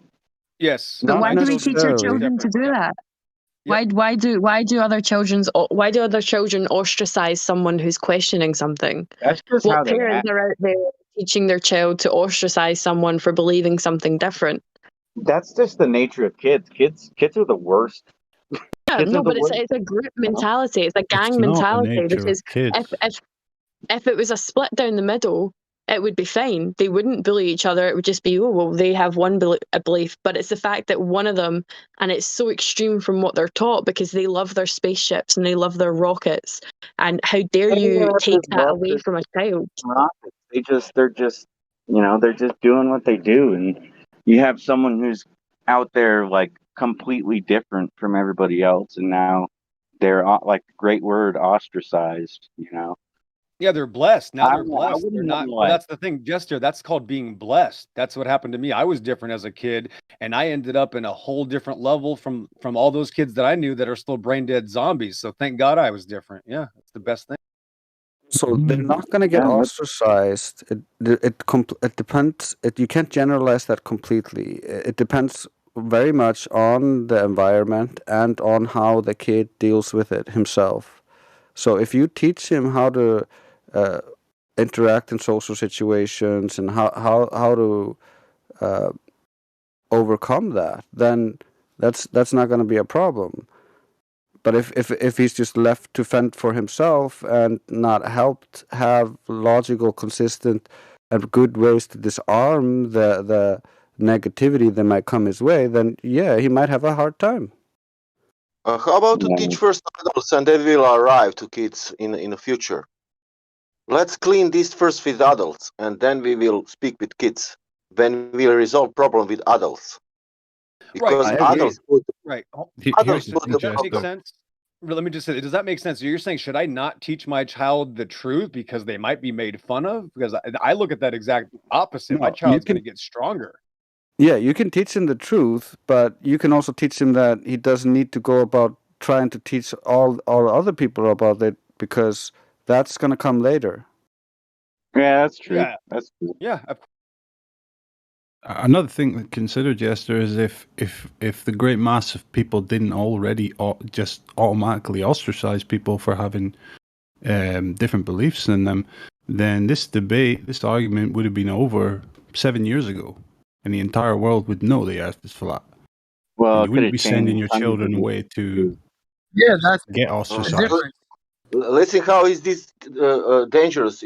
Your child can be Christian or Muslim, whatever, but cannot believe in flat Earth. That's impossible. We will cross him. We will kill him. We will. What we will do with him? If he believes only in flat Earth, not if he knows that it's flat. that's only going to get worse and worse over time. And what people are allowed to believe and how they're allowed to believe it is going to tighten and be stricter as we go into the future, as you're seeing in the last year and a half. So let me just give an example. the social Sorry. consequences are irrelevant at this point. Mars, Mercury, Venus, Jupiter, the great attractor, Apollo, Jester, Mars, Mercury, Venus, Jupiter, the great attractor, and Apollo. All these religious, godlike deities that are taught by your government. Okay, that's the problem. And I'm not asking for tax dollars so that XO can go teach the Bible to children. I'm going to do it for free. But everybody here and billions of people have to pay for this child abuse religion, including evolution, to be taught to 1 billion children. That's the difference, and you're paying for it. Yeah, I get it, but I don't think there's any way to revert it. I don't want to revert That's it. because you're in an apathetic state regarding it. I don't want to revert it. And I'm not most trying to other change people the are. world, right? Jesus didn't try to change the world. He said the world was going to get destroyed. So that's not my goal. I agree with that. This is just like Babylon, bro. Tower of Babel. God wouldn't let people build a tower to the heavens. Do you think we can send rockets there? It's hilarious. Okay. Those seem a little connected. And I totally like give you like a little bit of insight. I think that the moon landings are absolutely nonsense. I don't think we went there. That's exactly. That's the easiest thing. And that proves you have That's one functioning thing brain that I cells. will like if I I'll have kids someday and everything. I don't have any right now, but when I do, I'll tell them that that's all bullshit. But Right. What do they call the moon landing, Jester? I just have to walk on this. What did they call the first moon landing? What's the name of it? was it you talking about the missions, the Apollo missions? There you go, Apollo, which means Antichrist. So that shows the motive. I know he's like the sun god or something like that, right? That's the motive is Antichrist. That they're all Antichrist gods. Mars, Mercury, Venus, Jupiter, the great attractor, Apollo. They're all. In fact, they say you rotate around the great.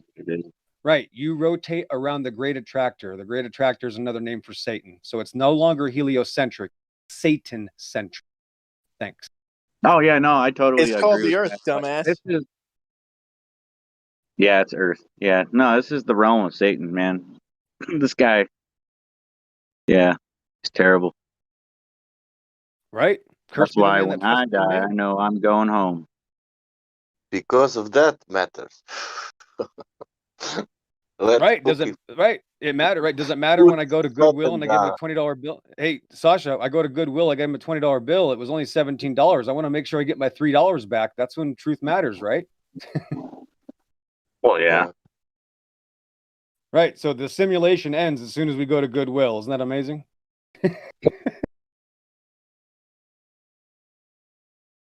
I will even pay you to obey. Even more than you can imagine. I'll pay you to take this medicine. Just put it in your arm. Yeah. We love you. Jester, I suggest you go down to the why the lie section and just watch some videos in there, because it seems you're stuck on this point, and that's understandable. But there's a lot of good videos in there that might get you seeing it a bit differently, or however you need to see it to understand it. Yeah, and I was going to say to you, Jester, earlier when you were talking about the Q movement, and then Joshua was discussing different movements and so on. The thing that is different about Flat Earth that is different than most of these other movements is that it's not about the personality, it's not about the leadership. I mean, a lot of these, I'm sure you're familiar with COINTELPRO and how the part of the strategy of the federal government for a long time now has been, if there's any actual grassroots movement that seems to be welling up, they will take control of it and run it for their own purposes. Or if that's not happening, I mean, what's even more convenient for them is to find the need for that grassroots movement, roots movement, and start the movement themselves before anybody even gets the idea for it. So that's pretty much what happened with Flat Earth.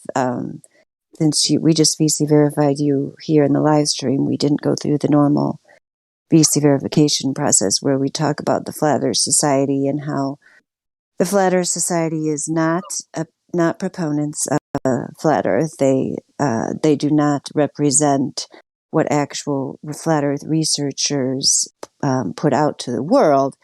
They have various straw man models, such as a flying disc through space, was also, by the way, lucky for I Make Songs for You. He managed to slip out of here before, and Jester distracted me before I got to address his song link, which has features a flying disc in space in the song that he tried to play for us. So, he needs to calm down, Mr. I Make Songs for You, and try to figure out what's going on here before you start making songs for us with strawman models featured in them. So anyway, the point is that was attempted to do, that they attempted to do that, and they succeeded for a long time. That did rule narrative. You probably heard of Obama talking about the Flat Earth Society, saying, we don't have time for a meeting at the Flat Earth Society.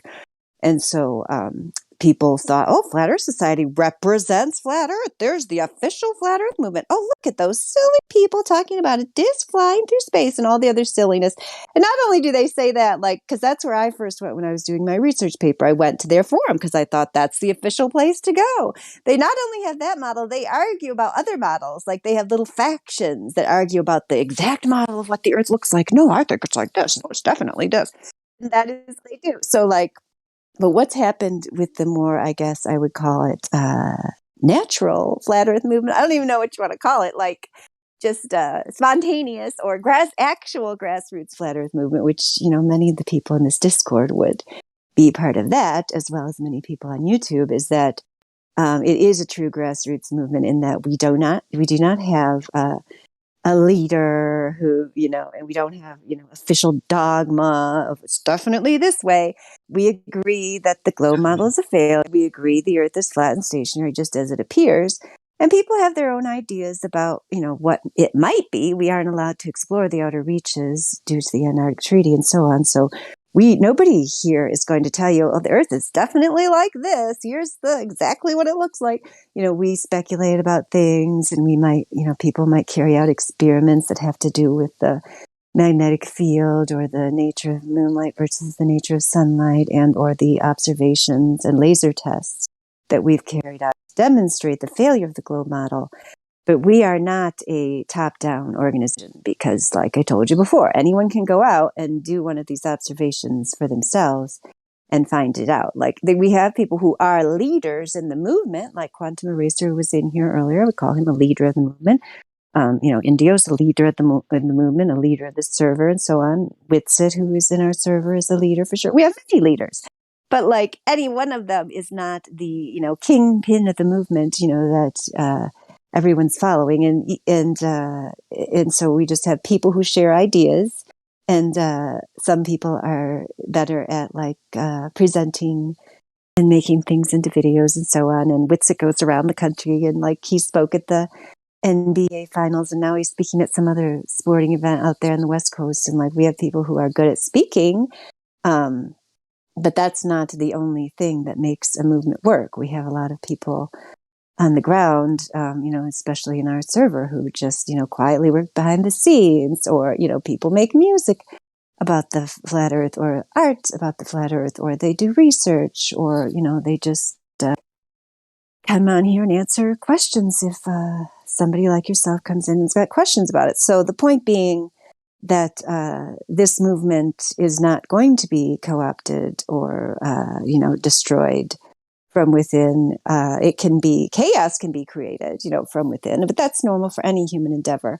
But there's no way now enough people have this information that it's not going anywhere. So at some point, hopefully you will, like they said, go down there in the channels, look at the laser test channel, the long distance observation channel, the Why Would They Lie channel is recommended to you, and just on your own time, kind of peruse the information and see what you think about it. More and more people from the truth movement are following the official truth movement narrative. That's the whole reason I came back to the flat earth after I wrote my research paper, was because of James True, who is a major voice in the exposing the 9/11 lie.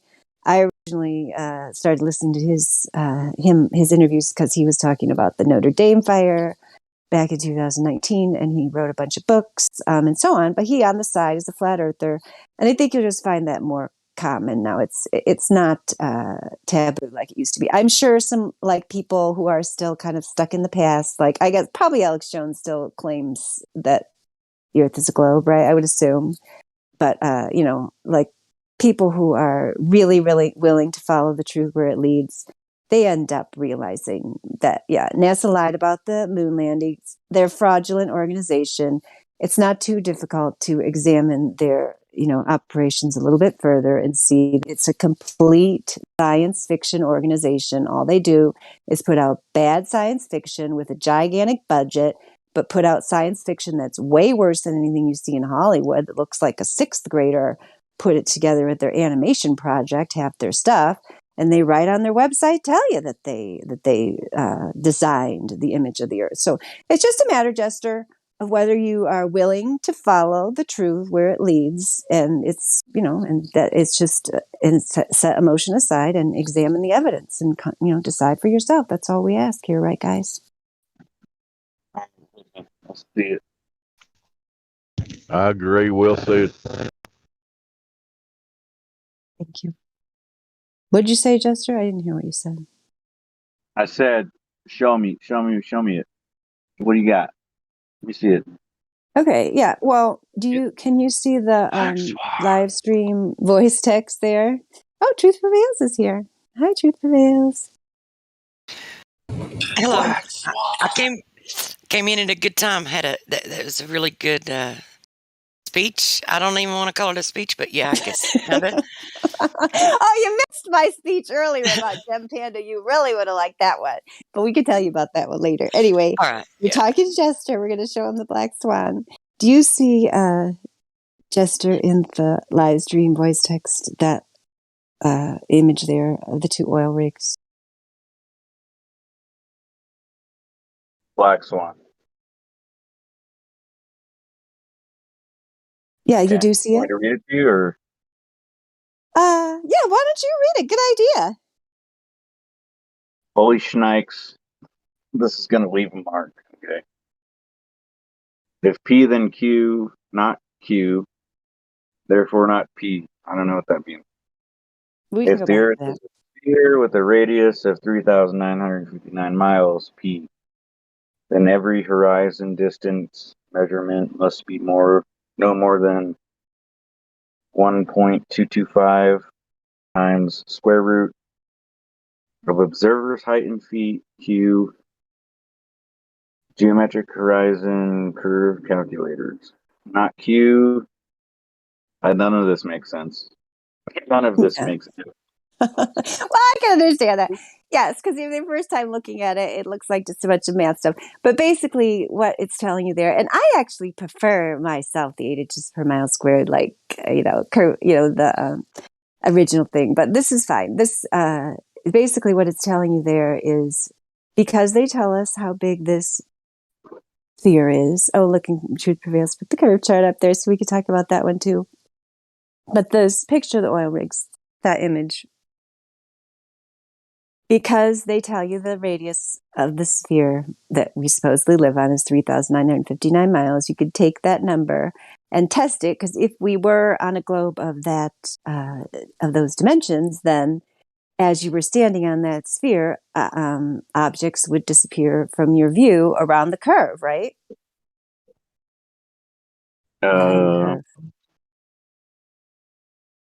Suppose, yeah. Yeah, I mean, that is a mathematical prediction. It's just, if you think about a crude model, if you had like a Lego man standing on a beach ball, he's not going to be able to see the things around the other side of the ball. And even though they tell us at various times, I mean, different pseudoscientific entertainers have different claims. Some will say, oh, it's way too big to see a curve. Whereas others, like, Bill Nye, the non-science guy, will tell you that the boats disappear over the horizon. So depending on, that's how you can tell it's pseudoscience, because they change their claims to fit whatever narrative they're pushing in the moment. But nonetheless, one of their claims is that the boats do disappear over this alleged curve. And in fact, their model does predict that. And in fact, it predicts it in a way that we can use math to figure out what we should be able to see in the distance, or where the horizon or the apparent place where the sky meets the water is. So because with that number, 3,959 miles, you come up with this formula, 1.225 times the square root of the observer's height in feet, that every horizon distant measurement must be no more than that. So that is, and if you're interested, I mean, we could show you the math behind that. That part is not in question. That's just a mathematical certainty based on the geometry of a sphere. So in this particular image, which is a still shot from a video, the observer height was 1 foot. So the square root of 1 is 1, and 1 times 1.225 is 1.225. So in this particular place on Earth, the horizon should be no more than 1.225 miles away. And yet, at the same time, we know the exact distances of these two oil rigs. One's at 9.41 miles and one's at 6.21 miles. So then, Jester, in this image, where do you see the horizon? Is it behind the oil rigs or in front of the oil rigs?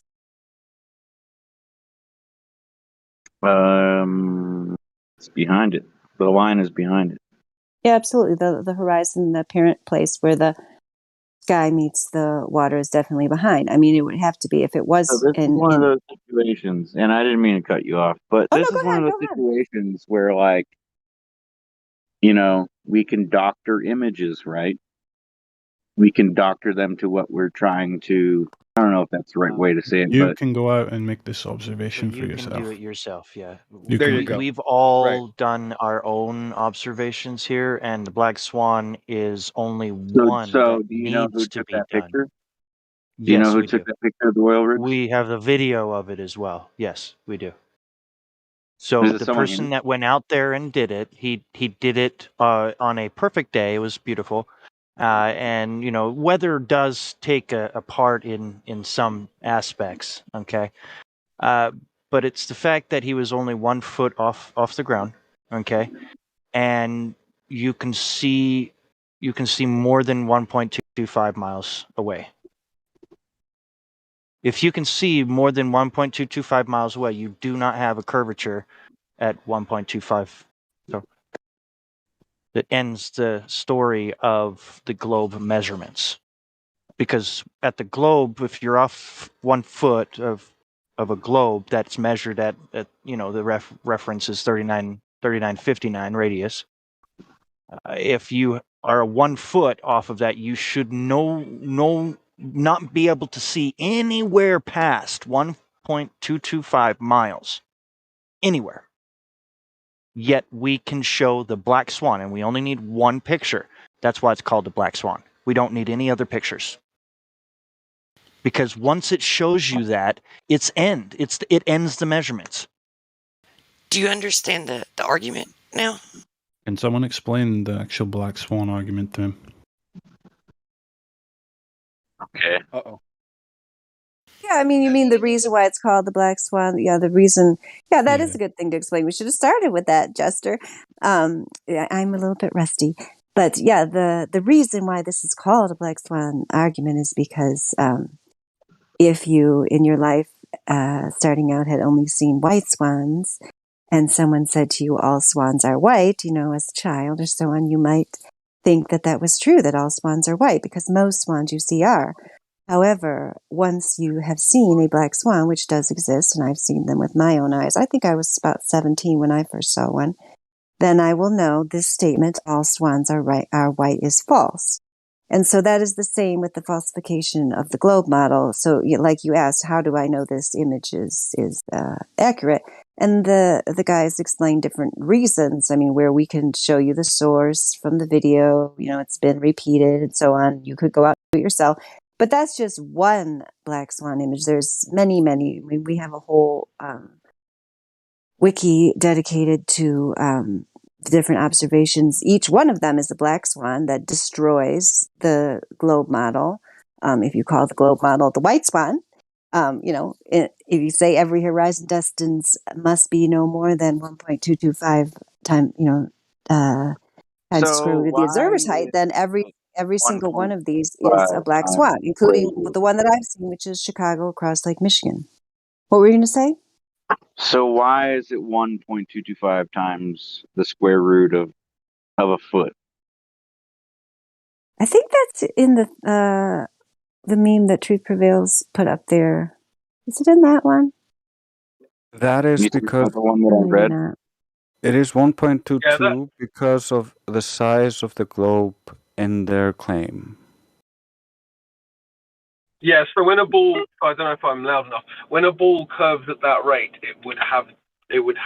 I mean, you would accept that a ball of a certain size would have to curve at a certain rate, correct? Right. Yeah. Okay, so when we have a ball of that size, it curves at that. Yeah, so when we have a ball of that size, it curves at that rate, and that's why it's that number. Yeah, that's How'd you get their number? measurements that we are testing. That's why the part that you read on the Black Swan said, I mean, you could go to a curve calculator and you could find out what the predicted drop rate is at different levels. I mean, this is us testing their claims. Okay, so how far can you see then? How far can you physically see? About 400 miles. 400 miles. No, I mean, we're talking That's the about world record. hold on. Yep, that's the world record. So we're talking about the horizon itself in the Black Swan. So when you say how far could you see, well, that's impossible to answer. But what we can do is we can figure out if the horizon is further than it should be, and in the Black Swan example, that is the case.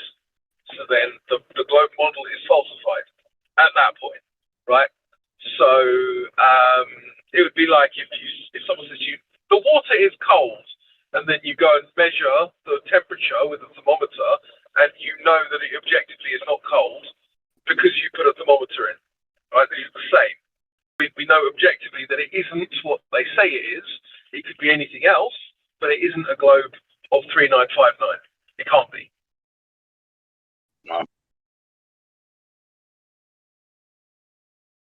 You on your phone, Crypto? Yeah. Is it a bit quiet? No, it's just thrash. No offense. We can understand you, though. It's good. Compared to your mic, man. Yeah, it's not even Yeah. close. Yeah, fair enough. That's a good explanation, though.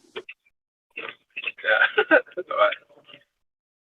Yeah, they kind of painted themselves into a corner. I mean, they're the ones who are claiming that they have these exact dimensions for the globe. And they have to, because all of their other, a lot of their other, the heliocentric model is based on these numbers that were pulled out of thin air. And I mean, not measured.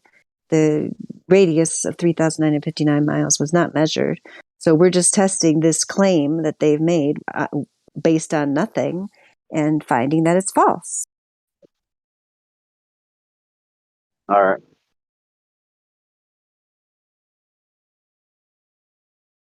The terms might be confusing, Jester, but I wanted to just mention something earlier when you said, what can you show me? And I just want to point out that actually that's the point, is that everything in reality already demonstrates a flat stationary plane of existence, and there actually isn't even a claim otherwise. So I always ask, well, when have we experienced anything but a flat stationary plane? And I still yet to have an answer ever.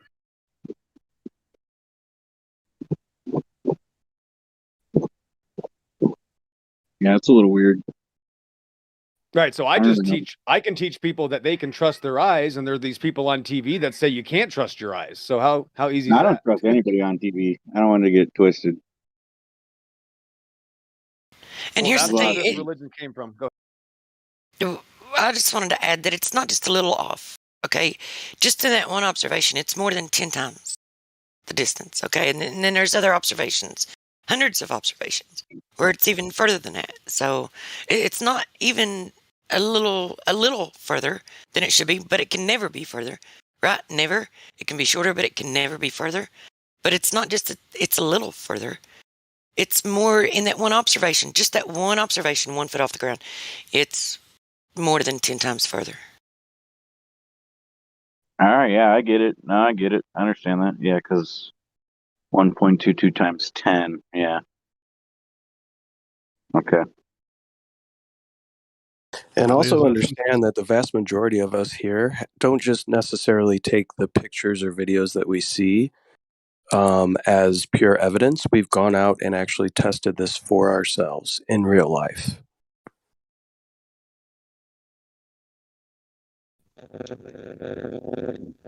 If I could throw in, that's the key difference between this and a lot of other conspiracies. You can actually go out in the real world and do this for yourself. You don't have to believe anything we're saying.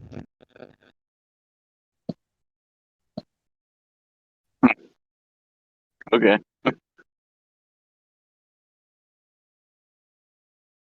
Yeah, I think that's what the XO is trying to get at. If you think about, that's pretty much how the whole heliocentric model is introduced to children. Is, oh yeah, even though it seems like we're not moving at all, and even though it seems flat, really it's this way, and then they explain to them all the spinning and all the motion that's not been verified, that's not been demonstrated. I mean, that's what we've spent years in here asking for any kind of verifiable scientific evidence of curvature or rotation, and they don't have it. I mean, if you stick around here, you'll see the people come in that try, and I appreciate you, Jester, because you are willing to have Do a you have another conversation and example? Sorry. ask Do you have questions and another stuff. But, example besides this oil rig? Do you well, have I'm going to another show you the example? Chicago picture, my goodness, because that's the one I've seen with my very own eyes.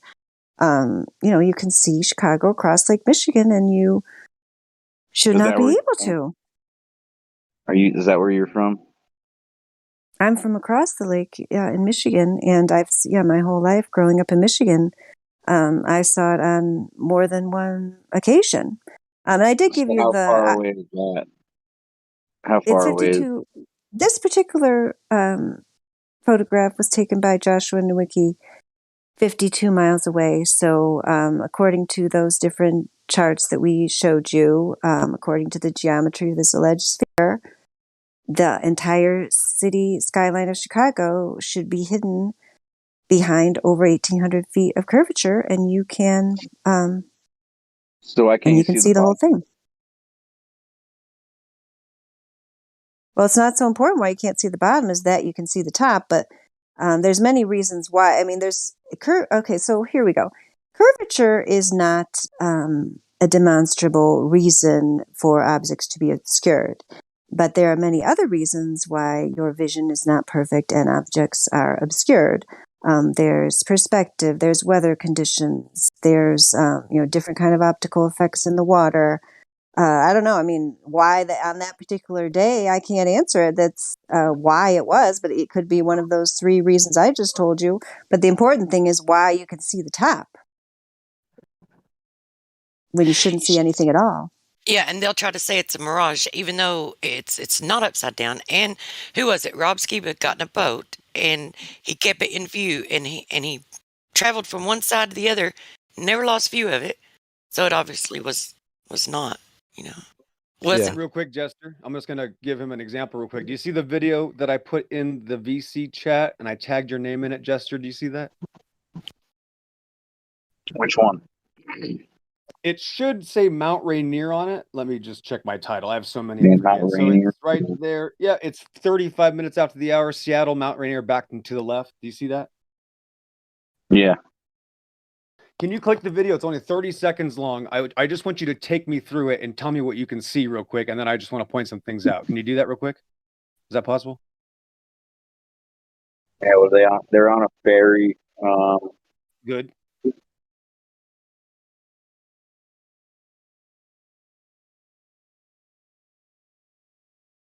And you see the city? Did I cut out? Am I left? We hear you. We hear you.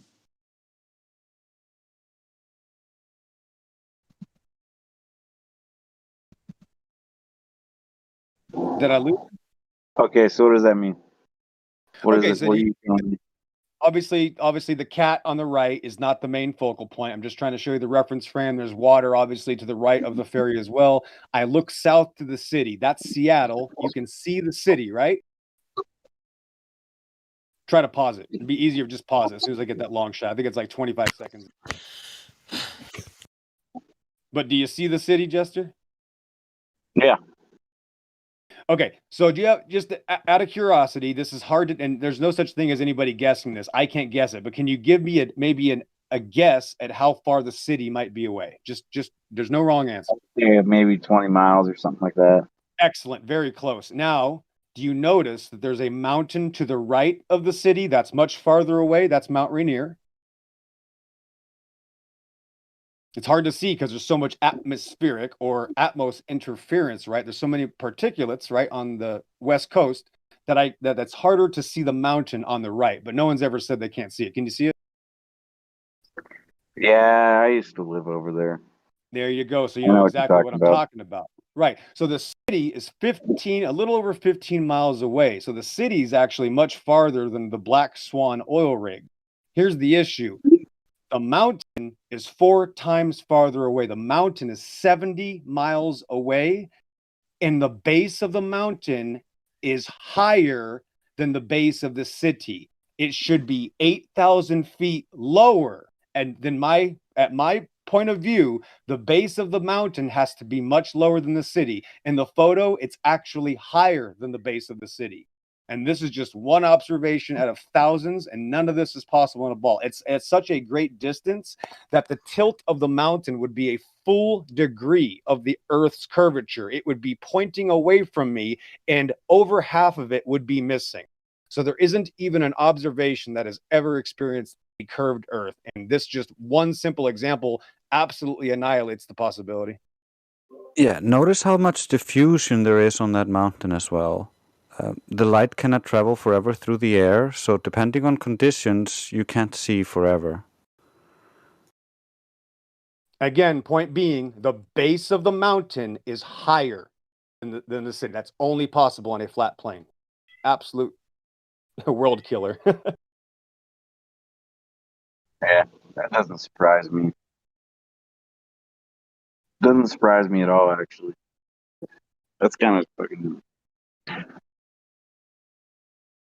That's a good one. I love that one because the water right in front of you already looks ridiculously flat, and then you look 70 miles out. Oh, okay.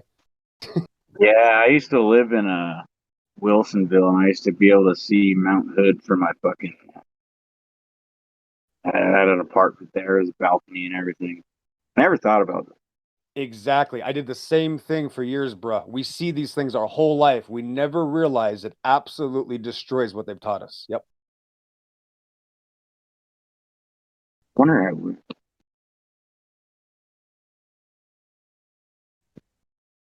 I put a GIF there too, because human eyes are limited because of particulates. We did design these things called radars, and they actually work like anything else. They're based on LOS, which is line of sight. And there's radar systems that go 5,000 miles across the ocean flat. That's just one that they made in Russia that goes across the entire Atlantic Ocean, and it has to work based on line of sight.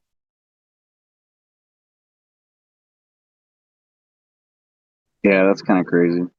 Mount Hood is over 50 miles from where I lived. It's kind of crazy. Right, and the profile never changes. If you get 10, 15 miles away from a mountain, the thing's going to start, if you're on a ball of their accuracy, the mountain's going to start aiming away from you, and there's just no way around it. But because so many people have been programmed, they can't fathom that. It's called a profile, right? Or like a silhouette. Silhouette of the long distance target never changes. Again, proving that it can't be curving.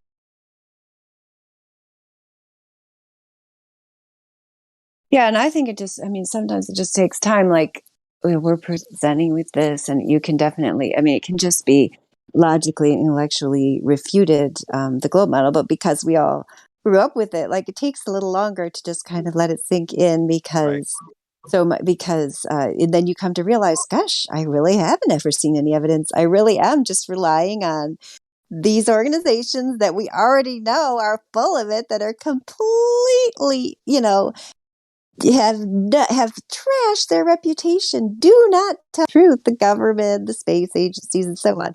We're relying on their story for this. There's nothing else. You have no other evidence except for what these people who we already know are proven liars. That's the only evidence you have. That's pretty flimsy. And even their evidence, their stories don't hold up. They conflict all over the place. They contradict each other. They don't even have a coherent story.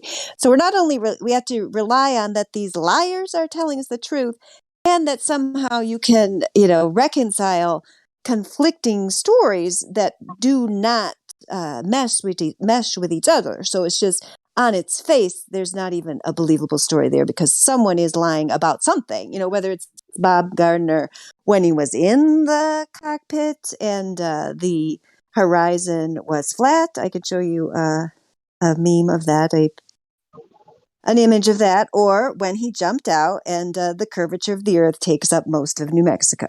So, which fairy tale would you like today? Would you like the fact that the earth's size means that the state of New Mexico takes up this gigantic part of the curvature in an almost cartoon way, whereas in other places, like it's the size of Africa or whatever it is, it's just out of scale, ridiculous degree. Or before he jumped, the horizon's totally flat, as many amateur weather balloons have also documented. So it's not just a fact of believing their story or not. It's the fact that you can't believe their story because it contradicts with itself. So you could believe one tiny little part of their story if you want, but again, you're relying on liars.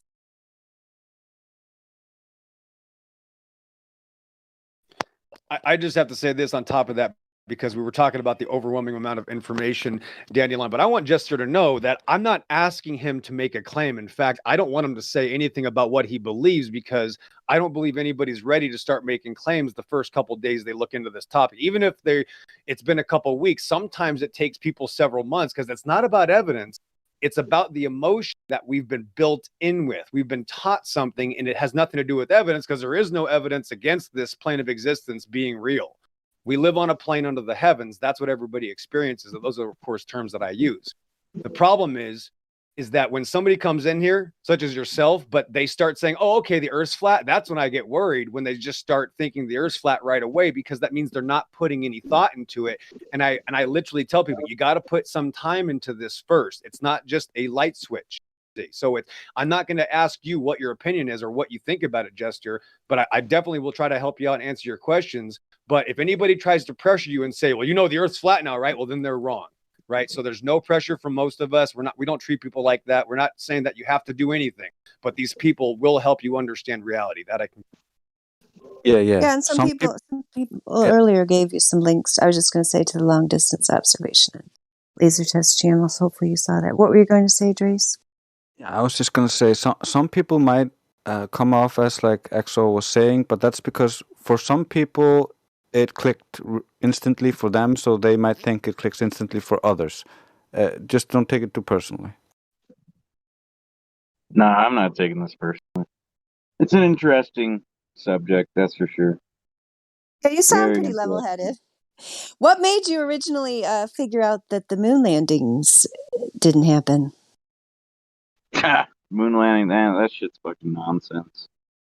I don't know. You know what really triggered me into the whole thing was when they changed the food pyramid.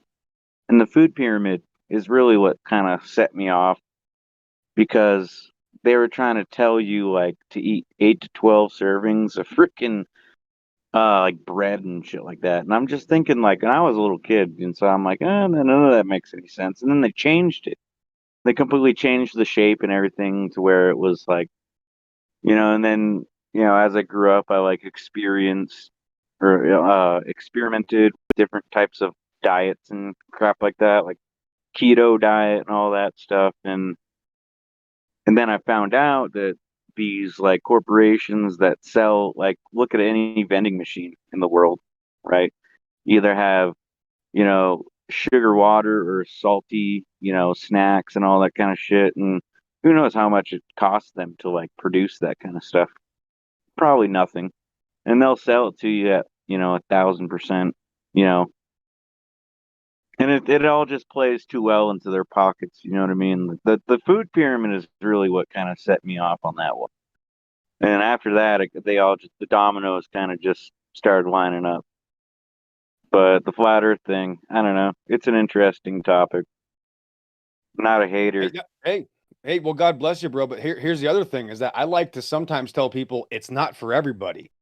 You see, Dandelion, for some reason, she caught onto this, and she used to be a teacher, and I don't want to speak for her, but she can tell you this is something about this obviously affected her, changed her. She's a great example of that. So that's how a lot of us are like, but not everybody cares about it that way. And it's not everybody's cup of tea, but I will be careful. I'll tell people, you got to be careful though, because if this isn't your cup of tea, but if I catch you defending the globe, then it's going to hurt you a lot it's going to hurt you a lot worse in the long run. That's the reality, is that we're just trying to tell people the truth. We're not telling anybody what to think. But if we do hear other people start spouting off that nonsense, that's when we go into action. That's literally what we're here for. Okay. I don't know. It's interesting. Yep. Very interesting. Appreciate your time. Yeah, I think I'm gonna go. Thank you for your time. All right. Well, God is good. Every man's a liar. Stay safe. Yeah. All right. Stick around. We don't have to nag you if you don't want to. I can nag. I make songs of you if you prefer, because I got something to say to him. But I hope that you do come back. I hope you do come back, Jester. It was great to talk to you. Planet means wandering star. It's where the word planetus comes from, is the Greek word for wandering star. I feel like I was just on another planet.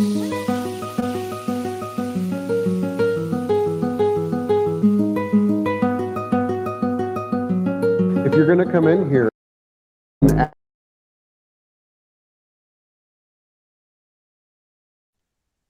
that's the second time. Yeah, the first time he did ask permission, though. Kind of. Yeah, well, it's cool if he asks permission and tells us he's going to do it. Yeah, that's cool. Yeah, but you can't just go playing stuff over your mic. Yeah. Yeah, but I mean, the only thing I wanted to talk to you about, I make songs for you, is that when I make songs of you, I'm sorry, is that when I did click your link from earlier, I just wanted to discuss with you about the model that you have there of the flat Earth, which is a disk floating in space. So maybe when you were, I know I was here for at least part of the time when you were here before, but did no one explain to you that in flat Earth we do not think that we are on a disk floating through space? Did anyone explain that to you? Yeah, that was the only visual depiction that I could find.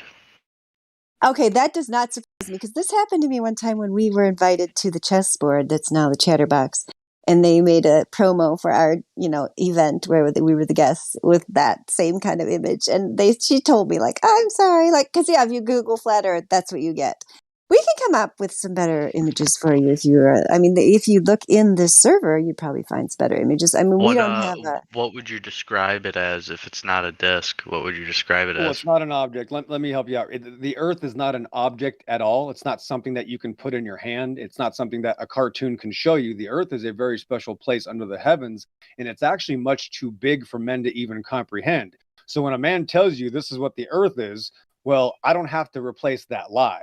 And I'm not gonna lie, but what I can tell you is when you go out in reality, that's Earth. That is what I'm asking you to believe. And I'm just asking you to believe what you experience in reality, not the cartoon objects they show you on TV, because Earth is certainly not an object at all. So are you saying that, well, I guess, is religion and flat Earth mutually exclusive? Or do you have to have both of them? Well, so hold on. Let's unravel a little bit. Hold on. The first part is that actually here's the pink elephant in the room, is that everybody that likes flat Earth is actually trying to get rid of a religion. You see, the religion is the globe, so the flat Earth is actually anti-religion. It's just experiencing reality. Literally, that's it. Well, we're referring to religion. I'm referring, I guess, in the sense in a biblical sense. So less of a globe verse. So I'm not coming from a globe verse flat Earth. I'm more coming from whatever's truth is truth. Right. So I'm not religious. I personally don't believe I can still respect the fact. I understand what you're saying if I'm looking at through a religious lens. I understand what you're saying. So technically we're on a foundation that was created by the Lord Almighty. And it's less of a okay object itself. Well, yeah, I like the terminology, right? I like the terminology that it's by God or whatever you want to use. But that's the thing, is that the word religion almost always has to be defined when people come in here. My claim, again, I'm going to say the same thing, is that this is an anti-religion room. Doesn't mean they're anti-Bible. They're anti the religion that is forced onto everybody on earth to believe in, which is this globe earth religion. No matter if you like it or not, I'm sorry, it is a religion 1000%. Now, as far as going past our experience and saying, well, God gave us a word too. Well, yes, that word of God absolutely matches reality. So I don't even use the term flat. The earth isn't flat. But so that's how what we kind of claim it. landscape? What kind of landscape are we on? It's exactly what, that's what I'm trying to help you out. It's exactly what we experience in reality. So all the landscapes ever experienced are flat landscapes in reality. That's it. I just posted something that had all of the ancient cultures' conceptual ideas of their cosmologies, right? If you want to look at that, and then it's got NASA right there in the middle of it, but it's got all the other. So as somebody that's unbiased, I personally, again, don't pertain to the globe theory, but just trying to remain unbiased and just I'm digesting everything everyone shares in here. One thing that I do, and this is I don't want any offense taken to this. This is just how I'm interpreting this, but I feel like there's a lot of forms of mental gymnastics that take place here, and I'm not saying that as an attack. It's me just trying to critically think through this fact, and I hear the words that are being applied that don't necessarily always fit the real description of that word. And I understand, because again, now it makes more sense that there's a biblical aspect to this. So I can respect that. And wrong. We are not unified in a biblical aspect on this. You are just wrong. So why don't you give us an example? Give us an example of that claim of what you're trying to say. That's what I said. That's the first thing I said, is that this room is actually anti-religion. That's why I said that. And I know you said that, but you also stated in that same sentence. Okay, I can't finish. Well, I'm just saying that he does come from he will say things in the context of biblical because he is, but not everyone is, right? Not all flat earthers are religious. Not all flat earthers are biblical, right? But it's like some of them. Okay, the reason he sounds like that because he does come from that place. Not to be rude, but I was in the middle of a sentence that was asked of me, and you kind of just jumped in there and just unnecessarily. He was trying to help you, but you don't like help. That's fine. I make songs of you. Yeah, this is coming from somebody who just came in here and played a song without asking, interrupted our conversation. Yeah, Truth Prevails wants to talk to you. She gets to talk to you. You don't like it, that's tough. She contacted me. She said something to me. She asked me a couple questions. And again, we don't have to. I don't want to make it about you because it's really not. Okay, I make songs with you. Let's back up here. You made a claim. You don't get to go on until you back up your claim, where you said that we have mental gymnastics and we're using words that don't mean whatever it was you said. Give me an example of what you're talking about there. So can I would like to keep my discussion with the previous people. The people I was of course you would. Of course you would. Dandelion, I'm going to turn him back to you. I'm going to turn him back to you, Dandelion, because now I'm going to have to turn this up the level of just being very direct with you. I hope you understand words. I'm going to have to help you out. So go ahead and ask the question real quick, but now I have to just be very direct with you. So go ahead. Well, I made more of a statement than a question. It was just she just seems a little irrational. Like I can have a conversation. Okay, listen. Here's the problem. You just seem a little irrational, and yet he makes a claim that he can't back up. And when somebody asks him to back it up, he says that person's irrational. I might need to get out a dictionary and find out what the definition of rational is. Yeah, but continue. Listen, it sounds like you're trying to give yourself an excuse to get kicked out of here right now. I hope that's not the case. Not at all. No. Have I said anything that was irrational? Please tell me. Yes. Just listen to me real quick. Here's the reality, and I told you something that you don't like, and I understand why you don't like it because you have an atheistic perspective. I told you that what I experience in reality, I'm claiming is real, but because you don't believe in reality, that is very complicated to you. So I think now we're on the same page. Go ahead. So when you say I don't believe in reality, based on what evidence or actions do you see that I don't believe in reality? Your own claim of admitting you couldn't understand what I told you when I simply told you to accept reality. It was your claim and you couldn't comprehend it. I said that I can't accept reality?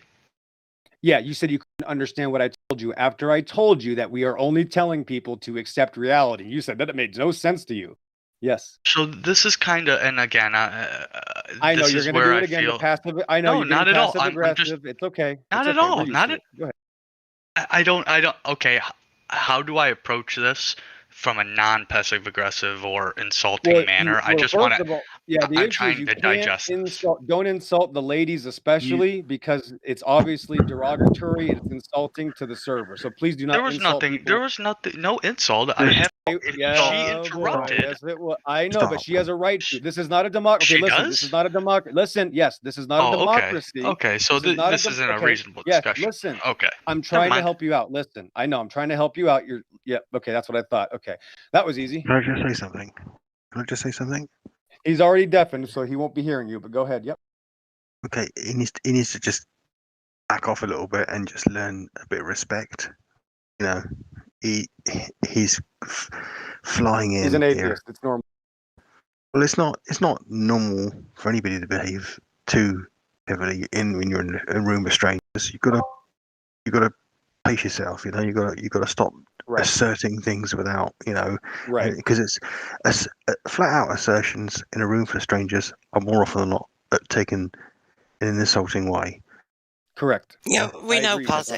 It's a tactic because even after he was told it wasn't religious, he continues to want to make statements and inferences as if it is religious.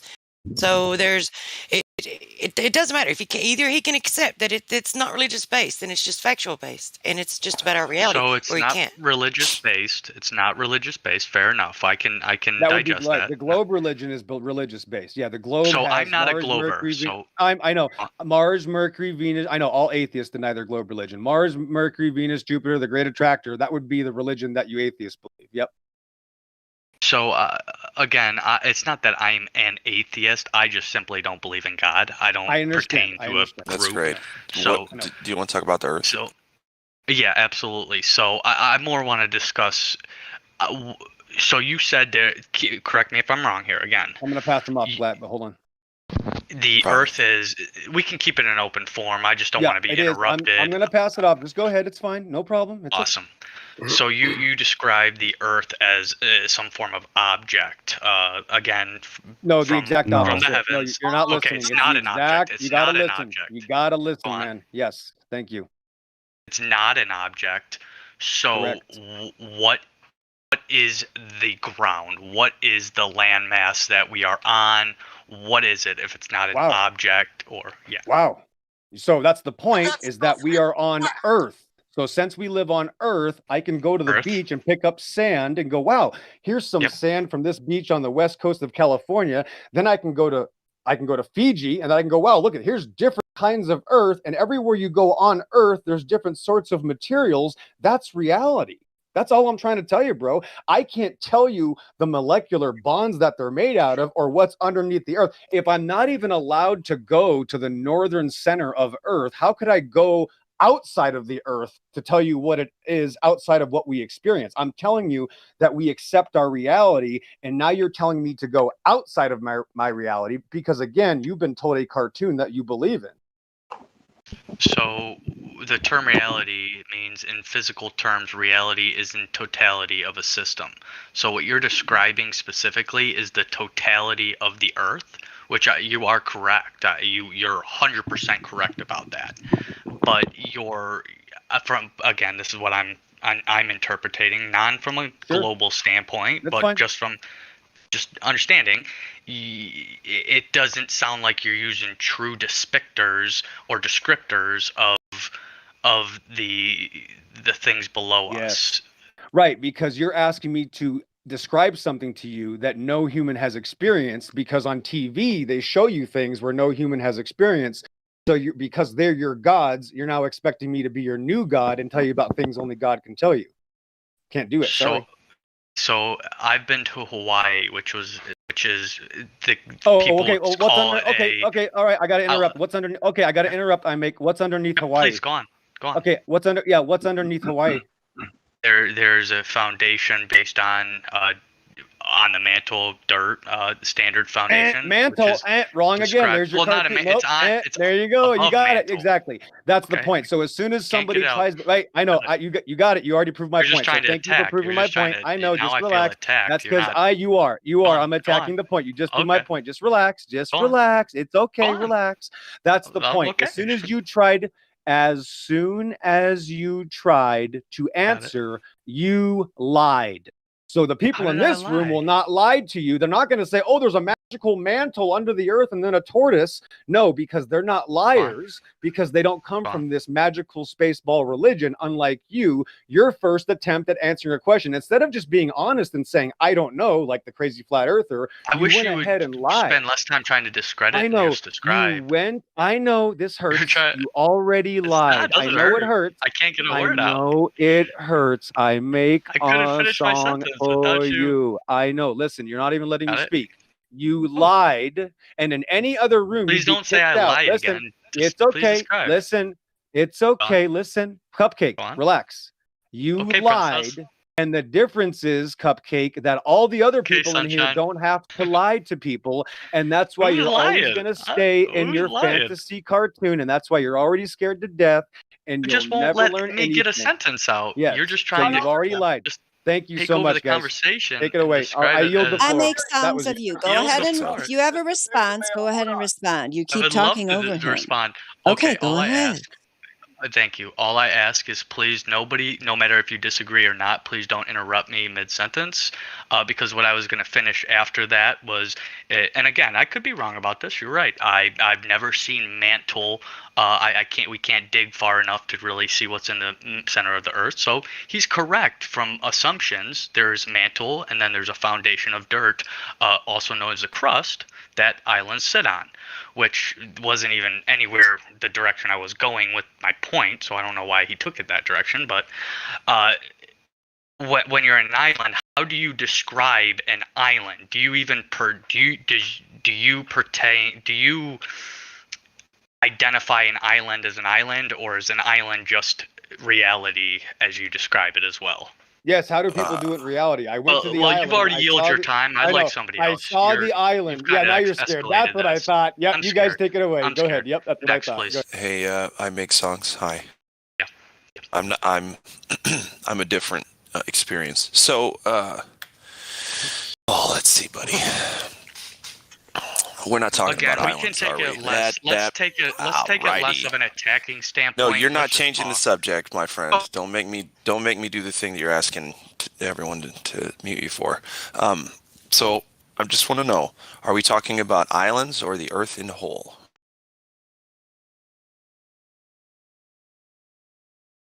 Am I unmuted yet?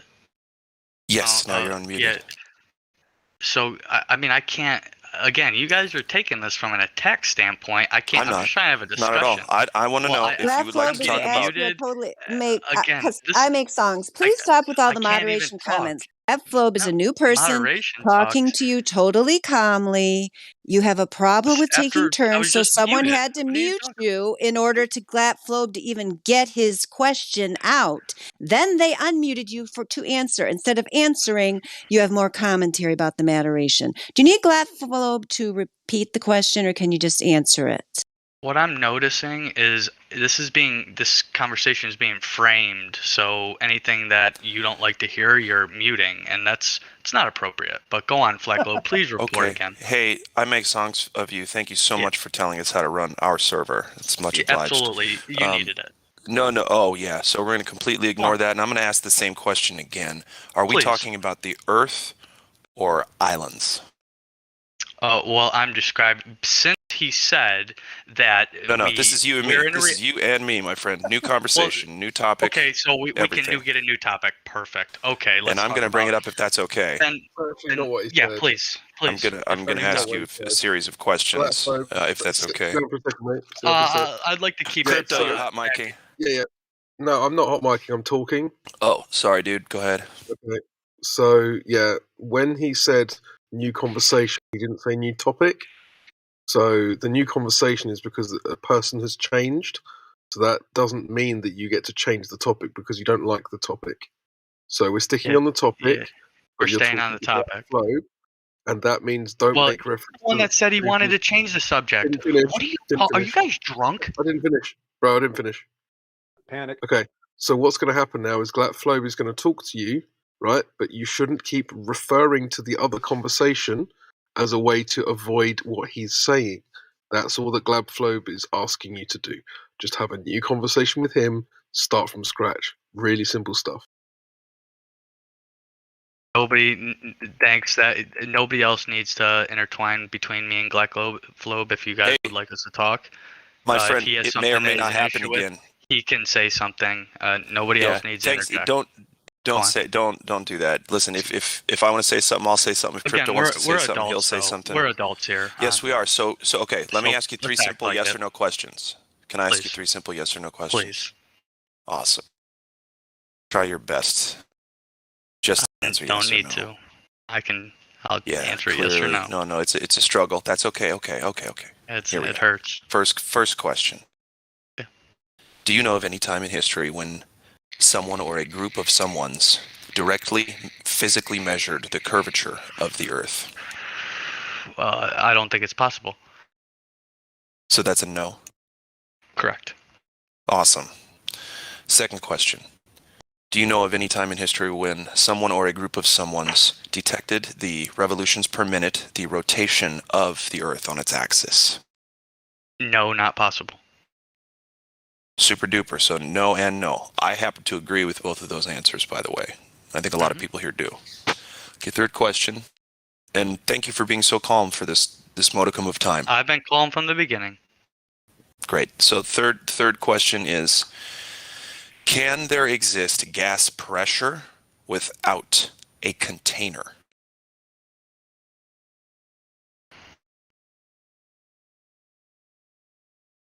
Let me help out real quick. So say you have a pop can, right?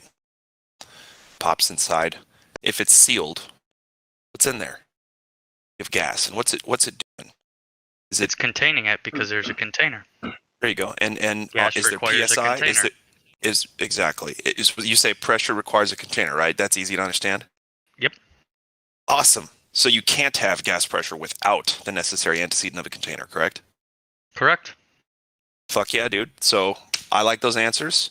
Thank you for being honest about that. I don't know why you were going to spiral into religion. Perhaps because somebody told you we're all religious as well as being flat earthers? A moment ago, and that's the issue with a lot of people kind of jumping in and interjecting. They weren't here from the beginning. The gentleman started, and I admit the way that people frame things. Sometimes I don't. I'm trying to digest. I personally don't live in the same mindset as a lot of you indoctrinated individuals, and I don't mean that an insult. I mean you actually. You really believe in this, and I respect that. And that's how I interpreted his statements were when I asked him. But we're still talking about that conversation. I'm just wondering what was the motivation to come here. You just said. I guess I wasn't talking. Shift to that? I suppose I was not talking at that point. Can I talk now? Yeah, please. Thank you so much. See, the thing is, your conversation with him is done. I want to know, though, before you even came in, what was your motivation? Since you answered correctly, given reality, the 3 questions. There's no evidence of measured curvature. There's no evidence of detected rotation on axial rotation of the Earth. And you can't have gas pressure without a container. Nailed those. Okay? That's all we talk about is stuff like that here. If you want to do religious stuff, there is a portion of this server that's Bible study. There's religion, philosophy. Talk about religion. Okay, but you came in here wanting to talk about religion. Again, didn't you? No, I brought did it not. up. No, yeah, I did not. I did not bring it up. That's my biggest issue with this conversation. Well, let me tell you. What does flat Earth have to do with religion? The man described it prior to this. Okay. Am I talking? Okay. I get you, partner. I get you. So, Now you get it. Okay. are you a glober or flat earther, or are you on the fence? I personally don't. I don't believe in either. I'm a person that believes in. I'm more of a if I can't. I'm not gonna make a. I'm not. It's a tough subject to really define. So let me finish. Let me get it out. I personally believe that there's a lot of mismarketing and motives to sway on both sides. So that's where I'm strictly unbiased. I don't have an answer. We could be living on a fucking we could be a zit on a fucking giant tortoise's ass, as some described it here. I'm not going to try to define if I don't have true evidence of either way, and that's why I'm trying to remain respectful on both sides. That's fine, great. So what brought you to this specific server then? Because I wanted more. I wanted to hear more on the argument on pro flat Earth and see what your team believes, essentially. My team. So do you Or go not over to the Globe believes, team not believes, and try to figure out what they're doing? View as fact. View as fact is a better way of describing. If I frame it the original way, that's Glatflobe. Yeah. Before you keep going, can I just make a small interjection here in case No, for go any right reason? ahead. In fact, you could take over. Has I just nothing wanted to do get with- the no, three I do not questions want to out. take over. I just want to ask I Make Songs of you, in case it wasn't clear to you yet, we would like you to stop posting that song. You don't represent our server, and please stop posting that. If you continue to post it, I will be forced to ban you, which I don't want to do. But continue, Glatflobe. So please, will you agree to not post that song anymore, please? I Make Songs Yeah, of it's you. an NFT, so it's on the Thank blockchain you. now. So I can't. Thank you. There's no need to Yeah. post it. It's I'm on sure the blockchain now. it's no problem. Yeah, it's not going to take off. Don't worry. All right, continue, Glatflobe. No problem. Thank you. Are you posting something in the lobby? I Make Songs of You. Is that what you're So doing? I made a little a song that supports flat Earth. So I wanted to show everyone. Okay. No. Yes or no? Are you posting songs in the lobby? You can't post songs in the lobby. I've only posted text. I'm just going to go through and delete all the links, so it won't be posted here anymore. And if you post it again, I'll ban him. But There we please, go. let's be factual here. There were no videos posted in the link. Okay. Posted hey, please, on the please, I gotta let you know about something. If you're gonna be in a text channel, it needs to be the live stream voice text. If you're in here talking with us, you need to follow along the conversation that way. Hold on, that was hours ago. I did that hours ago. Okay, so are you focusing on the live stream voice text right now? I mean, I'm navigating this conversation rather well, so I think so. Wonderful. Okay. So, you came here to learn more information about what flat earthers believe? Well, my friend, we're not going to much tell you what we believe. Flat Earth believes in something different than this community, though. Who does? This does not Flat Earth Society. Yeah, Flat Earth Society does not believe in the same thing. Yeah, you we're not believe the Flat Earth Society. We're the association. I can't believe you need to forget about the Flat Earth Society. Oh, they're not. You need to forget about it. Those guys are wild. Can I just yeah? You guys are much more logical than they are. Can I say something? Can I say something a second? Yeah, go ahead, guys. Controlled Go ahead, guys. Please go on. I just wanted to get the three questions out, so go ahead. Thank you. Okay, cool. Can I just go ahead quickly? I've been doing this for about 6 years, and I've never met anybody who actually claims to be from the Flat Earth Society. I've only seen a website and a couple of dodgy shills. As far as I'm aware, it's not a genuine belief that anyone actually holds. No, there's a community based on it. Do you look, I believe. It's in Discord. I can send you the link if I'm allowed. Go ahead. I don't recommend it. They're There's nuts. nobody there. Yeah, I went they're there. There's nuts. nobody there. Can I say something a second? The Flat Earth Society is a parody. It's an image of. It's Python-esque in its ridiculousness. It doesn't represent what these people believe. Okay, because it's got the words flat and earth in a statement. It doesn't represent anything to do with the contemporary model of the flat Earth. Okay, so there's no model, and it's not a belief, my friend. I got to stop you right there. We don't claim a model, and this is not a belief. This is based on observable, measurable reality. Yep. When I say belief, I'm talking about your I understand that, but we're trying to be hyper specific. If Yeah. Okay. If you can understand, Paza, if you can understand, we get a lot of trolls here because of the nature of this topic. So when we're hyper-specific, we don't use words that we don't subscribe to. So I don't believe the Earth is flat and stationary. That's what I observe. That's what I measure. Does that make sense to you? I don't talk about beliefs. I wasn't talking about. My apologies. I wasn't talking about I wasn't talking in the context of a faith-based thing. I'm talking about if you observe something that's flat, you believe it's flat. You know, it's kind of. That's a lot of damage control. It's not a belief, okay? No, just stop lying. Fair enough. But the point. Stop lying, bro. That's the thing. Don't concern troll. But the point Go is, ahead, I was trying to make is that you can't come in here and ask people about the flat Earth society. It's a ridiculous thing to do. Nobody, are you listening? Nobody asked anybody about the Flat Earth Society. See, this is what's frustrating. Like, I don't mind you being hypercritical on if I use incorrect terminology, but you're just taking words out of context just because you heard something, assuming somebody said that. He's not even a flat earther. Yeah, I'm sorry. I make songs. Paza's not even a flat earther. The battle mod's here. Watch out, battle mod. What Make is sure he? you're nice and relaxed before you start listening to this guy. I'm gonna define. Well, he's an atheist that wants to hide from his own religion. That's all. No big deal.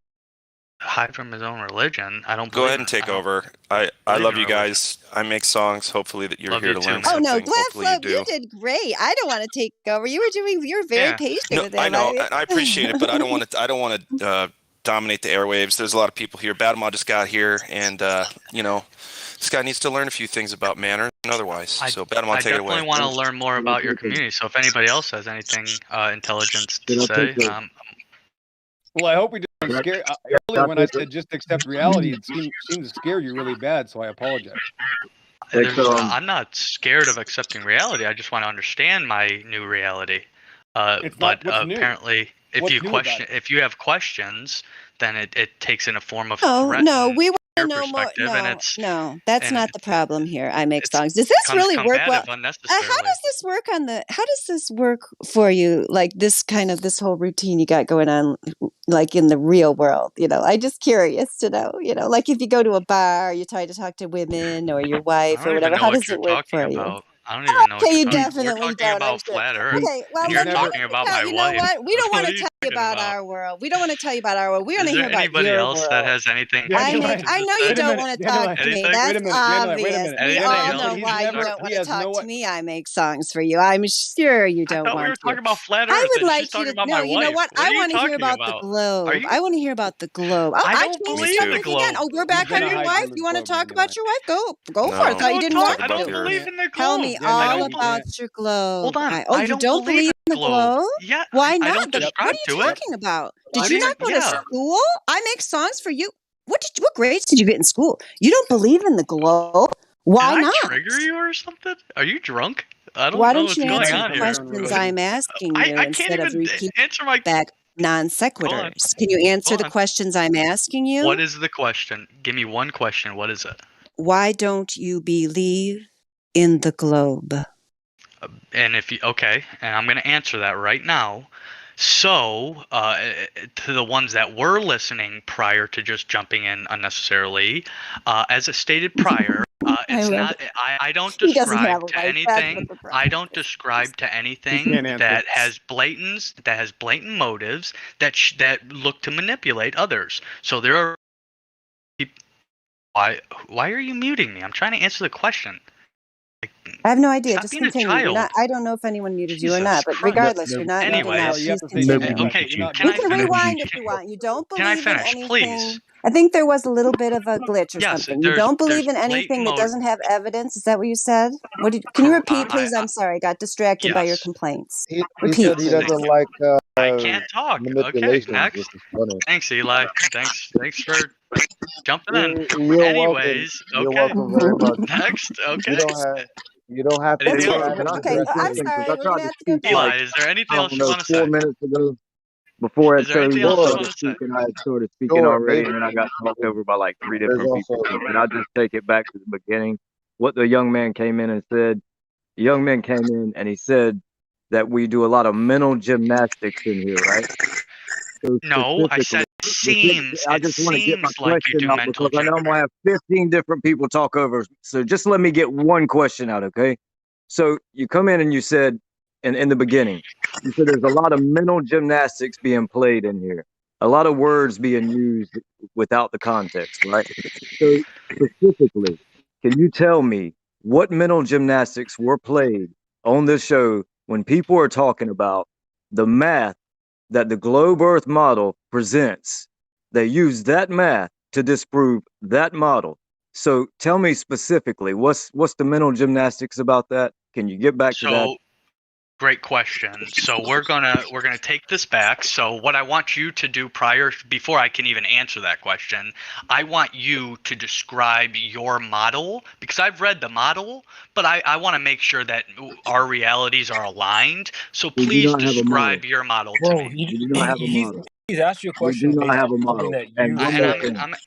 We Just do not have a okay, model. well, I'm answering the question very concisely. Hold We on. do not have a model. One at a time. One of you motherfuckers got to have some respect. One at a damn time. Let me address him, Battlemon. He does not want to talk to me. He really doesn't like talking to me. So please let me talk to him for a short time. North Star I just has want one at a time. You okay, can do yeah. what you That's want. what I'm saying, man. North Star has. Oh, he tries to moderate the server, Battlemod. So if you're looking for a new mod, he's applied. But nonetheless, Because I don't want to be interrupted. I'm moderating. yeah, Okay. sure. Because you're so good at taking turns. Why don't you try Make Songs for You, modeling the behavior that you would like to be treated with by actually taking turns yourself. But nonetheless, I really appreciate North Star going back to that, because that's the first thing I asked you that you first decided you didn't want to talk to me about was your claim, because you came in here characterizing us in a certain way, said that we were doing mental gymnastics. Everything North Star just said, that's what you started with after you played your little song that got stopped.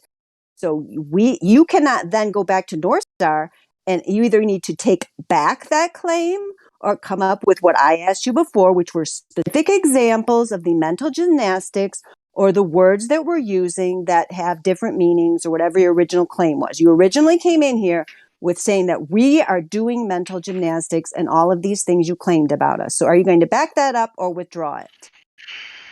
So you just said a lot of words that had nothing behind it. So I'm going to be honest. You have a Can we get to the comprehension. next You have question? Can we get to the comprehension next problems. question? Let's go Dude, you back to gotta my listen. original question, which is, he has comprehension problems. That's okay. My question was very simple.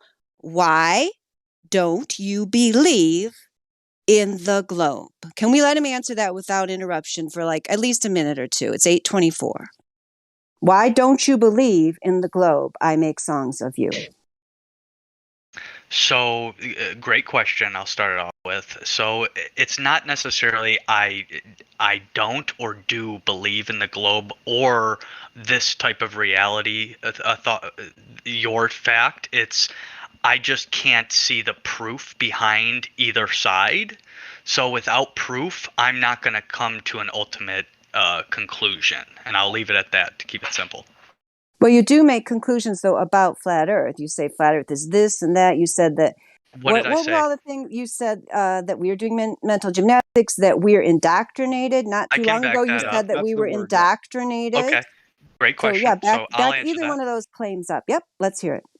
Awesome. So when I said indoctrinated for the first part, it wasn't in the sense of like you are manipulated or blindly believing this. You just believe in this fact. You believe in this reality, so you're indoctrinated into this reality. You're wrong. That's not. Fact. That is not what indoctrination Uncritically or means. critically. Dandelion, the definition has the word uncritically in it. Okay. So yeah, anyways, we do not believe. We have. Did you we have That is critically not what examined. Did you say indoctrination would you like me to finish it? I can't finish it with you guys all just not letting me finish You my had sentence. 2 minutes. I asked them Like, to give you one or two. I and had they 10 did. seconds. I don't really want to What do talk you to this guy mean? anymore. I would just like to respond to what he just shocker. said. Okay, And then next. I'll talk to you all night if you want. You're just very unpleasant to talk to. But if it means that much to you and it'll help for world peace, I would do it. But it's certainly not fun or entertaining in any way. Nonetheless, I make songs of you. I'd like to at least respond to what you just said. I personally, and I haven't seen any indoctrinated people here at all. In fact, what the EXO was explaining earlier to Jesters that we do not allow people to be indoctrinated into flat Earth. We don't allow people to come here and say, oh, yeah, I believe it now because I want to be part of this fun community or whatever reason they might have.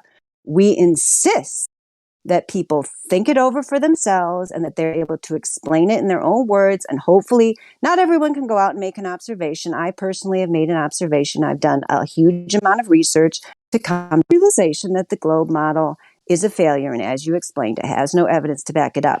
We don't need evidence. We're not making any other claims. That's why you don't have to say, if you don't think the globe model is correct, then you can be a globe skeptic. You don't have to call yourself a flat earther. But there's a misconception in society. I make songs of you, which you might be under that misconception, that flat earth is a model, which you just asked North Star to give you the model. It's not a model. It isn't a reality that we subscribe to or that we are indoctrinated by. It's just life the way it is, and we accept it the way it is. And we are all from many different walks of life. And there's no one model and there's no one flat earth belief. It is just we reject the globe model. Okay, but he still didn't answer the question. He just got. I can't answer the question. He got North Star. No, nobody interrupt. He got North Star to not answer the question by telling him something. And Dandelion, you just told him something.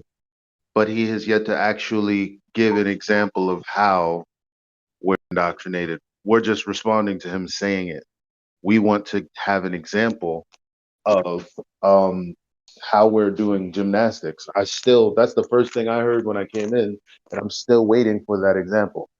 But you do realize he's being deliberately and contrary and caustic just to rise. I don't care what he's being. I don't care what he's You're doing being. all the talking. I'm right. Anyway, no, What you're he's going to be being. muted Yeah, every time. The only thing that I want to hear from everybody knows that anyone is the example. I don't want to hear anyone else until I get the answer to this question.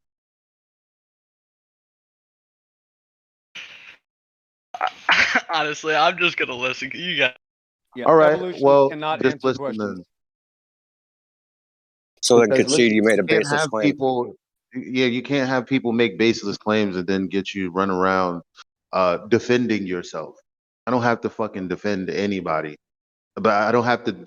It's laughable to think we have to defend anything when it's just what it is. He came in and said we are XYZ.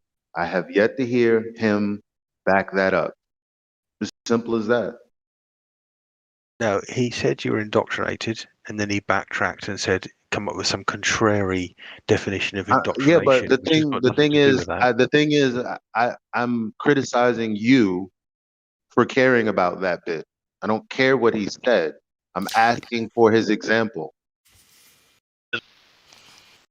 Well, yeah, nobody cares about the claim. We want the evidence. Sorry, I'm just this gonna is get like muted. So this I'm is just what we gonna, do let's over end and this. over Let's again just with you end guys. it. Yeah, you just yeah, mute we want the anything you don't evidence. like to We want hear. that. I get No, it. So just we mute want me. the It's evidence. No, It's no. okay.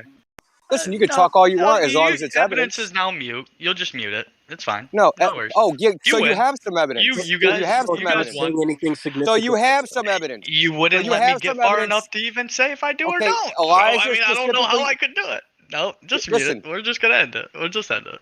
You guys are It should only be one way. It shouldn't be do or don't. You should have it. If you make a claim, you should have the evidence. You mute me. You mute me 1 second into You've it. been What do you talking this mean? whole time. Or Right now, somebody here's will your talk chance. to me over me. No, Here's I your have not. chance. You Here's guys your have been chance. talking. Everybody shut up. Here's Why your would I just chance. appeal to you guys? Here's your No, chance. you guys Here's your muted me 100 chance. times. Here's You your can show chance. it. Here's I'm your good. chance. I'll listen. You don't have I'll any just listen. evidence and you fucking know it. I okay? know, you got You're me. just a You got bullshit me. artist. I'm just gonna get Just make muted, so baseless it don't claims. matter. It doesn't matter. Yep. Of course we mute You're just fuckwit, getting muted, dude. so I always have a basis claim. You can't get a word out.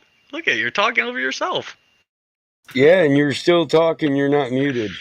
I He's don't know when I asking can you talk to or don't, present so I your have to just evidence. keep talking Talk because 1 right second I'm gonna be now. muted or It's I'm not. 31 minutes after the hour. Give him 2 minutes. Yeah. It's 31 You minutes have, after no, the you got hour. 30 Give seconds us to your post your evidence. evidence. It's And nobody impossible. talk for 30 seconds. I don't even know what evidence now. 30 We're talking seconds about 10 different silence. things. Then your evidence or your Which one? banned, Of fuckwit. what piece? Of Indoctrination. what Give us piece? your example. Indoctrination. To start it off, you'll mute somebody that Give has us- anything else that Give might us be. your example of Here's the indoctrination. evidence. And then all you got to do is learn the Give me proper example. time to talk. 20 Shocker. seconds. Shocker. Okay, is everyone's done talking? Can I talk? Am I? Oh, great. Awesome. Thank you, guys. So to show an idea of indoctrination, anybody that silences somebody because somebody might have something different to say, that's a classic form of manipulation and indoctrination.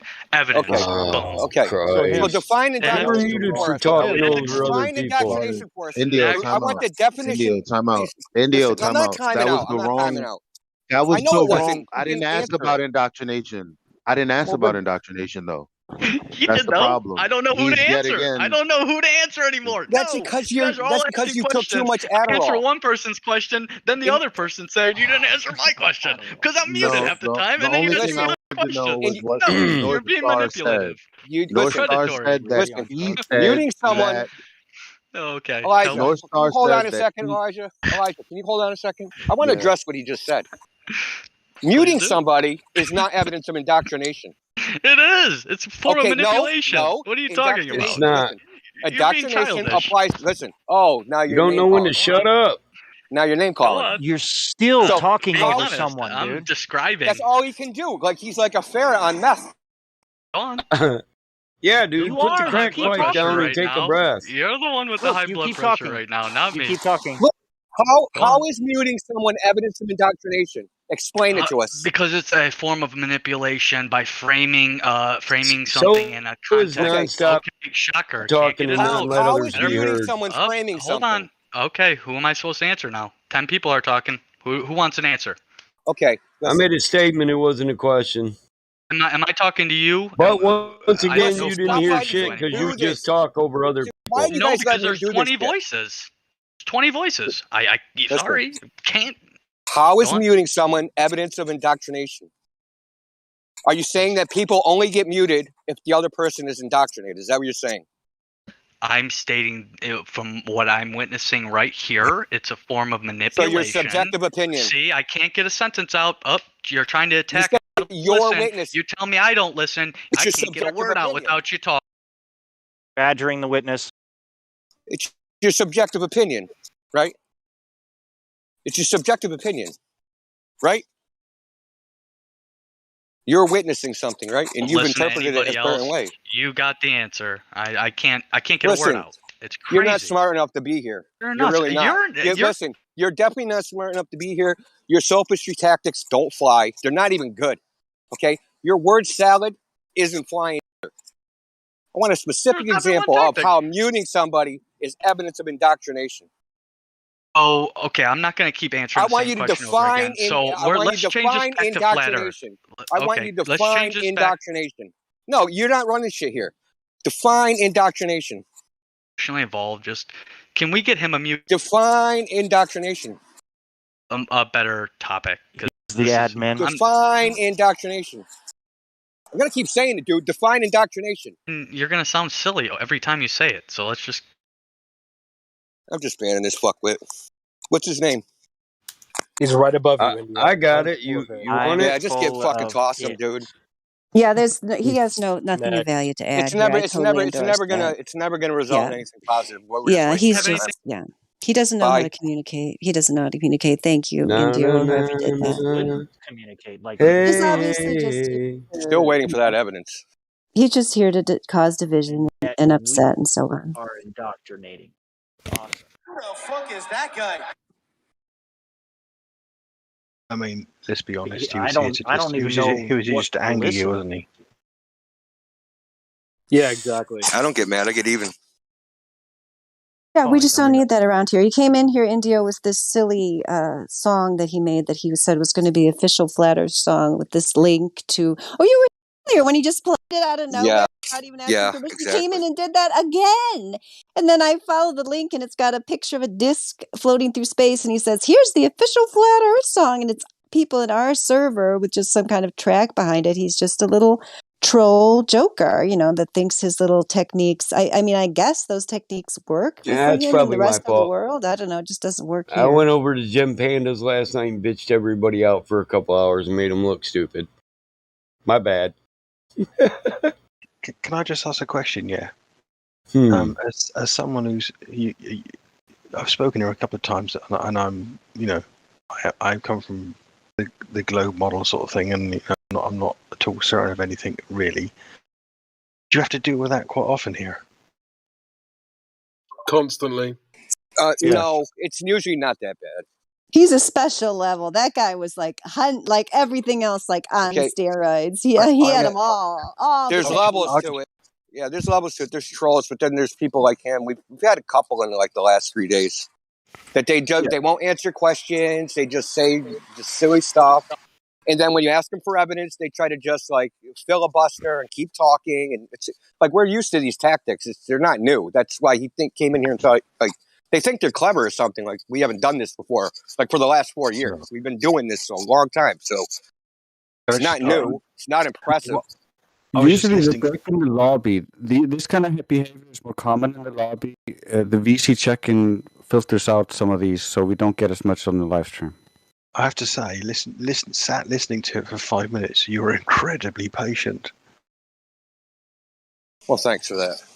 Because you know, I don't agree with a lot of people in here. Okay, right, but that was a deliberate exercise in winding people up. It wasn't actually constructive. He used words. He put assertions behind the word seems, and then used that as a defense. When people said, "Oh, you said that," you know, it was very contrary and very caustic, and it was quite an impressive exercise in winding people up for no real. Indio's got some real patience, bro. I would have muted everybody in the lobby and then finished my sentence. Yeah, Pastor, can I just say, but there is a purpose to it, because what he's doing is he's trying to show us to be the unreasonable ones, and oh, look how unreasonable they are. I was just trying to answer the questions and they were just talking over me, right? So a good example of what he did earlier is when Glatflobe was talking, and Glatflobe tried to ask him the same question that a previous person had asked him, and he said, "Oh, well, if there's a new person, then I get to have a new topic." Right, and he was asserting that was the case, even though it wasn't the case. I mean, you probably witnessed that, but it's like he's going to have it his way, or he's going to basically, if I can't have things my way, then no one can have anything anyway, you know. And he's just going to shit the whole chat up, and you know, that's kind of the selfish, kind of narcissistic personality coming in. And who was the lady he was talking to in here? It was incredibly disrespectful. He was really disrespectful to me. I know he did not want me to talk to him at all. He's very disrespectful. And he's just using very emotional tactics. He's good at them. Like it probably works at a lower level, like with people who don't have very much rational thought or logic. Like he just is like, because he doesn't have good comprehension. That's why you heard him, like we would say things to him. And that's why he came in saying like, we're using word salad. We're using mental gymnastics. We use words that mean something different than what we're saying. But he doesn't actually understand it intellectually. He works from an emotional level. He keeps that, like Elijah was even talking about earlier, how much he distrusts people who keep that calmness going on. And oh my goodness, what are all these people doing to me? I'm the victim. I mean, he's got that routine down. I'm sure in the secular, like regular world, you know, where you've got like half the people, you know, below average IQ, he probably like does really well, you know, whatever he does, like running the supermarket or whatever it is that he does, you know, and probably works real well for him. It's not going to work in a real intellectual debate, of course. You know, I'm probably lying to myself, telling myself that over time that I'm going to get more patience to deal with people like that, but I don't think I'm going to, because listening to you guys, it's like I know there's no way in hell I would have had the patience for all that, because I knew it's like the only statement he would talk forever and he wouldn't say anything, and the only thing that he would ever say would be projections onto us, and just so that he can get triggered, so that he would get muted, so that he'd say that, just like Crypto said. So it's like there is no way. I hope that you guys don't ever expect me to have that much patience, because I don't think I'll ever get there. My thing is to try to get him to make a statement of substance, right? Instead of just like throwing poo like a monkey, right? Make him like present some evidence, something to back up his claim, just anything, right? And for people listening, like the fact that he won't present anything of substance, right?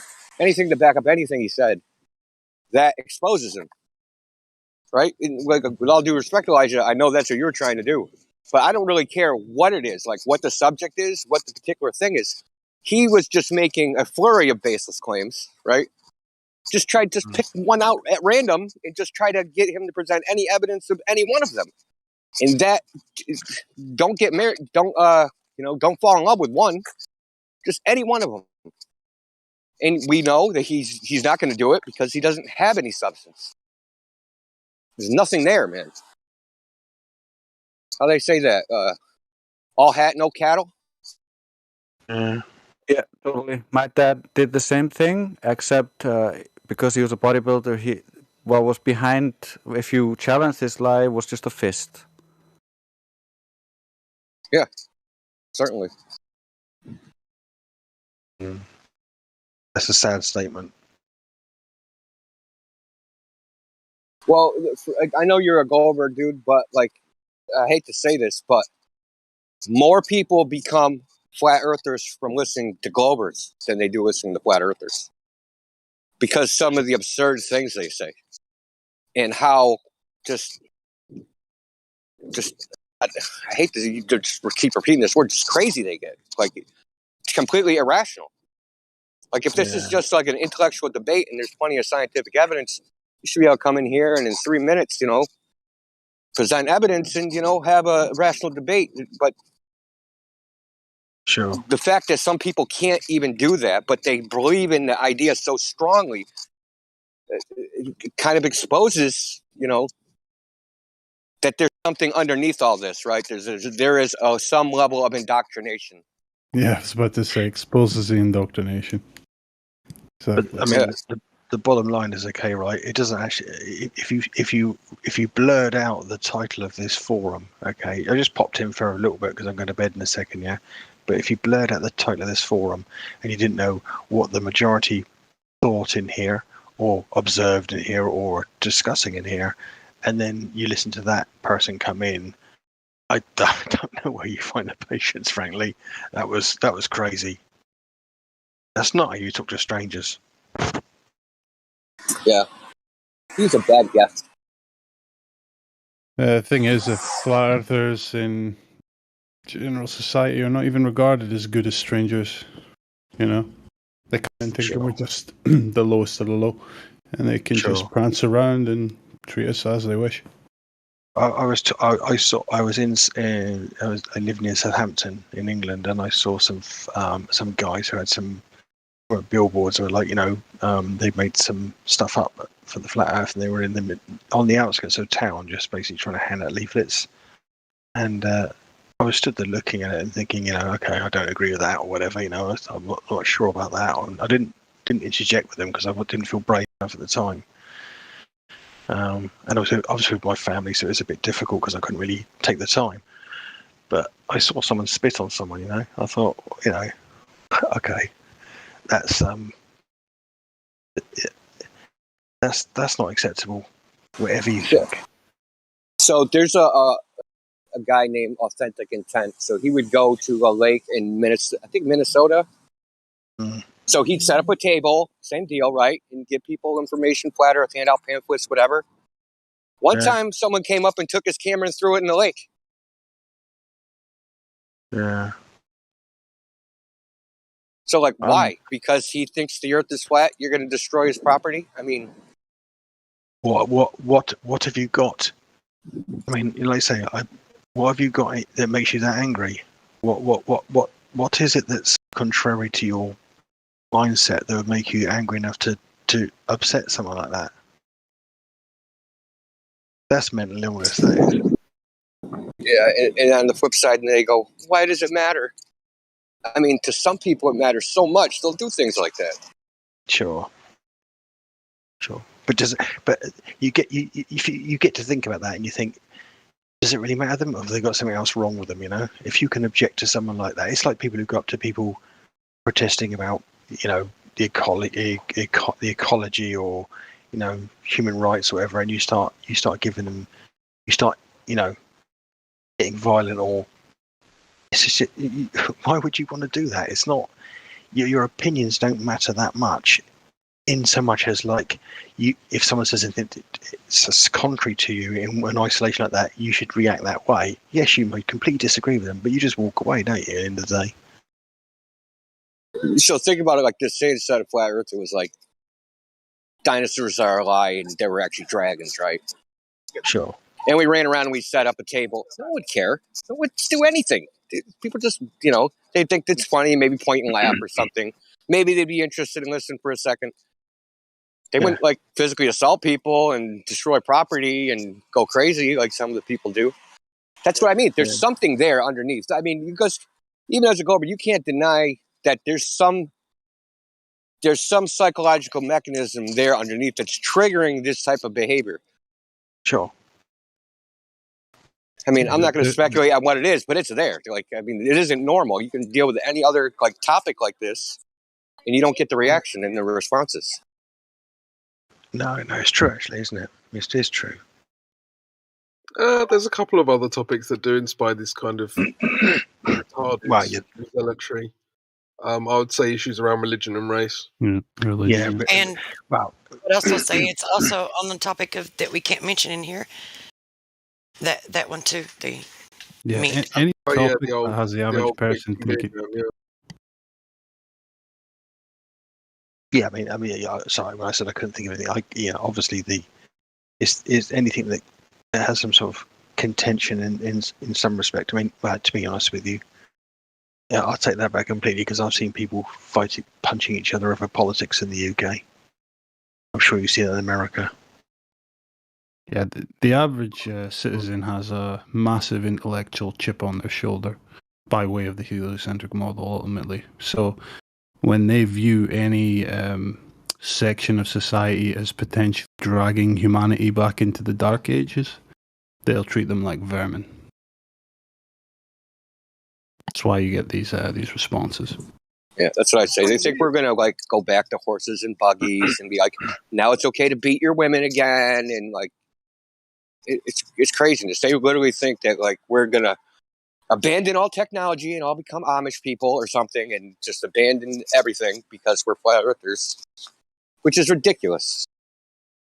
But I think that's because a lot of speaking from people I speak to, a lot of people think that the observation that you can't, the discussion that evolves over here is out, and I've learned that since I've been here more than I did before I came in and I spoke to you guys and listened to you guys, is all you're asking is questions about what you observe rather than asserting anything specific. Yeah, you're saying this is what's presented to you, this is what you observe, this is a dichotomy, there's a contradiction, let's discuss that. Yeah, and I think that's lost on a lot of people because a lot of people are they are, I use the word here, indoctrinated to believe that you are representing a kickback against things for an entirely fundamentalist religious reason.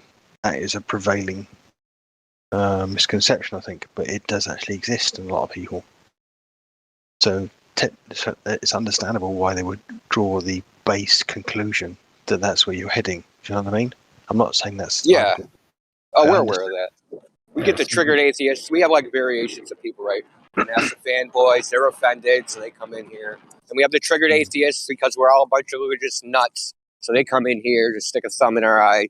The people that go off the one, there's some, they have some, cause célèbre that they got to fight for, right? Whatever, it's some personal thing with them.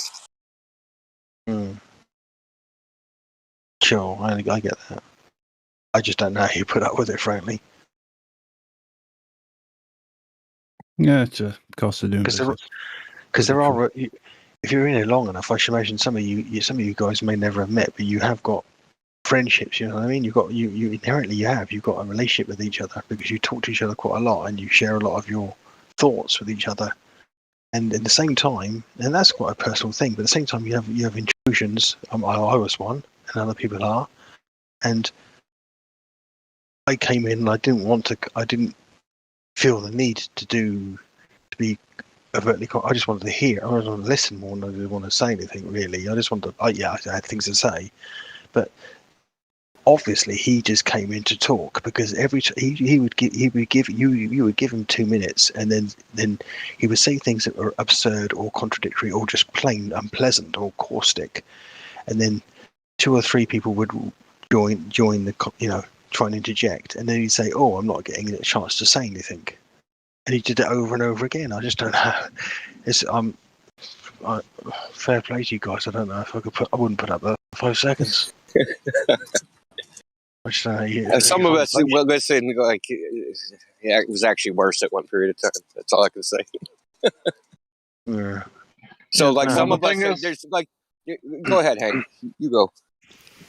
Thank you. I appreciate that. I was going to say the thing is we know that there's an audience, right? And we know that the audience needs to hear both sides. And sometimes it's worth putting up with a little BS for someone like you who's looking objectively at both sides and going, wait a minute, well, how come he didn't just come in here with direct measurement of Earth curvature and debunk the whole thing? It's the year 2021. Where's the direct measurement? Instead, they talk about everything but directly measuring the Earth curve. And I would challenge you to go into one of these anti-flat Earth servers and ask them, what's the best evidence of the curved Earth? They'll talk about everything but the actual curvature of the Earth. Yes, exactly. I get that. When you asked them the 3 fundamental questions about, of personal observation, and you said, have you measured the curvature? And he was intellectually honest enough to say no. And then the third question you asked, I think, which I've heard before, is how can you have pressure differential, but how can you have pressure without containment? He even sort of like, so I don't know, he kind of dodged that because I think you can say, well, what would define containment? He didn't even engage in he didn't even attempt to steer it in any direction. He had no issue. He had no agenda really. Other things. Well, I don't know. Personally, I just think he just came in to wind people up. I have respect for you guys for actually putting up with it as long as you did, because even if you're wrong and he's right, I'm not saying that's the case, but geez, that was an awful lot of unpleasantness there really, and he was misogynistic to the lady he spoke to. There wasn't that. I just thought, oh, that's there was a different. Noticing. Better for you to say it than me. He was also rude to Truth Prevails, but yeah, he was rude to me. But it was different to you. He was a different tone with you, and that is it's pretty crap. Well, he kept projecting. He kept saying that we were manipulating when he was the one trying to manipulate us to give him more mic time so that he could make inferences and project things and claims onto us. And then when he would say something wrong and someone would correct him, which is how it was from the beginning. That's how it was the entire time. It's like, when he would say something wrong, he knew that the minute that he said something wrong, that someone was going to stop him and correct him. And then he wants to use that as, I can't talk. So just for the audience, so that they know, like, if you come in here and you make claims or you claim that we're claiming shit that we're not, you're going to get interrupted.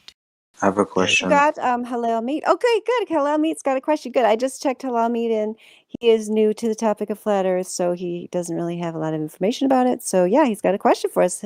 Fire away, Halal Meat. Yeah, so what do you guys think about all the videos of space that we see the Earth is round? What do you think those are? I'm just curious.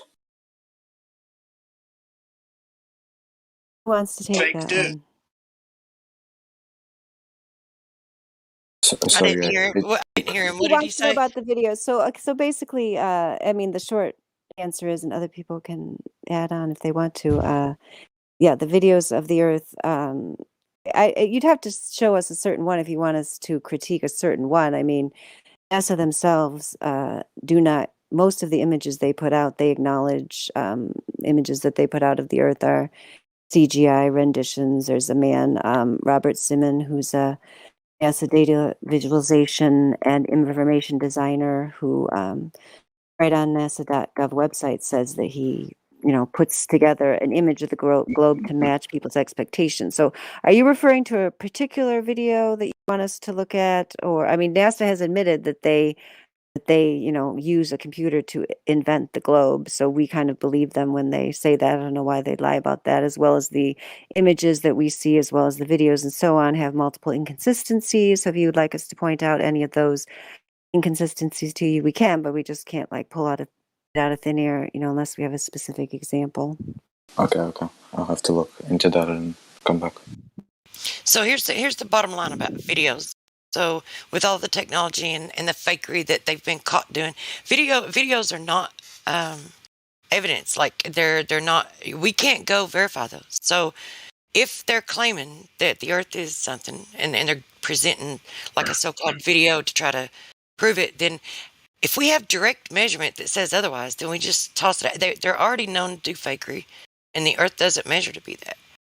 So if you can test it and you can verify it, all right, then it becomes empirical when people can repeat it and test it. But if we can't do that, which the direct measurements of the Earth, that's exactly what that is. Okay, which sources do you guys take? Do you take from NASA? Do you accept NASA sources or not? Well, ask yourself, are those verifiable? Can we verify what NASA gives us? Well, you can't. I don't think you could verify any source in general. I'm just asking which source do you think is credible?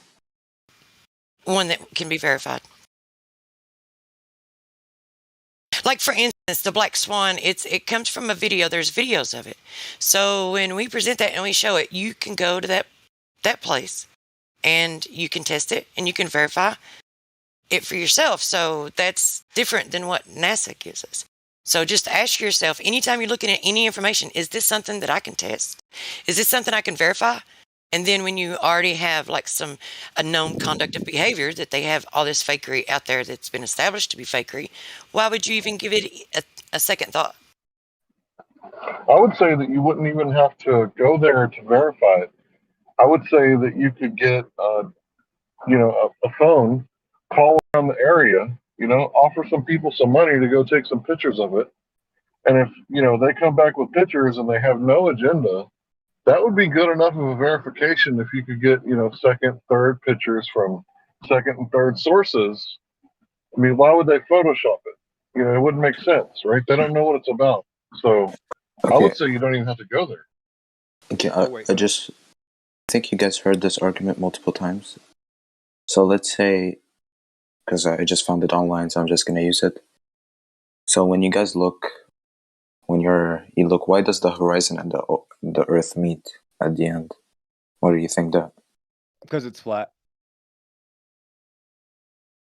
Just like a flat hallway, the floor of the hallway seems to rise up and the roof of the hallway above me seems to converge, and a really long hallway, they really converge, and that's just how everything works on flat surfaces. I mean, to be perfectly honest, I'm not going to steal your guys' thunder, but that's really a moot question, because irrespective of whether you believe in a globe model or you believe in you think you observe the flat Earth, you observe the Earth as flat, the sky will meet the land at the horizon. That's kind of that's not contended in either model. That's the fundamental problem. The ground is curving away from you anywhere you stand on the globe. But there is a horizon. The ground would never rise up to meet the sky on a globe. Well, I mean, it doesn't. On a globe, there's a limitation to where the horizon can be. If it is a globe, there's a limitation to that. So if the horizon extends beyond that limitation, then it's obviously not a globe. Yeah, there's a concept of a horizon in both both systems, as it were. But I don't think that's a killer. You know what I mean, for one way or the other. You can't say, oh, there's a horizon, therefore this is the case and that's not. You're not gonna. I don't think you're gonna make any headway in either side. To be honest with you. Yeah, it's not that the horizon exists and that debunks anything. It's where the horizon is, right? The distance to the horizon. I totally understand that, but I think the question was, why is there a horizon? Okay. Well, the answer was because it's flat. So the answer remains the same. Sorry. Okay. So where does the Earth begin and where does it end? Ooh, let's say if I go. We can't even traverse it. I'm not even allowed to go to the Grand Canyon. It's literally in my home state. Where would the universe end? More end? Specific when you say Grand Canyon, Exo. Where would the universe end in your paradigm? The universe? Yeah, in your paradigm, you're asking us where's the end or the limits of Earth. That's like us asking you where's the limit to your universe. No, the universe expands. So you can't tell us So you can't tell us the extent of it, so why are you asking something that only God could know? Wait, so you believe the Earth expands? I don't know that. No, Halami, listen, real quick. We're trying to give you an No. example of that fact that those questions are not answerable. We're not even allowed to go to the ends of the earth. If we were, then maybe we could talk about it. We're not even allowed to go. Oh, There's no claim. It's the point. So we're just we're claiming that. Let me Go ahead, introduce. So first of all, do you think the Earth is a globe? Is that where you're coming from? Yeah, because that's what I've been taught in school. Okay, Exactly. so how do you know what kinds of questions to ask? Oh, okay, well, let me back up. So a lot of people have a misconception that we have a model and that we woke up yesterday or whenever, 3 years ago, 5 years ago, and decided I'm going to follow something else. Here's this nifty thing that I found out about, and now I think I'm going to go along with that information. Let me tell you how I came here. So one day I was watching Joe Rogan and Eddie Bravo was on there and he said, we never went to the moon. And he said, there are no real pictures from space. And I said, that's interesting. That can't be. And then I looked into it and I was like, okay, type in Earth from space. And I was like, yeah, I could see this in a movie. Okay, real pictures from space. Okay, same thing. Authentic, raw footage from space. Video, anything. Nothing. It was all the same. It just wasn't to my standard of evidence where I was like, okay, well, you know what? Maybe I can get into the measurements. Maybe I can get into the geometry. Let me figure out who has figured out how it's an Earth of the size that they claim. There is no answer for that. This is when I realized, well, if there's no proof of the thing that I was raised to believe, there's no reason to believe it. So that's where we're at. I don't have answers about the universe. I don't have answers about the sky. I don't have answers about the end of the earth. None of us do. I'm just trying to understand why I'm can't trying to help you understand where we are. So whatever you don't understand, I'm telling you before you before you even get into asking us anything, what we don't know. So if you think you're going to ask us a question that we don't know, you may as well just, I don't know. I'm telling you, we don't know the extent, the measurements of the earth, what shape it is. We don't know what the sky is, what the things are made of. That's it. I think the key is that the group of people here aren't making any assertion other than the fact that you need to observe something to make any conclusion about something. That's the gist I've got it. They can correct me if they feel free. And coming into saying, what do you think about the expanding universe? Actually, opening a discussion about something you've been told rather than you've observed.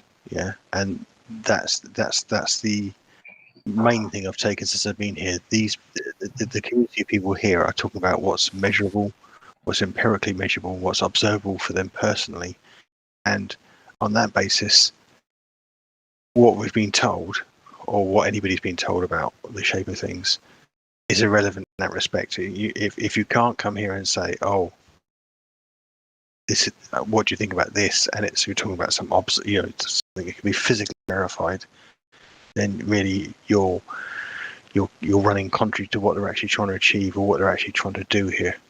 And I think that's something that I didn't realise till I came here.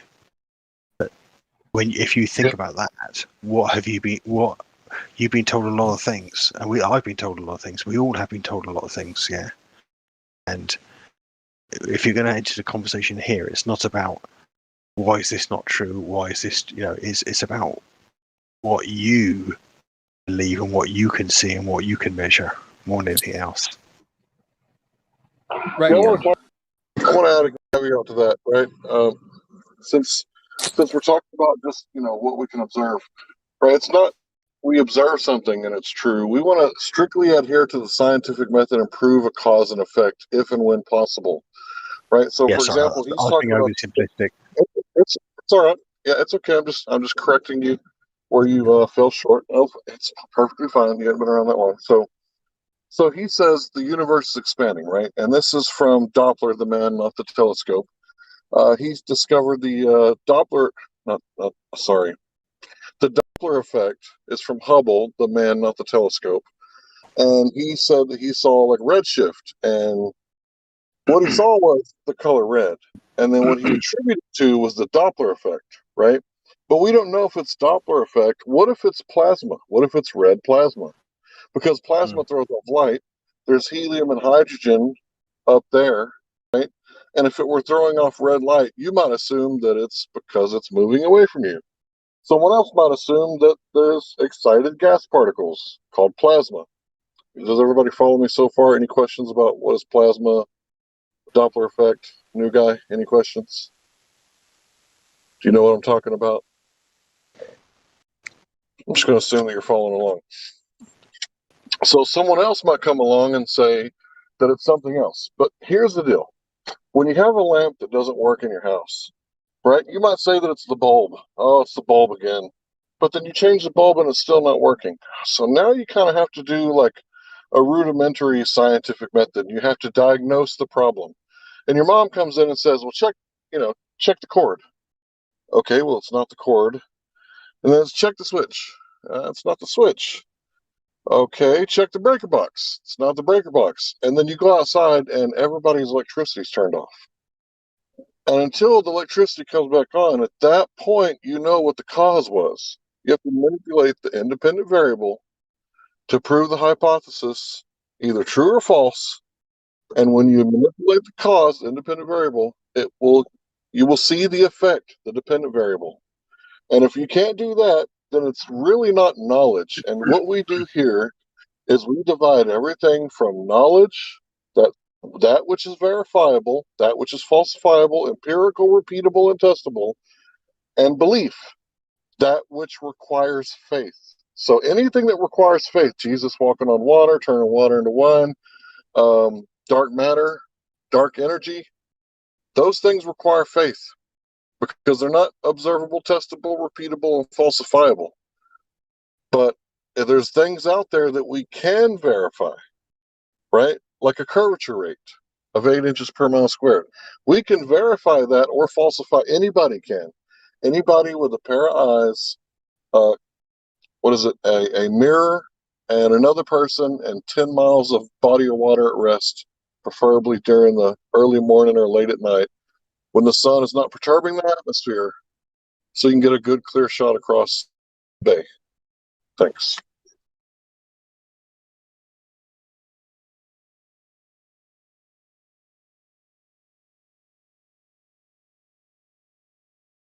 So you guys do you guys read the Bible literally? What do you think about what was said? Because it'll hold before you. What do you think about what was just said before you move on to something different? Pretend that you care about the answers to your question. Pretend I care about that. No, I do care. It's just. So can you give me a little feedback on how you feel about, how when you have a conversation with someone, it's not like a therapist when they ask you a question, you tell them, then they ask you another question, you tell them the answer, then they ask you another question. It's more like a flowing conversation where you're with your friend and you say something and they're like, yeah, yeah, and then they interact with the thing that you said. I'm just looking for some interaction. Oh, okay. My bad. So, yeah, I thought that it was observable, the Earth being round, because I thought the videos were true in the first place. But you guys said that, and I just found some stuff that they said they did it themselves, with using technology and stuff. But you talked about the curvature of the Earth. it being calculated. Do you know how to falsify it, for example? Are you in the live stream voice text, by the way, Hala? Live stream voice text. Yeah, it's the voice text channel right above this voice call or voice channel. Okay. Yeah, there's just pertinent information in there and graphics for you to view along with the conversation.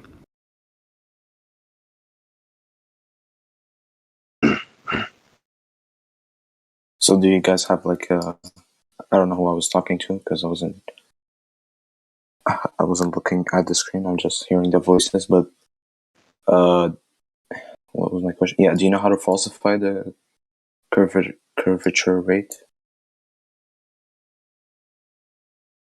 Black Swan. Yeah, we directly measure large bodies of water at rest.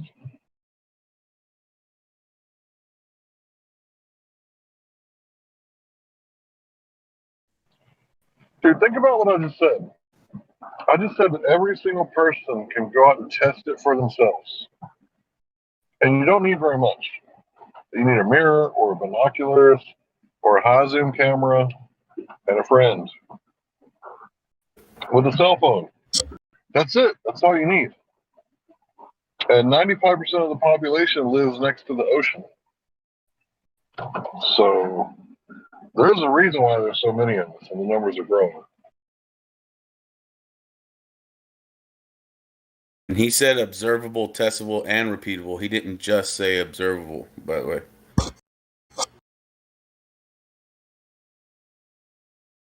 Yeah, okay.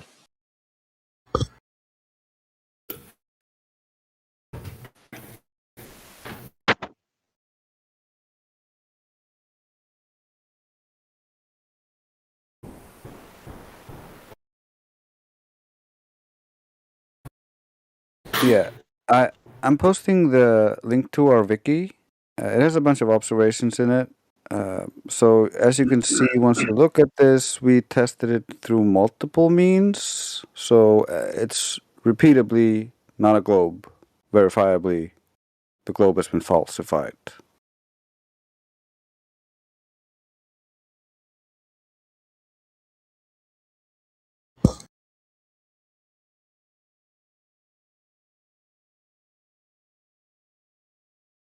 Yeah, I think that's when Truth Prevails was starting off talking to you, Halal, me when you asked about the videos that are supposedly put out by these space agencies, which, as we mentioned, have a lot of inconsistencies.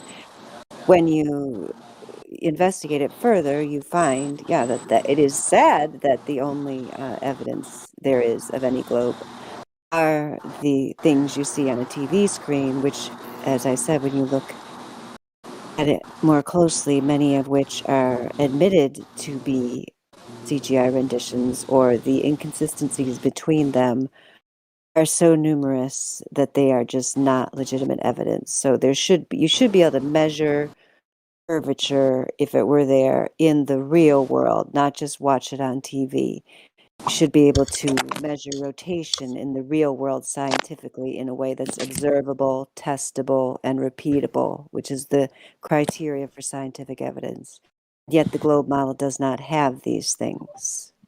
So each one of these observations that Drace has posted there at the link, if you'll look at it later at your leisure, is impossible on a globe of the dimensions claim. It only takes one of these observations to falsify the model, and yet we have this huge web page with many, I don't know exactly how many are on there, and that's just a selection. There's more than that. Godric, you're hot miking. See, the problem is when we say Earth, right, most people have, like, in their mind's eye, the picture of Earth that they saw on TV, right? When I say Earth, I think about dirt, you know, that stuff that's between your toes when you're outside, right? And which one's the real Earth? It's the one between your toes, right? The one you step outside. That's the real thing, right? And what you see on TV is just a model, not a scientific model, not a model that has been validated via the scientific method because it's outside of the scope of science. Science doesn't answer what is questions. Science answers how, why, cause, and effect questions. So a what is question is like, what is the shape of this object? That's not a scientific question. That's geometry, right? That's math.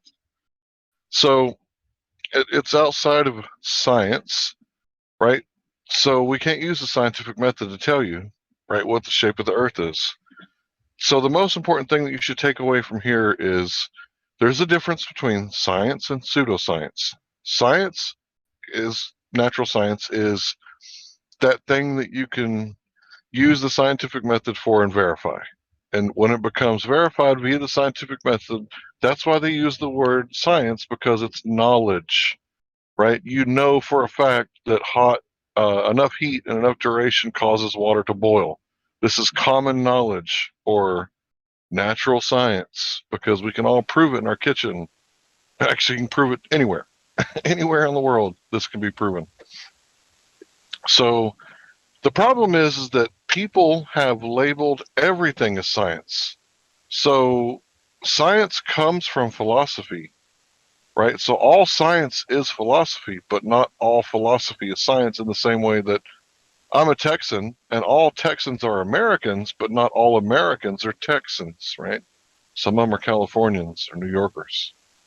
So it's very difficult to understand at first, but once you realize the only thing that is knowledge is that which you can verify to be true. If you can't verify it to be true, then it's not knowledge. For example, I know how many toes that I have. None of you know how many toes that I have. All of you require faith to believe that I still have all 10 of my toes. I require no faith because I can verify it with 2 or more of my senses.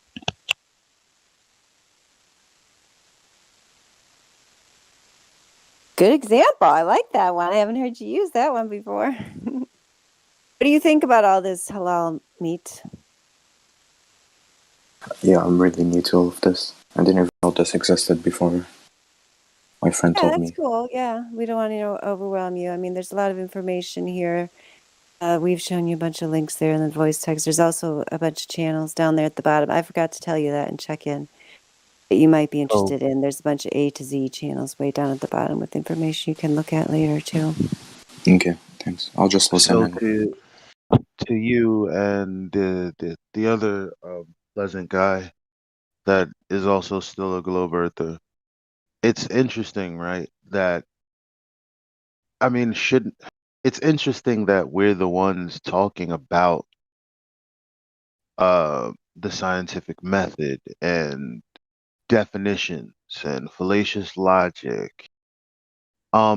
And it's also interesting that with all of the propaganda that's on YouTube now, because mind you, somewhere in 2016, 2017, the years, um, information took a turn where all of a sudden it was more about authoritative content. And so that being said, there being so many fact checkers, why does it take someone to come into this room full of flat earthers to realize something they haven't thought of yet? I mean, the only Yeah, thing people know how to do is ask us where the edge is. That's very elementary. That's my first question that came into mind. That's all. That's why I No, asked and it. that's fine. That's fine. But do you realize how unprepared one comes in to talk to an actual flat earther? yeah, That shouldn't be.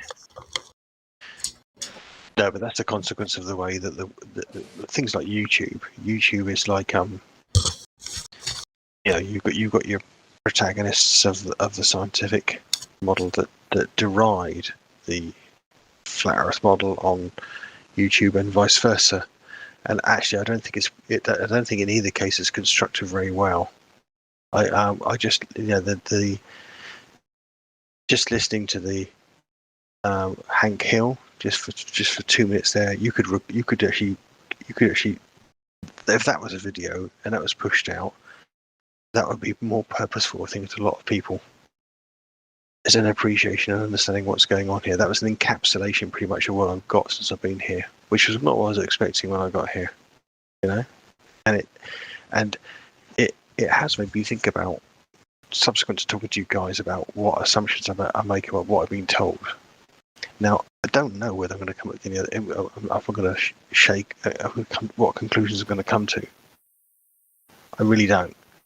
But I am actually looking at things differently, and I have I have a newfound respect for the evaluation of the. You know, it's easy to be dismissive about it, saying, "Oh, well, they're crazy. They're not." You know, this is what everybody says. It's this way, therefore it's this way. But I'm not throwing everything on.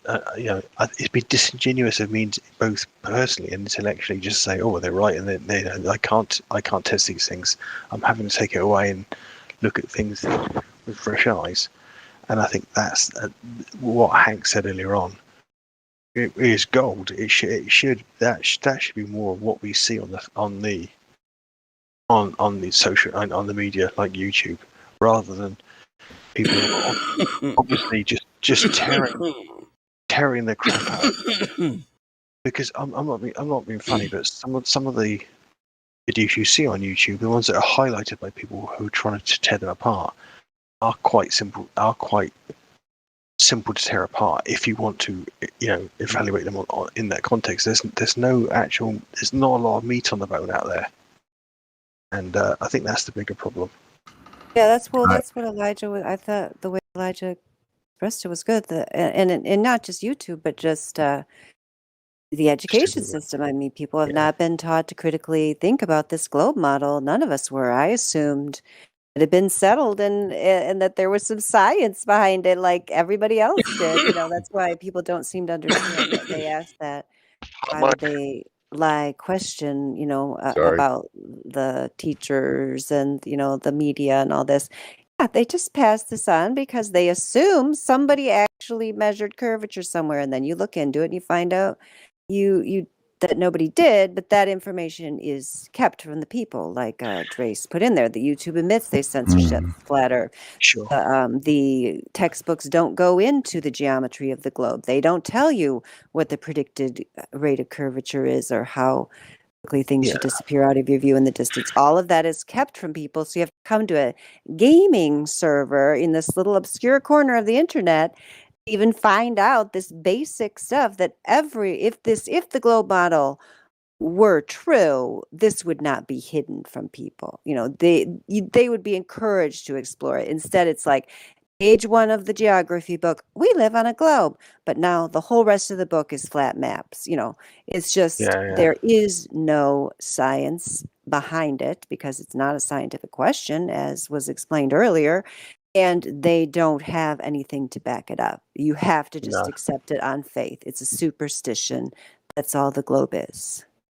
But one thing I have thought is maybe there are videos out there of that distill what you guys are purporting and where you guys are coming from in terms of your, it's almost like not so much a philosophy, but your ethos of what you're saying here is presented more coherently on YouTube. But what you do find is that those people on YouTube who are dissecting, you know, deriding what effectively is behind what you're saying here, are focusing on the videos where people are saying things like, "Oh, well, there's a tennis ball here, and I can't get the water to stick on it," and that's and those people making those videos aren't helping your cause, because if you're going to say this is the fault with the model that they're proposing, you have to represent their model accurately and then dissect it. You know, they're not saying that all you know, in the globe model, the science that's behind it. If you evaluate the science that you're told, the science doesn't allow for the water to just drop off the bottom, because there isn't a bottom or a top. You know, so if you're gonna, and those kind of videos don't help your cause, don't help anybody's cause. Well, we are a decentralized cause. I mean, I think we went into that earlier, and we don't police what. I mean, yeah, people can put out bad YouTube videos. I don't know about the one you're particularly talking about. Water doesn't stick to a ball, so I mean, to me, that sounds perfectly fine for someone to show that water doesn't stick to a ball. I don't. What was your problem with that? Yes. Well, here's the thing. Because When you they're say not. represent, the model, well, it's not the model because a model, like how they, when they ask us, "Where's your model?" They're talking about the actual physical one that can go I totally get that. because mathematically we can definitely do that. Mathematically, Yes. it's already been done. There's no No. difference between what's the problem? No, I think but the problem I have is that if their model, okay, or the model that science proposes is that the Earth is No, as it's not massive. that's what I was trying to. That's why I cut you off, or that's why I interjected before you started talking. It's not a model. A scientific model is actually something that had a hypothesis and then it had experiments run. And Okay, after multiple experiments have been done, then you get a scientific theory no, or a right, no, model versus what they say is a model, which is actually not a model. In fact, I've never seen one. I've never that's what I said. seen. No, but you understand that I'm not fighting that particular course. What I'm saying is that they're proposing, the Earth is this massive sphere, okay, and they're So proposing. am I not allowed to say that it's not a model? You are totally, but when I used the word model, I was misusing the word. But what I'm saying is they're proposing the Earth as a big sphere, yeah, Mm-hmm. with a huge mass, and it has a central tangential gravitational force all around it. Okay, that's what they're saying, and they're saying that because it's got this gravitational force. I'm not saying it's right or wrong, but I'm saying that's what they're proposing, and they're saying that the water all around its surface is all pulled to the middle. Okay. So if that's what they're proposing, and then someone shows a video of a tennis ball with water falling off the bottom and saying, look, this proves that can't be what they're saying, that's not constructive because it's not going to, because it's obviously that kind of conversation doesn't And do you know lend why that itself. is? The reason that is because they've made a claim that it's unfalsifiable. We can't go create the vacuum of space with another so-called globe and see if water sticks to it because they've made an unfalsifiable claim. I totally agree, which is why it's pointless to just have a garage with a tennis ball and water drifting on the bottom and saying, look, what they're saying isn't true, because that's not what they're proposing, is it? So there has been Well, a honesty. tennis ball doesn't have a top or a bottom either, does it? No, but it doesn't have the same I get what property. I get what he's saying. I'm not. I I'm not. what you mean. There's no point Yeah, in it's doing not that to comparative. someone who's No, I can't prove what they're saying is true. That's the whole point of what we're talking about here, okay? But if that's what they're saying is true, there's little value in showing something that isn't proportional to what they're saying and saying. Okay, I hear what you're saying. I mean, it's not the best argument, but it's to some people, it like those simple arguments are enough, and it gets through to them to see. It may be combined with other things. I mean, you don't know what's going to reach people, but yeah, Yes, that's but obviously not the point. ideal like slam dunk argument. But like Ildiko No. who comes in here, that's pretty much her argument. She's kind of like lived her whole life assuming it was flat, or most of her life, and she doesn't need anything fancy. Yeah, that's That some people don't need anything fancy, I guess is what I would say. The point I'm trying to make that's is one of our I- positions that we're in. We can't police the entire community. If I could ban those people off YouTube, bro, I would. brilliant. Yeah, Because and that's the second, point. I'm Because they trying to. make it I hard get for your. us. I get your point. Please don't belabor it. I'm trying to shoulder forward, but you keep trying to make your point. I get your point. There's no point Right, there's in having a people out tennis there that ball make or a rock or something and then nonsense. saying. So, well, there's two things though, because there's what we experience and what we don't experience. So, what we experience is that matter in a liquid state needs to be contained, has to have a volume. Matter in the gaseous state has to be contained. That's something that we know that we experience every day. And then there's something else. I like to use air because the air, it supposedly has weight, right? Supposedly has a mass. The thing is, we see the air do the exact opposite of what they claim. And that's not anything anyone can refute other than maybe say, oh, that's just relative density, blah, blah, blah. But what they actually say is actually all of the air is moving downward, pushing something like helium up, for example. But regardless of any of that, the bottom line is exactly how we experience gases is the exact opposite of how the supposed universe was formed in the first place. Gold has a question when we're ready for it. I don't know if you guys are done with that topic or not. I was meaning to ask, what are the stars? Lights in the sky. Oh. Yeah, you tell us. Have you been there? Yeah, lights in the sky. Let me put it to you this way. Let's say you go to the doctor and he says you have cancer on your reproductive organ, and he said he wants to remove the whole thing, right? You're going to go to another doctor and say, what's wrong with that guy? He didn't take a biopsy. You have to take a biopsy to know what it is, right? To see if it's benign or malignant. So you go to a second doctor and he takes a biopsy, and then you make the educated decision. At this point, none of us have taken a biopsy of the sun, the moon, stars, planets, or anything. So we don't know what they are. We see them as lights in the sky that make a circuit roughly once every 24 hours, and that this repeats itself once every year. They're in the same place at the same day as last year, and it's almost like it's a clock, or we design clocks after watching the heavenly bodies. I see. You have to be careful with people too that claim they have the answers to questions that we know they don't have yet. Yeah, I'll take in consideration as well. Thanks for answering it. You're welcome. And any of you guys that are new here are most welcome to come here anytime. Bring your friends. And as long as you can act like men or ladies, you can ask your questions and we would love to answer them. And we prefer the men not to act like ladies, but yeah, it's cool too, I guess. I meant lady friends. I know. I was just being funny. In a very lame way, I guess. We don't discriminate here. Hey, Paza, how did you come across the server? I was, to be honest with you, I was kind of looking into YouTube videos, and it struck me that there must be voices that are more coherent and stronger than I was seeing online. Maybe because I was seeing steered parody. How long you been aware of the topic? 5 years, 6 years, I think. Yeah. So, did you only start recently looking into it and searching for information, like specifically?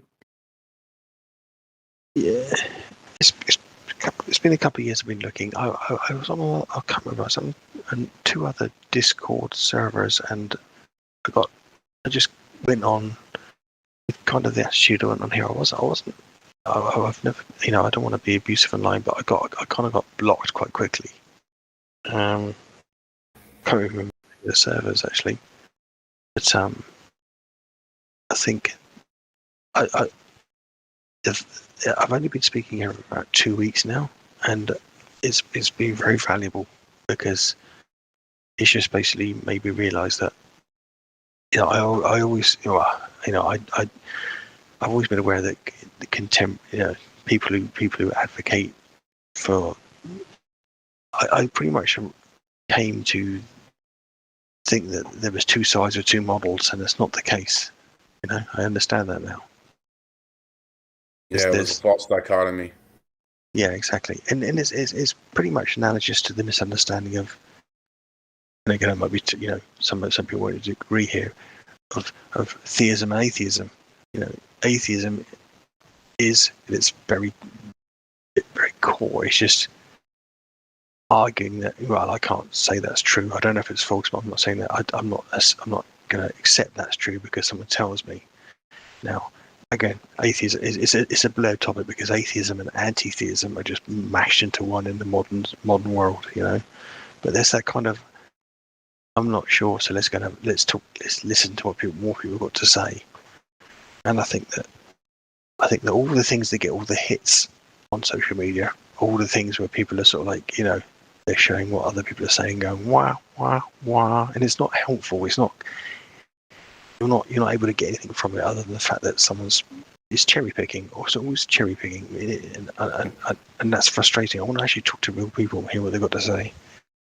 So I actually did to get here. I did Google Discord Flat Earth, because I've got some other Discord channels, and some of them actually do my work, because I talk to Chinese colleagues, I talk to American colleagues, I talk to colleagues in the Middle East and in mainland Europe.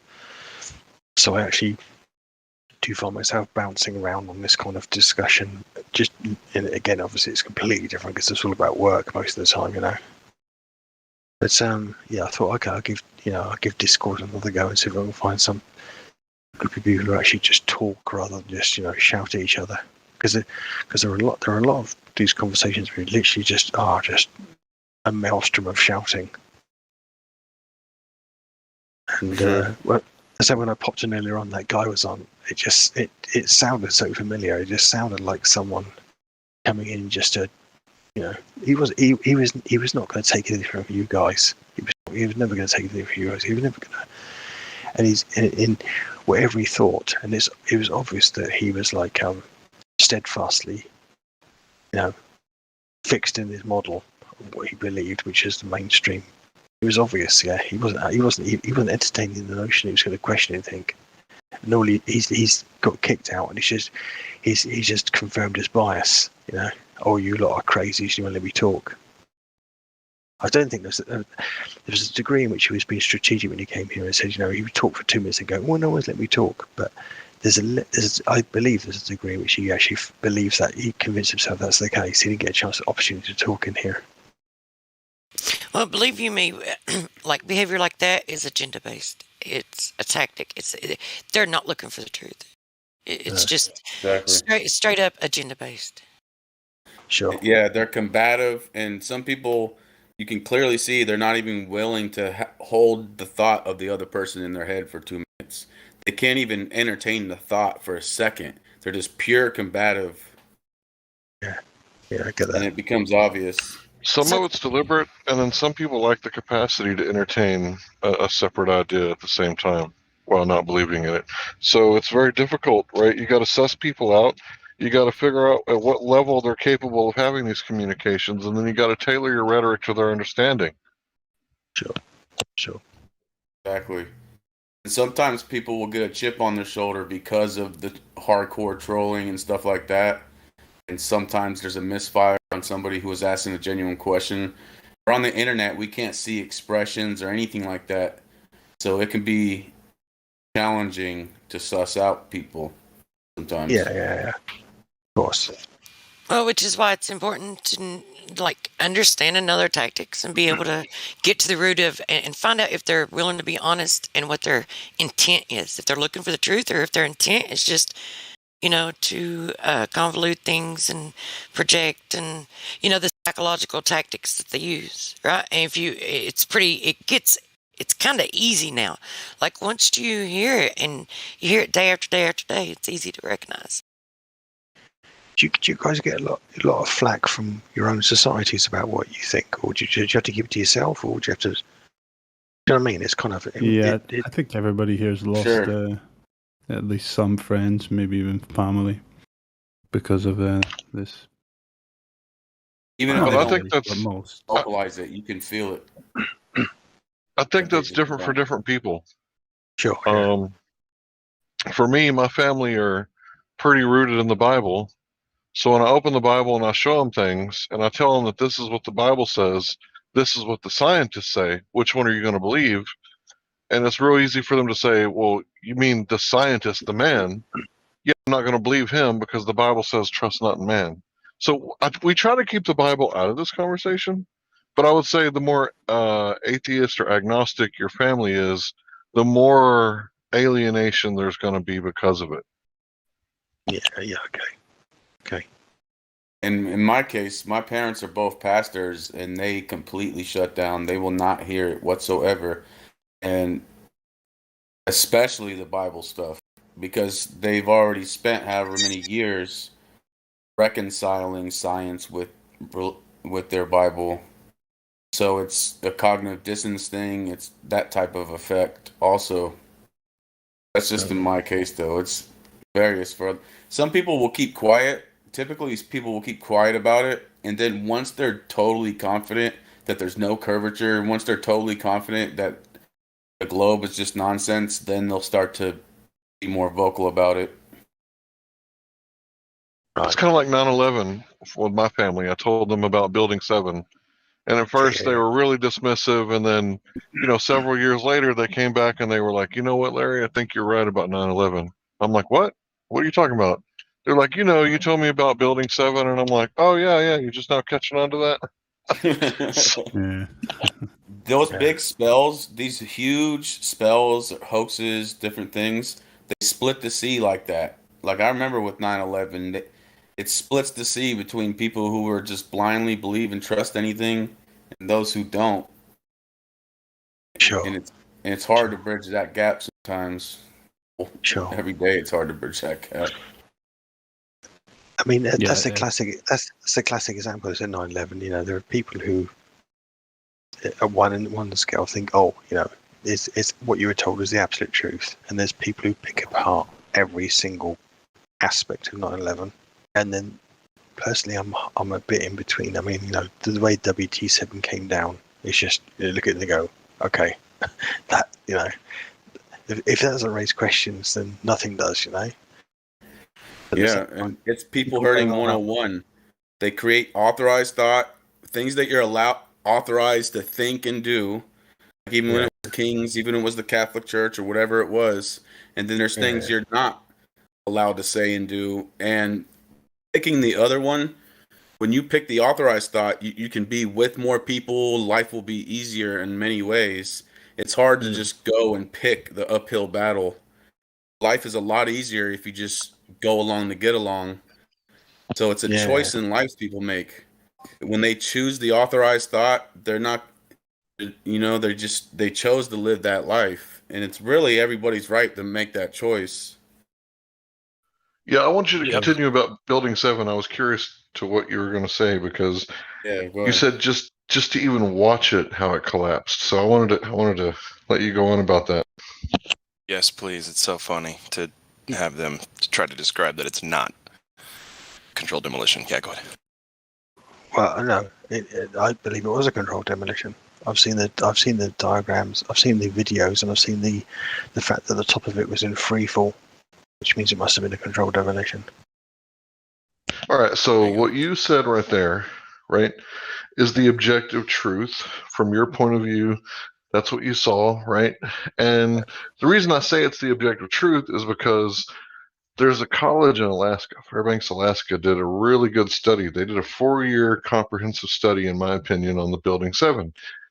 And they took the building, they made an actual model out of it, and then they looked at the model that NIST had created, and it was a straw man model of the building, right? Sure. And what the official story was that it was a progressive collapse due to fire.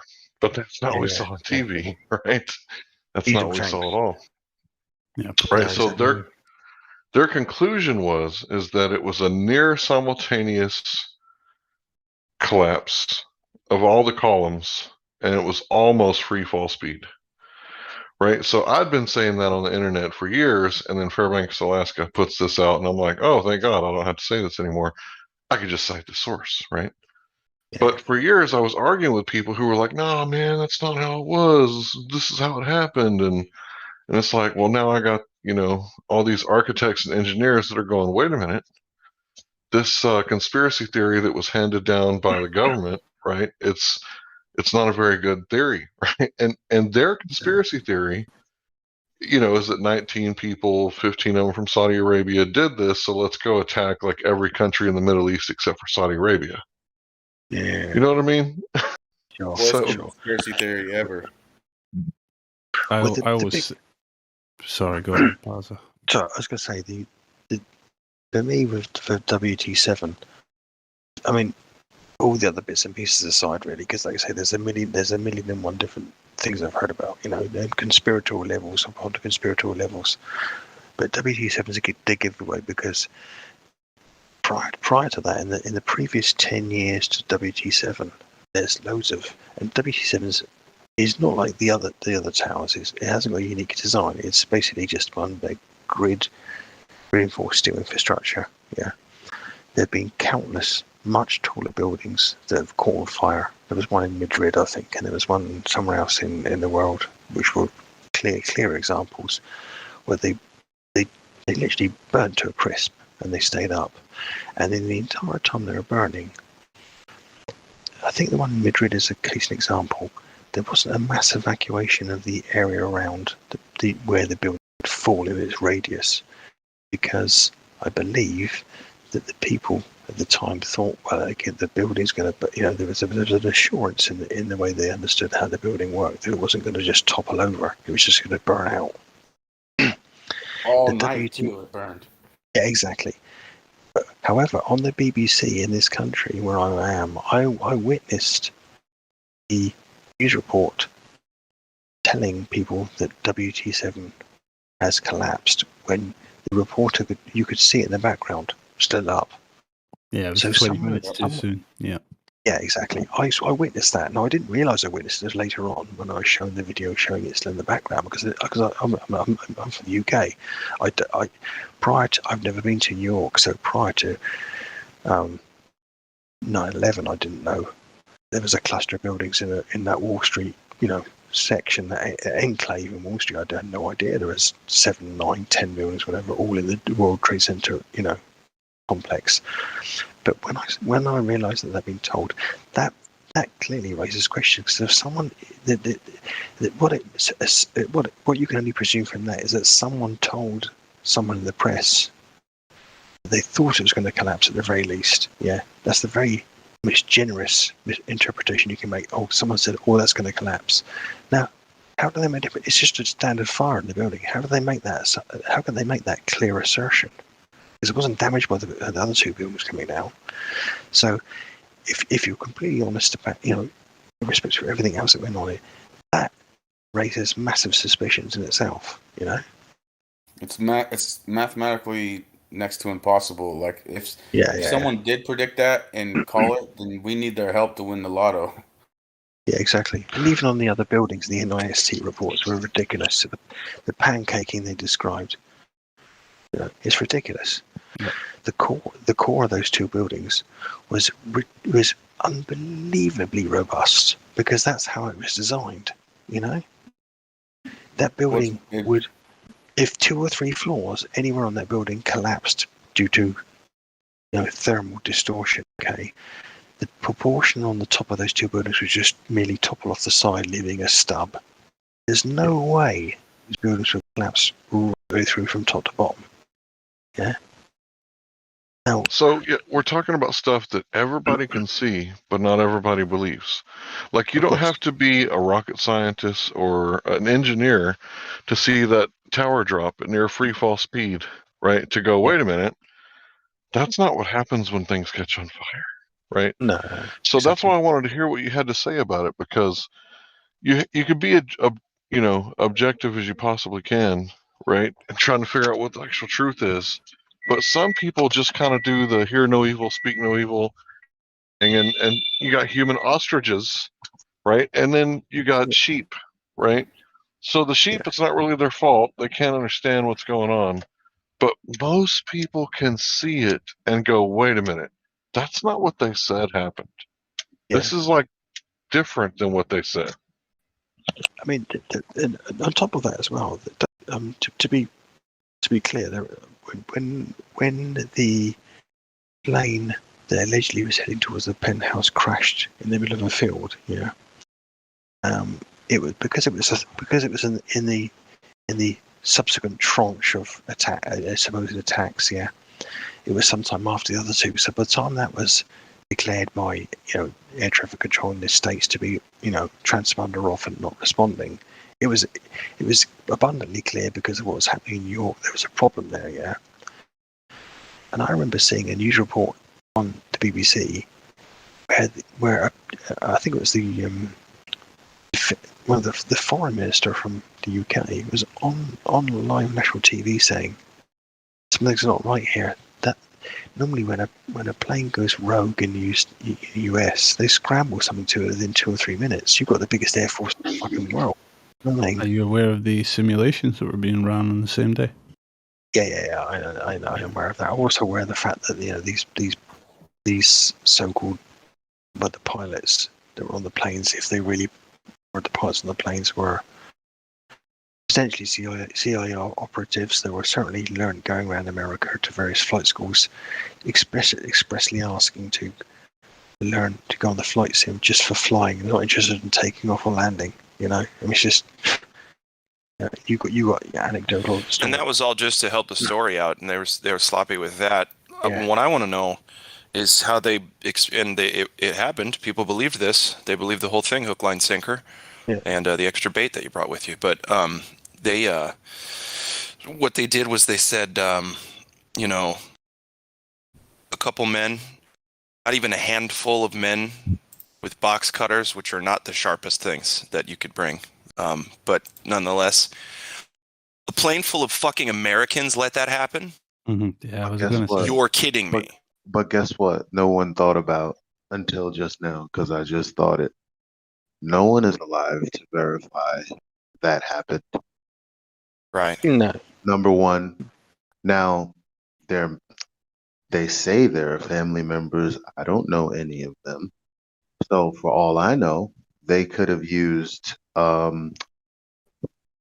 fake names, control like drone operated planes, or you know what I mean. They could have been remotely controlled, or I didn't actually see a plane hit those buildings. Yeah, well, that depends what you I don't know subscribe anybody to. personally who saw that happen. Well, I'll tell you this much, okay, right? Yeah, this is one of my areas of contention, okay, right? Yeah,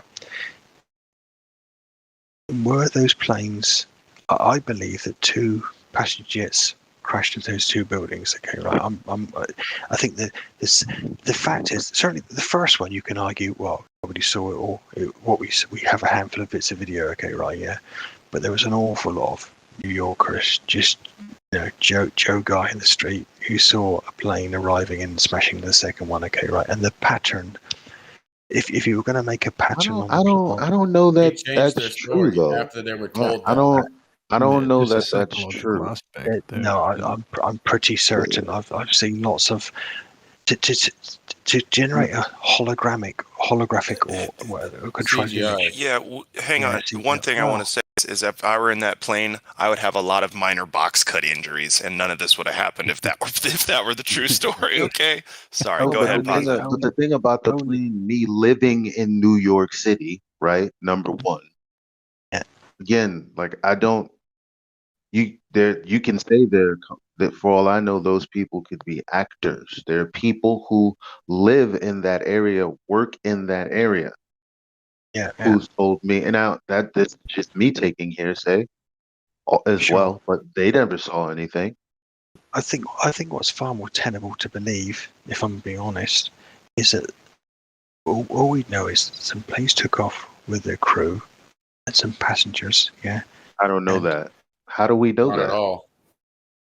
Well, we don't know. Here's what we do know. The people who did make it experienced explosions. Yeah. That's what we do know. We don't know anything about the beforehand. No. And if you go back and watch those reports where the reporters are walking up to people on the street, they're injecting the thought of an airplane and telling them they saw the airplane on TV. Then you can, in live time, see them changing their story to planes hitting the buildings. Nobody was saying planes hit the buildings until the thought was put in their head. Meanwhile, I was watching that every day because I was a young child who had to stay home for a number of days, and I didn't have cable TV, so I only had channels 1 through like 13, and then there was an odd 30 and whatever channels that did work after that. Now, I remember the story changing as a child. And it didn't make any sense to me because I'm a child. I'm like, wait a minute, why doesn't this make sense? Why have they said one thing and now did I dream it? It's like today I wake up and they're having a completely different conversation. The only experience that I've had with this is the first day of what you said. And now you're saying this stuff, right? On the second day and on the third day. And what I'm saying is, I don't know anyone else who was following it like that, but I know that people were saying that they were explosions. There are the reporters saying that, oh, the plane, blah, blah, blah, but the people were talking about explosion. Yeah, I've been a truther since before 9/11 because of my family situation. So when 9/11 happened, I left school. I just walked out and didn't return, and then started researching. So I saw a bunch of videos that came out during that time on different social medias, and most of them didn't have any planes. They were just explosions. That's what most of them described. And I saw a few good videos which had he went onto his roof after the first tower supposedly got hit and started recording it. And he was freaking out, and you could see that the towers and miles around it. So you would see the plane coming, but no plane, and then just explosion. So there were more than one videos of that back in the day, but then I haven't seen any of those, and I all my hard drives got fried a long time ago that had all that information. All right, guys, let me help you out. With the no planes, it's really important that you focus on the Pentagon. So with this argument, plane, no plane, focus on the Pentagon, because the Pentagon is where the truth lies, right? So my theory is that either A, the government wants conspiracy theorists and a plane really did hit, and they hid all those videos so that conspiracy theorists would be out there, calling the government out and calling them stupid and calling them liars and calling them corrupt. Or B, the government is lying and lying by omission by taking all the video footage from the Pentagon. And if you'll look, I did just post something not that long ago. It was the video of the guy who was there first. The first reporter said, I can't find any plane wreckage, nothing bigger than something you could pick up in your hands. And later on, they went and redacted the photos, and they made it out like there was a big, huge gaping hole. But in the beginning, it was a tiny little hole. And you can look at that video that I posted. So if there are evidence of planes, right, we only got 8 screenshots, right? 8 still shots. And that right there is no plane in those still shots, right? So the problem with that is that they say there was a plane that hit the Pentagon. There's no evidence of it, but if there is evidence, it was taken back by the government for national security. So national security, we can't watch the planes at the Pentagon, but it has nothing to do with national security. We can watch the planes at the towers all day long. How does that make sense? Doesn't make any I sense. want to add to that, Hank. You're totally real right, quick. Hank. Yeah. I want to add to that real quick. So these people that believe in planes, they're all coincidence theorists. They just don't really realize it, because they have to believe 4 of the worst plane crashes in aviation history all occurred on the same day, back to back to back to back. And this is impossible. They said 99% of the wreckage of the plane was gone. It just incinerated. It's probably What's the official sloppiest story on lie. 97, Flight 97? So that the far, ground sloppiest lie so liquefied far. and swallowed it whole or something. That was Flight 93. Yeah, when you tell someone liquefied, you can't help them if they believe that. I get so mad when I'm talking about this. Fuck. Yeah, because it's been 20 years. If you don't get it at this point, you got mental problems. I know. I was more mad than this back in 2003 or 4. Whenever, I think it was 2004, when Alex Jones came out with Terror Storm, and for Christmas that year, I got everybody in my family, 15 plus people, a copy of Terror Storm, and it broke down 9/11 and a bunch of other shit. Anyway, needless to say, I lost a couple family members then, and have been consistently not being able to talk about this with people over time. But it's funny, it's really just my family. All my friends and all my acquaintances know that 9/11 was a sloppy, ridiculous piece of shit. Yeah, I mean, I what I will say is that when I start to talk about the towers, the Charlottesville is ridiculous. Yeah, we all know that. Yeah, the Charlottesville crashing and the ridiculous narrative from the Hollywood movie about all the people trying to still wrestle control back from the terrorists, and that's why it crashed in the way it did. Yeah, it's ridiculous. The crash scene is ridiculous. The forensic remains of the plane are ridiculous in Charlottesville. With regards to the Pentagon, where'd the buildings go, by the way? Where'd they go? Like, it wasn't just that they fell; they turned to dust. yeah, well, yeah, it's not even What the that. fuck? It's not even the WTC 1 and 2. It's not the What fact did we they were see that day? You know what I mean? What the fuck was Well, that? No idea, man. What we saw with WC 1 and 2 was an internal control demolition. Yeah, the core, because the core. Okay, that's part of it, my friend. But listen. If you watch the footage over and over of it falling, it's not only to control demolition. Those are huge towers, and it was the pulverization was directly below the building. It wasn't side to side. That top of that building fell into a maelstrom of shit being turned to dust. A controlled demolition is a little different because it doesn't take the whole building and turn it to dust. It just collapses it into a manageable pile. That's not what the fuck happened this day. 2 buildings, 65-70% of them dis-a-fucking-peered. And then, numerous others fell for no fucking reason. Like, The only okay, thing does anybody see it? The only thing known to me that does that I'm aware of is resonant frequency. Like the Hutchinson. There's one Yeah, nobody talks something. about. Now, there's one. Owen Benjamin explained it really well. He said those buildings were made to fall. So he said the basement could have been 100 stories down, and it was just like a magic trick where the building just goes right underground. Okay. I see. Oh, and is that We're why it was molten speculating. down there too? We're- Nobody talks Yeah, about no. this, We're guys. Hang on 2 speculating now. seconds. Yeah, I'm not well- for certain, but that's more logical. than Everything most about people. 9/11 speculation because we didn't plan it or do it, right? So we don't really know. No, I mean, if you're going to put your non-conspiratorial hat on for a second, yeah, just put yourself in the position from the outside in. Okay, right? The WTC towers 1 and 2 are quite unique because their cement density, or the proportion of the construction that was cement, was very low compared to a lot of their contemporary buildings. Their core infrastructure was largely steel. The outer cladding was largely steel. The substrate of all their floors was steel with a layer of concrete on top.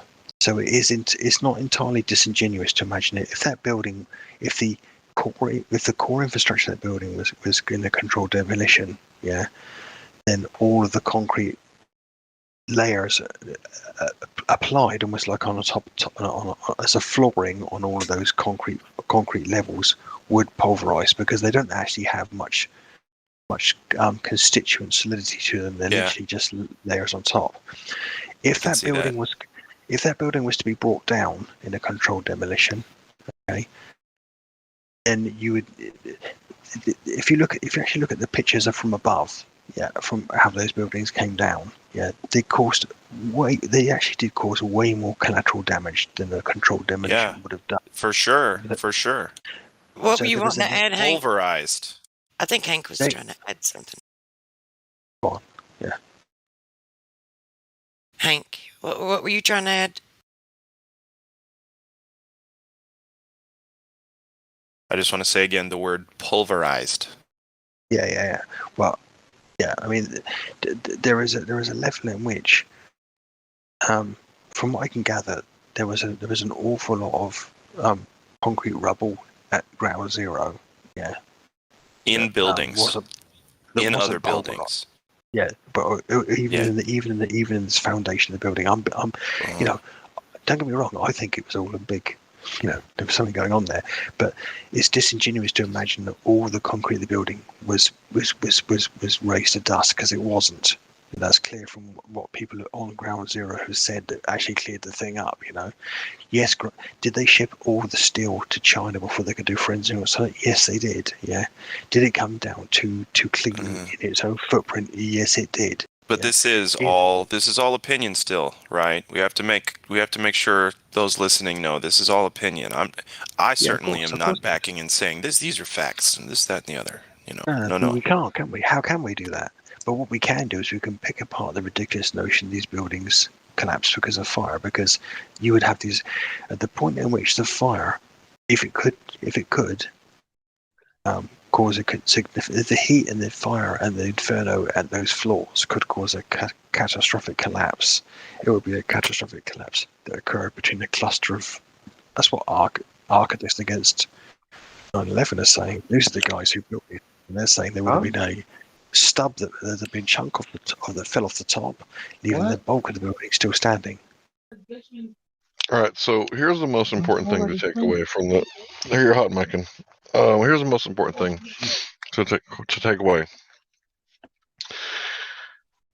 The people wanted to go to war. Project for New America. They talked about how they needed a new Pearl Harbor-like event, and what they did is that they tricked the American people into giving their consent to the blood of the innocent.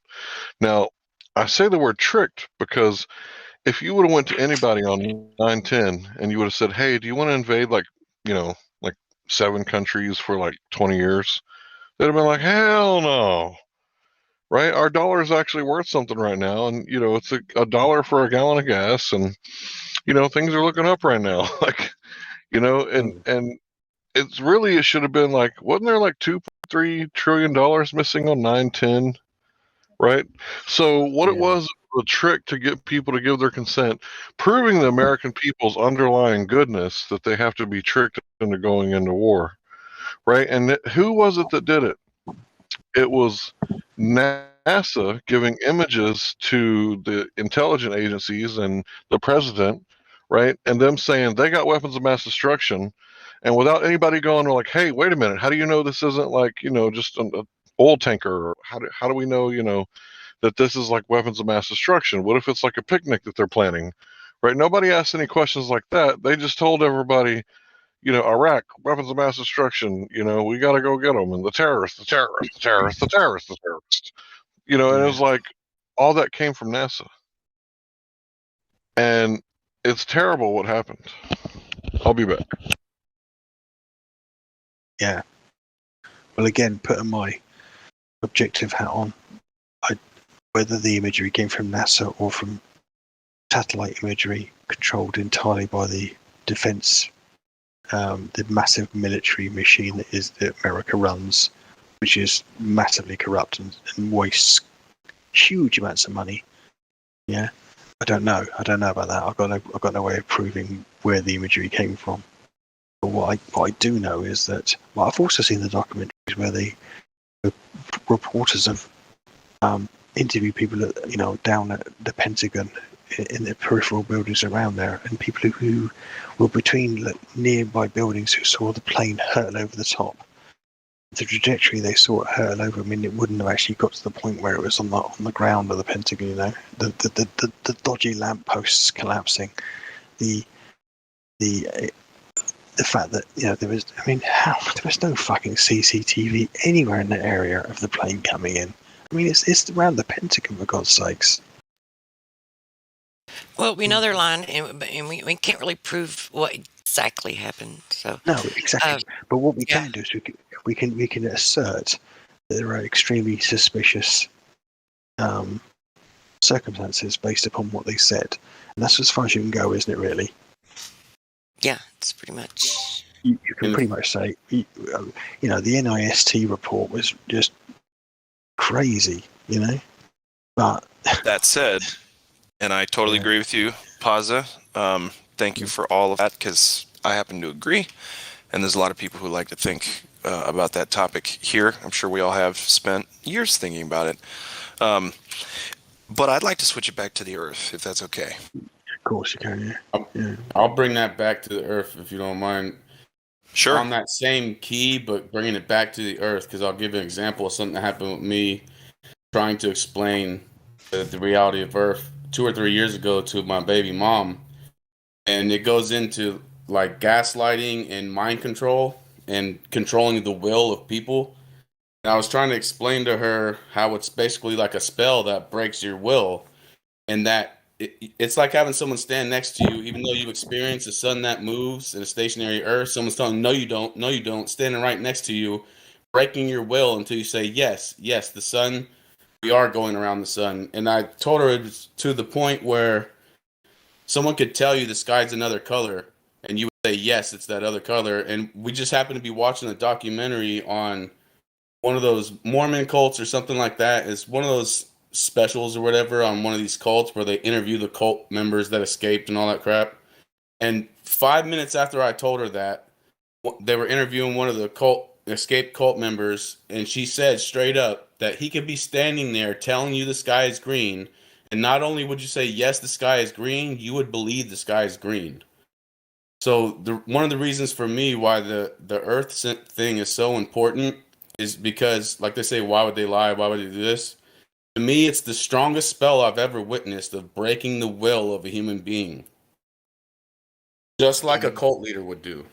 There's a lot of psychological tactics in it, but I think that the strongest one that people don't even realize is Stockholm syndrome, man. Because I mean, that's straight up. In the end, that's straight up the thing that holds them, the thing that keeps them from being able to break away from it, is the Stockholm syndrome. The ones that are zealots that advocate for it and that are not willing to look at it. Now, some of them, they just experience, different levels of, cog dis. But the ones who, like, come in here like that guy did earlier, like, that is Stockholm syndrome. Yeah, it's sheer breaking of the will, and like you said, Stockholm syndrome, where you're in an abusive type of setup, you get used to it. Like, there was even an old Star Trek episode where I think it was Picard or somebody, the Cardassians were trying to break his will, and they had 3 lights behind him they would turn on, and they say, how many lights do you say? He would say 3 because he had a strong will. But by the very end, they want you to say 4 because they want to break your will. And he almost got to the point of just saying 4 and giving in, and then he got released or whatever it was. But when somebody blunt force is breaking your will like that, that's a problem. Yeah, it's a problem. The social media, they train the brain. That's what they do. They hijack the minds of men. They train the brain to seek. Okay, so everybody gets addicted to these the endorphins, right? Of getting the likes, and they train the brain to desire the approval of society, the approval, 100%. and that's the thing that keeps them locked in. It's all of these Twitter, Facebook, because these people, they can be having a great day. If they get on Facebook and someone makes a bad comment or a bunch of people dislikes a post, it's like they'll have a horrible day from there on out. It's the training of the brain. The internet's a crazy place. It's taking Pavlov's dogs to a whole different level. It's like Pavlov's dog on crack. We're about to get hit by a storm. There's like a storm from like Austin, Texas to like almost like the Great Lakes, Davenport, I guess. Like, there's a huge storm right now. Fasten your boots. Sucks. Well, I'm used to getting wet. I'm not used to seeing it stretch all the way across to like. I mean, I'm sure it's going to hit Chicago, but I'm just not used to sharing the same storm system with Chicago. You know what I mean? How many miles is that? I'd say it's less than 2,000, maybe. 2,000 miles, bloody hell! Because it's down there by Austin. Global moisture. Yeah. You have to excuse my laughing. I'm in the UK. 70 miles to London where I am, and that's considered a long way away. Right. But yeah, look at the radar, all the way from Dallas to Omaha. You can get used to anything too. That's like when you live in an apartment complex where the trash can is really far away. You got to walk all the way to it. Then you move into a house where your green dumpster or whatever it is right outside your door, and you eventually get used to that, and that becomes too far. Yeah, right. Yeah, I don't usually talk about the weather, but that's kind of a weird one. Oh, I can Hopefully, see it's it. a natural thing and not unnatural. I'm in see public. California, so we experience a lot of unnatural stuff. Yeah, we all do. It's all, like well, in my opinion, we have very little natural weather.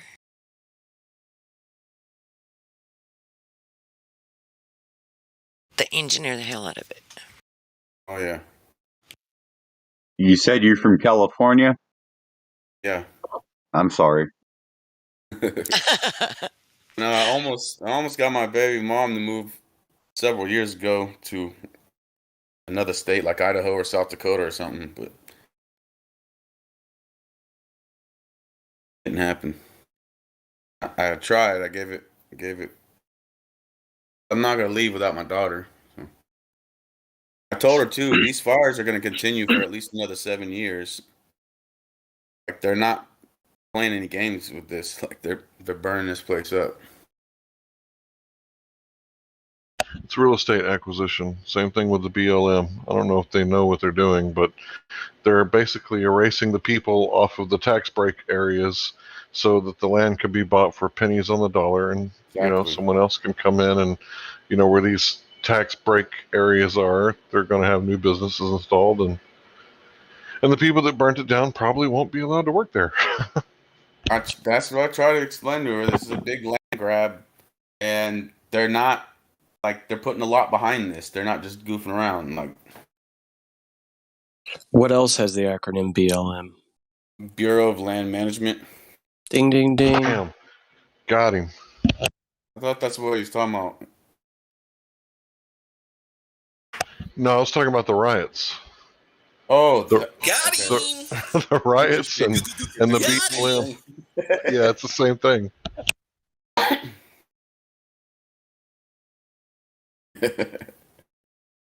Both on the same.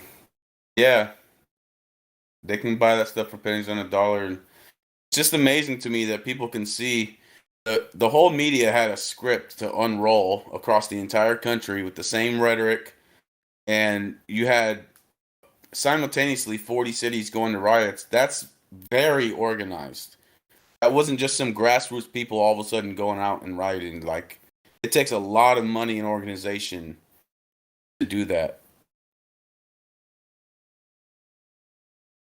They wanted it to be worse, probably. They had the agent provocateurs in place trying to get stuff going.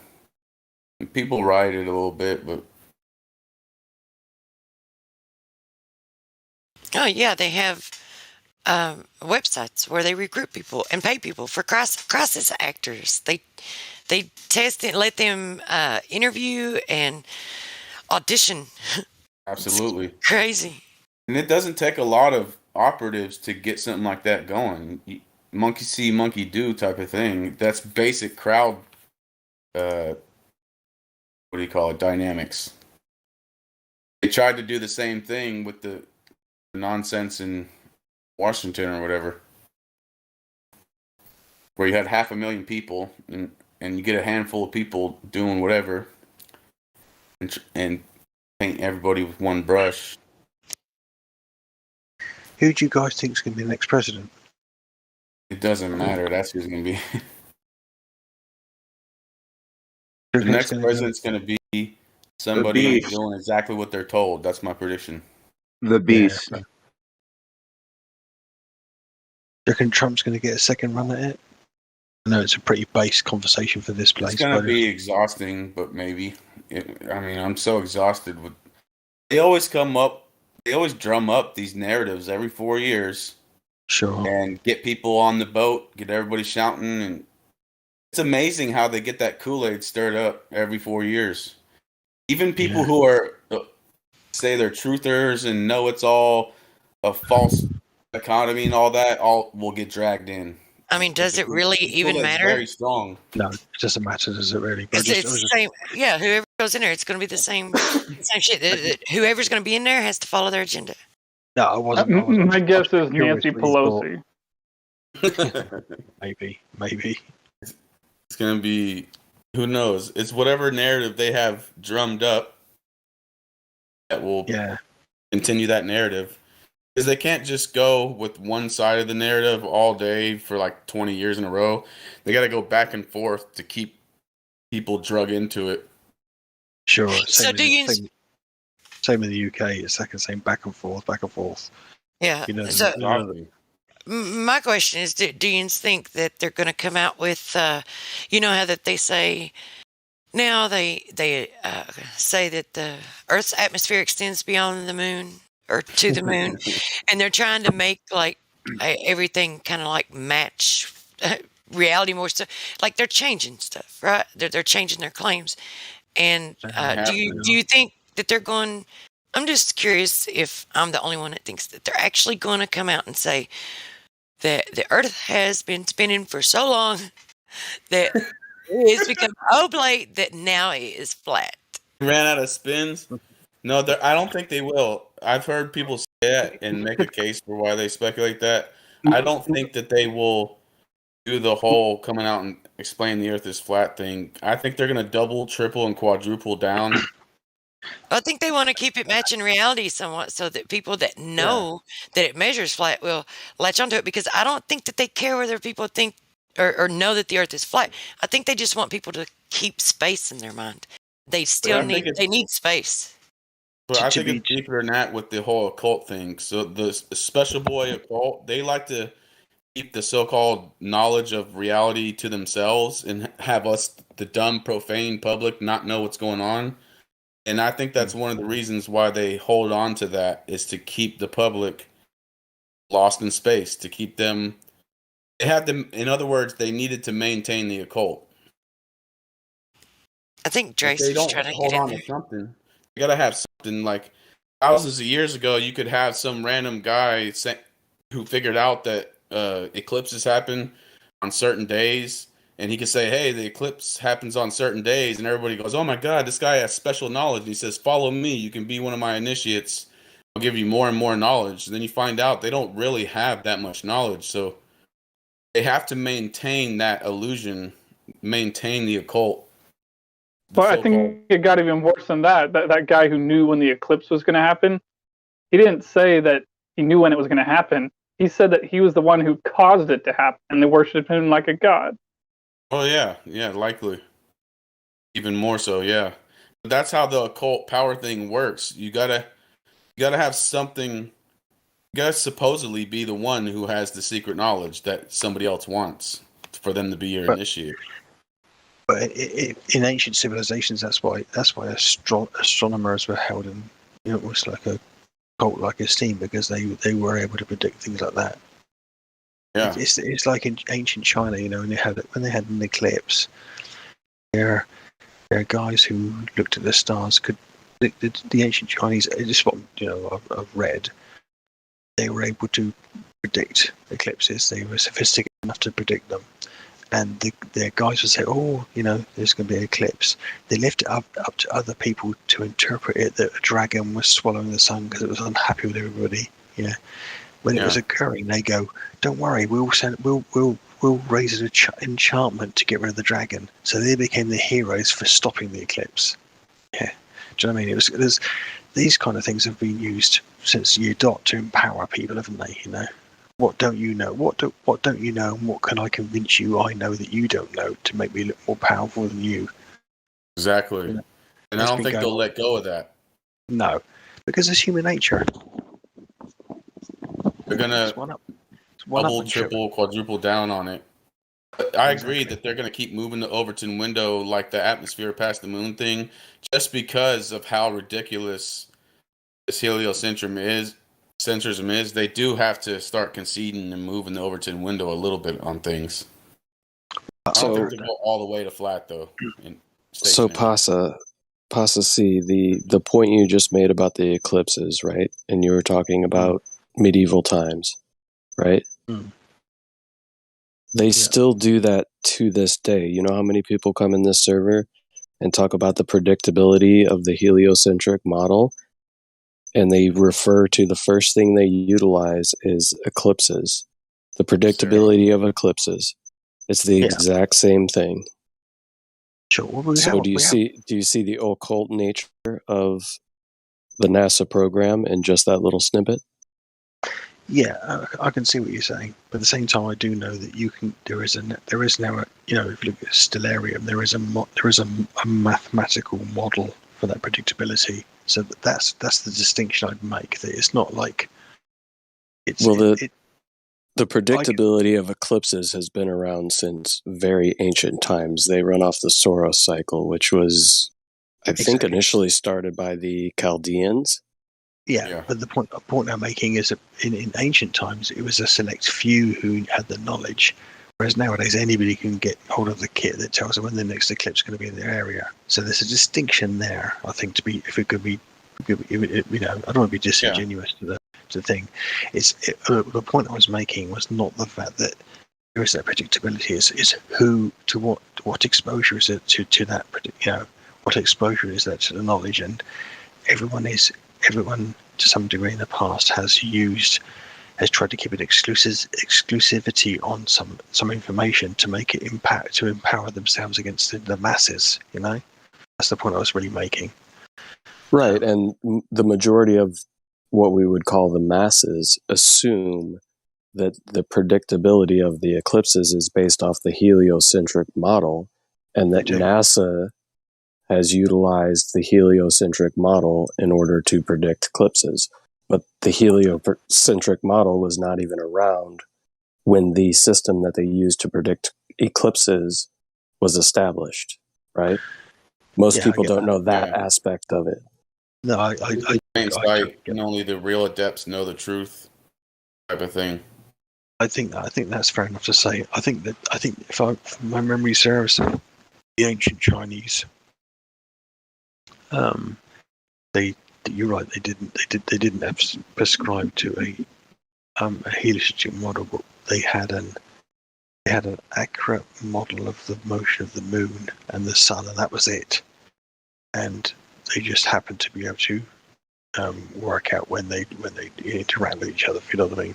So they weren't making on the basis of their understanding of that, they weren't making an assertion about. I'm sure for them it validated their model, what their understanding of the world, whatever it was at the time. But you can actually create a model. If again, I'm not gonna. I'll be brutally honest. You can create a model of the sun and the moon without knowing the shape of the Earth, or without presuming the shape of the Earth, because they do move across the sky over time in a characterized fashion. But this would be a post-diction of already known knowledge, not necessarily a prediction of a model, right? Yeah, but you only understand that if you think logically, and if you're a critical thinker. These people don't. And the ancient Chinese, obviously, you know, they built that model built that equation, if you like, between, you know, the systems over a long period of time. It wasn't something that they weren't able to observe and deduce it very quickly. They had to build it over generations of observation, you know. I mean, you know, they were the first. Not only did, I think, allegedly China introduced some of the fundaments of astronomy, but they also were responsible for some of the fundaments of a geometric astrology as well, you know. So they were, if you ascribe to what's written about their history and when the genealogy of it in terms of human civilization, they were pretty much on the ball a lot earlier than a lot of people were.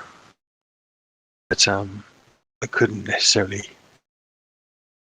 I don't look at from a personal perspective. I don't look at their ability to model the eclipses, and yet still, for them to personally believe in have an understanding of the heliocentric model as a clincher. That's just the nature of what they could see, what they observed themselves. You know, I think.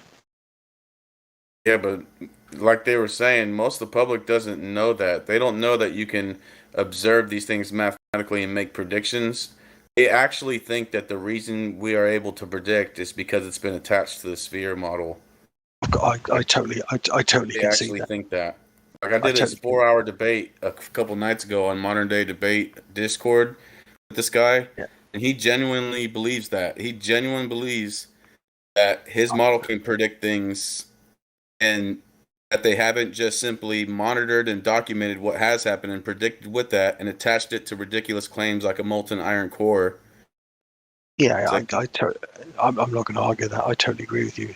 Some of these ancient models don't presume, because no one did at that time, or didn't ascribe to any model of the Earth being a round sphere. And like I said, the Chinese, I don't think they were even heliocentric in their conceptualization of what was going on around them. They were kind of more akin to the. I think the Chinese did believe in a disk world anyway, with the boundary without a firmament, but I can't verify that. I think I may have read that somewhere, but I might have got that wrong. Because there are ancient civilizations who don't believe in a firmament; they literally do believe in an openness to something that they can't describe, and that's. And that's because they understood that it's this whole paradigm of thinking of the Earth as a shape is pointless. What matters is you can observe this, like you're saying, observe the sun, moon, and stars, observe what they're doing, and predict what they're going to do. You don't have to think of what you're standing on as a shape. Like, what is the shape of America? Like, it's just a silly question. Yeah. It's a silly paradigm, an unnecessary paradigm. It's a very interesting spell that they've crafted, man. Yeah. That they've just taken observations and made it match something like that. It's very bizarre, but Well, applying a shape to the Earth is still coming from the same viewpoint as that there's something outside of it. Like if the realm that we live in and the Earth and the firmament and the heavens and whatever it's engulfed in, like if it is water or whether it's something else, I mean, we don't know.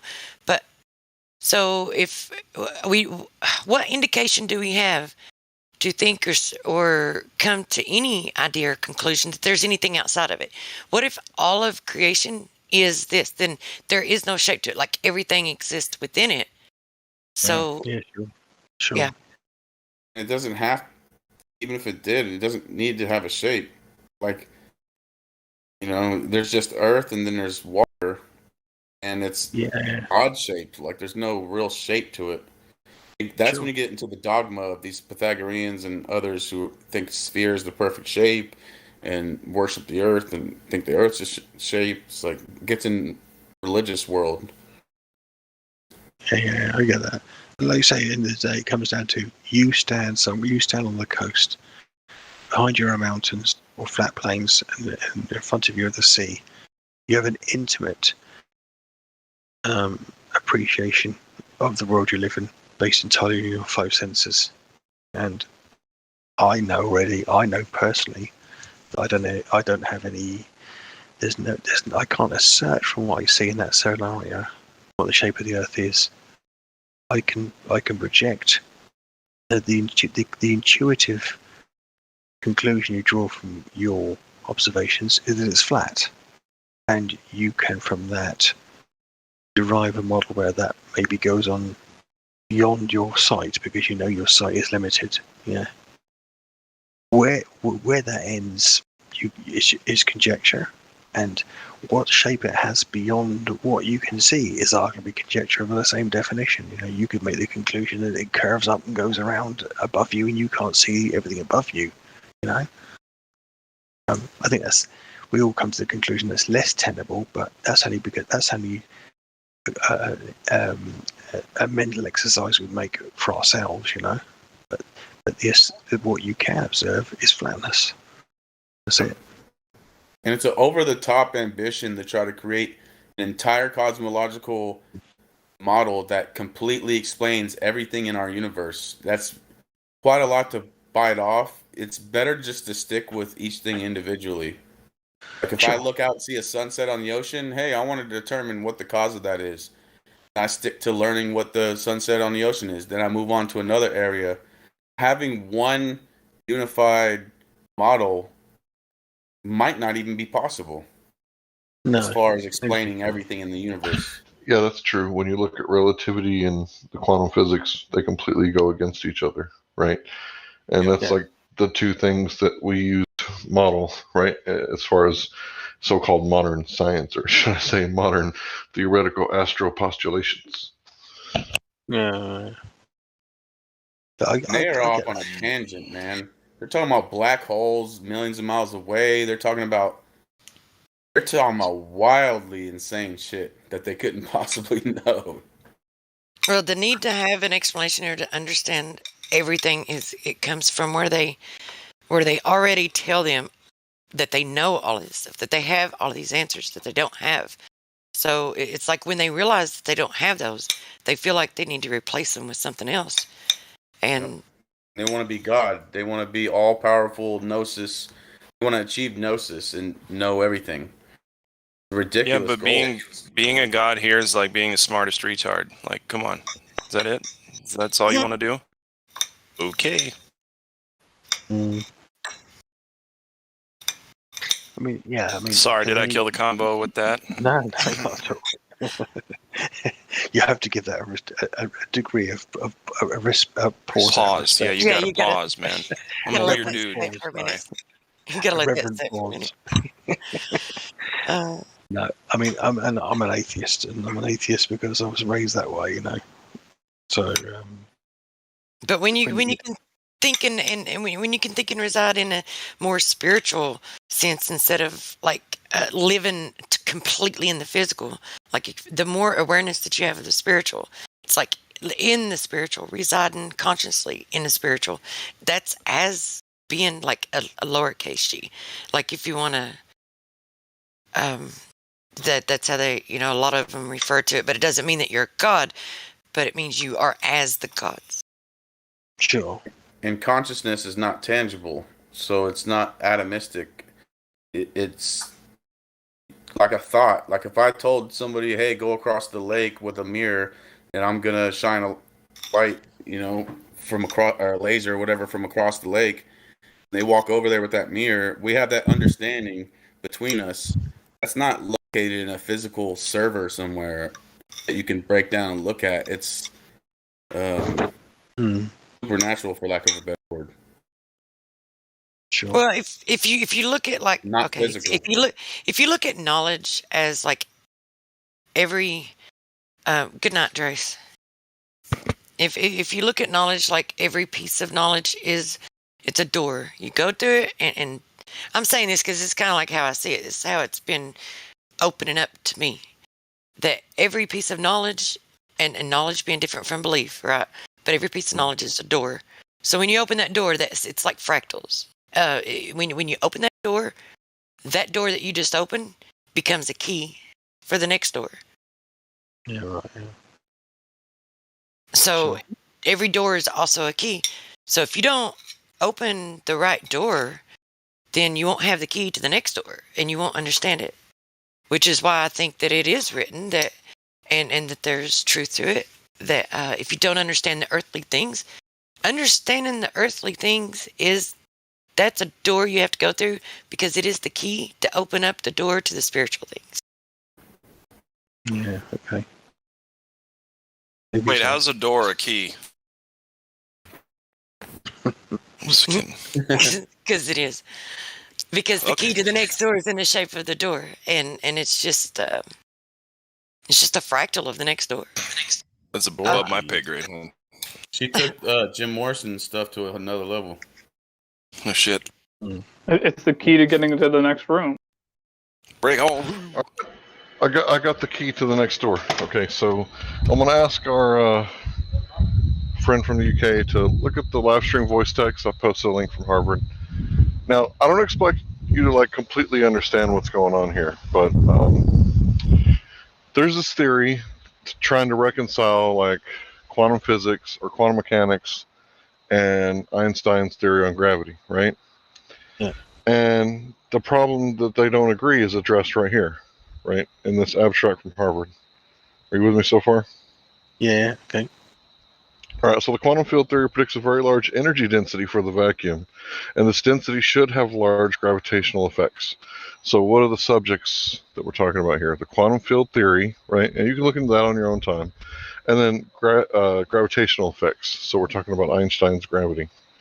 However, these effects are not observed, and the discrepancy between theory and observation is an incredible 120 orders of magnitude. There is generally no accepted explanation for this discrepancy, although numerous papers have been written about it. As usual stated, the problem requires a knowledge of quantum field theory and general relativity, topics normally not studied by undergraduates. We have tried to make these problems accessible to undergraduates by only using the simplest idea of quantum theory and uncertainty principle and the theory of harmonic oscillation and classical gravitational theory.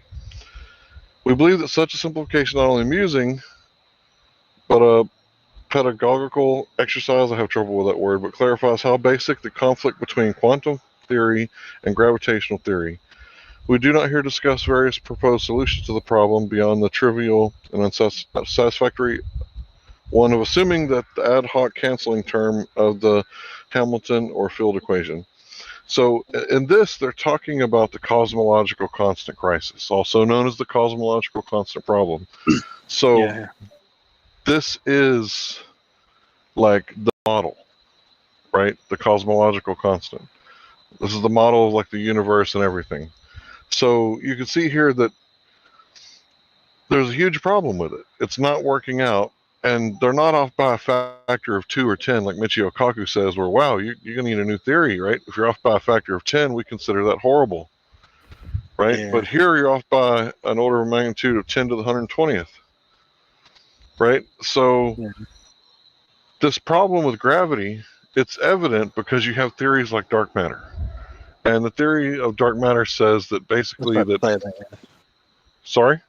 I was about to say that they use dark matter to fill in the gap, don't they? Or they right.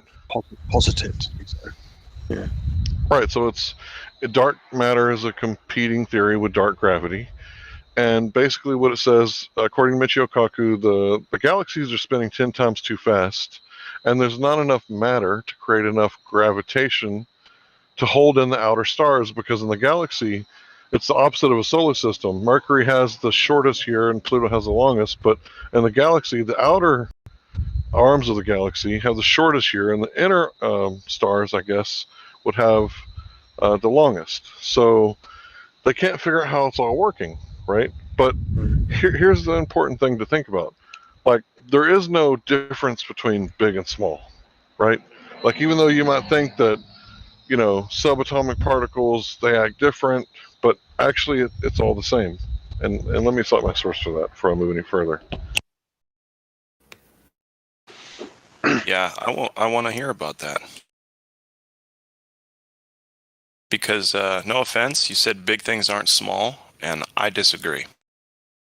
No, I said there's no difference, you know, between small. There's no difference between small and big, right? Sorry. It's the end of the day for me. That's my excuse. But, yeah, there is a difference between big and small things, Hank, and I need you to demonstrate otherwise. Or are you saying it's just a matter of perspective? No, I'm saying that in physics, there's big things and there's small things like galaxies and atoms. But it's all in the same laws. Okay, what Hank is saying, bro. So I went to school for engineering, and there's some equations where you take okay. into Hey, account welcome, the Woke size. Soldier. Thanks. What's up, brother? Welcome. Sorry. Hey, bud. You're good. But what he's saying is that there's things that are so large that the magnitude makes it not matter. So there's actually part of the gravity equation is there's R, and that Hold on. once We're R, going to hang on a sec before you talk Let about him gibberish. do it. Let him do it. No, Hank, you need to finish, right? Are you done? No, I'm looking up. I'm going to cite my source for big and small things. Fine, you can invoke magic, gravity, Woke Soldier. Go ahead. Yeah. Okay. So there's what they say is once R or X goes to infinity. So once the size goes too big, it actually cancels out, and it doesn't, and it's not relevant. So okay, can you show me infinity real quick? Can you demonstrate the length no, of infinity? that's what I'm saying, bro. Just chill out. Okay. That's what I'm saying. Is that when it comes to these things, there's like ignorance. You ignore these things for the math to work. Oh yeah. Math derivation is not reality. Derivation of math. Yeah, right. You could have any data point, and you could do a lot of derivations to find Yeah, I could say different things unicorns that you equals want. 7, so globe Earth, right? Unicorns equals 7, so globe Earth, and that's math. Well, there's to a point where math matters, bro. You know what I mean? Like engineering, you need to use your math to make sure people don't die. Do we need to engineer though measurement? I guess you could call it that. What do you Engineering mean? and measuring. Well, the only thing we need to do to make sure we know the Earth is flat is make sure it's measurably flat, right? You want to measure something Right. for curvature, so you measure for curvature. Going on to the presumption now. See, this is funny. When I did my lake measurement, I was still going under the presumption that we live on a curved surface. And then with that Right. measurement, How did you measure? Did you use a total station or something? it was we rented an $80 surveying laser, and my family has a house out on some Minnesota lakes, and so my that stepbrother must be and I nice. did the damn thing. Well, yeah, it Yeah. was great. Yeah. So So math to a point does become arbitrary, where you're trying to chase a constant that you want, and yeah, pretty much when you get to like differential equations and things like that, you could start making assumptions, but there's also constraints that you can make that are justifiable. So there are that's a constraints lot of that are mental justifiable. gymnastics. I'm just gonna say that nature isn't numbers. Numbers is a concept. So anyway, I'd like to talk about the Earth. Is that okay? Woke Soldier 31. Do it up, bro. Talk about it. Cool. Is this your first time in the server?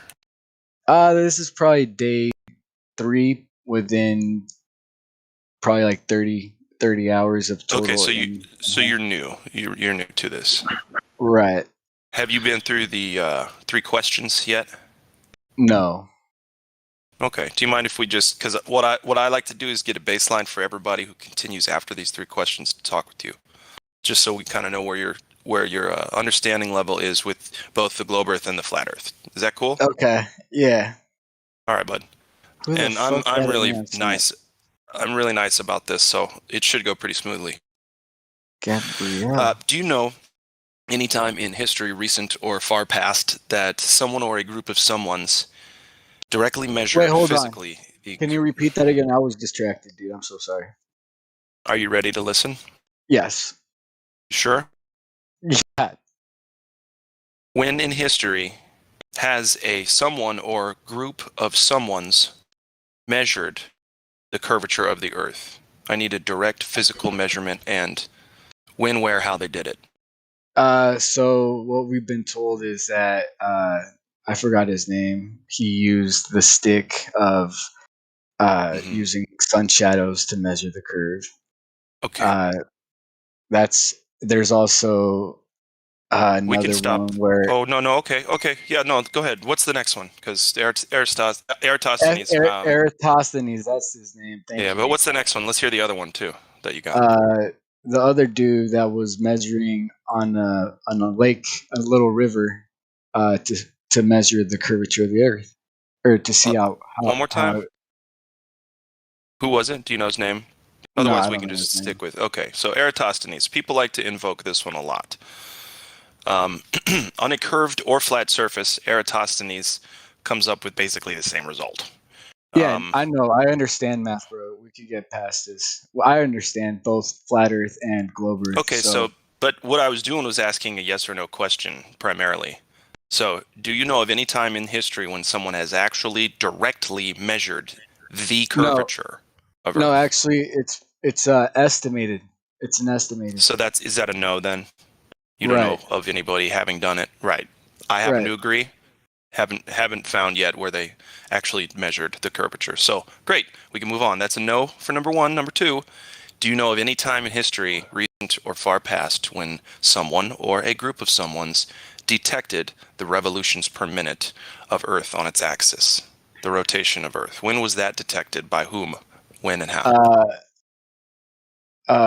Dude, the only thing that might be close is from an astronomer trying to measure the speed of the Earth using a telescope and capturing light through a medium.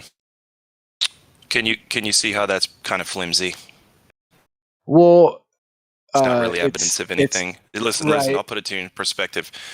If I'm going to fix my ceiling fan, do I have to know what the floor is? Uh, well, you need Do to I have know to that you know got what the sand ceiling on is it. at all to know what the floor is? Do I need to even focus on the ceiling if the floor is what I want to talk about, what I want to look at, what I want to measure? I Do I thought you care were what talking about the ceiling's doing? fixing the fan. Right, but what I'm trying to say is there's no relation between the sky and the ground when we're trying to talk about what either of them is. We're talking about the ground right now, right? Flat Earth. So we're talking about the Okay. Earth. Okay.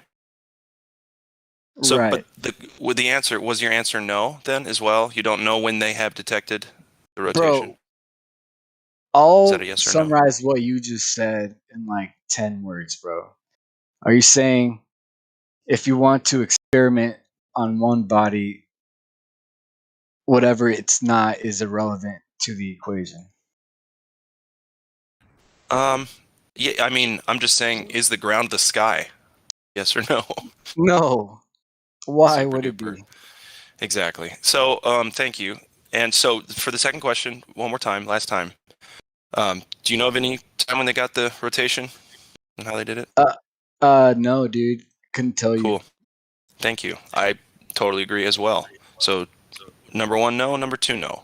Super duper. You're on a roll. Here's the last question, and there's a reason we save her for last. Can you demonstrate gas pressure existing without containment? Yeah, dude. In your imagination. Well, other than there, is it physically possible?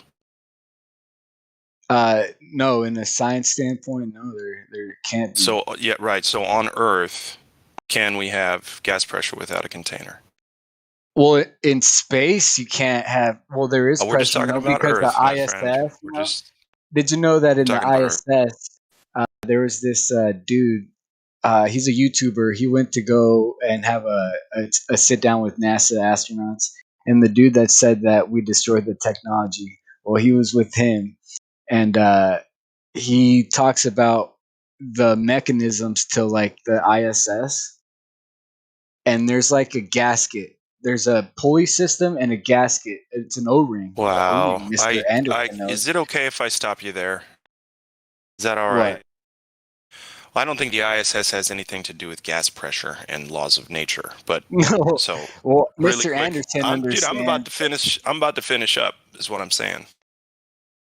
Is that cool? Because then you can ask questions and do whatever. But so we have a baseline almost, right? You were honest for the first two questions. So the third one, please be honest as well.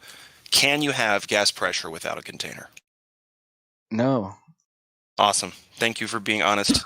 All right, Ladies and gentlemen, I want to jump in. that was great. Super duper. Thank you, Hank. Yeah, I want to jump in and say that I finally found it. Forgive me for taking so long. Perfect timing. 50 minutes past the hour. The laws of physics are always quantum mechanical laws and do not have separate laws for big and small things. Right? So every time someone comes in here and they say, but the Earth is so big, right? Or the galaxy is so big, that's why it doesn't work at the galactic level. No, that's not actually how it works. So when we have like quantum physics, which is physics, right? And we have a level, then that just means that gravity isn't working. Period. Like it's not, the equations aren't working, and that's why we have such a discrepancy of 120 orders of magnitude.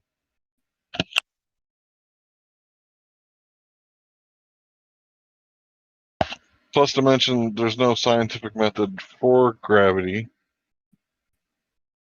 so it's just a cool story, bro. Because that's all it is.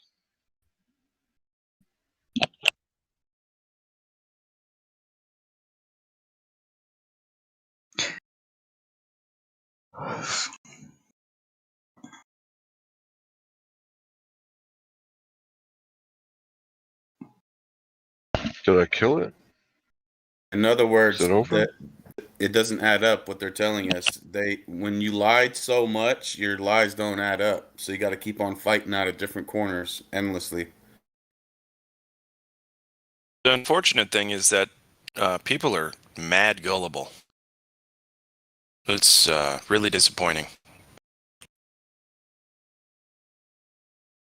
Yeah, mad gullible, honestly. Too gullible, honestly.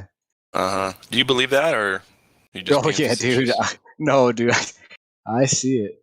Everybody You sees see it, huh? Yeah, oh, everybody sees it? You sure about that? I wouldn't have said what I just said if everybody saw it. Well, not everybody could see, bro. Oh, That's okay. on the So which one streets. is it? Everybody can see or no? And we're not everybody. Which one is that?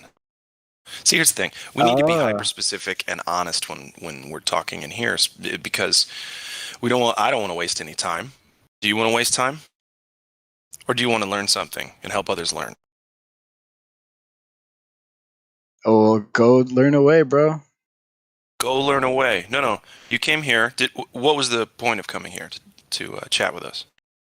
To What do you want chat. to figure out? Just to chat? Okay. Do you have any question? No, I've already asked No? questions. I just wanted to talk with whatever. Let me go back to Discord. To Okay. what Hank Hill was saying. Yeah, And then go you ahead. asked me the 3 questions. And now we're here. Right. Super. So do you have any thoughts so far? There's a lot of information that's been thrown at you. I understand if it's mildly overwhelming. No, it wasn't overwhelming at all. So were you paying attention?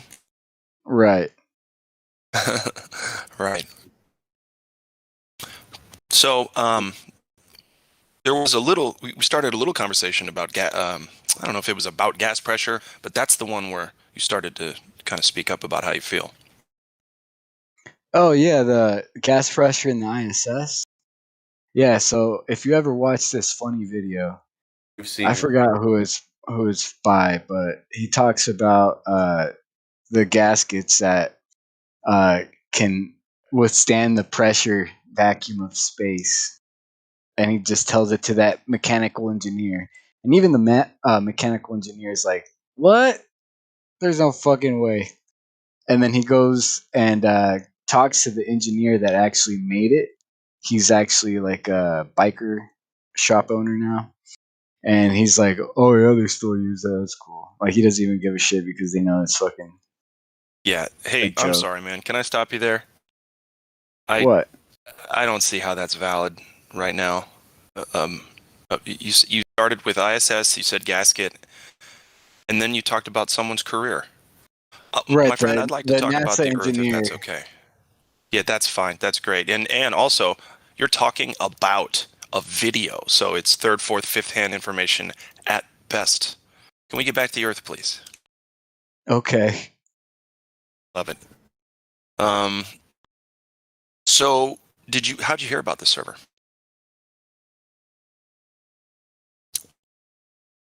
And he's gone. Did I leave? do that?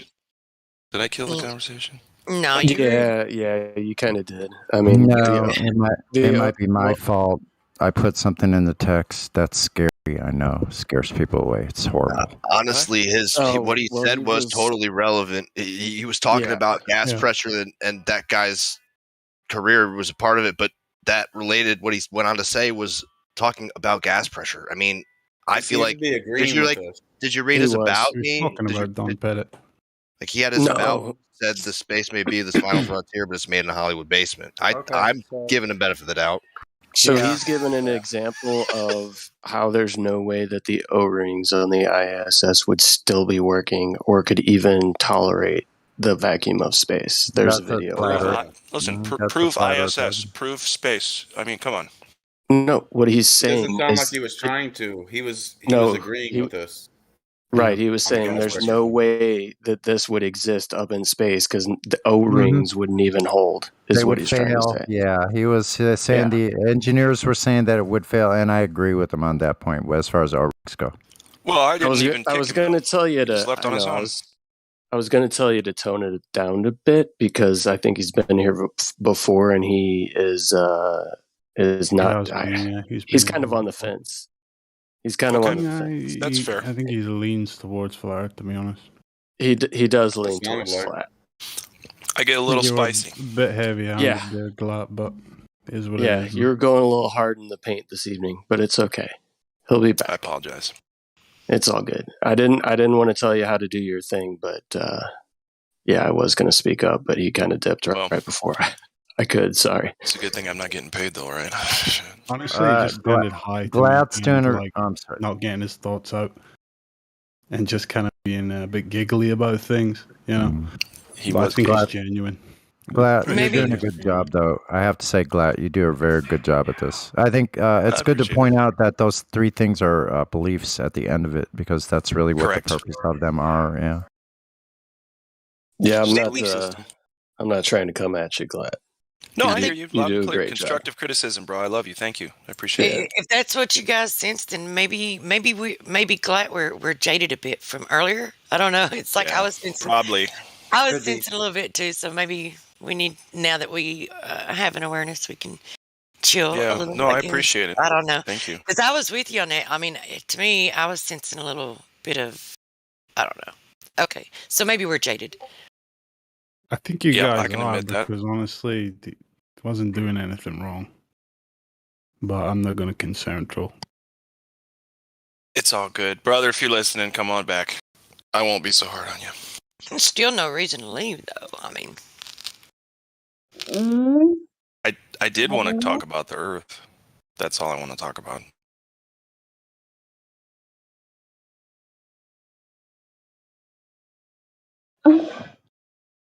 Everyone needs to just chill out.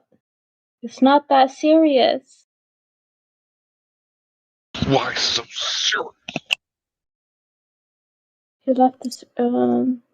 Yeah, Hank. So we can go back to what you're talking about. I guess we can pick that back up. Dark matter, dark energy, big things, small things. I think passive. Yeah. Basically, I like taking people's gravity away, right? I like taking away from it's a religious belief, right? And I only want to point it out to them Right now. that it's a religious. Yeah, that happens.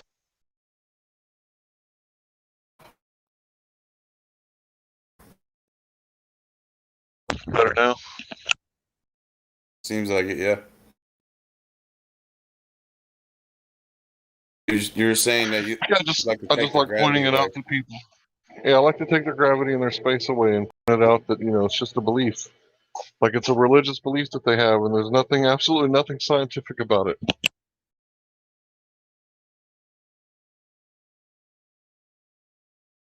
Yep. It's just rhetoric. It's a cool story, bro. So we got Einstein contradicting Newton, right? And then we have quantum physics contradicting Einstein, right?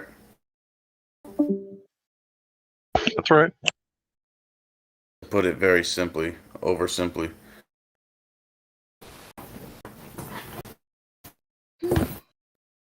And meanwhile, it's all just philosophical diatribe or whatever. It's not science or anything. It's just somebody writing a paper of speculations.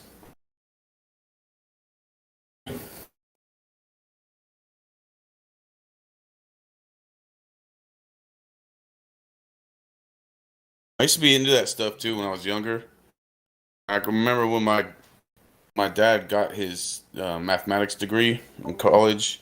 They made him read the Timothy Ferris edited the Department of Astrology, Astronomy, and Mathematics and all that. It's got Einstein and everybody in there. I remember reading that when I was younger and interested in it. A lot of it's intellectual babble.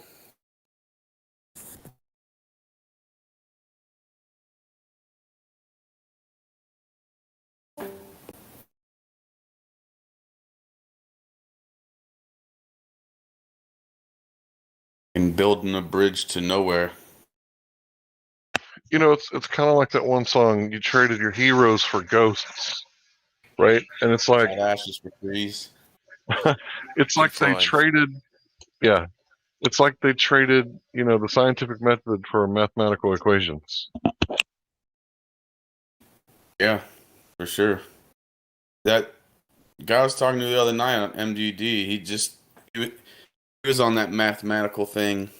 And I asked him flat out, I said, can you build a bridge to nowhere with mathematics? Like, could I go to one of the best mathematicians in the world right now and ask him to build me accurate mathematics on how a rhino could fly. It's like, no, he couldn't do that. It's like, well, okay. If he created the beginning numbers, he could make all of his math match.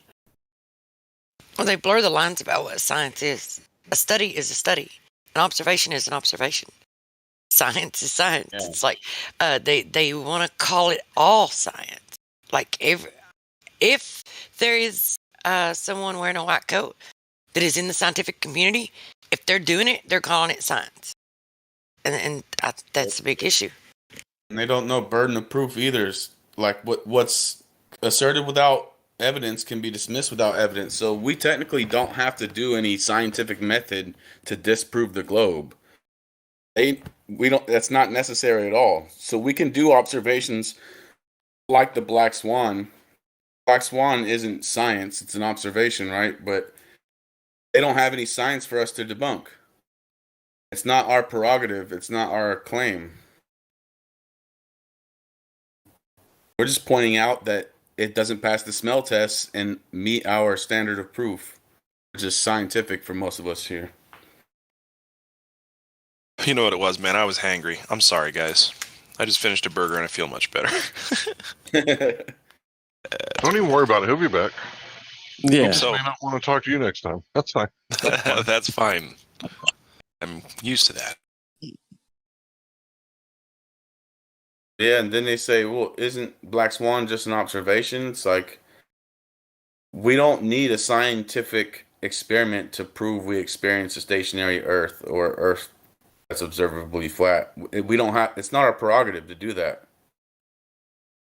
Right. I was just born on Earth. I don't need to prove everything like that. Yeah, a common mistake that is made is thinking that humans have figured everything out, all of it, every single bit. Right. Yeah. And where's your model? Well, we haven't seen the whole Earth, so how do we model that? You know what I mean? It might not even be possible to do an entire universal cosmological model. So far, it's not. No. Right. You take everything individually. In their paradigm, there has to be a one-size-fits-all model. Because they blocked us. That's also a thing. It could be very easy for us to go out to Antarctica to where they have seen what they've seen and show us. It's very easy. Yeah. It's only the most insane natural climate in the world. Even if there was nobody blocking us at all, it would be next to impossible to go out and explore Antarctica. At least for the average person.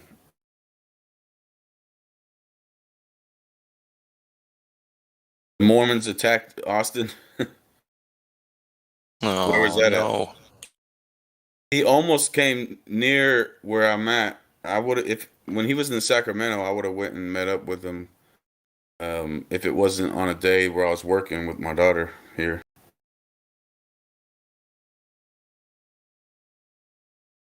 Before he went live. Yeah.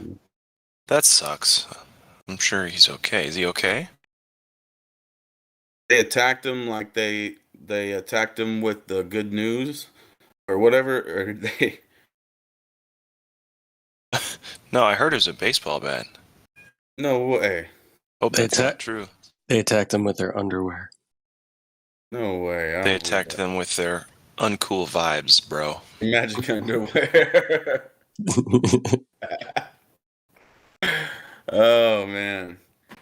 One of the last, because I don't make videos very often on my channel, one of the last videos I did was on the Mormon thing. About it being a Freemasonic cult that was created because there was a big anti-Masonic movement at that time with Captain Morgan and all that. And Joseph Smith actually married the widow of Captain Morgan 7 years after he was killed. That's crazy, though, if they actually physically attacked him. Of all the people. Like, he's been in New York and Chicago and everything else and goes to Utah and gets attacked by Mormons. That'd be crazy.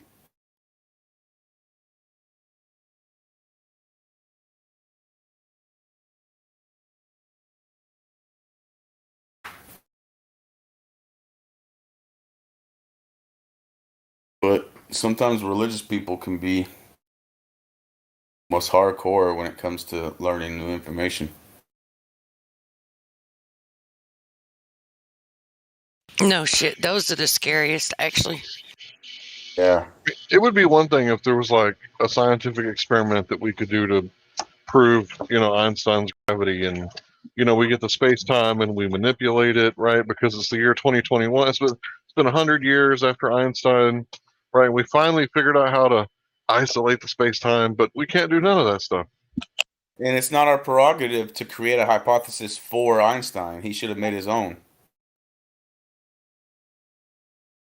And if he would have made a hypothesis and did an experiment, then we could go try to repeat it and test it. But there's nothing for us to fucking test. There's nothing for us to even talk about, really, except for explaining why gravity isn't real. It's just a concept.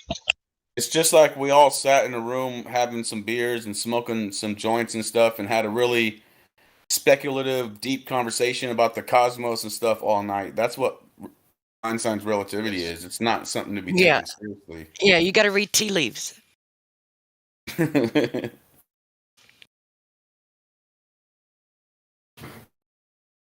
Just like the American dream, because you got to be asleep to believe it. Yeah. The stuff was out there. And I know growing up, especially, we've had some conversations like that where we went off the rails real late at night and stuff. It's fun to do that. And somebody could have jotted it down for us, then we can claim we're scientists. Isn't that how they claim that he came to a lot of the so-called knowledge that he did by reading tea leaves? I actually haven't heard that. I heard that he worked at a patent office and, may have he may have done a little bit of plagiarism. Yeah. Well, it's pretty much been proven that even relativity itself and that stuff came. I forgot the guy's name now. German guy or whatever.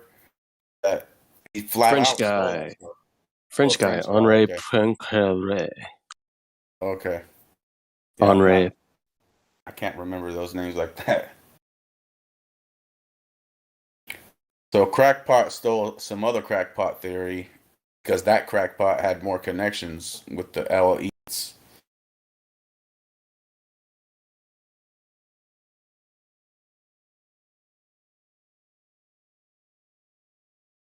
And the Lorentz contraction is time dilation, right?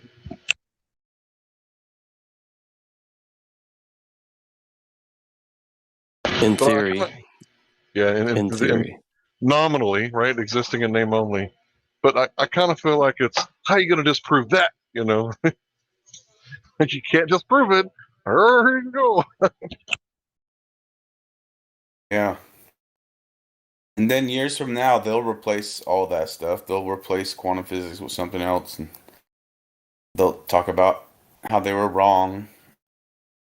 But when we're here in live action saying it's wrong, we're idiots. And then you have Jim Panda's great-great-grandson going, nuh-uh, let me finish.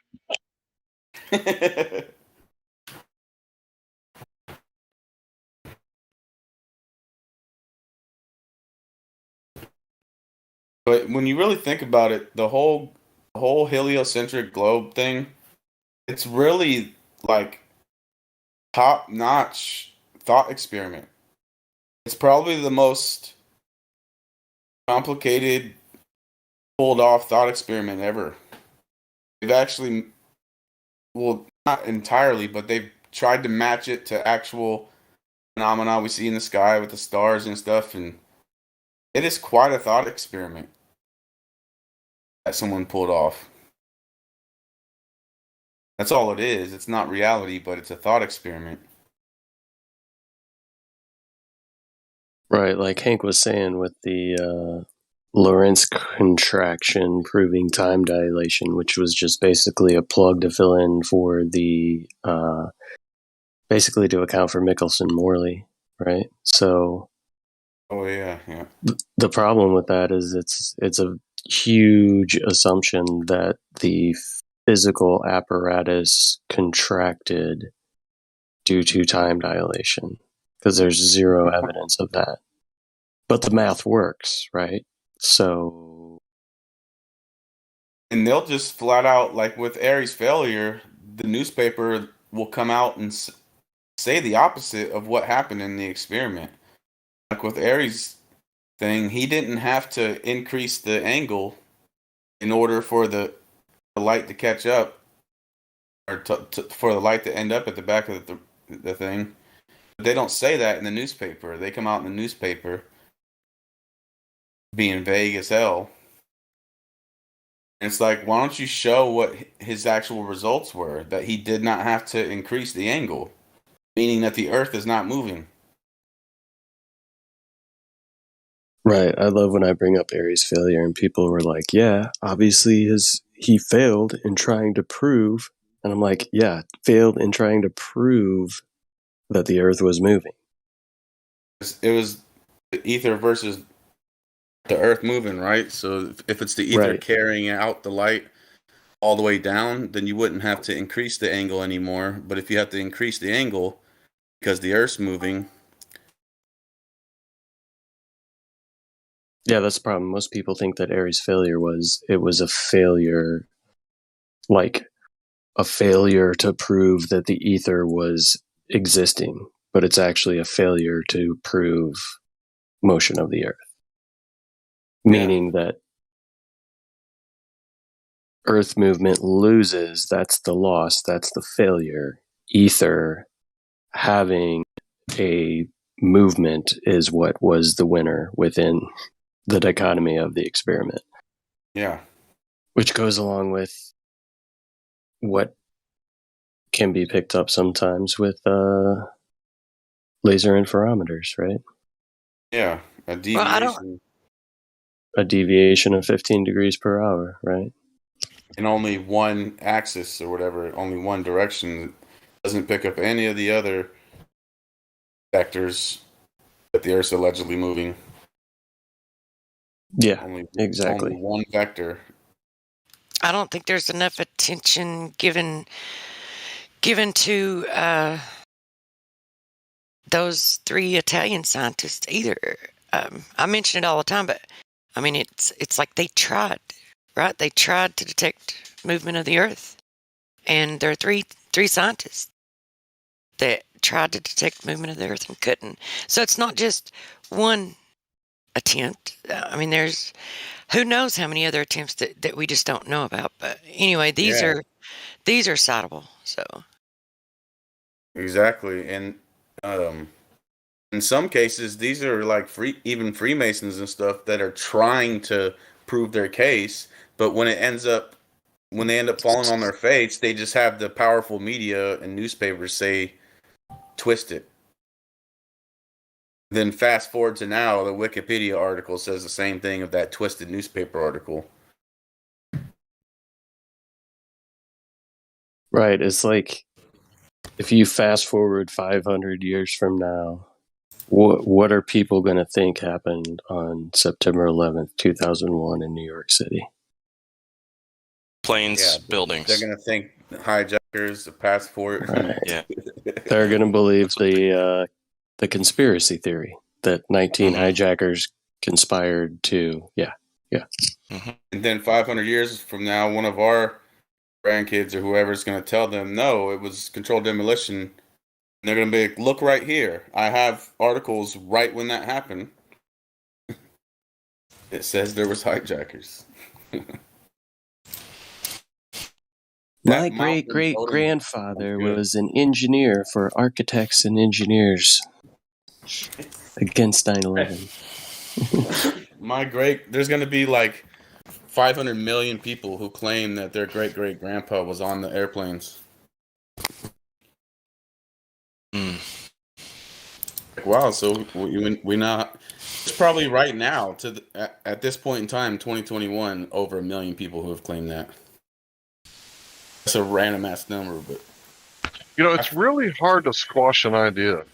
Like if you wanted to take like any idea, like let's say Islam or Christianity or tax evasion or tax protesters, like it's really hard to squash it out because you can kill a billion people, right? But as long as there's one dude with his Quran or one dude with his libertarian ideas, one dude with a Quran in his attic or whatever. Yeah, it's next to impossible. Because so they you can can't always win have the war. somebody that wants to bring it back out, you know? The information war is already won. We're just participating in it because we don't like lies. Yeah.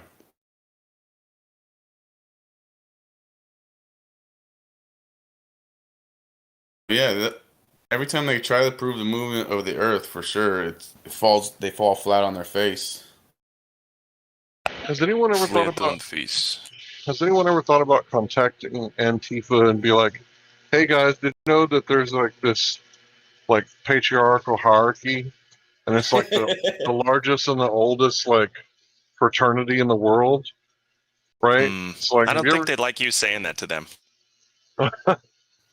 Well, it's the Masons, right? Do you think like Antifa is aware that the Masons exist? Because the Masons they're fascists, right? If one of them gets in trouble and they're on both sides of the war on the battlefield, you know, they say something about, I forget the sentence, but they have a sentence, I forget how it goes, but it's code for, don't kill me, bro. I'm only doing what I was supposed to be doing. I was following my Masonic orders. That would be funny to turn it. Like, I thought about that with the whole Q psyop. To try to flat smack the Q-tards and put them on that. Put them on blast. I think the problem with this is that climate change will end us all. Yeah, like next year we're going to be underwater. Climate change is going to end us all. What? Yeah. Like how? Next year we're going to be problem with underwater. all the doctrines is that it prevents from helping climate change. Oh, What? work that into it with Antifa? Antifa is helping climate change. They're actually saving the big picture. Oh boy. Seems like seems like climate is changing daily, several When times has a day. the climate not Science, changed in history? It's been proven. When has the climate not changed in history? Here's the deal. Here's the deal. I change my underwear daily. I'm pretty sure the reason that is because mankind has put way too many hydrocarbons in the atmosphere, and the CO2 in the atmosphere is causing a greenhouse effect, right? Oh, what? Wait. You want me to prove that? Like that's why my underwear changes? Like, A greenhouse right in your underwear? Is that what yeah, you're there's a saying? runaway greenhouse effect. Right, So see, you there's said this it thing, was correlation and causation, right? If you say that man is causing this, how do you prove it? Well, can you wipe off all the men off the earth and see if it goes away? No, you can't do that. Well, So if the independent variable is mankind, and we're not wiping mankind off the planet to prove that it was mankind, then it's a just so story, and there's no scientific evidence for this whatsoever. Well, there's a statistical data where more carbon emissions cause the higher temperatures. so. So what about the volcanoes that erupt like so much methane in one eruption that it's more than mankind can put out in 15 years? Are we going to stop volcanoes? Well, volcanoes aren't very common. Really? You ever heard of the Ring of Fire? There's volcanoes erupting all the time right now. I don't know what you're talking about. Not a huge significance compared to the carbon. 15 years worth of How do you know that? mankind in one eruption. Yeah, it's as if you didn't hear him when he said that. Well, Admit no, it. Go ahead. Change there's before more the humans. damages with this too. There's droughts too. All of this stuff too. All right, so you do know about Operation Popeye, right? Do you know about Operation Popeye? I guess you can't hear me. Never heard of it. No. Okay, so you're talking about climate change. Sonny, if I talked over you, I apologize. You go ahead, Oh, brother. no, it's my fault. No problem. I was muted and talking. Okay, so Operation Popeye says back in the Vietnam War, the American military extended the monsoon season by 6 weeks. We've been doing this since the 40s. It's called weather manipulation, also known as weather warfare. Now, the United Nations have all agreed not to use weather warfare on other countries. Now, is there anything to keep is there any kind of law to keep them from using it on their own country? The answer is no. So if they have the ability to manipulate the weather, right, and they could make things hotter, make things colder, so maybe you do have a theory that, you know, man is causing it, but it's not me driving my 3-cylinder Mitsubishi Mirage that's causing it. It's more likely it's the people manipulating the weather. But are you ever going to like stand up to your government and tell them to stop seeding the sky with clouds? Well, I don't believe the government's doing that. It's quite a reach. So you're okay. Sorry, bro. Sorry. You're unaware of weather manipulation from the government, Well, but you come in here preaching to us, you know, us about climate change. Yeah, hold on. I just put a very good channel. I haven't seen anything from them in about 3 years or so, but Weather War 101. And the thing I was going to mention, one thing about volcanoes is Mount Pinatubo in the Philippines at that time. They said that it put out more emissions than all of the car emissions ever produced.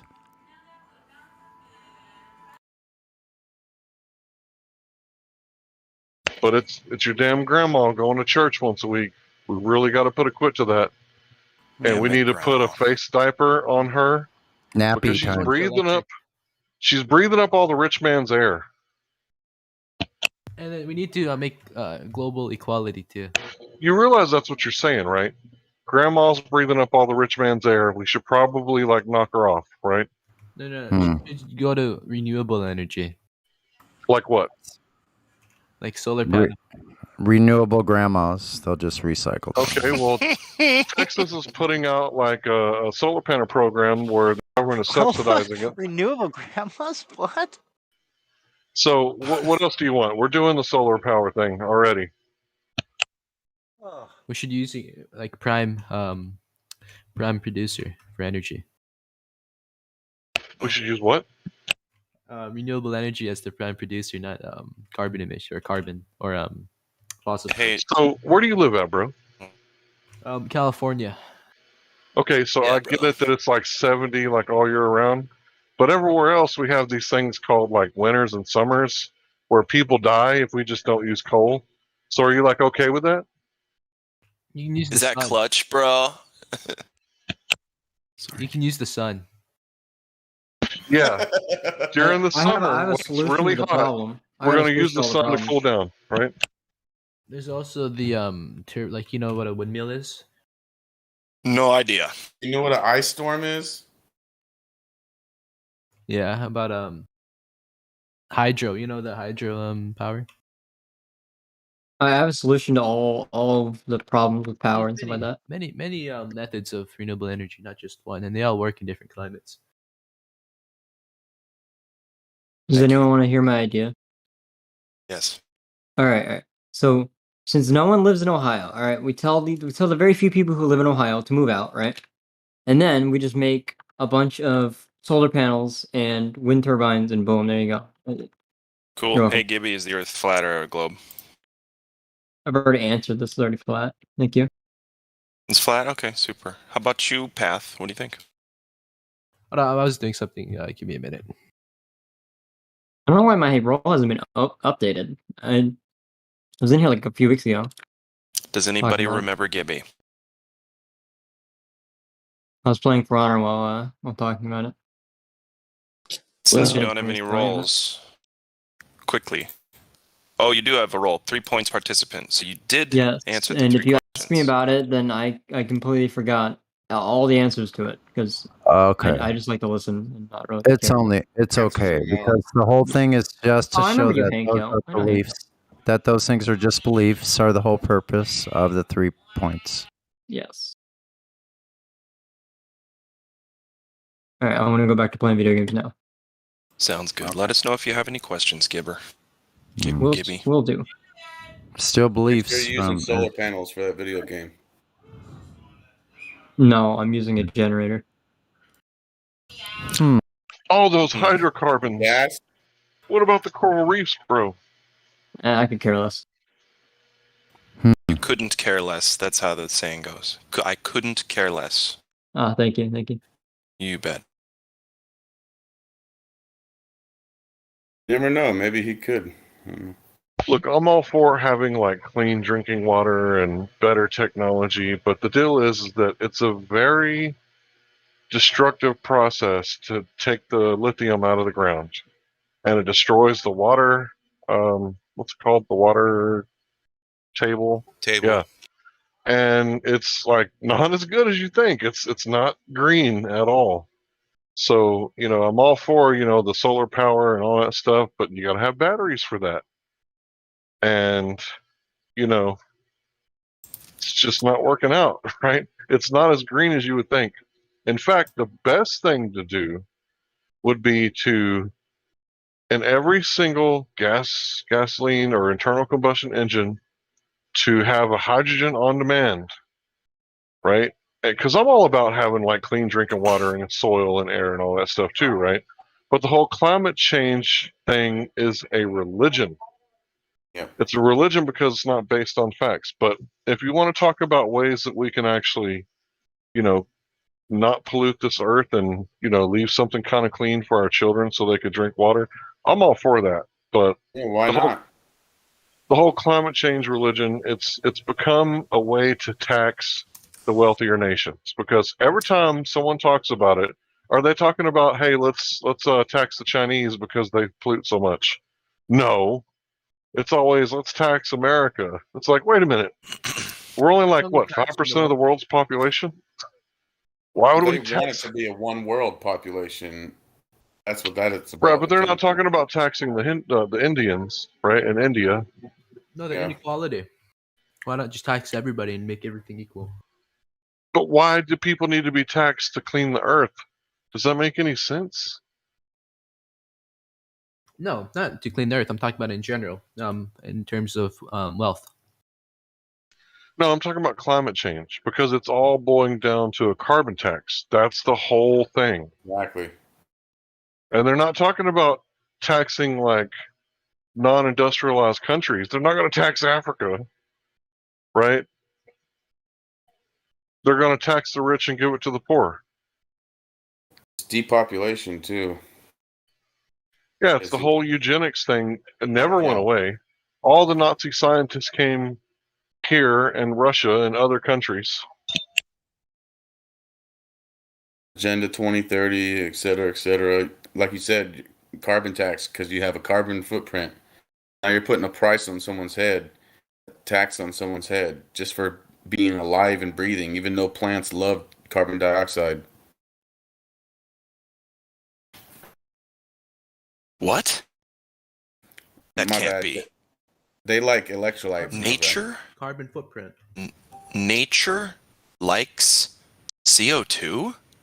Oh man, that changes the game, doesn't it? They crave electrolytes. Plants do. Right. Yeah, I hear watering them with Brando will definitely reduce the temperature of the earth. Duh. It's also a Tikkun Olam type of thing, the heal the world thing. People are so arrogant that they can destroy or heal the world. When you drink Brando, you can talk to plants. Dude, I totally didn't know who was talking. I had to scroll up. That was funny. All right, so climate change aside,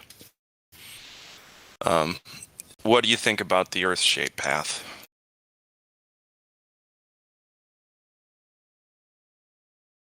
Says you're a Google Earther. That's one of your roles. I'm not even sure that means anything. But, the level C that he thinks the level C is rising. It's rising. 30 years ago, they said Florida should be underwater. Just let that one sink in. Yeah, that We have new technology now. sea level rising. New technology to control the sea level rise, huh? Okay. We've Tell me updated about our that. technology to let us know that the sea level rise was only 1 micron. So Yeah. Actually, it was like 2.5 inches over 30 years. Or more than that. More than like, it was like 80 or 90 years. Keyword Let me, level. I have a GIF. Go ahead.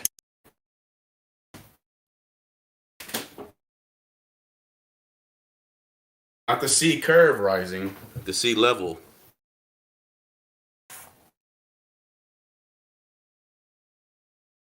So, Path.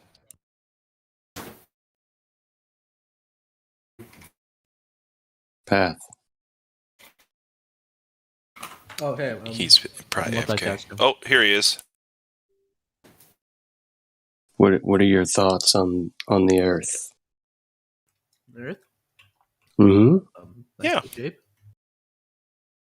Shape, yeah.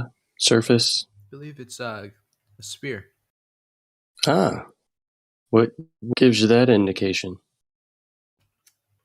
Well, the science literature makes sense that it's a sphere. Oh. So we're going to appeal to authority on this one too, huh? Yes, Or so. consensus? Is it a perfect sphere? No.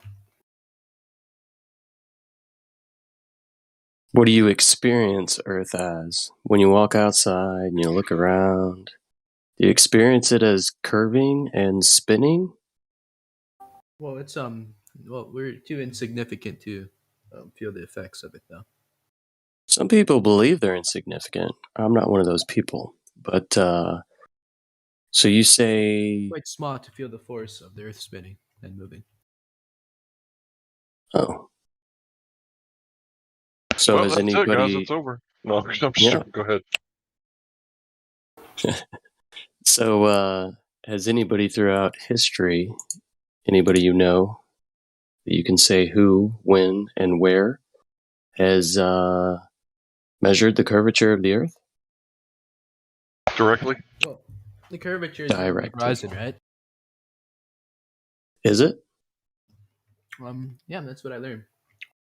So who directly measured the curvature of the Earth? Has anybody ever done it? Sure, somebody else. Are you aware of a measurement? No, I think there's a number though. I'm sure somebody's measured it. So you don't know of anybody that has. So is that a no to that question of who, where, when? I can Google it. Oh. That's how he got that tag. Yeah. Google Earther. So really, do you think for yourself, or do you have any knowledge at all? Or if I ask you any questions, are you just going to go to Google?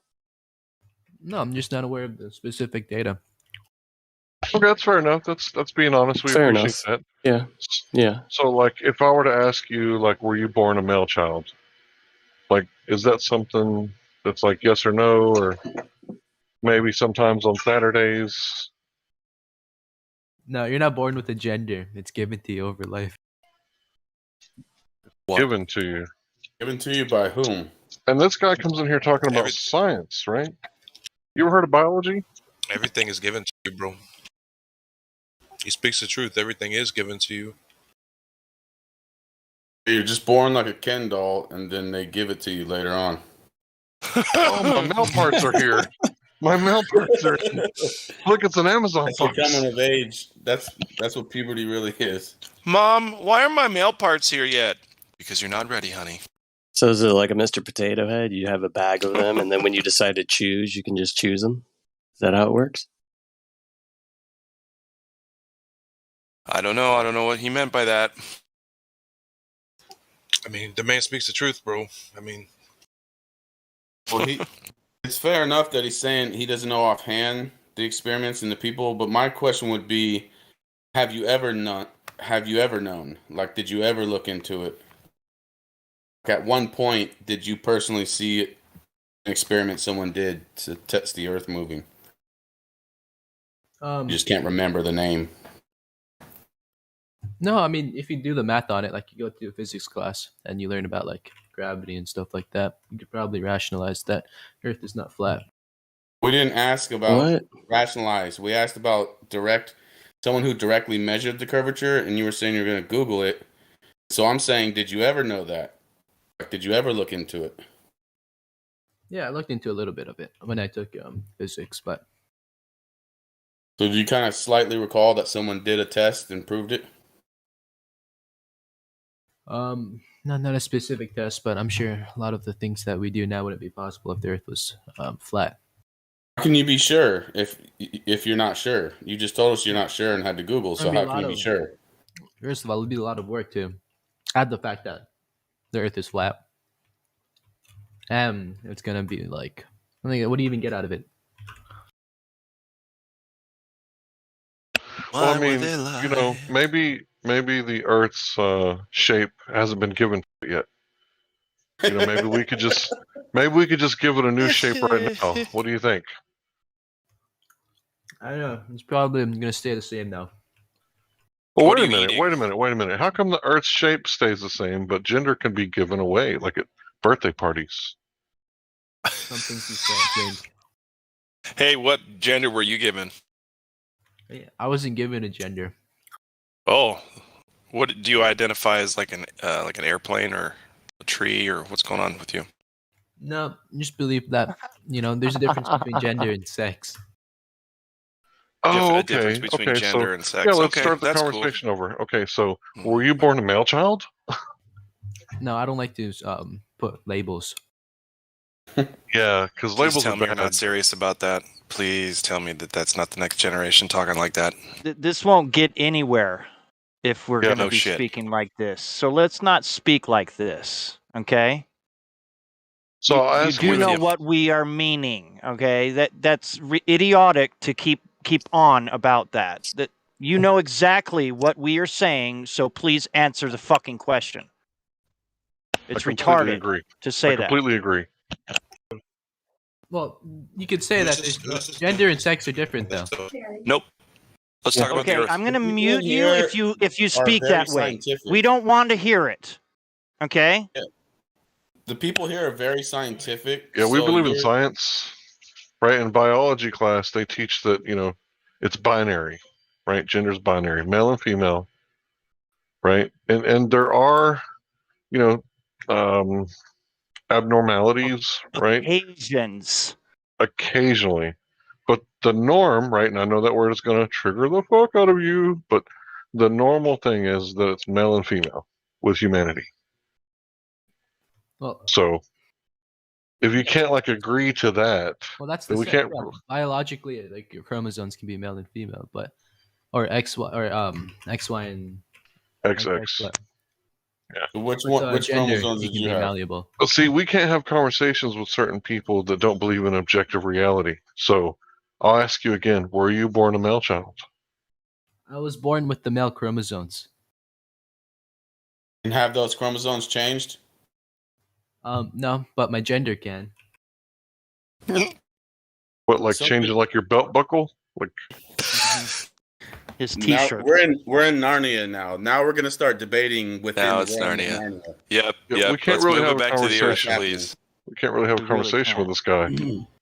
We're not going to Well, be able to certainly get not about anywhere. that topic. We're not going to be able to get anywhere with this guy because all he's going to do is change the definition. Like gender doesn't have anything to do with biology class. Exactly. I didn't say that. I said that the gender and sex has. Well, there's a big difference between gender and sex. Sex is your biological DNA, like XY and XX, and gender. So gender is a choice then? Yeah. Oh my god. It's imaginary. So gender is a product What's of in your your mind? psyche and it's psychology then, right? Psyche? Yeah, it can be, and it can also Yeah, be, so since it's replaceable. Psychology isn't a real science. You have no empirical evidence to back that. It's just somebody's opinion. Like no, Freud. You can change it to malleable. You've got no empirical science to back psychology. Don't attempt to say you do. Well, it depends on your personality, right? It's No, subjective. psychology is a Exactly. philosophy. No, whether or not Merely. it's scientific doesn't depend on your personality. No. It's not scientific. Psychology isn't a science. It's a pseudoscience. Doesn't use the scientific method at all. You can't prove any of that. You just talk to 100 different people and then generalize how you believe they all act the same. But see, the He's problem right. with that is individuality. We're all individuals, so it's a bunch of hogwash. Well, everything's based off statistics and No, based in their opinion. scientifically and statistically. No, statistic XY, and consensus, that's got nothing. Where does that exist in the scientific method? Can you show me that? Psychology uses statistics. mainly. Oh yeah, I'm talking about science. I preface it with Statistics are not psychology empirical is not. facts. It's not a science. Psychology is not a science. Statistics aren't anything. They don't prove anything. See, the thing about science, what makes it so valuable is that because you can isolate the independent variable and then do the experiment and then prove that this caused this effect, we don't have any room for subjective, shit after that. Can they show us a psychological gender gene there? Can they? They have an experiment for that? Nope. Well, there's a difference between personality of men and women. Oh, can you scientifically prove that? Yeah, there's a Everybody has a different personality, but I wouldn't say I could prove that through science. Yeah, how do you So objectively prove that? We're talking about. Hold on, guys. We're talking about natural science. Can you tell me what are the 3 constituent parts of an experiment? Like, what do you mean? Part of it, like a scientific method? The 3 things that you need for an experiment in the scientific method. Well, you need observation. Like first is the observation, and then Yep. hypothesis. Yeah, that's called the dependent variable. And then you have the conclusion, something like that. No, then you need the hypothesis, the control, and independent variable, right? So we're dealing with cause and effect relationships. You follow? Yeah, I'm following. Kind of. So when you're in here, we're hyper empiricist. If you don't have a scientific method or anything to back up your claim, we're just gonna like take your cool story, bro, and flush it down the toilet because it's not worth anything unless you can verify it. Well, I did verify it through well, psychology uses It's a pseudoscience. Psychology, theoretical astrophysics, cosmology are all pseudosciences. And how about the what is that other one? Well, like I'm using, Paleontology is also a pseudoscience. well, I'm giving you the like science here is that X, Y, and XX chromosomes are male and female, but genders are not. Yeah, biology is a real science. I'm with you on that. Yeah, and somebody has redefined the word gender, like gay back in the early 80s used to mean like content or happy, right? Remember the Flintstones? They were having a gay old time, but they were all like the atomic family, so they weren't really having a homosexual time, were they? No, they were all like heterosexuals with kids, right? But they changed the name of the word, and now gay means something else, right? No, it doesn't, Hank. It still means both things. Oh boy. See, that's the thing. You can't change the definition of words. Merriam-Webster, he's a freaking idiot. And if you read the London Book Reviews after his thing came out, like they were all complaining, like you can't take such liberty with these words that we've had established for so long and just change the meaning, right? And this is what what the problem is with the modern day people. They think they could just change the words to fit their ideologies. Meanings of words can change over time depending on the society. Right, Do they but evolve? they're not supposed to change to fit your ideology, right? No, they're changing to fix society's like demand. Okay, let me ask you a question. What's the shortest distance between point A and point B? What do you mean, like shortest? The shortest distance between point A and point B. Is it an S curve or is it a B line? Well, probably a beeline. Yeah, it's a B line, right? So now, if you if you listen to the Globers in the other room, they say that lines are curved, right? And level means curved. Curved is level. Does level sound curved to you? Well, no. When you have when it's such a big thing, right? It doesn't seem. What do like you mean by big thing? Use your words. Like if you have like it's like a millimeter, like 1 millimeter on, or like 1 millimeter square footage on like like a million millimeter square footage platform. That's a like the correlate, like you see the significance there. It's like weird, like nothing compared to the size of the Earth. That's why we don't notice the curve, but we can measure it. We have the technology for that. So bro, what are you talking about? Sorry, you go ahead, bro. Oh, my bad. No, What's feel their free to take curvature over. in that millimeter? Huh? That level millimeter. What's their curvature? Yeah, there's curvature, but well, depending on the surface, which like the environment exists on, which is like that's called dirt. topography. Yeah, mountains, stuff like that.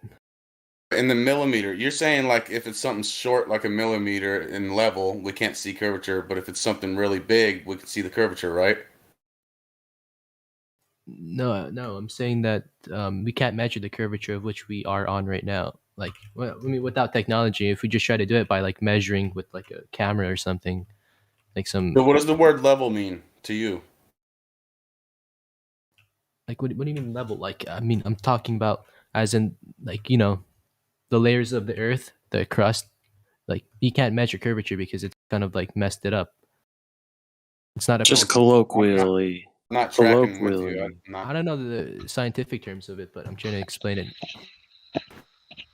What do you mean we can't measure curvature? If we can't measure curvature, then how do we know the Earth's a globe? I'm saying we can't measure curvature with like a telescope or something, just standing. So do boats go over the horizon? Well, yeah, you can measure it to the horizon, I'm sure, but I'm saying No, do boats go over the horizon? No, they go under. Okay, so boats go under the horizon, right? Yeah.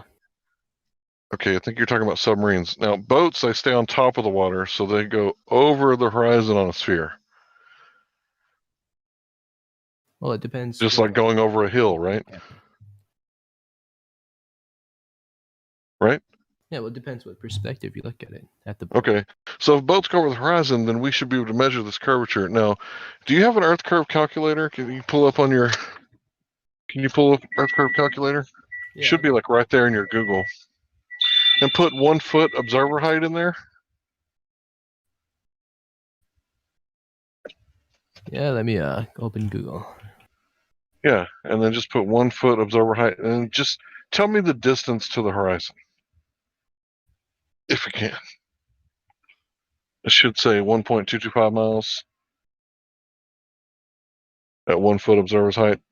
Otherwise, it's 1.225 miles times the square root of the observer's height in feet. But it should just say 1.225 miles. Well, it's 1.2. Yeah, 1.2, close enough. So if we can see the horizon is 1.2 miles away, then we should definitely be able to measure the curvature, right? Yeah, it's only a mile away. It's right over there. Well, not with the surface. Like the crust is not smooth. You can't just measure it. No, we're talking about water, right? Boats go over the horizon. Right, because the Earth is 70% covered in water, right? Isn't that true? Did you know that? I don't know if you can. I don't know. It's like you need to do it industrially. You can't just go and measure it like with your telescope over the water and expect to be right. Right, you got things that you need, right? You need to know like at what distance the horizon is at. You can't just tell by looking at the water, right? You might need an oil platform or something. Can you see the live stream voice text? Can you see what? Can you see the live stream voice text, the room above this one? Live stream voice text. Yeah, Yep. I can see it. All right, so this is a simple argument. It's called modus tollens. If P, then Q, not Q, therefore not P. So if the Earth is a sphere with a radius of 3959 miles, P, then every horizon distance measurement must be no more than 1.225 times the square root of the observer's height in feet, Q. So not Q, we'll get to that in just a second.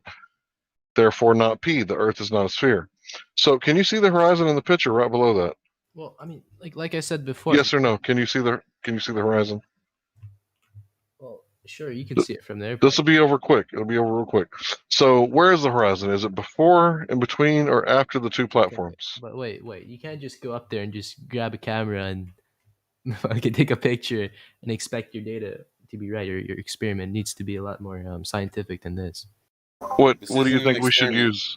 You think we should use like a hypothesis? You need to take. Right. What are we going to find as the cause of this ball? You need to take environmental factors. You need to take like your height. You need like factors such as like perspective. You can't just take a camera and take a picture of perspective. I'm yeah, glad we you brought that we up. got the 1 foot observer's height down, right? We can show you the original video, but the thing is, anybody can go to a large body of water and test this yourself, right? And that's the interesting thing. You ask the globers, right, how do you prove that the Earth is a globe? And they'll say, well, you can measure shadows, or you could look at an eclipse, or you could think about what if possibly gravity, right? But you ask a flat earther, how do you measure curvature? They'll tell you, go outside, find a large body of water at rest. You need about 10 miles, right? And maybe like a mirror if you don't have a lot of money, or you could just use binoculars, a telescope, right? Or high zoom camera, right? And what you see here is that the horizon is 10 times further than it should be. Now, we can give you the original video that's going to eliminate all of your concerns, because you're right, there are variables, and we do need to be as rigorous as possible. I wouldn't use the word scientific, because scientific deals with cause and effect relationships. We're just trying to make a measurement here, kind of like going in to get your shoe size taken, right? You measure your foot directly. You don't look at the shadows outside. You don't look at the eclipse. You measure your foot directly. That makes sense, right? Yeah, sure, but I'm just saying that I don't think you could like you. Sure, but wait a minute. That's like saying I'm not gay, but sometimes on the weekends.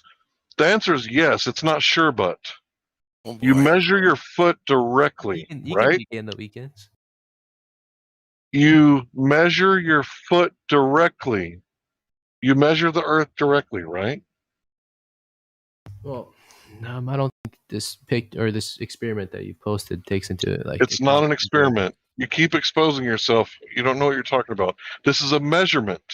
Well, We're trying to measure Earth curve. We have Earth curve calculator, and you make observations. Well, there's probably some variable that's not allowing, or that's allowing this because.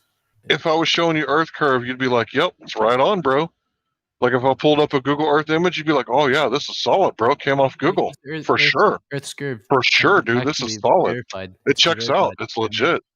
Well, it's right, been but I'm verified showing you something that you can. You live in, dude. You live in, hasn't been officially verified. I don't see the literature on this anywhere. Like, dude. You can. You live in California, right? You live there. I don't. No, I don't. You don't just look at something and expect it to be real. Like, that's just sensing. You need to. I know. That's why I said you can go out and do this yourself. Yeah, I'm saying my eyes. You can't just go out there and depend on your eyes. I mean, your eyes can trick you. You can't depend on your eyes. Yeah, if someone's shooting at you in real life, what are you going to do? There's a difference. Are you going to depend on your eyes? You know what truck drivers do all day long for like 8 hours a day, sometimes more? What do they do all day long? What do truck drivers do? You're taking this out of context. I'm saying you just can't look at something and expect it to be real. I mean, a lot of things, especially something complicated like Earth, investigating like gravity and stuff like that. You can't just depend on your eyes. You need to use actual math calculations, stuff like that. So can you tell us what the argument is here, though? Where's the horizon in the image? Until I see literature and actual paper published. Tell us what the argument is, though. What is the argument being made here? All I have to say is just you need to show me a paper on this literature. Do you understand the argument made in this picture? Yes or no? Yeah, I understand. Well, not really, because there's no literature on it. I don't. Well, you're not very bright. You're not listening. I need a paper on it. Hey, man, what can be edited? And manipulated more, a paper or an gonna image. Need to see a full paper. No, let me ask you. I could give you a paper on Narnia. Does that make Narnia real? Well, I could certainly look at it and do the calculations, like whatever it is. What? I told you this conversation wasn't going nowhere. Yeah. We on a merry-go-round, boys.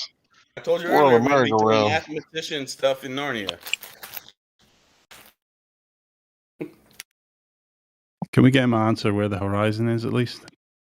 He didn't actually answer. Well, the horizons where, like, I don't know, the Earth curves. Can I get a paper on that? Is it now? Because I can actually get you a the paper on image that. shows that it's 10 times further than it's supposed to be. So has the Earth now got a 10 times larger radius? No, you're gonna have to just, there's some things you can calculate. Some things you can't see, and you just need to calculate. Some stuff you just can't see. But see, that's where you guys are speaking out of both sides of your mouth. Because for 500 years, people just like you have been saying the boats go over the horizon, bro. The horizon's the Earth curve. That's how you know we live on a sphere. Thousands of years. People just like you have been saying that, and now we've got better technology and we can zoom in better because we have telescopes and P900s, right? And now you guys are saying you can't trust your eyes, but science, it's observational, but you can't trust your eyes. If we just went around and just kept only using your eyes and just writing down whatever we say, we wouldn't be getting anywhere. Is that what I'm saying, or is that a straw man? Did I ever claim that you only use your eyes? I just revised what you said. Did I only claim to only He use your eyes? revised it. Oh gosh. Hey, I Hank, said you should thank cameras- him. He revised what you said. I said cameras, telescopes, right? Known distances, known observer height. You got an Earth curve calculator right in front of you. You should be scratching your head right now going, maybe I should go out to a large body of water and measure the actual Earth, that dirt under your feet, instead of looking what's on the TV and the Google, right, and the internets. Maybe I should go look for myself. It's not a matter of the internet. It's a matter of logic and actually, like a lot of No, the things that it's a matter we do of now- measuring it directly. Measuring the Earth directly. Hank, can I ask him a question, please? Sure, bro. Go ahead. Hey, Pat. Yeah. How you doing? Huh? How are you? How are you doing? Well, I'm fine, but my internet's kind of messed up. Okay. All right. So when you look, or when you take a point A to point B, what is the fastest route from one point to another? I already asked him that. Oh, you already asked him that? Oh, okay. All right. Hank did. See, Hank did.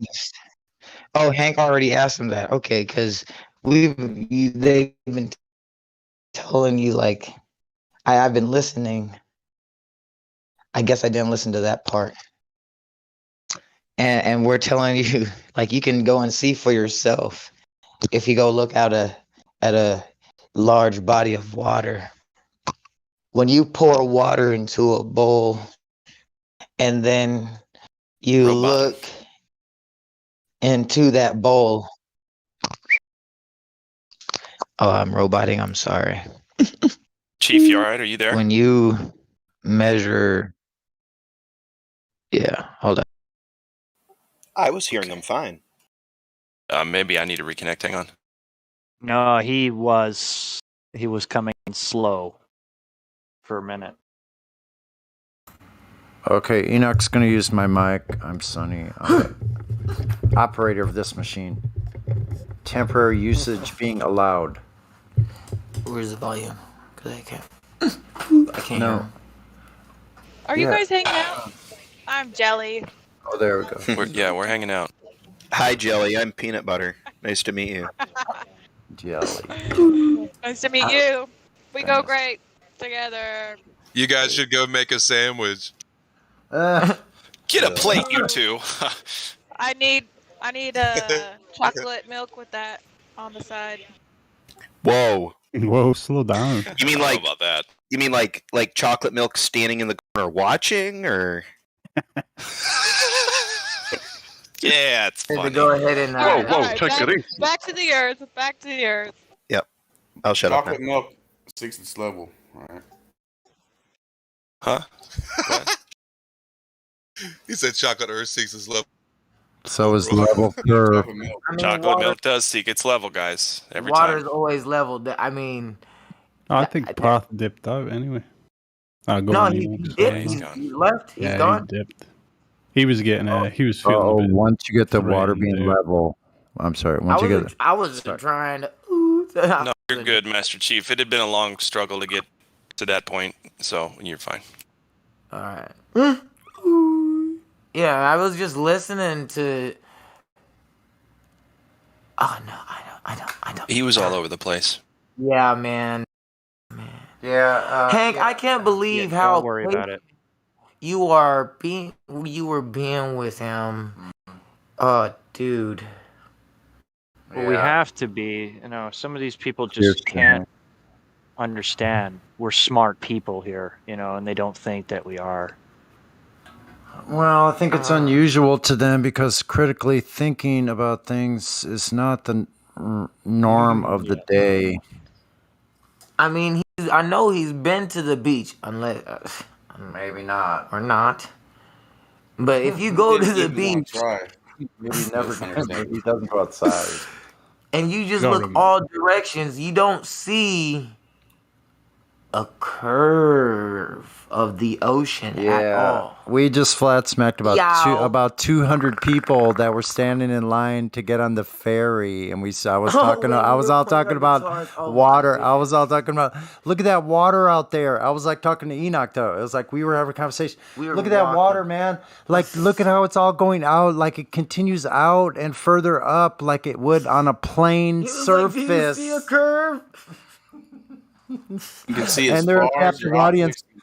They're a captive audience with the face nappies on because they're standing in line trying to get on a ferry, so they're not getting out of line. Yow. Sorry. You can see as far as your eyes and the atmosphere will allow. Or whatever optics you got.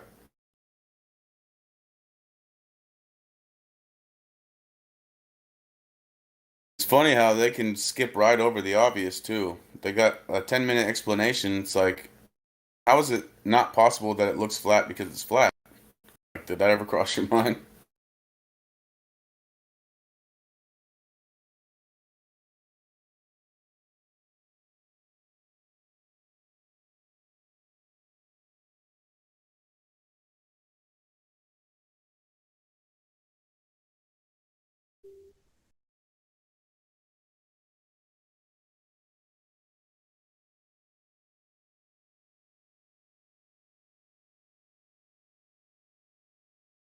Yeah, I don't understand why people these days are so ambiguous. Ambiguous? You know, it's like Exactly. why can't there be an exact truth? I mean, you're a man. People like There is. ambiguity because Uh-huh. Yeah, it's just a matter of where you draw the line. Is that line straight or curved? Yeah, which one is the shortest line? I think people like to live in ambiguity because, you know, they can flip-flop around on their beliefs whenever it suits them, and you can never pin them down to any principle. Yeah, you're not expected to, you know, be a grown adult about your beliefs or anything. You just say whatever you want whenever you want. Yeah, you can just totally go with the flow. Wherever the Malleable. herd takes you. Yep, no such thing as empiricism. It's just kind of whatever feels right that day. You know, 2 genders today, 45 tomorrow. 45. It really, And we're expected to learn them all, too. Exhausting. It sounds so exhausting. Just like, just pick one. Well, they think they're complicated rocks, and the doctors treat them like they're robots, right? So when their male parts come in, they're like, "Oh, finally, right? I'm not a rock anymore." Well, or you could be a complicated crystal, I guess. What kind of, you know? Okay, so anybody know about some Earth curvature? Or Glatflobe wearing globe pants. What exactly did you mean by that? I'm curious. Well, I said earlier, someone said, how do we know he's American? And I said, we may not know, but I'm going to act like I know. And then I said, because I'm trying out my Glober pants, I'm going to act like I know something, even though I don't. I hope that makes sense to you, Glober. What you're saying makes sense. Sure. A little weird, but... Well, the geodesists or whatever, they imagine curvature and they put it into their math and then they minus it back out. Does that count?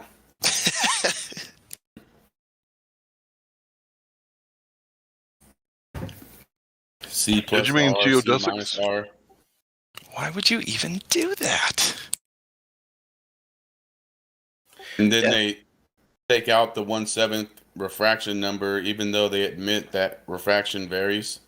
So why would you pick a flat number to minus out?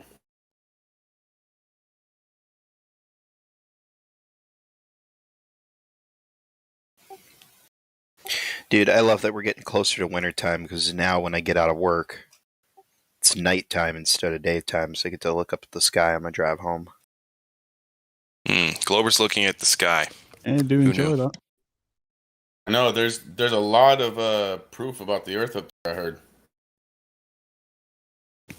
Smorgasbord, cornucopia. I like to think of it more as a complete and total void of explanations from the flat Earth side. Yes, you do like to think that. I told you I go with the thing that makes. Well, it's fortunate we don't live in the sky, isn't it? You don't need to tell us, Platypus. We know you go along to get along. That's why you're a Glober. Hopefully we can help you out with that. Oh, Platypus, we can explain things if you want us to. Like, we can make all kinds of shit up. We have imaginations. We just don't choose to teach it to little children like it's real. And force people at gunpoint to do so. Right? That's the difference between you and us. Anytime anybody words it like that, especially when you do it, Hank, with all due respect, it just sounds like willful ignorance. No, it's absolutely true. It's verifiable. the assumption. Actually. It's the assumption that you've you heard could that people never pay taxes, right? Do people pay taxes? Are people forced to pay taxes? Like they're forced to at gunpoint or the threat of imprisonment, or some kind of if you force, don't, right? hey, dude, if you live in America and you don't want to pay your taxes, then just go live somewhere else. It's that easy. Nah, I was born here.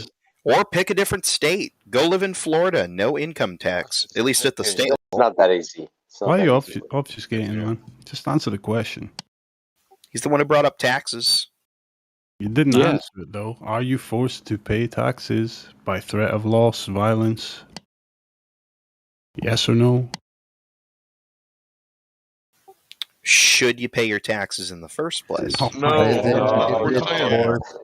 it forced? Is the question on the table is it forced on or my not? part, for me, it's not. I don't have to worry about that because I question know. where it is on right now on the table is it forced or not, Platypus?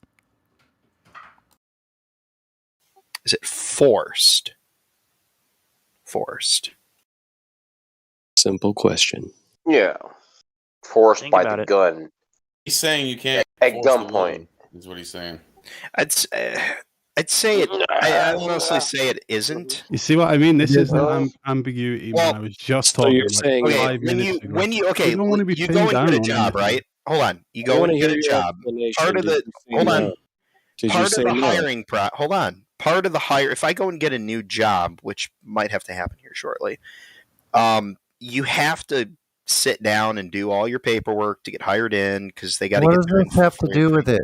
That's Hold not on, I'm getting there. no. Hank, What does it have at to do some with the point. question? The question on the table once again is it forced or not? I'm getting there. I promise you. Just let him get there. When you yes when or you no fill answer. out your paperwork, Whatever with this little story, It's just a go. yes or no Platypus. answer, Platypus. Sonny, I It's a answered your yes or question. no Sonny. answer, Platypus. It's a yes or no answer. I won't settle for anything less. I'm sorry. It's either yes or no. You decide how long you want to be muted. Yes or no? We need the answer. Here you go. Well, you need a social security card to be employed. But can I answer? Got to do your W-4s. You're How many muted. dependents? The answer to the question is no. I was simply explaining why I believe it's no. Okay, now explain. And you're detached from reality. When you go and get a job, you have to fill out all your paperwork, and one of the things you got to fill out is your. I believe it's the W. Is the W-4 the one that you fill out, or is it W-2? It's W-4. Either way, I'm self-employed, you got to so fill out I'm a form. spoiled. Right. W-4. You got to fill out a form. You declare all your. Whether or not you have taxes taken out is an optional. You can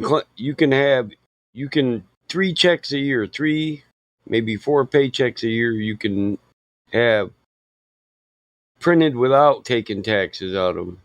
Well, case in point, hold on. But you I can't got a do friend. that all year long. Hold on. I got a friend who lives down in Georgia, and I think he's fucking weird for doing this. But what he does is when he got hired at his new job, he just wrote down what's the point system that you use when you file, so they know roughly like how many dependents you're going to claim? Like I file as a 0-1, and I forget what that means. I believe it like That I'm means claiming you're claiming myself. yourself. Yes, Right. you claim yourself 0 dependents. Right. When he does his taxes, he claims like 3-3, and his logic is he essentially gets none of his tax money taken out from paycheck to paycheck. He just ends up having to pay a big tax bill when he files his taxes at the end of the year. Yes, it's smart. Voluntarily or But, involuntarily? hey, here's the So thing. there. You can only claim exempt so many paychecks a year.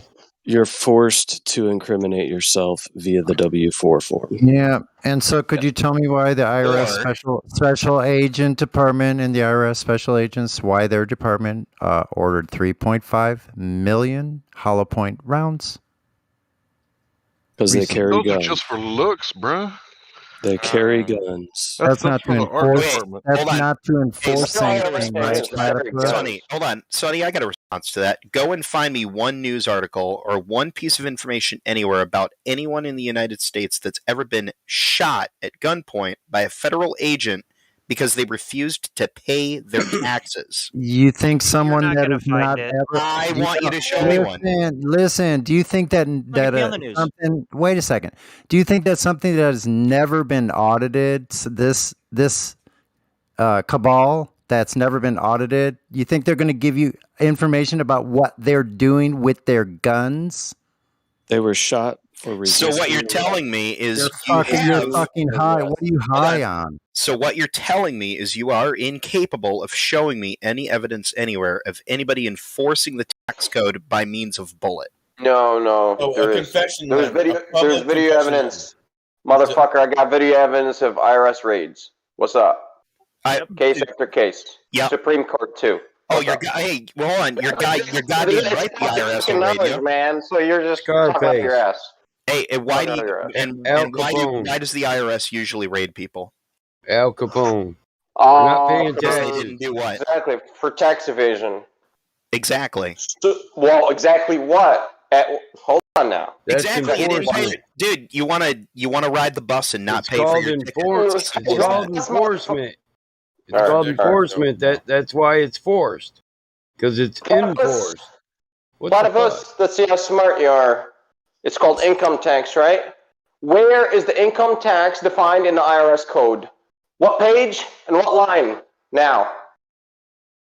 And under what statute are you supposed to pay income tax? Now.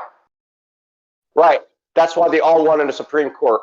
Because under Constitution, your income, or I should not say income, wages and salaries are non-fucking taxable. And they won versus the IRS many fucking times. Time after time. If you got the money, if you could take it to the Supreme Court, you will win. Period. Okay. Okay. I have to sit down and actually dig it up. Yep. I'll get you case by case, bud. It's actually a 1918 case that defined income, motherfucker. Holy crap, 1918? Yep, that's right. 1918. All right. Income was actually defined in that case.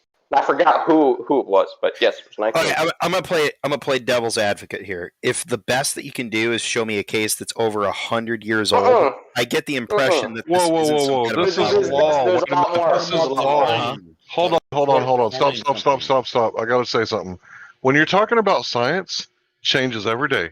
It can change down to the minute, down to the second. When you're talking about law, there's no such thing as your case law is old, bro. It's moldy. No, case law is permanent.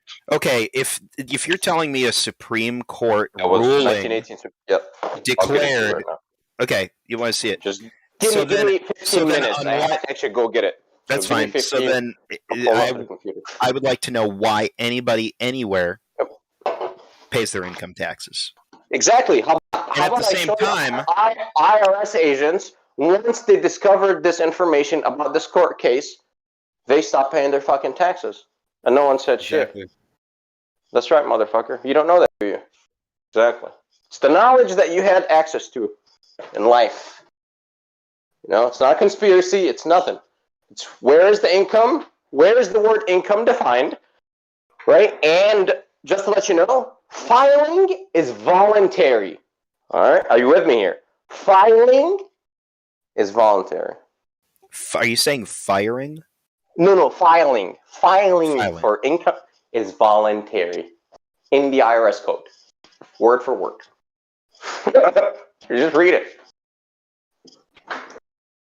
And if you try to find the word income, right? What does it encompass? You will never find it in our IRS code. Never. So it was the 1918 case that defined it was the wages and salaries are non-taxable, and then income, which is like the percentage you make on an investment. That's income. That's the taxable bit. Quick question for you, Sarah. Only for a corporation too, by the way. It wasn't even. Yeah. Anyways, go ahead. Okay. Who defines tax brackets then? What the fuck is that?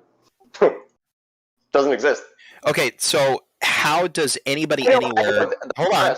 Hold on. Taxes come out of my paycheck. All right. That's right. My employer. Who determines? Hold on. Who determines how much of my paycheck comes out, and where does that come from? That's your employer that takes your taxes out. My employer determines what percentage of my paycheck comes out of my taxes. No, hold on. Dude, let me finish. The IRS, because he's by gun, right? He's following their shit, and they determine the bracket on how much the employer takes out. And what do they use to determine that? Whatever horseshit they got. Congressional law. Congressional law. Do you use the IRS code? Congressional law.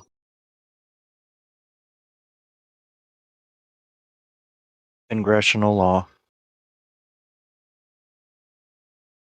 Research time. I got you, bro. I'm gonna give you case after case. I'm on it. Yeah, they say they call people that don't agree with this freaking kangaroo freaking thing we have in the IRS. They're calling them extremists in the media. All right, welcome to the Globe side. What's up? Oh, never mind. I didn't look at who posted that. Prospirus just posted something. I clicked it, and I was going to say something to. Yeah, I was going to say something to Cirrus about it, but that's because I thought I didn't look at the name. Never mind. Okay. Oh, it's good. I told you 15 minutes. It's going to take me a bit. So what time do you go to bed tonight, Glober? Who, me? Yeah. So, funny story. The economy kind of sucks right now. And I have been uninvited to work until we can receive more raw materials. You know, man to man, I'm sorry to hear that, and I hope things get better for you. But I just wanted to ask you, like, if you wanted me to, I could tell you like a bedtime story tonight about the stars. And I was thinking to go like cosmic horror, you know, like I was thinking about just making up like a really good story for you. Please, can you send me that thing too? Please, can you record yourself? That would be great. Thank you. Yeah.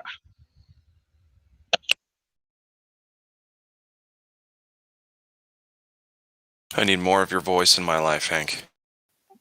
Come on, you know you hate it when I'm filibustering. I really want that. I really want. Don't assume what I hate. Don't identify my hate like that. Don't know my hate. Identify.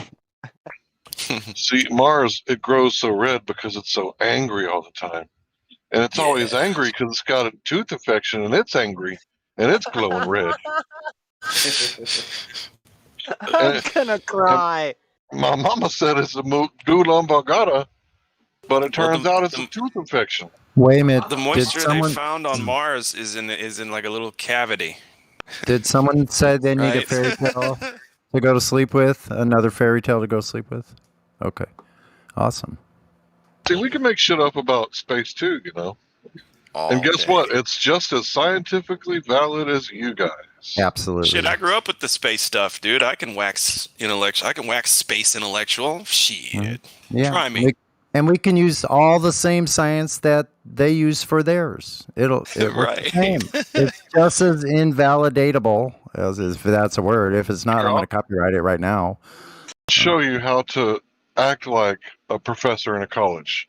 So there's this doctor, whatever her name is, from the UK, and she's now saying, right, Dr. Becky, yeah, she's a YouTuber. She's now saying that black hole or the Big Bang was a white hole, right? So it's obviously the racism embedded in the culture that is Yep. causing her to think this way, right? And she needs to not be so ethnocentric in her cosmology, right? Doesn't that sound like it came from a college? Mm-hmm. Yep. Very good. Very good. Thank you for that. Thank you very much. Now you have consensus. Yay! Go on to the window over there and pick up your paycheck. I get an extra bonus for hating on Whitey, right? Yeah, they're gonna throw those, those people. They'll Hey, I don't know whose mic that's coming it'll probably through, be but under the table. sorry.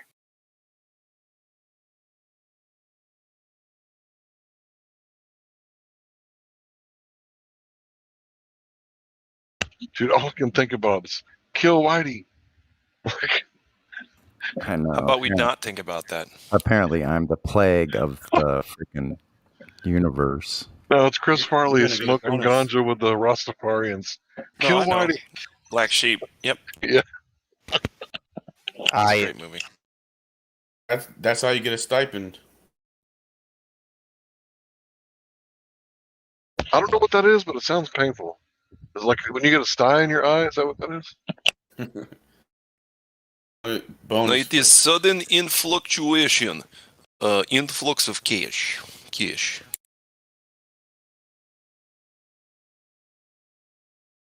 Stipend.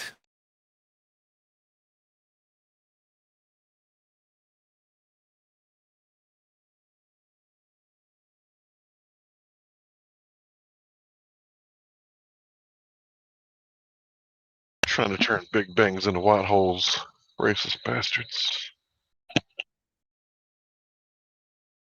Why's it got to be a black hole? Because it's so dark you can't see it.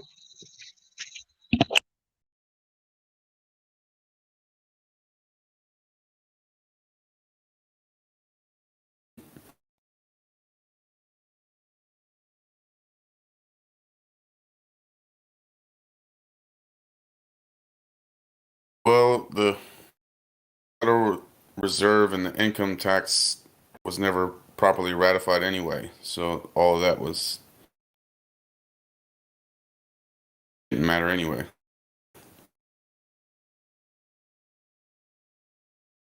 The law was not passed because there was not enough signatures and the states didn't ratify it. Exactly. Had to have 3/4 of the states to ratify it, and that didn't happen. So it's just a mirage. Yeah, but I knew what you're he seeing didn't here know is a that. mirage. So you guys ruined my argument, but that's okay because the truth is more important. What you're seeing here is a mirage. The law didn't actually pass. It bended around.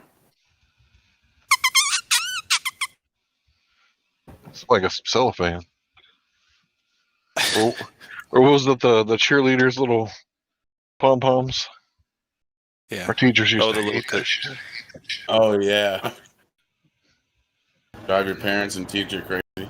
Hey, good evening, gentlemen. Good evening, Helio. Greetings.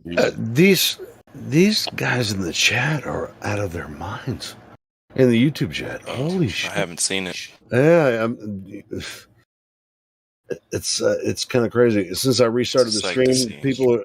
I mean, it's kind of it's like being in the lobby, here inside the Discord.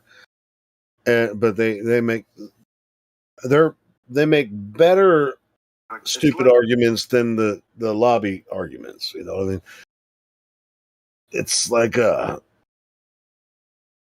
I'd rather just address their arguments here instead of typing the shit out. You know what I mean? Well, they're a lot safer in the YouTube chat because I don't go in there. Yeah, that's what I mean. It's like I don't go in the lobby here, because it's just too boring.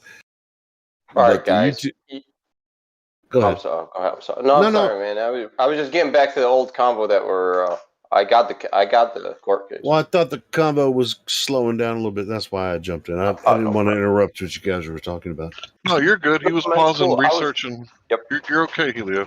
I'm sorry. I'm the one that rumpused you, Helio. Believe it or not. No, to be honest, I was listening to what you guys were saying, and there's so much I have to say about that too. But all right. So I don't talk law. It's my first time on the air ever talking about this. So, if I'm not mistaken, Eisner versus Macomber, 1920. Here's the link. Go read it. Thank you. This is me backing my stuff up. This is the 16th Amendment, right? And this has never been overruled till this day. Till this day. The IRS code and the local courts must be in compliance with Supreme Court, which is right here. Here's the case. Also wanted to back up what I said. I said that science changes by the second, and law, it takes a lot longer for something to change like that. In fact, it has to be like overruled, like you said. So to back up that and kind of cite my source, Alan Dershowitz made the argument that U.S. citizens don't have the ability to choose whether or not they subscribe to the menu of the CDC. He was saying that because there was a Supreme Court case back during the Spanish flu. Oops, I said too much already. But yeah, he was citing that from like the 19 teens as his case law. Thank you.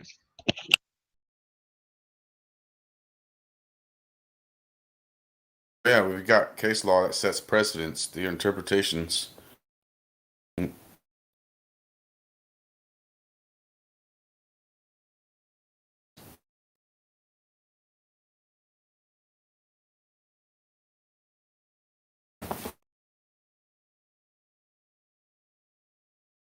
So, Helio, you were saying before you were rudely interrupted by people trying to cite their source.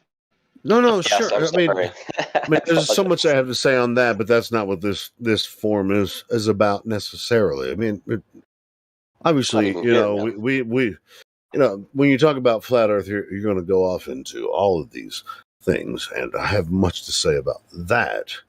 But addressing the people in the chat that have been there, I don't even know where to start with some of this shit. I got an idea. What if we started recording like our little rabbit trails and called it Flat Earth Fractals?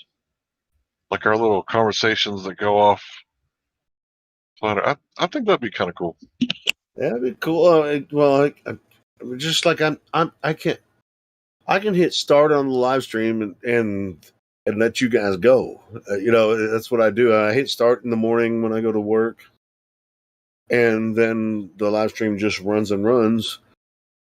And then, when I come home from work, I restart another stream.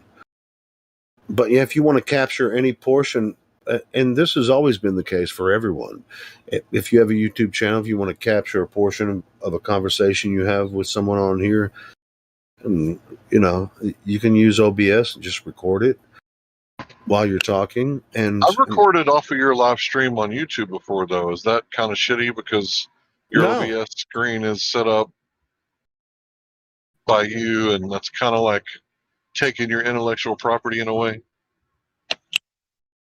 This is a public service. I'm never going to strike anybody for using any of my content. As far as I'm concerned, this is our content. I use the YouTube channel to actually promote the Discord. That's what I do, and I hopefully, dude, I want everyone to, if you're having a good conversation, capture whatever part of the live stream is happening, put it up on your channel. Do it.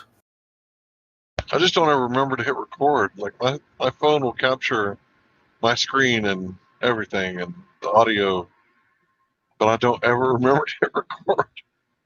Yeah, I know. But even at the same time, I know my videos are long, but you can download them and then clip out that portion that you might want to save and then upload it to your channel. And I don't have a problem with that. I mean, they demonetized this YouTube channel a long time ago, so I'm not making any money off of YouTube. So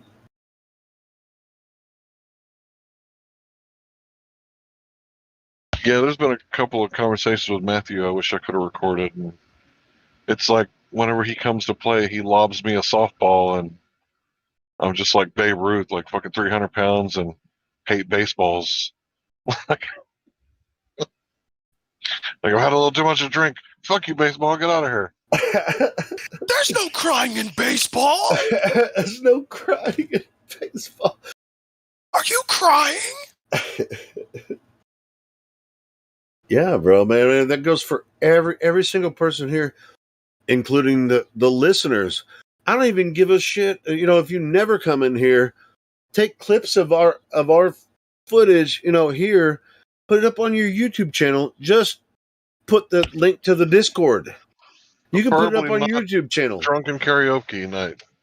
No, don't do that. Preferably not that night. But anyway, but if you actually come in here, or if you think you have something, just take a clip from what we've done here on the YouTube channel. You can take a clip of it, put it up on your YouTube channel, and as long I'm not going to strike anyone, but if you're going to use our content, please just go ahead and put a link to the Discord. That's all I ask. Because I do this as a public service, for the Discord. So it's not, yeah, that's all I'm saying. I mean, it's not necessarily about the channel. People are going to find the channel, and they do every single day. Hundreds of people find this channel every day. But it's really about getting people in here to talk to us.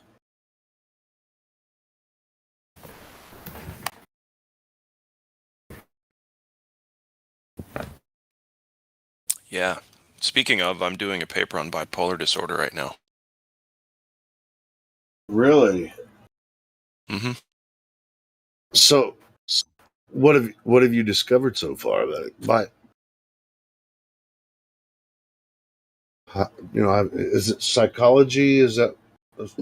Well, it's psychology. I'm finding out kind of what I already knew, but the specifics of it. There's a reason that there's so many different medications, quote unquote, for bipolar, quote unquote, disorder. It's because it's such a broad-ranging topic. Anybody, depending on the time of day, can be diagnosed, quote unquote, with bipolar disorder. So it's kind of a misnomer. When someone says you're bipolar, it's like, yeah, I know I'm human. What else is wrong with me? Is there anything new? So yeah. That's what I was asking. So many medications. Yeah, that's what I was asking. Is there? It's like I'm either normal, as I'm.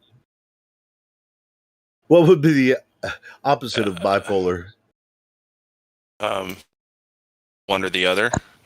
Just like I'm not bipolar, or I'm bipolar. So, singular. Yeah.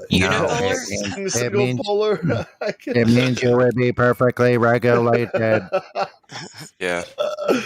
It's like it's exactly what I mean. I've always been, and so how would you That's diagnose exactly somebody? What I mean. How would you diagnose somebody? This is curious. I mean, how would you diagnose someone with bipolar? I wouldn't. I'm not gonna. Okay, well tell us about what you discovered. Well, I mean, you're not a I'm not a psychiatrist. Yet. All I can do is recommend. That's it. Can I talk to you about this bipolar thing? Can I ask you something first? Sure. Are you going to touch on nutrition at all? Here in the server or in my paper? In no, your paper. They're not asking for anything regarding nutrition. It's not like how to actually treat it. It's medical stuff, the medical practice. Okay. You know what I mean? Gotcha.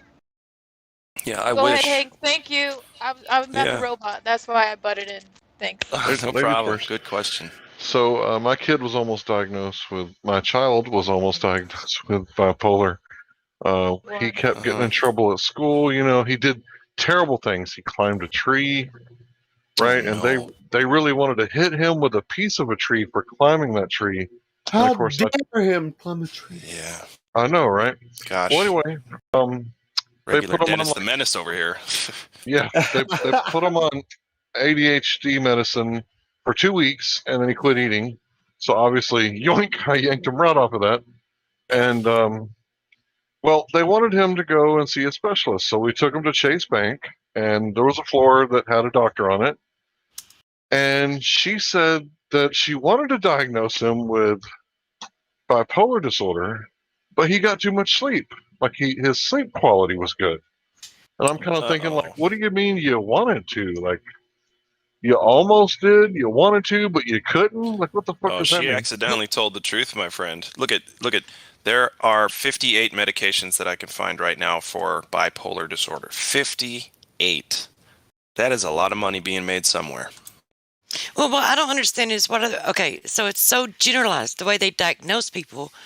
If you are at one given time in a really good mood and happy, and then at another given time you're depressed, then boom, they want to say that you're bipolar. If you're not sleeping well, in addition, then they will say that you're bipolar.